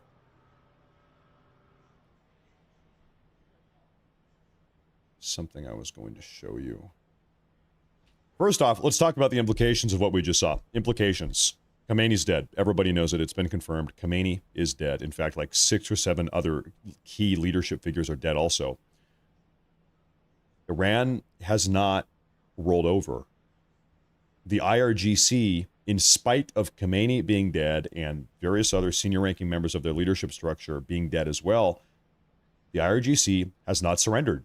They are still, in fact, firing, capable, not only firing, but also capable of firing big, massive, that was probably 10 ballistic missiles, I don't know. firing them at Israel and doing damage.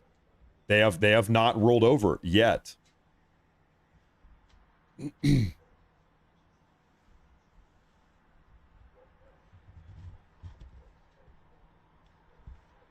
In fact, there's more of them. And I don't see any interceptors. Okay, that one already got intercepted, actually.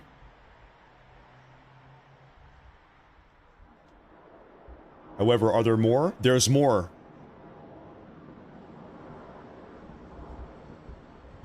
We've got more incoming right now.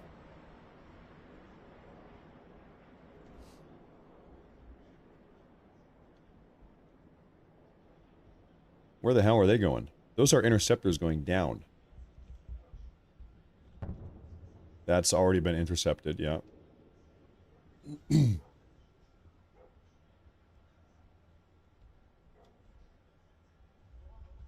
Why no sirens? We've seen this before, where there's no sirens. That's a hit.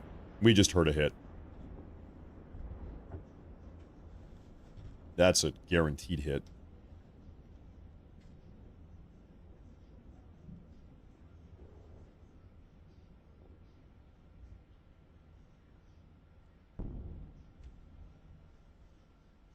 I saw Ilhan Omar crying on Twitter the other day, complaining that Trump was doing this to Iran during Ramadan. She said, "It is bigoted and racist of Trump to attack Iran during the holy month of Ramadan."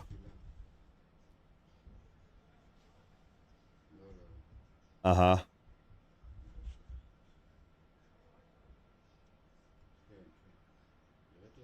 Interceptions up there in the sky.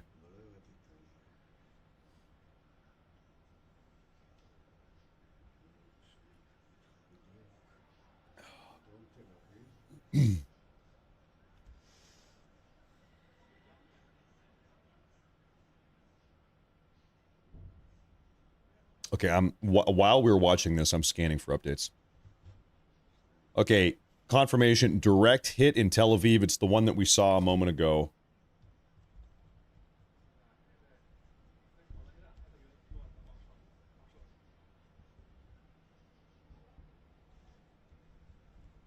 You know, can I just speak out loud here? Let me think for a minute. Yeah, multiple hits. We've seen them. There was smoke and smoke, 2 different locations. Those 2 interceptors just blew each other up. One interceptor locked on to another interceptor. They just intercepted each other. That's the Iron Dome. That's the Iron Dome, ladies and gentlemen. This is what I was going to say. God forbid, I hope this does not happen.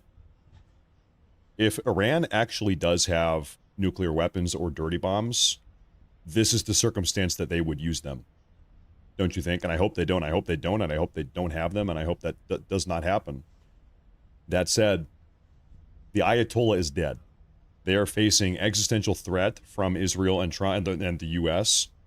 They're being told that we're gonna wipe them off the map, effectively, right?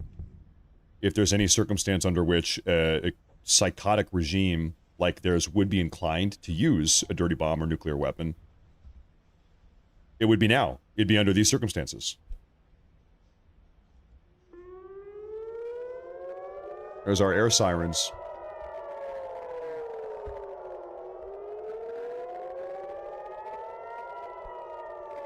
We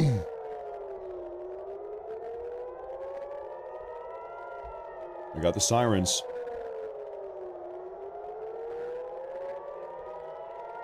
That's a whole hell of a lot of missiles coming in. Just a faint twinkle out there.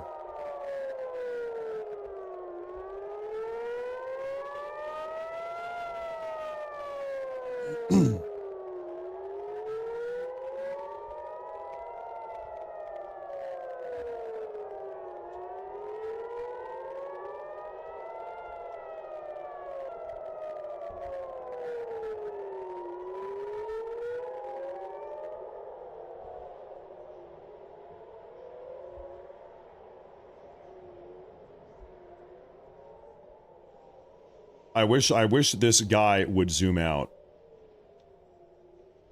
I wish this guy would zoom out.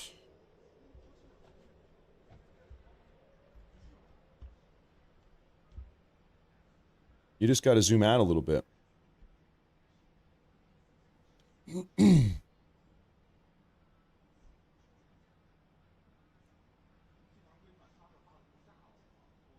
Interceptors going up.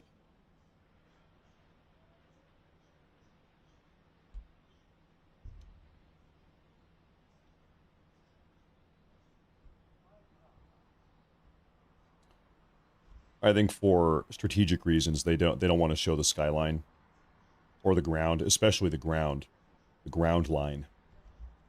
They don't want to broadcast out exactly where these missiles are connecting and doing damage. We saw during the 12-day war 8 months ago that Iran was taking that footage and then using that to recalibrate and retarget with their future missiles.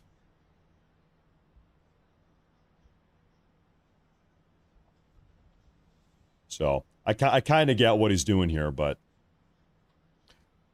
still, though, I wish I could see a little bit more, huh?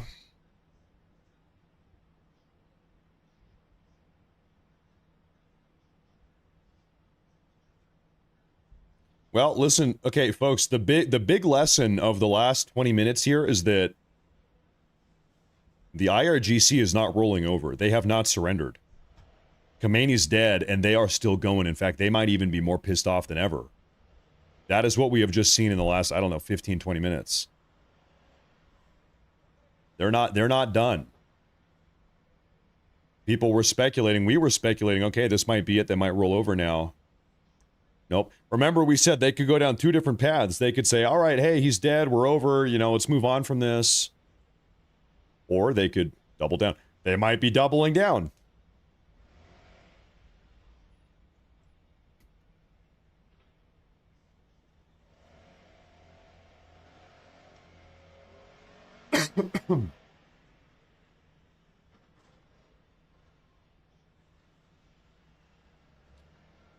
This is the direct hit in Tel Aviv.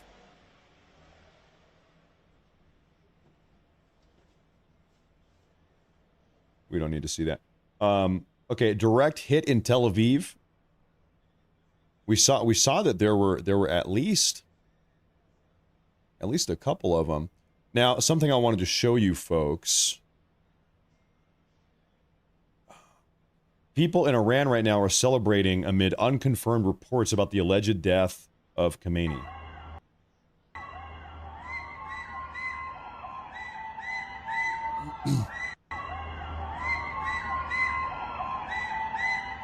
Allegedly, that's them celebrating in Iran because they think he's dead.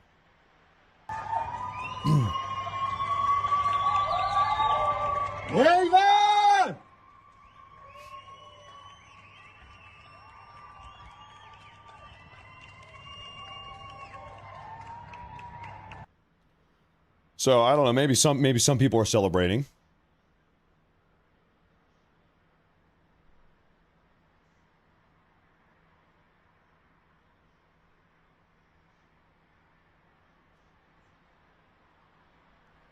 Okay, ladies and gentlemen, I want to show you something here.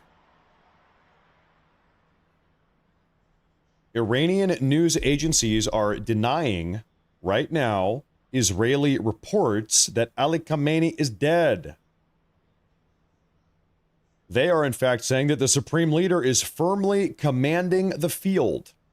Not only is he alive, but he is totally in control. He's in charge. He's in command. Is what the Iranians are saying right now.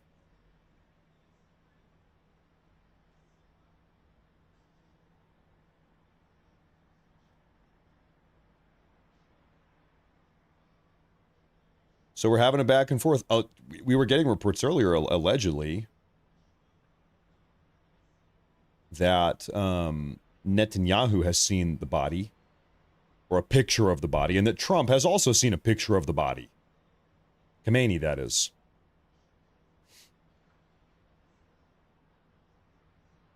Can we show that impact? Do we have impact footage here? And the Israelis. I think that's what the calculation now is. Regime preservation. Could you get a more pragmatic figure? Oh, man. Play that back. Israelis. I think that's what the calculation. I'm sorry, let me move my camera. You guys can see that a little bit better. Israelis. I think that's what the calculation now is. Regime preservation. Could you get a more pragmatic figure presiding over this regime? Sure. Aaron, I just want to break in for a moment because we're looking at live pictures in the air over Tel Aviv.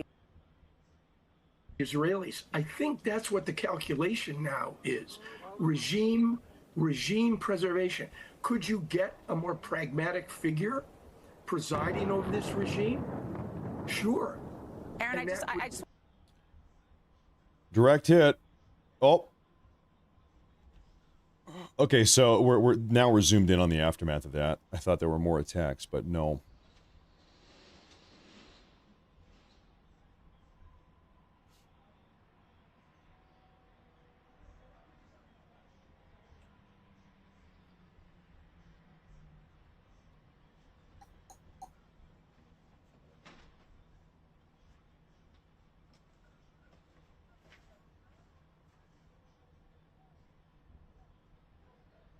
Okay, I'm seeing, we've got some other reports here, folks. Bear with me.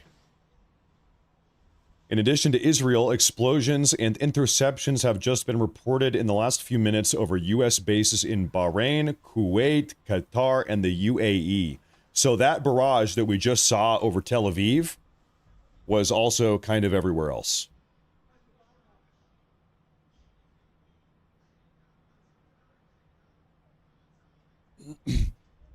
Okay, let's talk about Khamenei for a second. Breaking news report. President Donald J. Trump has just told NBC News that he believes Iran's supreme leader is dead, following Israeli reports that they had confirmation stating that Trump said, and I quote, "I've spoken to a lot of people. We feel that this is the correct story."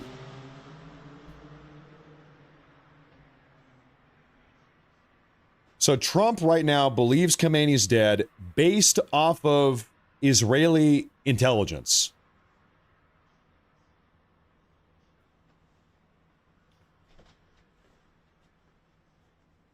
Could the Israeli intelligence be bad? It could be bad. Could be bad intel. In fact, in the past, Israel has given us bad intelligence in the past. On a couple occasions. So, okay. Anyway, the point is it's coming out of Israel. I am scanning the rest of this here.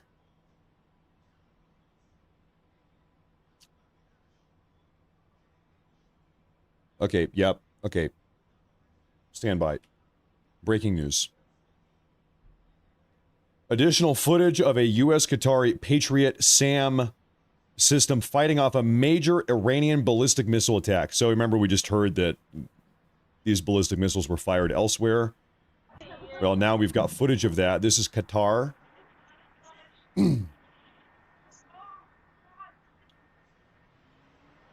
We just saw one hell of an Iranian ballistic missile attack. That was a lot of them. A lot.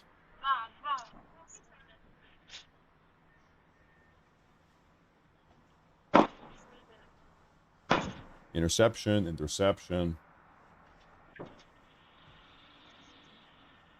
Yep.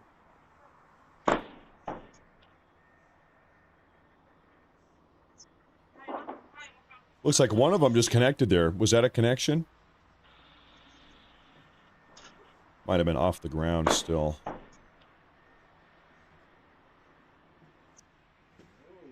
Yeah, maybe that was a connection down there at the bottom. How much debris comes from the interceptions? A lot. In fact, people, I think a couple people have already died actually today, a couple hours ago, from falling debris following an interception. Keep in mind, like, the size of these ballistic missiles are like maybe about the size of a school bus, a little bit smaller than a school bus. So imagine just a big smoking, steaming hot school bus falling out of the sky. Not good. You don't want to be underneath that, to say the least. I was seeing if we had any more missiles inbound.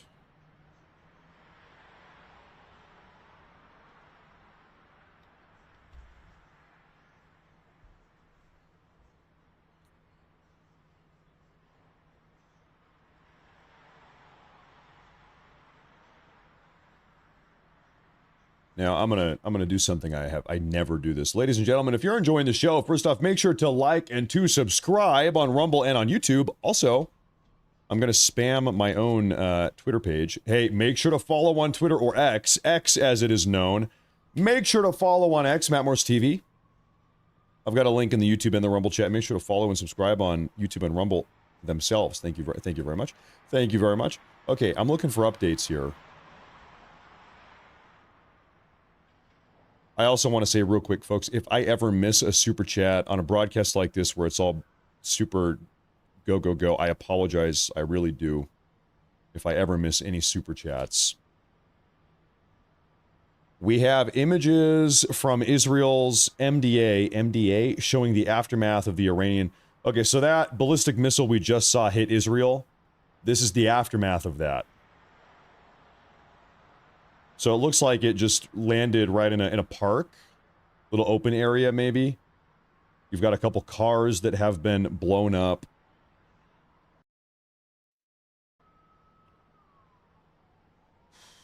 A lot of damage. A lot of damage.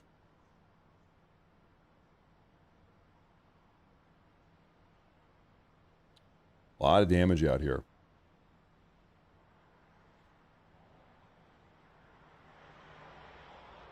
Oh, you know what? You know what I just saw? It actually did hit the building. It damaged the building here. I was looking down here on the road. It actually did. Looks like it, you know, scraped the side of this building or so. Looks like it. Okay, you know what? Let me be a good broadcaster here. Let me get caught up on super chats. I ought not ignore these. My mama said, never ignore a super chat. I said, okay, Mom. I read a bit. He says, thanks, Matt. You're the man. Been watching since 7:30. Hey, you've been here almost as long as I have. Thank you very much. That's a huge amount of support on Rumble. That's a Rumble rant right there. This guy's rumbling and ranting. Thank you very much. Thank you very much. Hey, have you guys heard about the Rumble wallet? Rumble wallet? Anybody hear about that? It's a big deal. You download that. Thank you very much. From Kairos on Rumble says, looks like Iranian leadership and Fred Flintstone have something in common. They'll both be able to look out the window and see rubble. That is a boomer joke if I've ever heard it. Lucky for you, my boomer dad had me watching the Flintstones growing up, so I know what you're talking about. Thank you very much. Thank you very much. Hey, it's a good show. Thank you very much. MD Tornarinos, he says, you investors in the MIC must be overjoyed. Thank you very much. Mr. Tornarinos, thank you, sir. Thank you very much.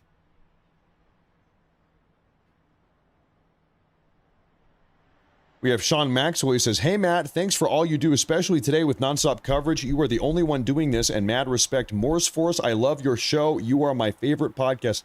Hey, you know what's my favorite is the fact that this show is your favorite. Hey, thank you very much. Thank you. Thank you very much. We're hanging in there. We've been live almost 9 hours. We've been here. Hey, that's like an average work day. Thank you. Thank you very much. I appreciate you tuning in. Another one here is from John Mitchell. He says, I'm wondering how many missiles do we think they have left, and why the heck can't we hit their missile launchers?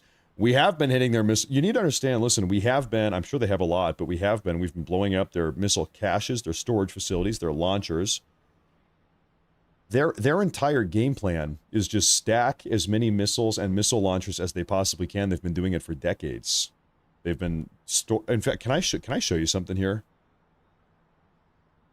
Iran released a video, I don't know, maybe a year and a half ago. This is a real video. Can I find this? This is it. Okay, by the way, this is not AI. This is a real video. This was released a year. How long ago? This was 11 months ago that this one got released.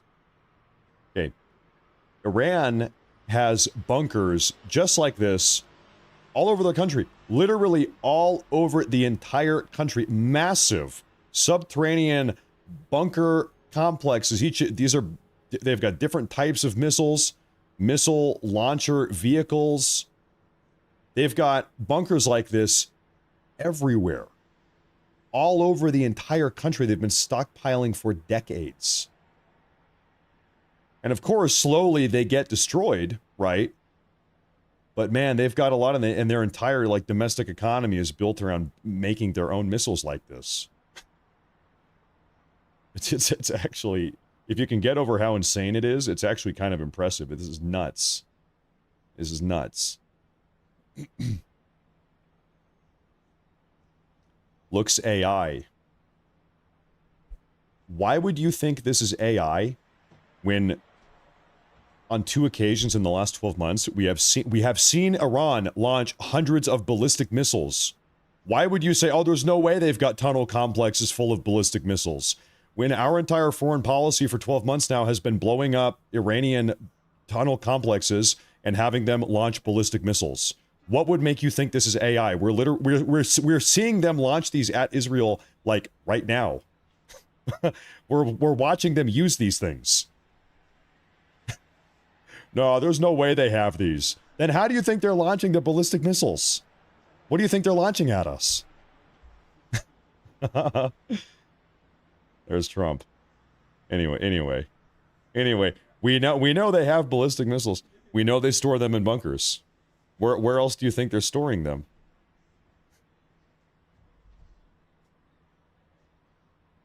Okay. Let me see here. Let me get caught up. Okay, guys, we have more footage coming up from that recent direct missile impact at us. Yes, they are launching these things at U.S. military bases. We had a U.S. military base in Bahrain get hit 6 hours ago with a ballistic missile. And a bunch of drones also. Yeah. Hold up here.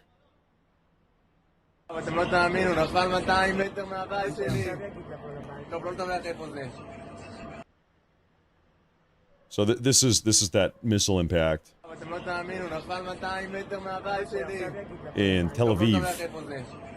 In Tel Aviv. On the ground.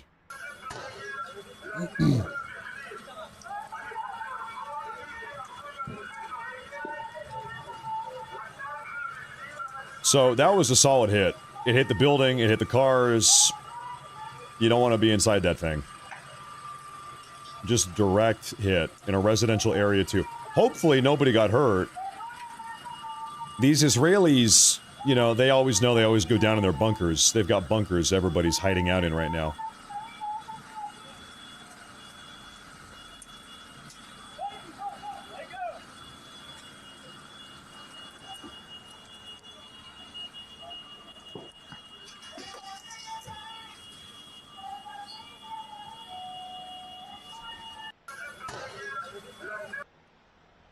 Dangerous.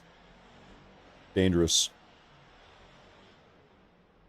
And of course, as all of this is happening, you know, there's the looming threat. It's a concern if Iran has the capacity to strap a dirty bomb or some type of low-yield nuclear weapon on the front, on the top of one of these ballistic missiles. What's that gonna look like? What is that gonna look like?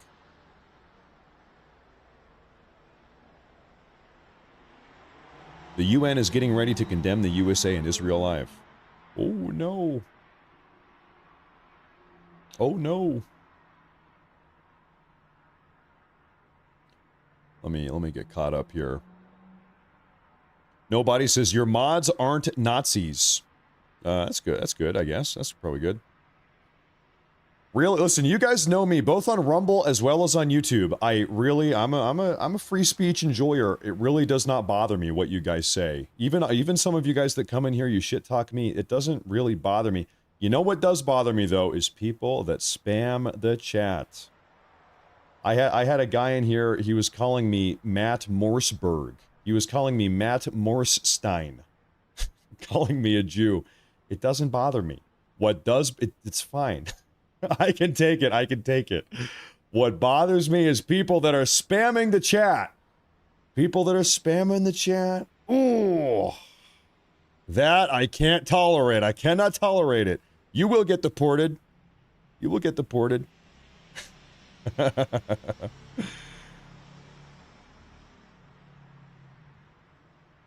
We're looking at the Tel Aviv skyline right now.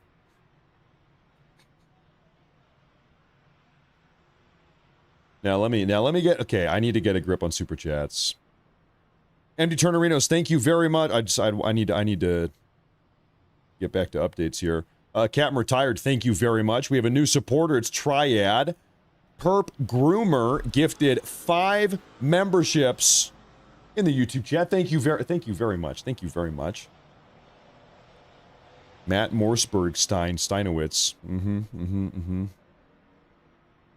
Concrete Lizard says, I have been leaving and coming back this whole time, yet I've only gotten up to go pee once. That's true. It's true. It's true. It's because I have a strategic catheter. We've got the catheter. Don't even worry about it. And the adult diapers. We've got the strategic adult diapers. Thank you very much. Thank you very much. Now, let me, real quick, get a grip on this situation. Fires burn and smoke rises in Tel Aviv. We have got a photo here. Let me put this up on the full screen. Yeah, that was the direct hit.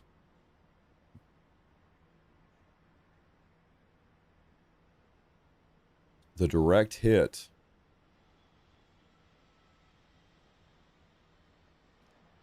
Breaking, the Islamic resistance in Iraq says it carried out 16 operations using dozens of drones against U.S. air bases in Iraq and across the region.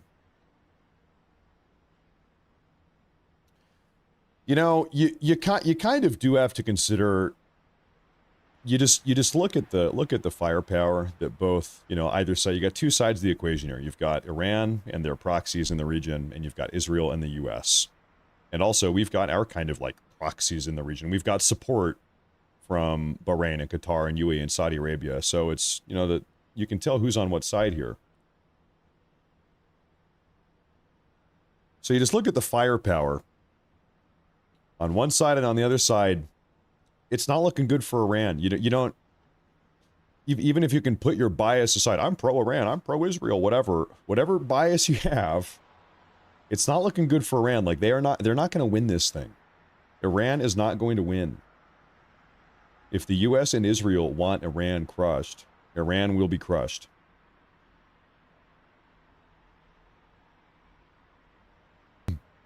Iran does not really stand a good chance here.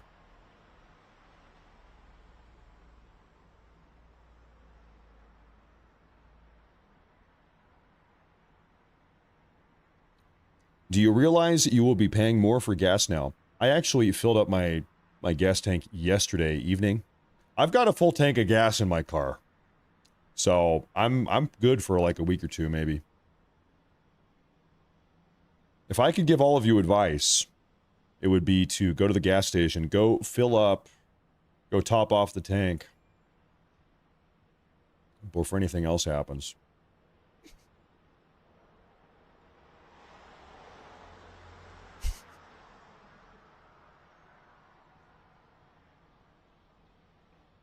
Now, super chat here from T. This is from Pain Mystic says, TY for staying strong. As a former service member, we should have glassed that whole area years ago. He wants to glass it. You know, all these Middle Eastern countries, they are their own dynamic. Iran is very different than Iraq and Afghanistan. The way you handle. You know, here's another thing I want to say, kind of side note. Just because the George Bush administration or Obama or Bush Sr. with Desert Storm, whatever, just because a former president handled the Middle East in one way does not mean another president, Trump in this case, is going to handle the Middle East in the same way. Just because one presidential administration ran into a series of problems or handled it this way does not mean that they're going to have the same issues or same problems this time. First off, whatever it is, 15, 20 years later with a different administration, right?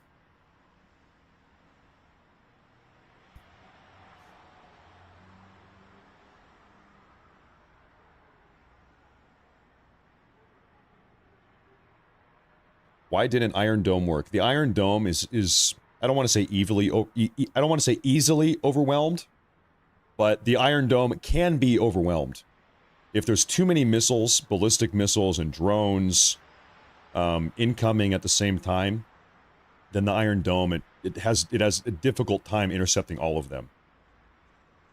So if you are in charge of the Iranian regime right now, and you want to inflict maximum damage on Tel Aviv, which is what we're looking at here, you don't want to fire one missile, and then one missile, and then one missile, and then one missile. You want to fire 50 missiles, as many as you can, at the same time all at once, knowing that maybe 90% of them, if you fire 50 missiles all together, and some drones thrown in, and 90% of them get intercepted by the Iron Dome, still you've got 5 or 6 of them that make it through and do some damage. That's how you, if you're trying to pierce through the Iron Dome, you need to overwhelm it. That's what we've seen Iran do. That's what they just did a moment ago. We saw that with a limited amount of success. We saw that they were using that strategy a lot during the 12-day war 8 months ago.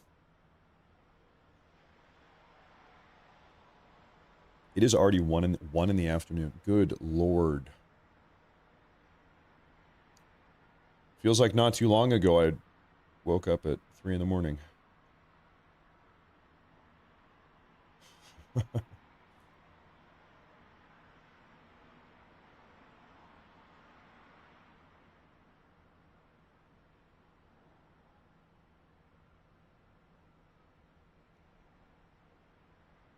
Oh, hey, look at this.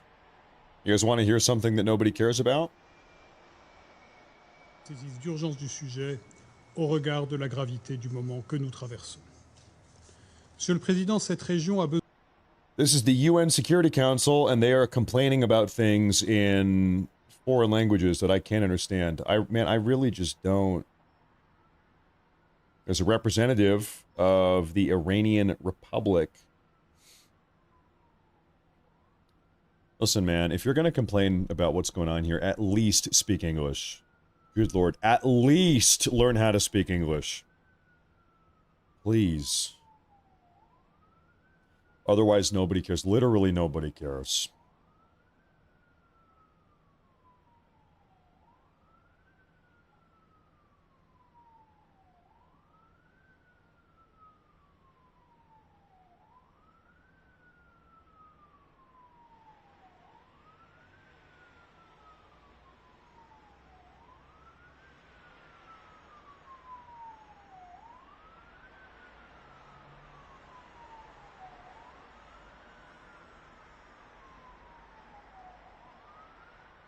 Taking a look here real quick. Oh, wow. Hold up here. Oh, boy. Wait 1 minute here, folks. Reports of an Iranian ballistic missile or drone impact on Dubai International Airport in the United Arab Emirates. I mean, that's a big deal. The Dubai Airport is very lavish, expensive vacation destination. The Dubai International Airport. I mean, you can tell something hit it. Something hit it. Don't know what.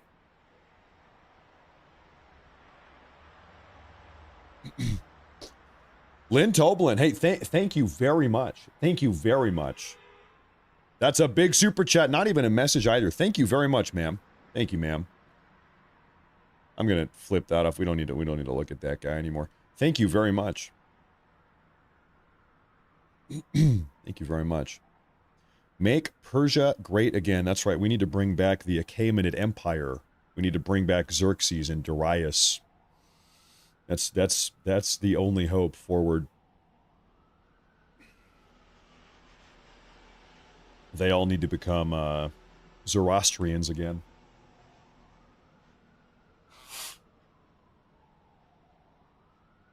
Who knows? Maybe someday. Maybe someday.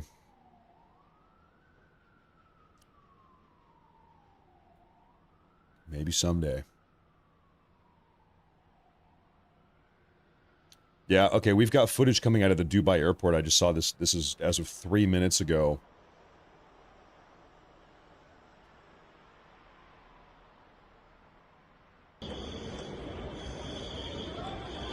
So there's smoke in the airport and people are evacuating.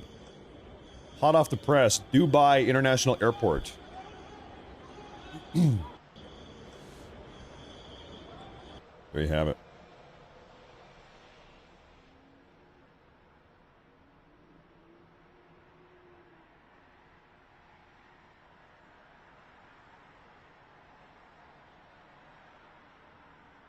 No, I want to say this again because I don't know why. I actually do not know why. I never see anyone else talking about this. And it literally says this in Trump's 2026 National Security Strategy document that was released a couple months ago. The reason why Trump is concerned with toppling the Iranian regime and shutting down their terror proxies in the region and removing their capacity to enrich uranium and project power and destabilize the region in general. The reason why Trump is doing this is because Trump wants to pull us out of the Middle East. For 20 years or 25 years, no president has ever put together a coherent plan to unilaterally pull U.S. presence, military boots on the ground presence out of the Middle East. Trump's plan is to shut down the Iranian regime and then pull us out. Trump has determined that the only way to effectively pull us out and bring back, we've got 50,000 service members in the Middle East right now, we have for a long time. The only way to bring them home is to shut down the Iranian regime's capacity to destabilize the region and project power. So it's like step one, shut down Iranian regime. Step two, we're pulling out. We're leaving. We are gone. Trump wants to bring us home. Trump does not want to like double down in the Middle East and extend our presence. Trump wants to hand it off, dust our hands off, and say, all right, we're out. We're done. That is Trump's objective. It's clearly stated. So it's for that reason I'm like, okay, at least Trump has a plan to get us out of here. And that's the plan. Okay, I can get on board. At least he has a plan. Nobody else has made a plan to get us out. We've just been squatting in the Middle East for 25 years.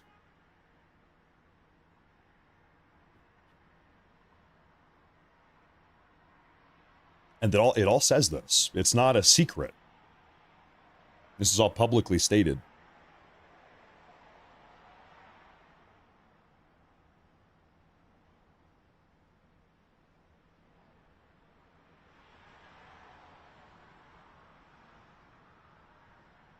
Also, beyond that, okay, I can get behind that plan. Beyond that, this is like a personal thing. I'll give you my personal opinion. I think nuclear deproliferation is a good idea. I think preventing new countries, especially kind of psychotic, unstable countries, especially, but really any country in general. I think the fewer nations that are nuclear armed, the better.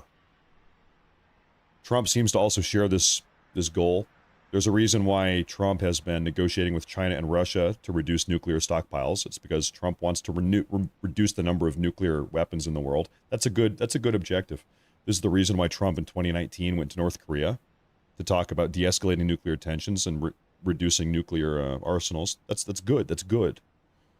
We should reduce the number of nuclear weapons. This is one of the reasons why the Trump administration, Trump himself, has been so critical, and J.D. Vance and Marco Rubio, with demographic changes in Europe. What do I mean by that? Well, you've got France and Germany, the United Kingdom. These are all nuclear-armed nations. They've got nuclear weapons and nuclear energy programs. If in 20 or 30 years, France, for instance, is 90% Muslim and is a nuclear-armed caliphate, effectively, that's a problem. That's a world security problem. That's a big problem. And so this is one of the reasons why Trump has been pushing back on demographic change, both ethnic as well as cultural, in Europe. It poses a big problem. I think Trump is justifiably concerned about nuclear proliferation. I don't think like if you can get over your, I don't know, whatever holdups. Like, let's just be honest. Let's just be adults here. It is not a good idea for Iran to have nuclear weapons. We should not allow that. In fact, I'll be honest, can I be a little bit, dare I say, racist here? I don't want these fucking people holding a butter knife. Have you guys seen what these people do with machetes and knives on the streets of London and Paris? Have you seen what they fucking do? They're butchering people. And you're like, well, yeah, but, you know, it doesn't really bother me if they have a nuclear weapon. It's not a big deal because they're all the way over here and we're over here. Good luck with that. Personally, I think that's fucking I think that's retarded, if I can be totally honest with you.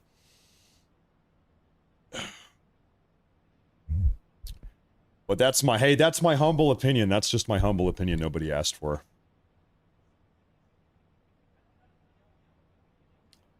That's my humble opinion. And you know what? I'll even go a step further here. I don't want Israel having nuclear weapons either. The problem is they do. They kind of stole them. They had a clandestine nuclear program. They stole them from the United States out of a program in New Jersey. They smuggled them down through Argentina into South America and up to Israel. We didn't want them to have, they have them. That's a big problem. Here's what I would do, because everybody always mentions Israel having nuclear weapons. If it was up to me, we'd shut down this Iranian threat, and then we'd say, listen, Israel, we have helped you shut down this threat. You don't have this existential crisis anymore. Now let's talk about your nuclear weapons. Let's talk about getting rid of your nuclear weapons, because they do have them. Why don't we shut that down next? Let's go from there to there.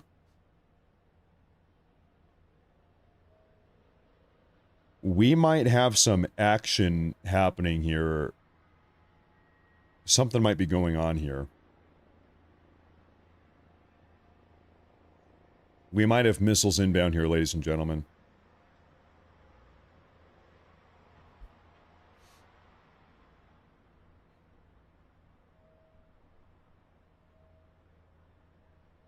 We might have some action.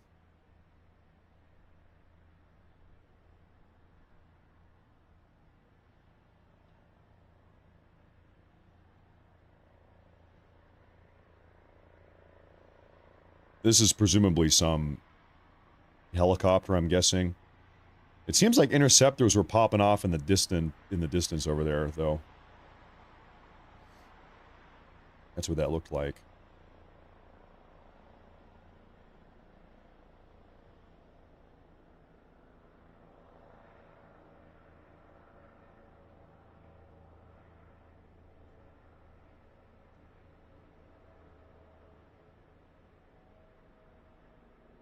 There is definitely something going on in the distance. Right up there.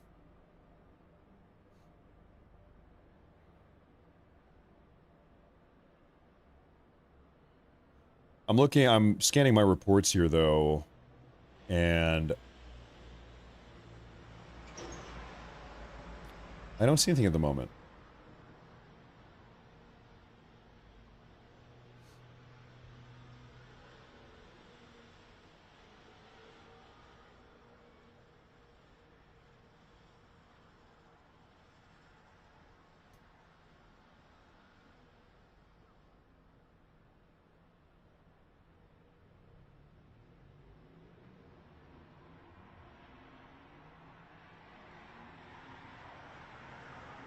Okay, breaking news, folks.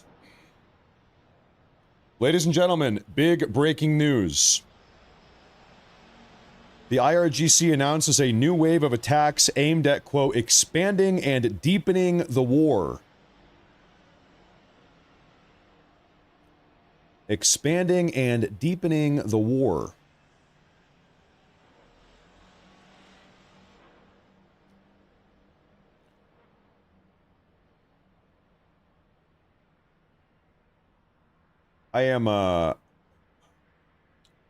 I'm just kind of thinking out loud here. I think the Iranian regime probably understands that they are not going to win a conventional war with Israel or the U.S. I think they probably understand that the only way to really strike a serious amount of damage, let's say inflict damage on the U.S., would be to coax us and bait us into a war on their soil, on their land, boots on the ground, invasion. Wouldn't you suppose? I would suspect that it's actually part of the Iranian strategy to bait an invasion, to bait an elongated military campaign on their soil, their mountainous terrain, they've got bunker complexes and cave systems. and God knows what else, and just slowly bleed us out financially, morale, public support. And this is kind of what made Afghanistan so tricky and Vietnam so tricky, where we're just projecting strength in a very hostile foreign terrain halfway across the planet, and people lose interest, people lose support. They don't want to be there. We're in a bad economic situation. I would suppose that Iran actually probably wants us to invade them, to be honest with you.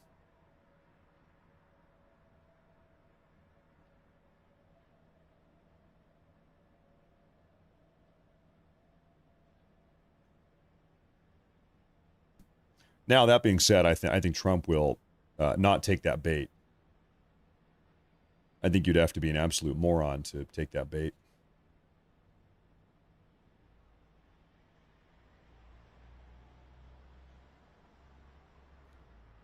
I don't see that happening.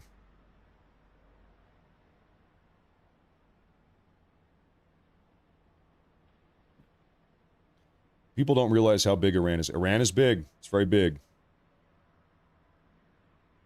Very big. In fact, for some of you that maybe I'll bring up the visual.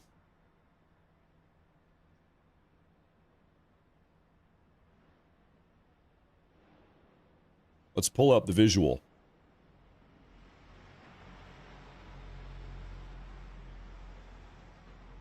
Real quick here, folks. This is Iran. And this is the United States. So, this is the size of Iran, overlaid on top of the United States. It's a big country. It's, if I had to guess, probably 2 times the size of Texas. If I had to take a guess, compare it to Alaska.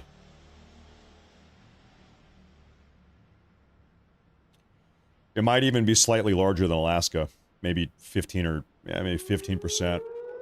Oh, ladies and gentlemen. Ballistic missiles inbound. Ballistic missiles inbound.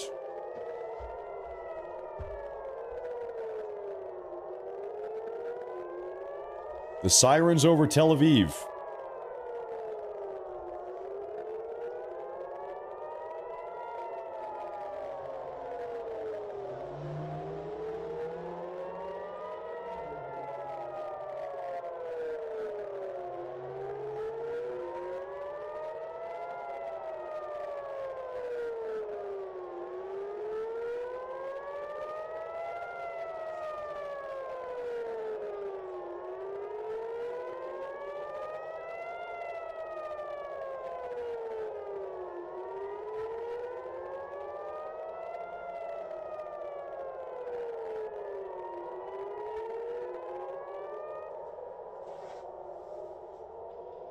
Israel has been, admittedly, doing a pretty good job of intercepting most of these missiles before they even get close. I mean, they're right there. That one's way up there. Intercepted. Intercepted.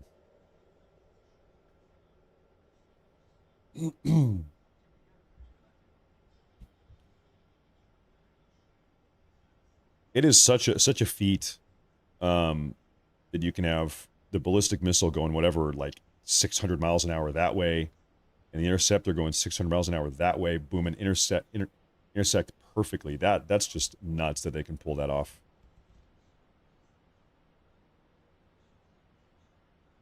Interceptors are still going up here. Does the shrapnel just disintegrate? No, the shrapnel falls down and actually hurts people sometimes. We've seen a couple people die today. Some Kuwaitis earlier today get crushed under shrapnel. The shrapnel is a real threat also.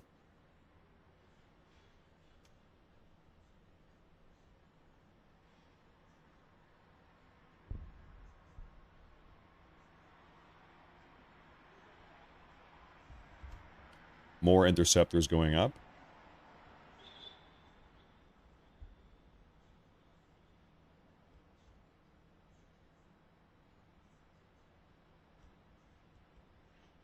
Intercepted. Look at that. Wow.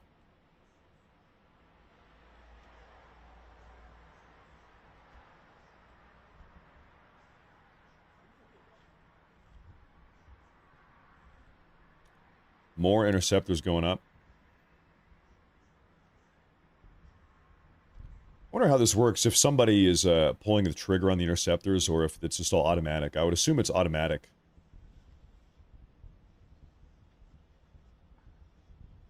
Answered Seder, hey, I am blessed. So many people are here monitoring the situation with me together. We are full-time situation monitors. Thank you very much. And also, smiles a lot. This money is for your wife's recipes. Intercepted. That's a massive super chat, by the way. Intercepted again. This camera guy. Those, I would suspect that those were drones getting intercepted that low.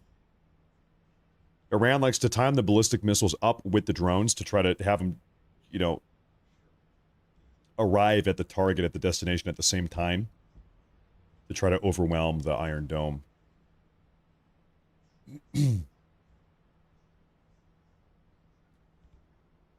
Maybe someday we can do something about those recipes.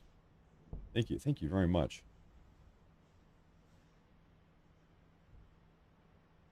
Maybe someday.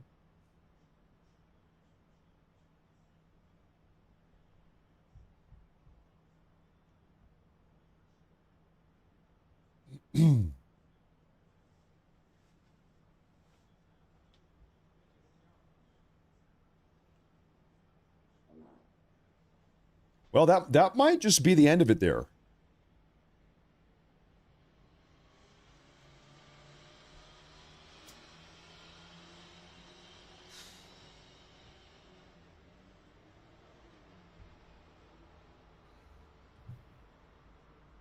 Ladies and gentlemen, bad news. I've got very bad news.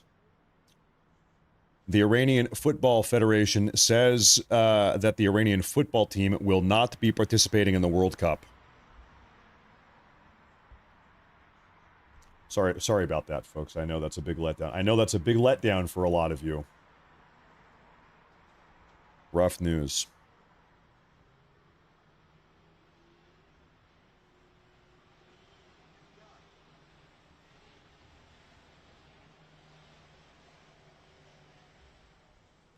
We have a massive super chat here from Downton, not downtown, Downton, Annie. Good to see you. Welcome back. Thank you. Thank God, President Trump. My husband and I are grateful for you, Matt. Thank you for who you are and all you do. Love and hugs to you and your family, brother. Hey, thank you very much. I'm happy you're tuning back in again. Good to see you. Shout out you and your entire family. I've been saying this all day. I wish we were all here together under more pleasant circumstances and not watching ballistic missiles rain down from the sky. But here we are nonetheless.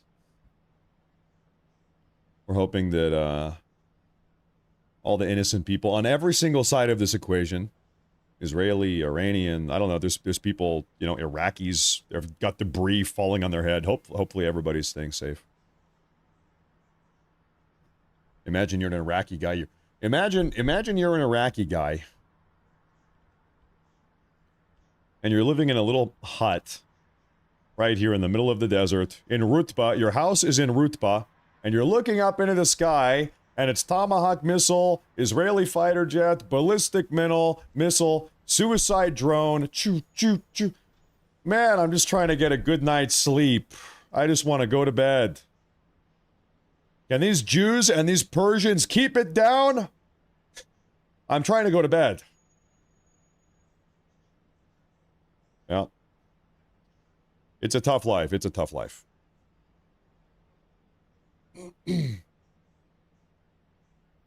No, thank you. Thank you very much. Thank you very much. Thank you very much. Answered Seder, thank you again. A.G. Wright says, Matt's wife could write a cookbook called Mrs. Morse's Morsels. That's not a... Hey, you know what? Whoa, that might be $1 million idea. Okay, I need to copyright that or something right now. Copyright. That's a copyright. Verbal copyright. That's mine. That's mine. That's not a bad idea. Gypsy Freestyle says, Matt, 57 and been watching your community grow. You are the go-to every day and on time and persistent. Not too far right. Well, about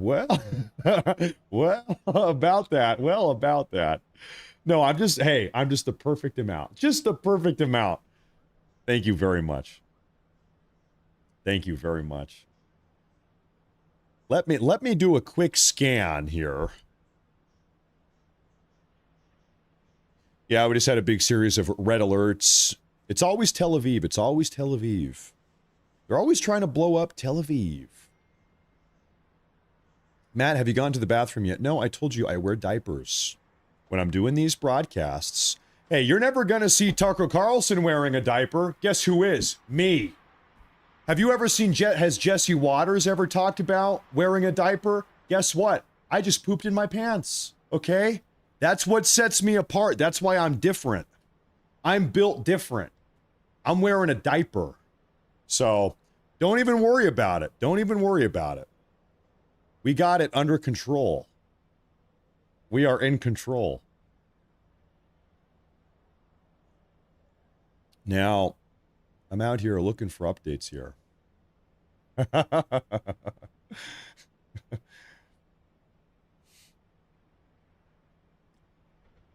Ladies and gentlemen, we have a Truth Social post from President Trump. Oh boy, here we go. It's a big one too. It is a big one. Here we go, folks. Okay, dial in, lock in. From President Trump, literally 1 minute ago. Khamenei, one of the most evil people in history, is dead.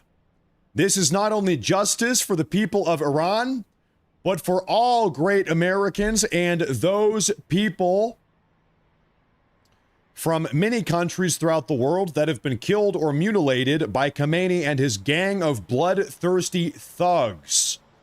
He was unable to avoid our intelligence and highly sophisticated tracking systems, and working closely with Israel, there was not a thing he or the other leaders that have been killed along with him could do. This is the single greatest chance for the Iranian people to take back their country. We are hearing that many of the IRGC military and other security and police forces no longer want to fight and are looking for immunity from us. As I said last night, now they can have immunity. Later, they only get death. Hopefully, the IRGC and police will peacefully merge with the Iranian patriots and work together as a unit to bring back the country to the greatness that it deserves. That process should soon be starting, in that not only the death of Khamenei, but the country has been, in only 1 day, very much destroyed and even obliterated. The heavy and pinpoint bombing, however, will continue uninterrupted throughout the week or as long as necessary to achieve our objective of peace throughout the Middle East and indeed the world. Thank you for your attention to this matter, President Donald J. Trump. He's dead. There you have it. We've got the presidential Donald Trump proclamation. Khamenei is dead alongside many of his leaders, co-leaders of the nation.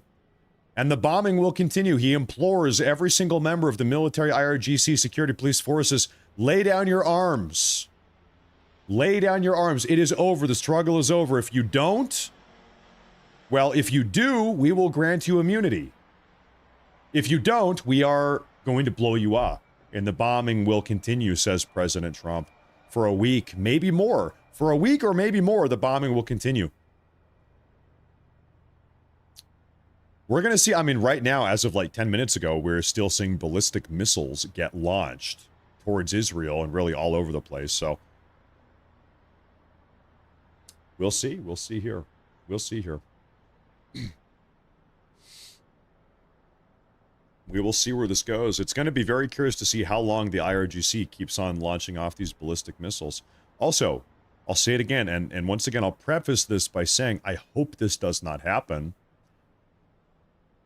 If the Iranian regime has a dirty bomb, a nuclear weapon, this would be the time to use it, right? They are on the verge of losing everything. They're going to lose everything. So if there is ever a time, and like I said, I hope we do not see this, if there is ever a time that we would see this, it would be now. It would be very soon. It'd be very soon. So right now we are on nuclear bomb lookout. We are on the lookout for Middle Eastern nuclear holocaust here, for lack of a better word, better phrase.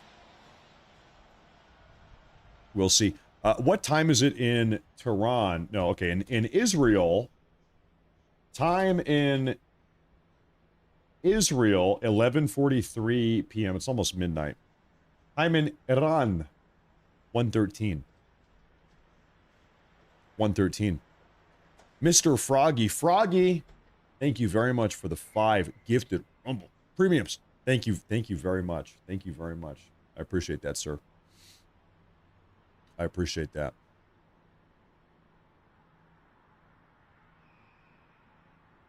Thank you very much.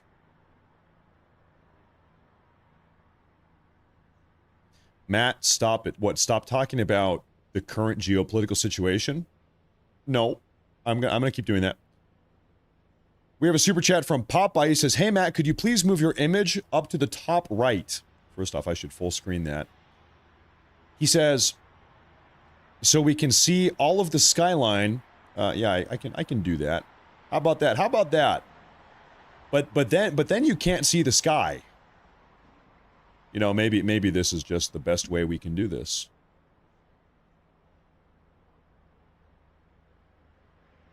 Why don't we just leave it like that? Maybe that's the best way. What do you think about that? That's probably good. That's probably about good right there. Downton Annie says, "Thank you for welcoming me back. Being in the hospital was difficult, and by God's grace and mercy, I am home and my health is mending. P.S. Happy Ramadan to the former Supreme Leader, Ayatollah Ali Khamenei." Annie, did you see the other day, everyone's favorite Somalian congressional representative, Ilhan Omar, was on X crashing out, having a meltdown, saying that it's racist and bigoted and so typical of Donald Trump to bomb Iran during Ramadan, of all times of year, the holy month of Ramadan. It's bigoted and it's so racist. We need to deport this woman. She's got to get deported. You know what I was hoping, frankly? I was hoping that Donald Trump would have an ICE surge into New York during Ramadan. Ramadan in New York, they've got a big presence there. Surge them. Surge ICE, DHS, CBP into New York City during Ramadan. That's kind of what I was hoping for, to be honest. It did not happen. Maybe, I don't know. They're busy elsewhere, I suppose. Thank you, Annie. Thank you. And by the way, I'm very happy to hear that you have successfully recovered, hopefully. All the way, maybe most of the way. Thank you very much. Thank you very much. Thank you very much. Gypsy, this is Gypsy Freestyle Audits. Hey, thank you. Thank you very much. Thank you very much. Good Saturday afternoon. The Gaming Murph says the bombings will continue until the morale improves. That seems to be the case. And by the way, listen, hey, we just got done reading that Donald Trump Truth Social post. Did Donald Trump make any mention of boots on the ground invasion of Iran, war on terror 2.0? Did he mention that at all? Because I keep hearing from everybody that it's a war. Oh, Donald Trump got us involved in another war. He's just like George Bush. In fact, maybe he's worse than George Bush. It's another war on terror. We're going to invade Iran. Think of all the dead Americans. Are we even talking about boots on the ground in the Middle East? Have we even talked about that at all? Has anybody? Or have we just heard time and time again from Trump and Vance and Rubio that actually we're not doing that. We're not looking to do that. Elijah Fire says, no boots, only nukes. Well, okay, hopefully neither. How about neither? Ramabam. Okay. Thank you very much. Thank you very much. Almost 500K views. Oh my goodness. Holy smokes. Well, hey, hit that follow button. Make sure to like and subscribe.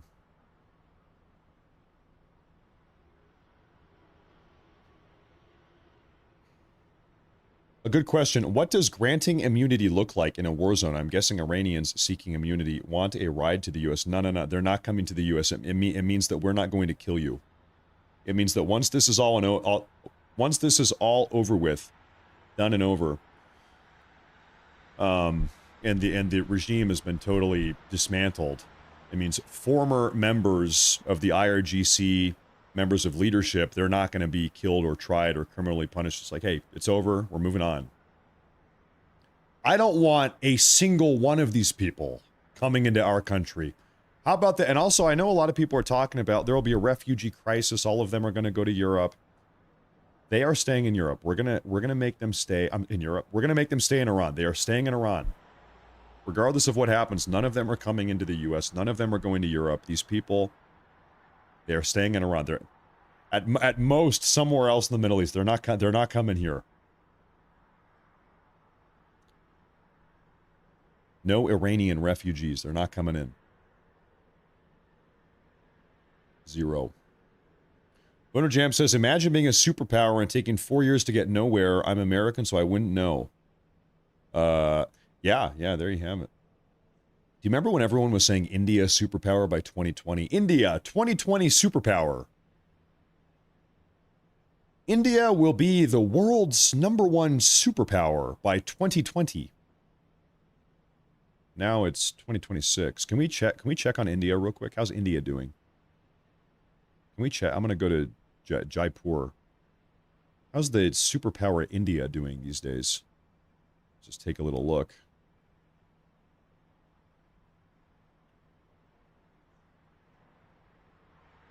A little bit more pooper than super, if I'm honest with you.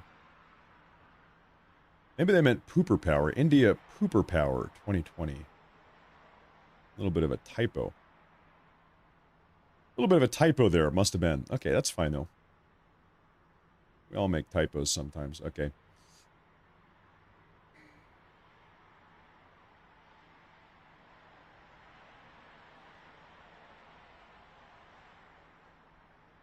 That was from Boner Jams. Thank you, sir. We have another one from Annie. Yes, I saw that incestuous lunatic say that. Karma Zibish, please, Lord, let her be deported. Matt, are we tracking where these are being fired from? Yes. Every single time the Iranians fire off a ballistic missile or send off a drone, we track it and engage in. I mean, not me personally, but yeah. Yep. We have more footage coming out of the. Where is this? The Dubai International Airport, which was hit with something. We actually don't know what. So the Dubai airport was hit with a drone or a missile. We don't actually know what, but hit with something. There was smoke. People evacuating the airport.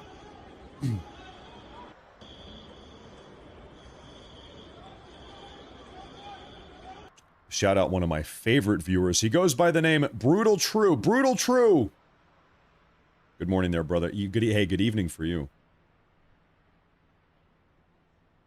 Thank you very much.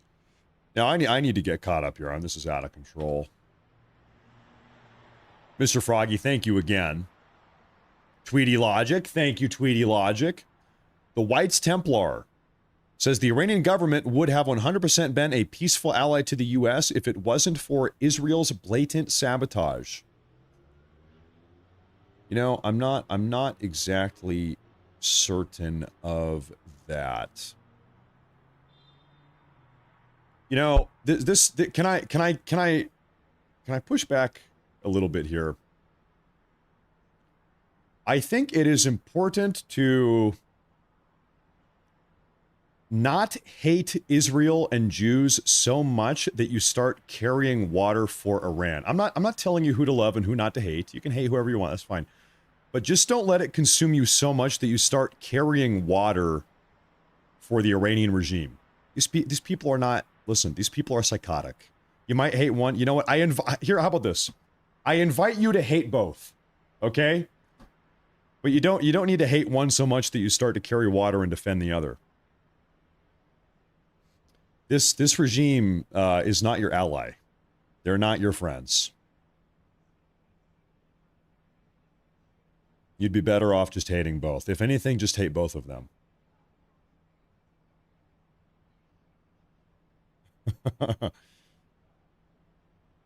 Thank you very much. Thank you very much.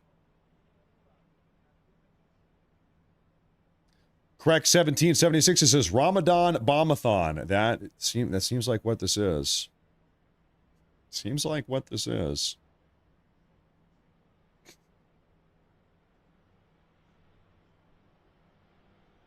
Cindy Williams, hold on, I need to check for updates here real quick. Okay, by the way, oh, sure, yeah, thank you. Thank you. Thank you. Oh, that's super fucking hot. Thank you, thank you. We've got some lunch now, ladies and gentlemen. Sorry.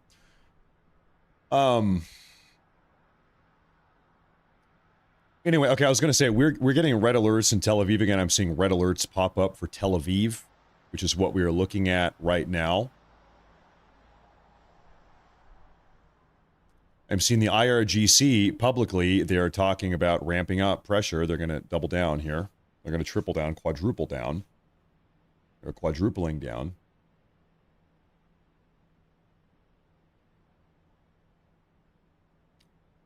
They are quadrupling down.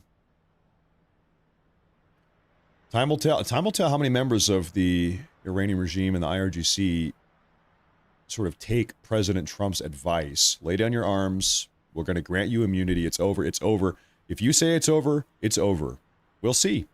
We will see. You know, there is something that must be really deeply understood, and that is the power of propaganda. If you grow up in an environment, day one, every single year of your life, let's say you're a 35-year-old man or woman, and every single year of your life for 35 years, your school, your education, your media, your politicians, you're walking down the sidewalk, there's posters and flyers, and it all says, hate America, or hate this, or hate that. That really has an impact on you. It is very hard to walk people out of that, to deprogram. In fact, let me give you a more personal example. Let me give you a personal example. My great-grandmother was a World War II bride. She passed away in 2016. She was 99 when she passed away in 2016. Until the day she died, my great-grandma Polly, she hated Japanese people. Hated Japanese people because she grew up on the West Coast of the U.S., American woman during World War II.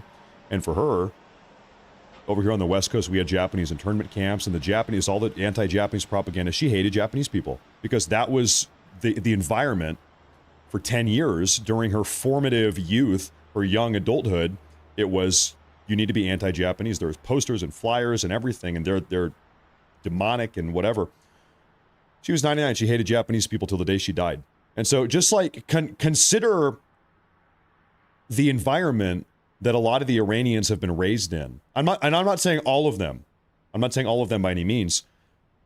A lot of them, though, it is going to be so difficult to sort of deprogram a lot of these people. Seriously, I mean, you guys might know, following World War II, the U.S. government, in accordance with the Marshall Plan, we spent tens of millions of dollars trying to like denazify, sort of teach all these Germans that, hey, Nazism is super not cool, don't do that. We spent a ton of money. We had like education centers for Germans coming out of World War II to teach them, hey, that fascism is totally not cool, Nazism is totally not cool. It's a super it's tough, and it's very difficult to do. Difficult to do. And so Trump is out here on Truth Social saying, lay down your arms, total immunity. Let's just get on. It's over. It's over. Let's move on from this. I can totally envision that a lot of them are not going to want to do that. That they would rather die. I'm sure a lot of them would rather die than do that. That would not surprise me, given how powerful propaganda and your environmental upbringing, your environmental factors are when you're a young adult. It's tough to change people when ideas like that are that deeply rooted.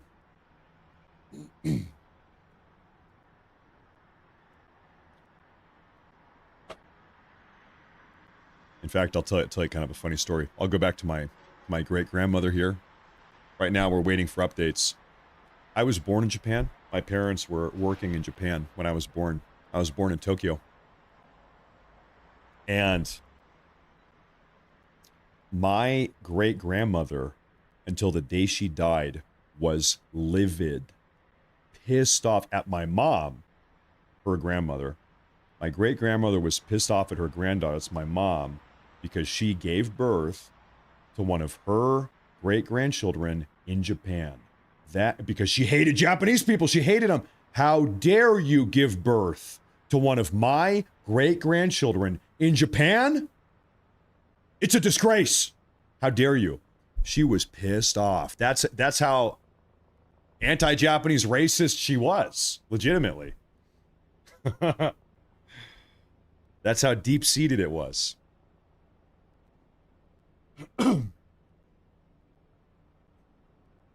Anyway, let me go ahead and try to let me pull up some updates here. That's the story of how I'm actually I'm a Japanese person. Can you tell? You can look at my eyes, right? You can probably tell if you look at my eyes.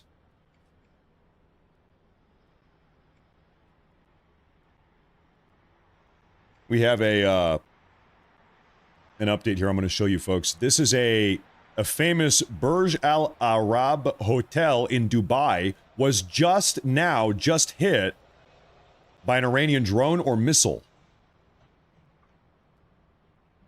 Famous hotel. So we don't know what hit this thing.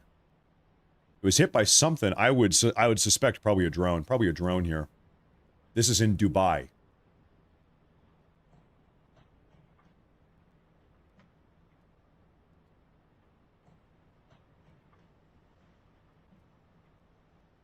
That seems like perhaps not enough damage to be a ballistic missile. But what does this mean? This means as of like within the last 5 minutes, Iran is still popping off. They're still taking shots within the last 5 minutes after Trump's Truth Social post. President Trump posted a statement on Truth Social announcing the death of Iran's supreme leader, Ayatollah Khamenei, earlier today, following joint Israeli-U.S. strikes, further stating that IRGC, military, and other security and police forces will have total immunity if they defect now. He goes on to say that heavy and pinpoint bombing will continue as long as necessary. Matt's Japanese. Watashi wa nihongo choto wa nasamasu demo nihongo wa muzakashi to omoimasu. You didn't even know that I am fluent in 19 different languages. You have no idea.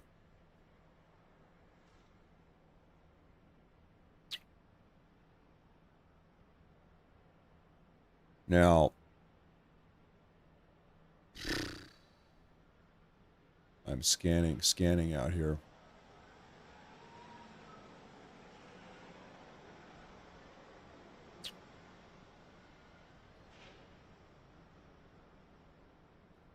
You guys don't even know that really I'm the last samurai. Really, I've got samurai blood in my veins. I'm sort of a samurai cowboy, if you will. We've got the best of both worlds. Just now, breaking news, 7 seconds ago, the IRGC has targeted the Prince Sultan Air Base in Saudi Arabia using ballistic missiles and drones. I want to pull that up on Google Maps here. Prince Sultan Air Base. You got to go deep to hit Saudi Arabia. Where's our map? Yeah, okay, so...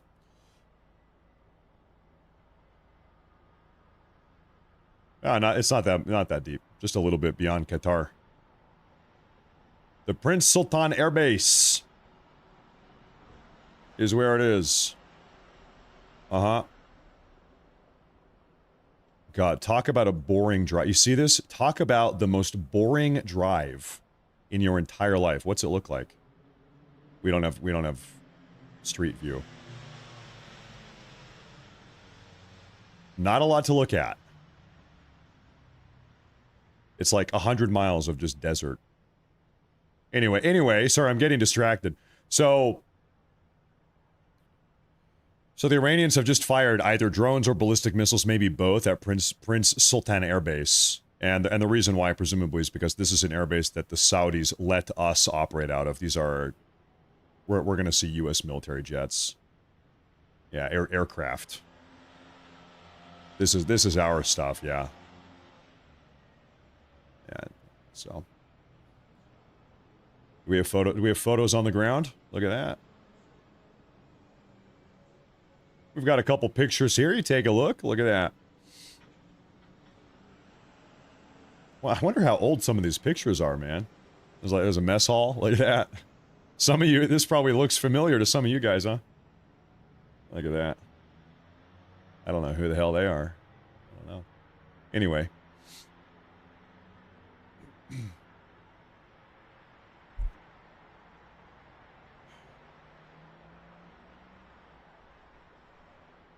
Anyway.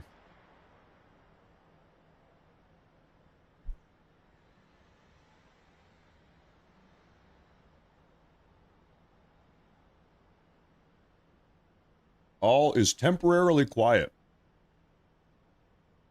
Temporarily quiet out here over the skies of Tel Aviv.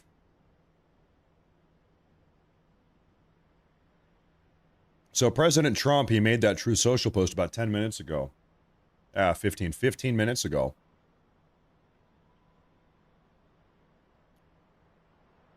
And we're gonna have to see how the Iranians respond to that. They might say, okay, hey, I want immunity? I'm looking for immunity. All right, deal, Mr. Trump. All right. What am I eating? It's one of my people's native dishes. It's a chicken katsu curry. It's from my homeland, okay? This is what my people eat. You probably wouldn't understand. It's a food, it's one of my ethnic foods. It's one of my stinky ethnic foods.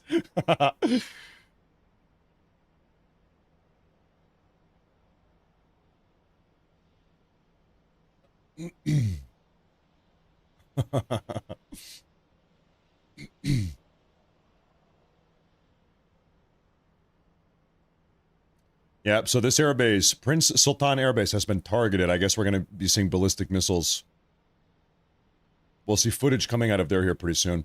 We just saw a drone crash into a hotel in Dubai.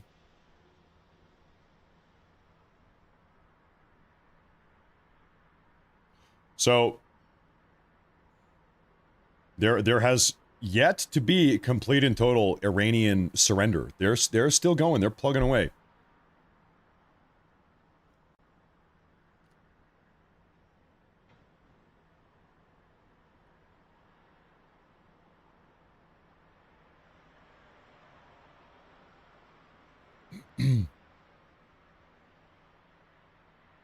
I've got a funny update here for you guys.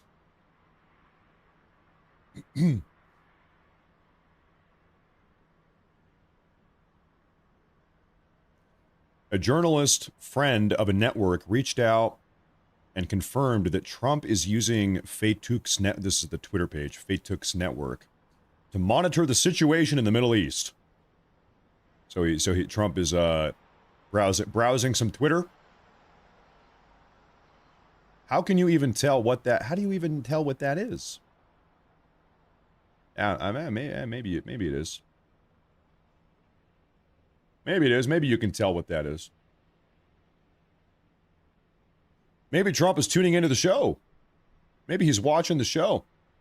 Patrick D35, he says, I was at Prince Sultan Air Base back in 93 and 99. It was a boring drive from Esken Village to Riyadh in 93. Took about an hour. In 99, we had hardened dorms and was on lockdown. Sounds like probably not a lot of fun. Sounds hot. Sounds hot. And I would speculate you probably don't ever need to go back, huh? Especially now, not these days. Do you want to be there now? Right now? Probably not. Well, hey, thank you. Thank you very much. Thank you very much. I want you to take a look at this. Look at this. Current aerial picture over Iran and surrounding countries with only military flights visible. In the United Arab Emirates, Bahrain, and Qatar, and none are visible over Iran. Well, I would speculate still there's probably a large military aircraft presence over Iran right now. At minimum, drones. But of course, they are, they're going dark. Transponders off. Classified information. Other than that, though, yeah, the skies are quiet. Skies are quiet.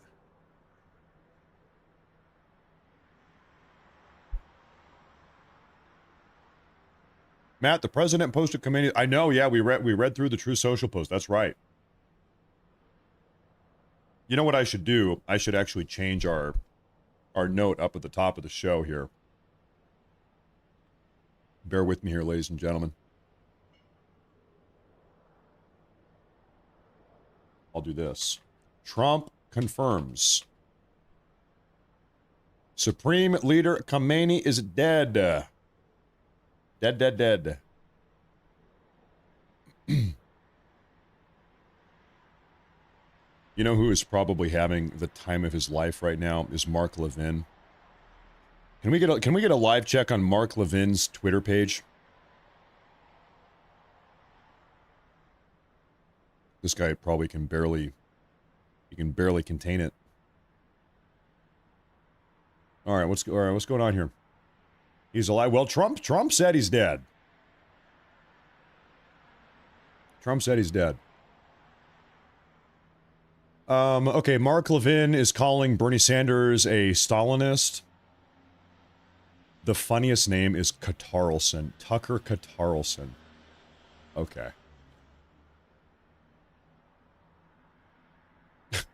He's going off on Katarlson. He's just up here. Okay. They got Khamenei confirmed. There you have it. Tucker Katarlson. Incoming missiles, is that right? Hold up, let me take a look. You guys know me, I just completely stay out of all of this. Political commentator drama, Tucker Carlson said this, Nick Fuentes said that, Candace Owens said... That's great, that's great. That's great. Wait a minute. Hold up here. I need to fact check something.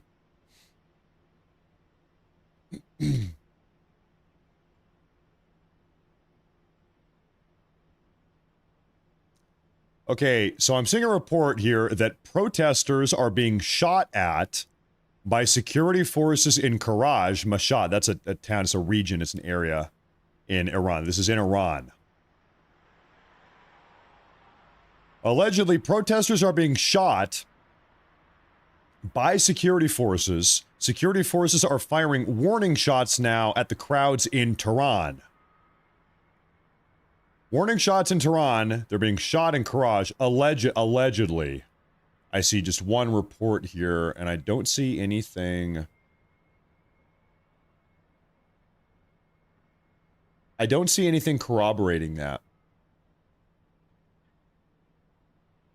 Okay, remember that hotel in Dubai we took a look at that just got hit by something? We didn't know if it was a missile or a drone. Well, we have a bigger photo here. So this fire just kind of got out of control. It looks even worse now than it did when we saw it 10 minutes ago. If you didn't see the video, let me pull that up for you. This was what it looked like initially. This is a hotel, a nice hotel in Dubai. And it was hit by something. We don't know what. A drone. I would speculate a drone, a missile. I don't know. So anyway, now it's getting worse. Looks considerably worse now. That's not good.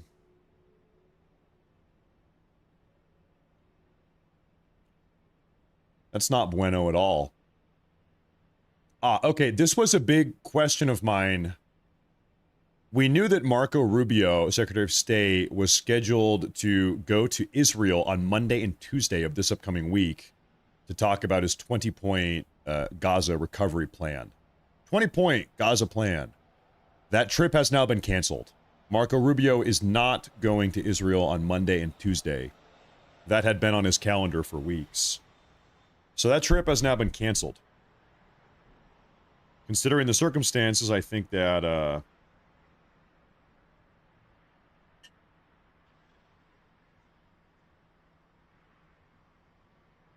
think that probably makes a lot of sense, huh? Not going anymore. No.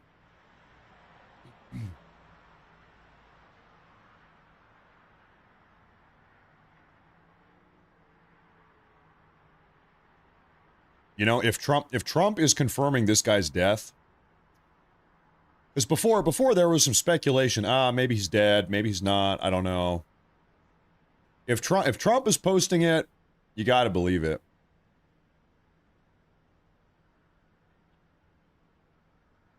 You got to believe it.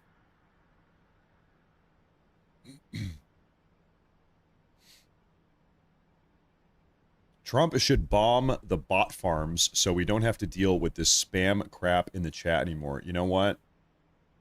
Yeah, yeah, sure, that's not a bad idea. The bot farms, maybe they're in India. Probably China or India. Maybe that's what we're doing next. I don't know. Who knows?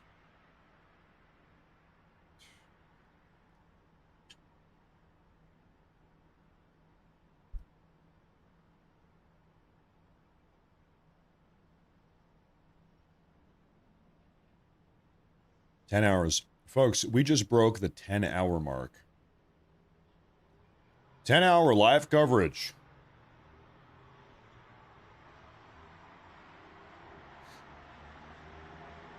Oh, we've got a light out there in the distance. What do we have out there?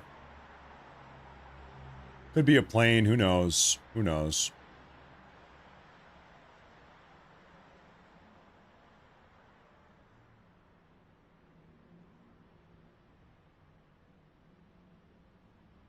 Everything is quiet at the moment.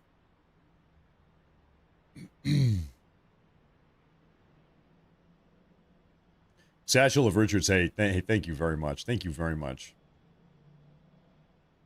Thank you very much.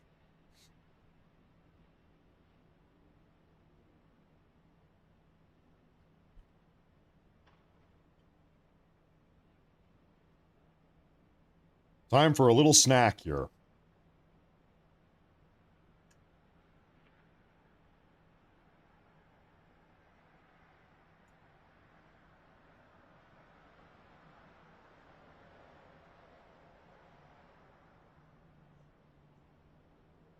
It's a lot of bots these days. I keep reading these reports. How every streamer on Twitch, you know Twitch. Every streamer on Twitch is botting. He's botting, they're botting, you're botting, everybody's botting. Seems like everybody on Twitch is botting.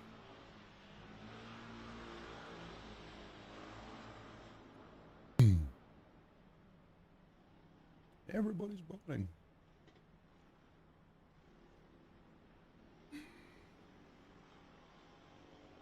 I think on Twitter, I'll tell you, man, there's a lot I can tell. I can tell on X,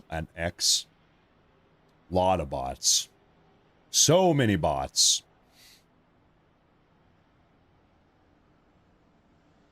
A never-ending amount of bots.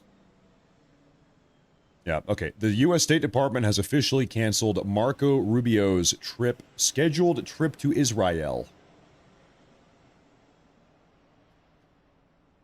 To Israel. Oh, okay. Take a look at this now. Breaking news, breaking news. The IRGC is pushing to appoint an immediate successor to Khamenei,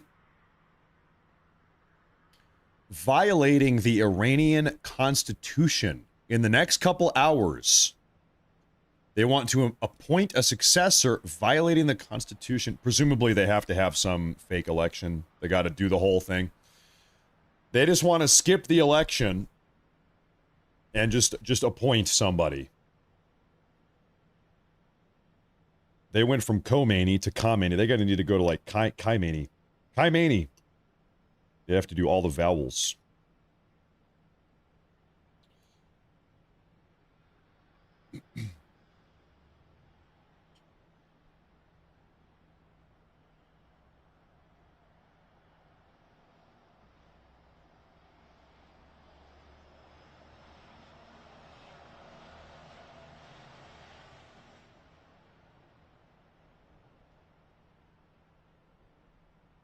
Okay, this is coming from Scott Jennings. Scott Jennings reports, senior Trump administration officials are telling me that credible intelligence indicated Iran planned preemptive missile strikes against missile targets in the region and against civilian targets as well. Failure to act would have resulted in mass U.S. casualties. This is coming from Scott Jennings. So we had intelligence to suggest that they were going to attack first, so we had to do it double first. We had to do it double first. I will tell you something here.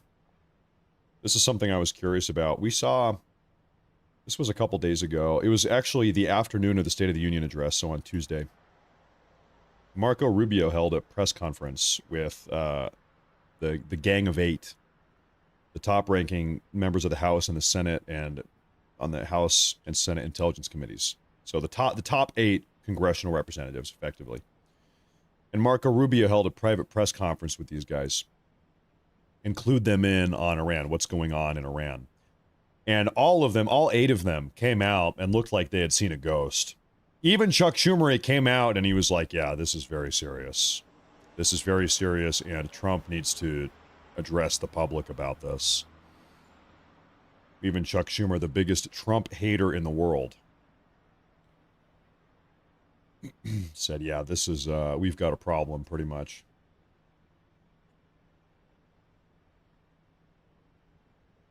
So, presumably that's what they spoke about, was some Iranian plot to carry out a first-hand strike.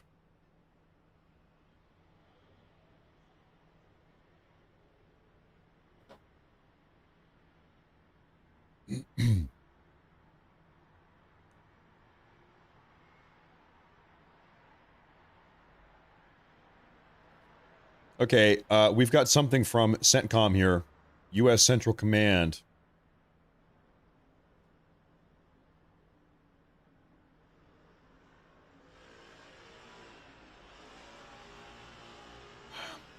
We're doing a little bit of a fact check here. The Iranian regime claims to have killed 50 U.S. service members. Lie. There have been 0 reported casualties. The IRGC claims that a U.S. Navy ship was struck by missiles. Lie. No U.S. Navy ship has been struck. The Armada is fully operational. The Iranian regime is claiming severe damage to multiple U.S. bases. Damage to U.S. installations was minimal and has not impacted operations.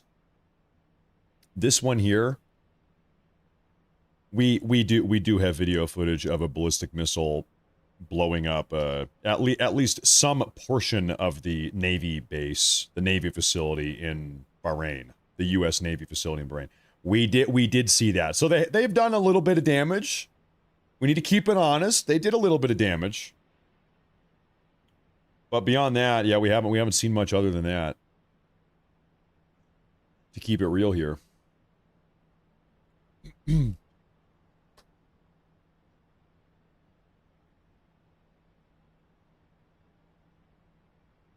Annie says, over here on YouTube, she says, one of Trump's greatest characteristics is his fearless and unapologetic honesty. Confirming that Khamenei is dead is not only believable, it's another promise kept under his peace through strength leadership. There you have it. There you have it. It is going to be very fascinating, concerning, to see how all of this unfolds over the next week.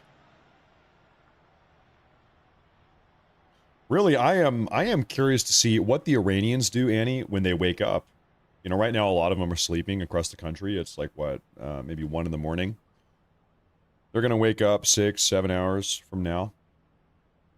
Are they going to be celebrating and cheering and marching in the streets, or is everybody going to be sad? Oh, they killed our beloved dear leader, the supreme leader.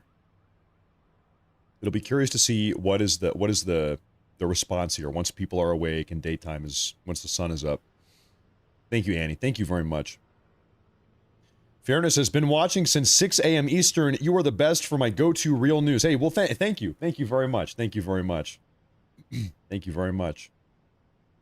On a similar note, we have a super chat from Free Florida. He says, bro, I'm so impressed with your coverage today. I feel guilty because I'm sitting here eating food. I feel bad. Free Florida, hey, thank you very much. Thank you very much. I'm a human. I've got to eat sometimes. Oh, let me show you something. You're going to like this. Look at this. This is an image just released by the White House.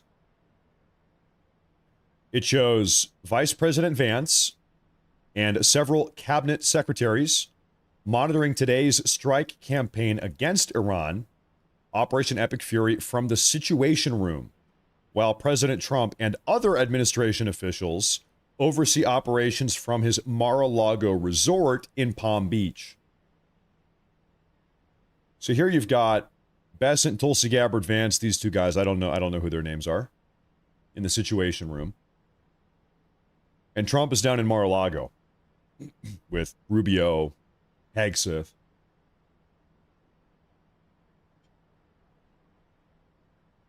Imagine sitting in that chair and having all of the live camera. I mean, the amount of information that we have access to right now, just a bunch of civilians on a computer, less than 1% of what these guys are looking at, right? Now I need to become president someday just so I can see what it's like on the inside. I just want to know. I just want to know what it's like on the inside, man. I can keep a secret. You can tell me.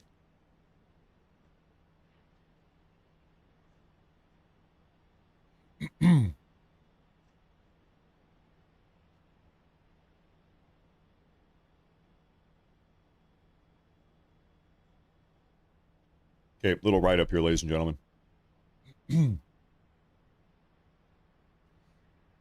It should be noted that the death of Ali Khamenei would not necessarily mean the end of the war or the fall of the regime. Iran's leadership structure is complex, and the Islamic Revolution is not built around a single individual.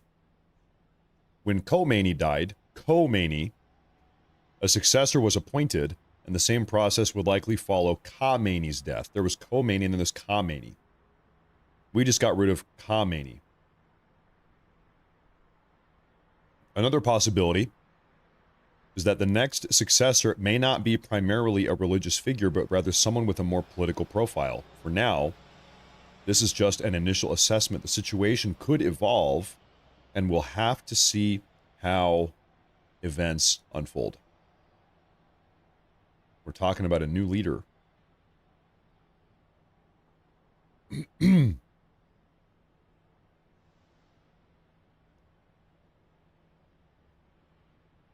Okay, we've got a lot of updates here, ladies and gentlemen.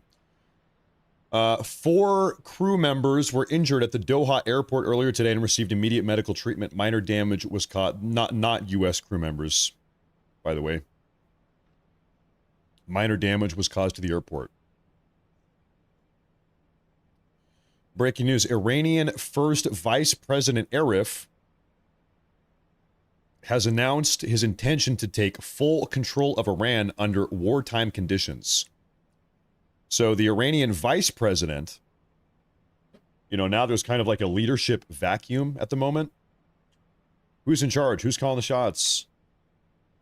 The Iranian vice president is looking to take control of the entire country. Who are we talking about? This is him here. So he's looking to step up. He's saying, my country now. I am the shot caller. We'll see. Okay, we'll see.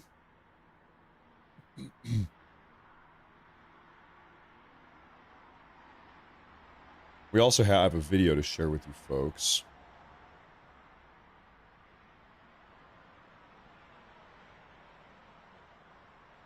People celebrating in Tehran.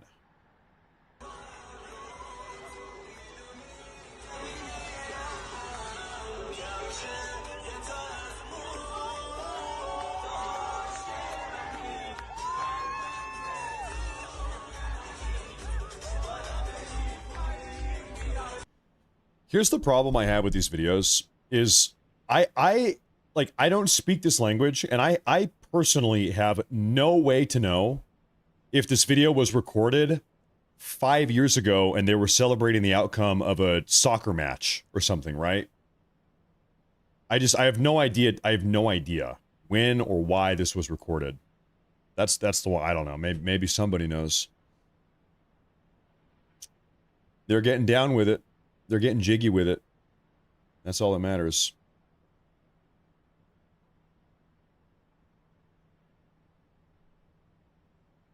Who the hell knows?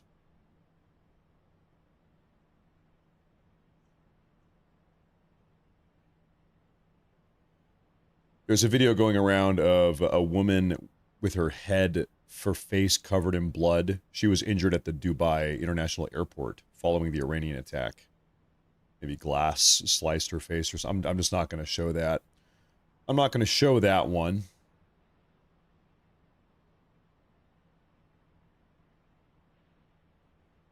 We had an injury there.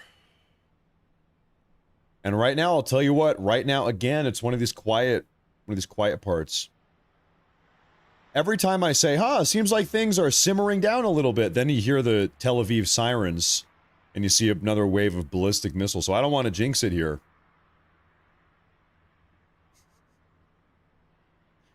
J-Muck says, amazing, you speak 19 languages. Which 19? We'd vote for you. I speak English, Canadian, British, South African, Australian. I can speak English with a German accent. I could speak English with an Indian accent. I could speak English with a Chinese accent. Although everyone would call me racist. I would get called racist, but I could do it anyway.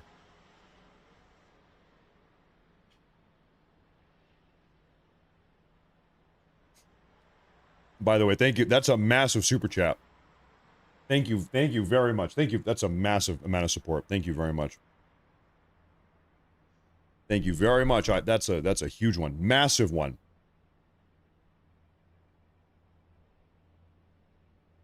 Thank you very much. Now, if you want the honest to God answer, when I was 19, I spent a year working in Japan. 18, 19.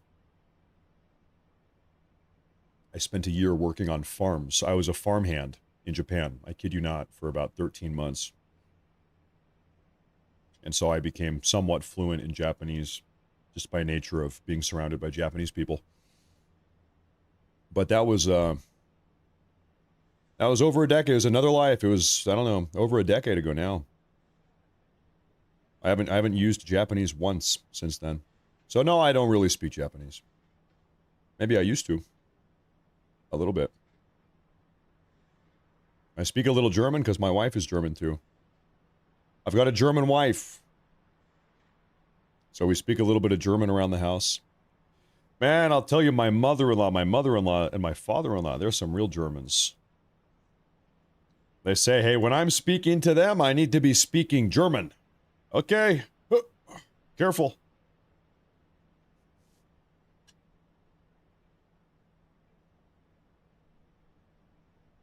Take a look at this here.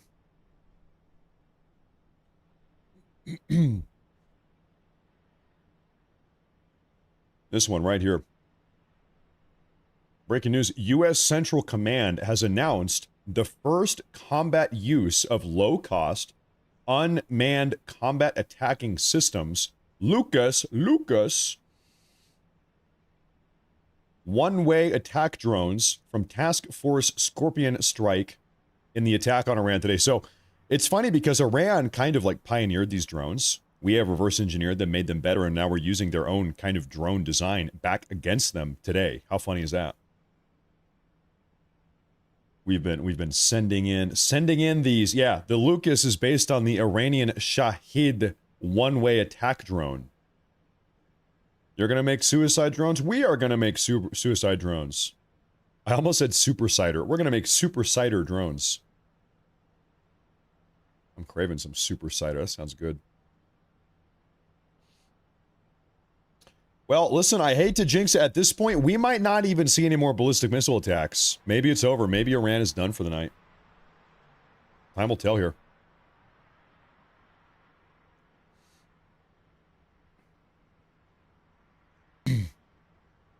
Time will tell.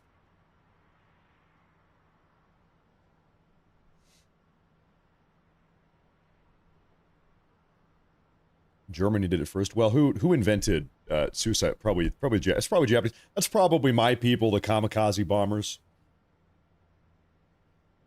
The Japanese were doing that way before it was popular. We need to give credit where it's due, I suppose. As terrible as it may have been.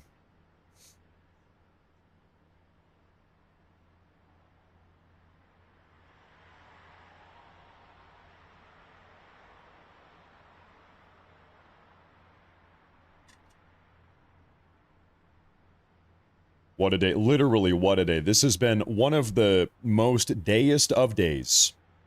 Out of all the days, this is one of the most days. By the way, J-Muck, thank you again. Thank you again. I see another one here. Damn you, Matt Morris, and your 19 different languages. We'd still vote for you. Hey, maybe someday. Maybe someday. Maybe someday. Thank you very much again. Thank you. Boner Jams, he said, Iran is the official Ram Ranch of the Middle East. Ram Ranch, huh? Ram Ranch, huh? I thought you were going to say Subaru drones. That's the Japanese edition. Okay, I am quickly scanning for updates here, real quick, ladies and gentlemen. I'll tell you, though, it is kind of quiet. Admittedly, I hate to be boring right now. Maybe it's good to be boring, but...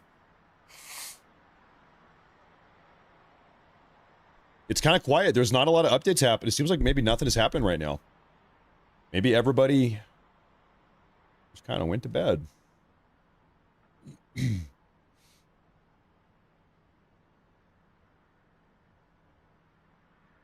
United States Armed Forces carried out nearly 900 strikes in Iran in the first 12 hours of Operation Epic Fury, according to Fox News, with strikes being launched from land, air, and sea and included drones, all while defending against hundreds of incoming Iranian ballistic missiles fired at Israel and the U.S. bases across the Middle East. According to the official in Bahrain, at the headquarters of the U.S. Navy's Fifth Fleet, the Iranians hit, quote, an empty warehouse and a raid dome. Yeah, we saw that. Okay, it was empty. It was all empty. Operation Epic Fury.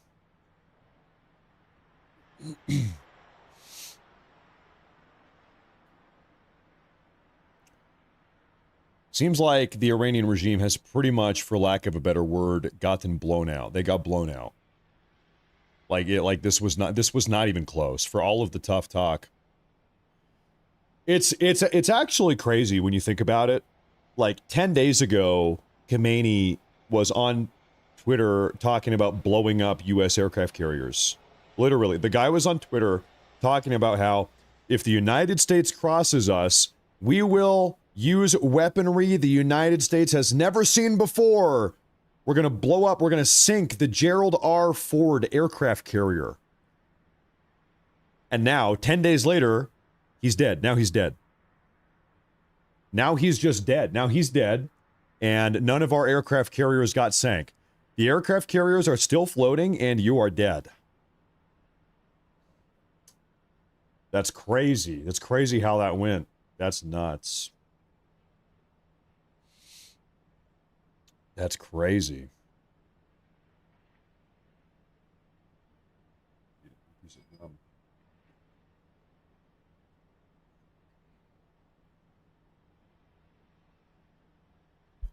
I wonder what did he think they had? You know, you can't help but think back to Hitler and the Nazis at the end of World War II when the Soviets are closing in. This is after D-Day. It's after D-Day. France has been liberated. American boots are on the ground on the western frontier, Western Front, and the Russians are pushing. They've pushed back across Poland. Hitler still clung to this notion of the Wunderwaffen, the wonder weapons. He still believed we are on the cusp of developing a wonder weapon, die Wunderwaffen.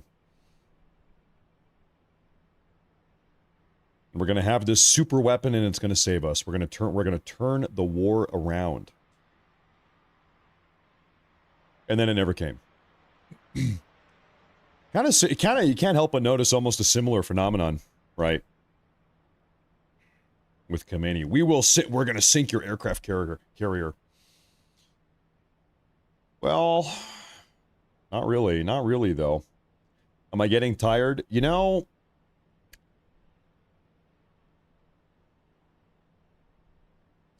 no, I'm not really that tired. I am kind of I do think that things are maybe simmering down for the night.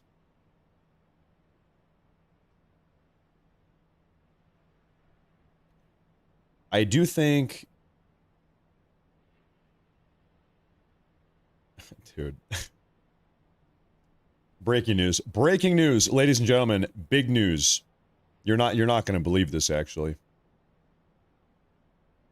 Breaking news, a district judge has just overturned Khamenei's death, issuing a ruling, a bombshell ruling saying that President Trump must bring Khamenei back to life. Now, the Trump administration is expected to bring this to the Ninth Circuit Court of Appeals. We're going to see what the appellate court has to say about this. This might even go to the Supreme Court. We'll find out. We'll see. I'm kidding. I'm kidding. Supreme Court ruling, U.S. versus Khamenei.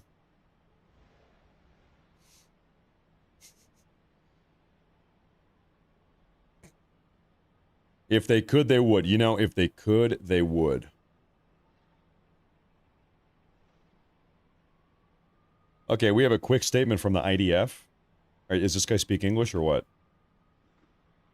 Today, we launched Operation Roaring Lion, an operation against the Iranian terrorist regime in full cooperation with the U.S. Armed Forces. This is an operation against the world's largest sponsor of terror, a regime that for years has called death to Israel, death to America, death to the West. We listened to their words carefully.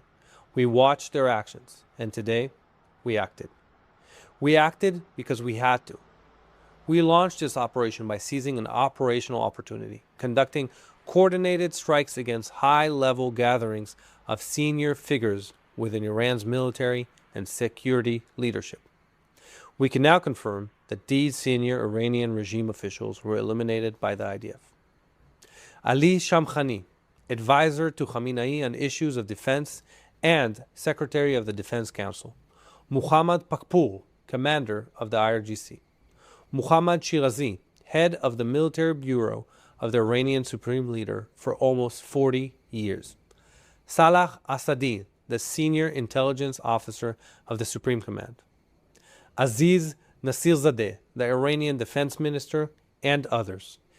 These and other senior figures will no longer be able to advance their plan, the destruction of Israel. These are terrorists who have blood on their hands, who are directly responsible for the death of thousands by terror. The launch of Operation Roaring Lion comes after months of close and joint planning with the U.S. Armed Forces. a historic, unprecedented level of cooperation between two nations fighting side by side against terror. Our mission could not be more clear.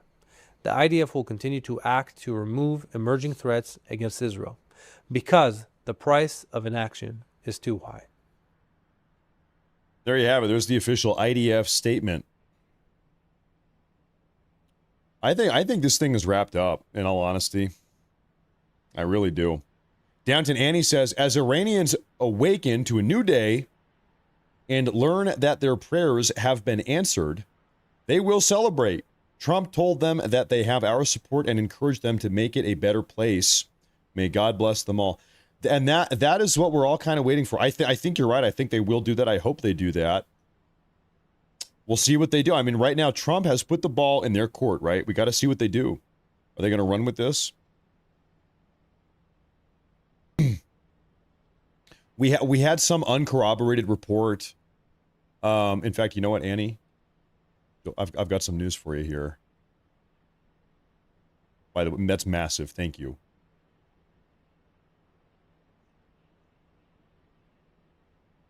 Okay, I've got two of these here. So first off, celebrations seen in Galadar City in Iran. Celebrations. They're knocking down the big whatever the hell that was.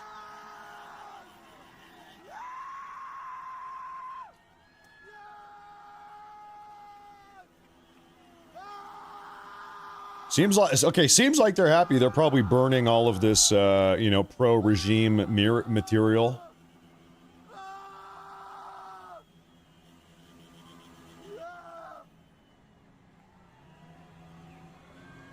I mean, okay, when did Khamenei come into power? Like 1986? This guy has been in control of the country for, what, 40 years?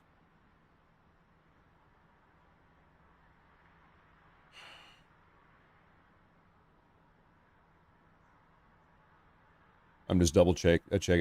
In office, he did it, assume 1989. Anyway, close enough. He's been there. No, this is Khamenei. Before that, it was Khomeini. So it's really confusing. This is Khamenei, the Grand Ayatollah. This is who just died today, got taken out today. His predecessor was Ruhollah Khomeini, who looks a lot like, he played James Bond. I'm not James Bond. Oh no, he did play James Bond. He played Indiana Jones' dad in The Last Crusade. What is his name? Hello, what is his name? He played Indiana Jones' dad in The Last Crusade. He was James Bond. You know who I'm talking about.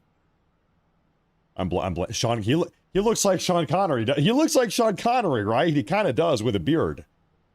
He really does. Can I pull up a side-by-side? You're going to believe me here in a minute.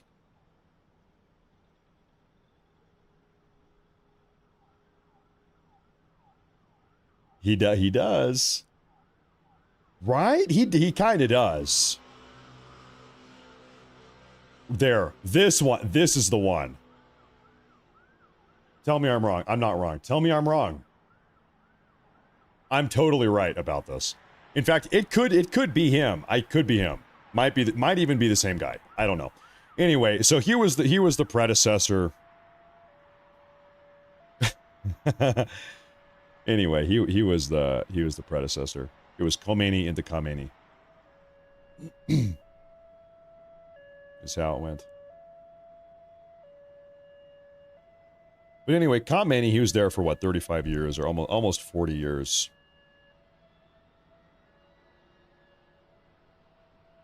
And so just to put that into perspective here, I am 32.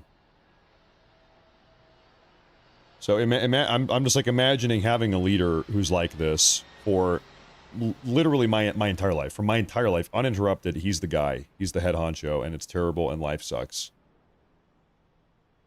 You can imagine you'd be pretty happy to see him leave.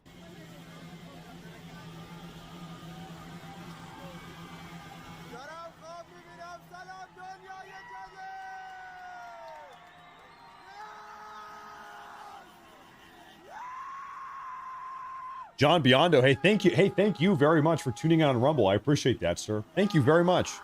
I appreciate that. Thank you. Thank you very much. Thank you very much.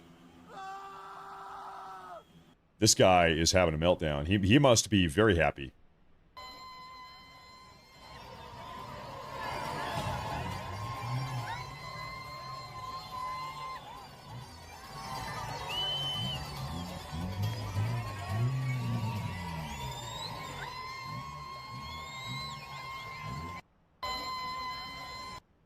Well, once again, you know, of course, my obligatory criticism here is I have no way of knowing if these videos were recorded 5 years ago for some other reason, or if they're hot off the press today. I don't know. I guess you give them the benefit of the doubt. It seems like people are happy. Yeah. Seems like people are happy. Somebody in the chat said, Matt, aren't you happy that Iran can go back to how it was in the 1970s? You know what I want? I want my own country. I want America to go back to how it was in the No disrespect to Iran. I hope they work their stuff out. I want my country to be how it was in the 1970s. Is that fair? I'm more concerned about my own country returning back to how it was. Ideally, the 1950s. We go back a little bit further. We can go back to the 1950s. That's probably even better between you and me. But that's really what I want to see. I'm more concerned about my own country.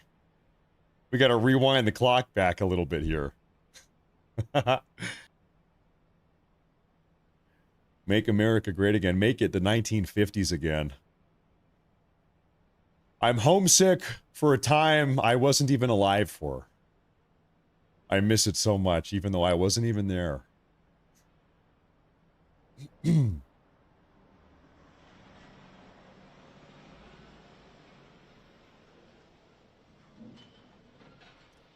I'll tell you folks.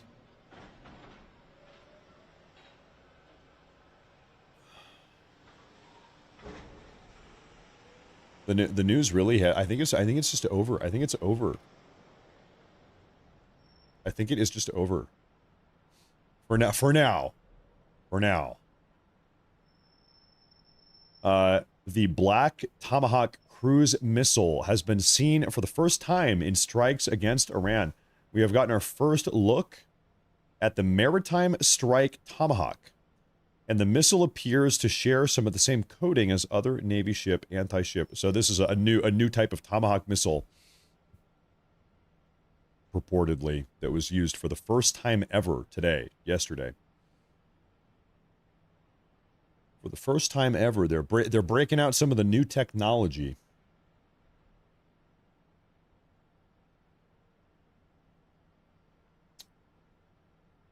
Breaking out the new stuff.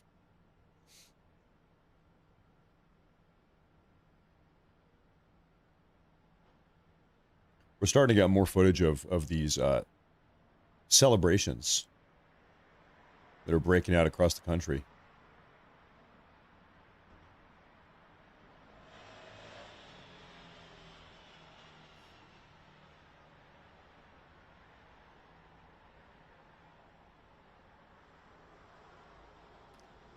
Still, you know, it is what? It's probably... What time is it? It is 2:21 in Iran. You know what I might do, ladies and gentlemen? Folks, hear me out. Crazy idea.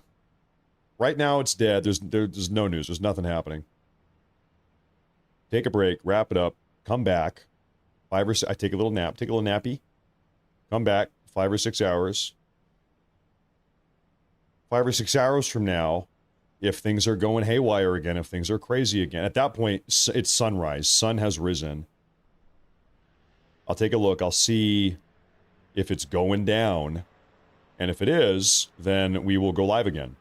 5, 6, maybe 7 hours at most. Does that sound good? Put on a new diaper. Yeah, put on a new diaper. Thank you for reminding me. Thank you.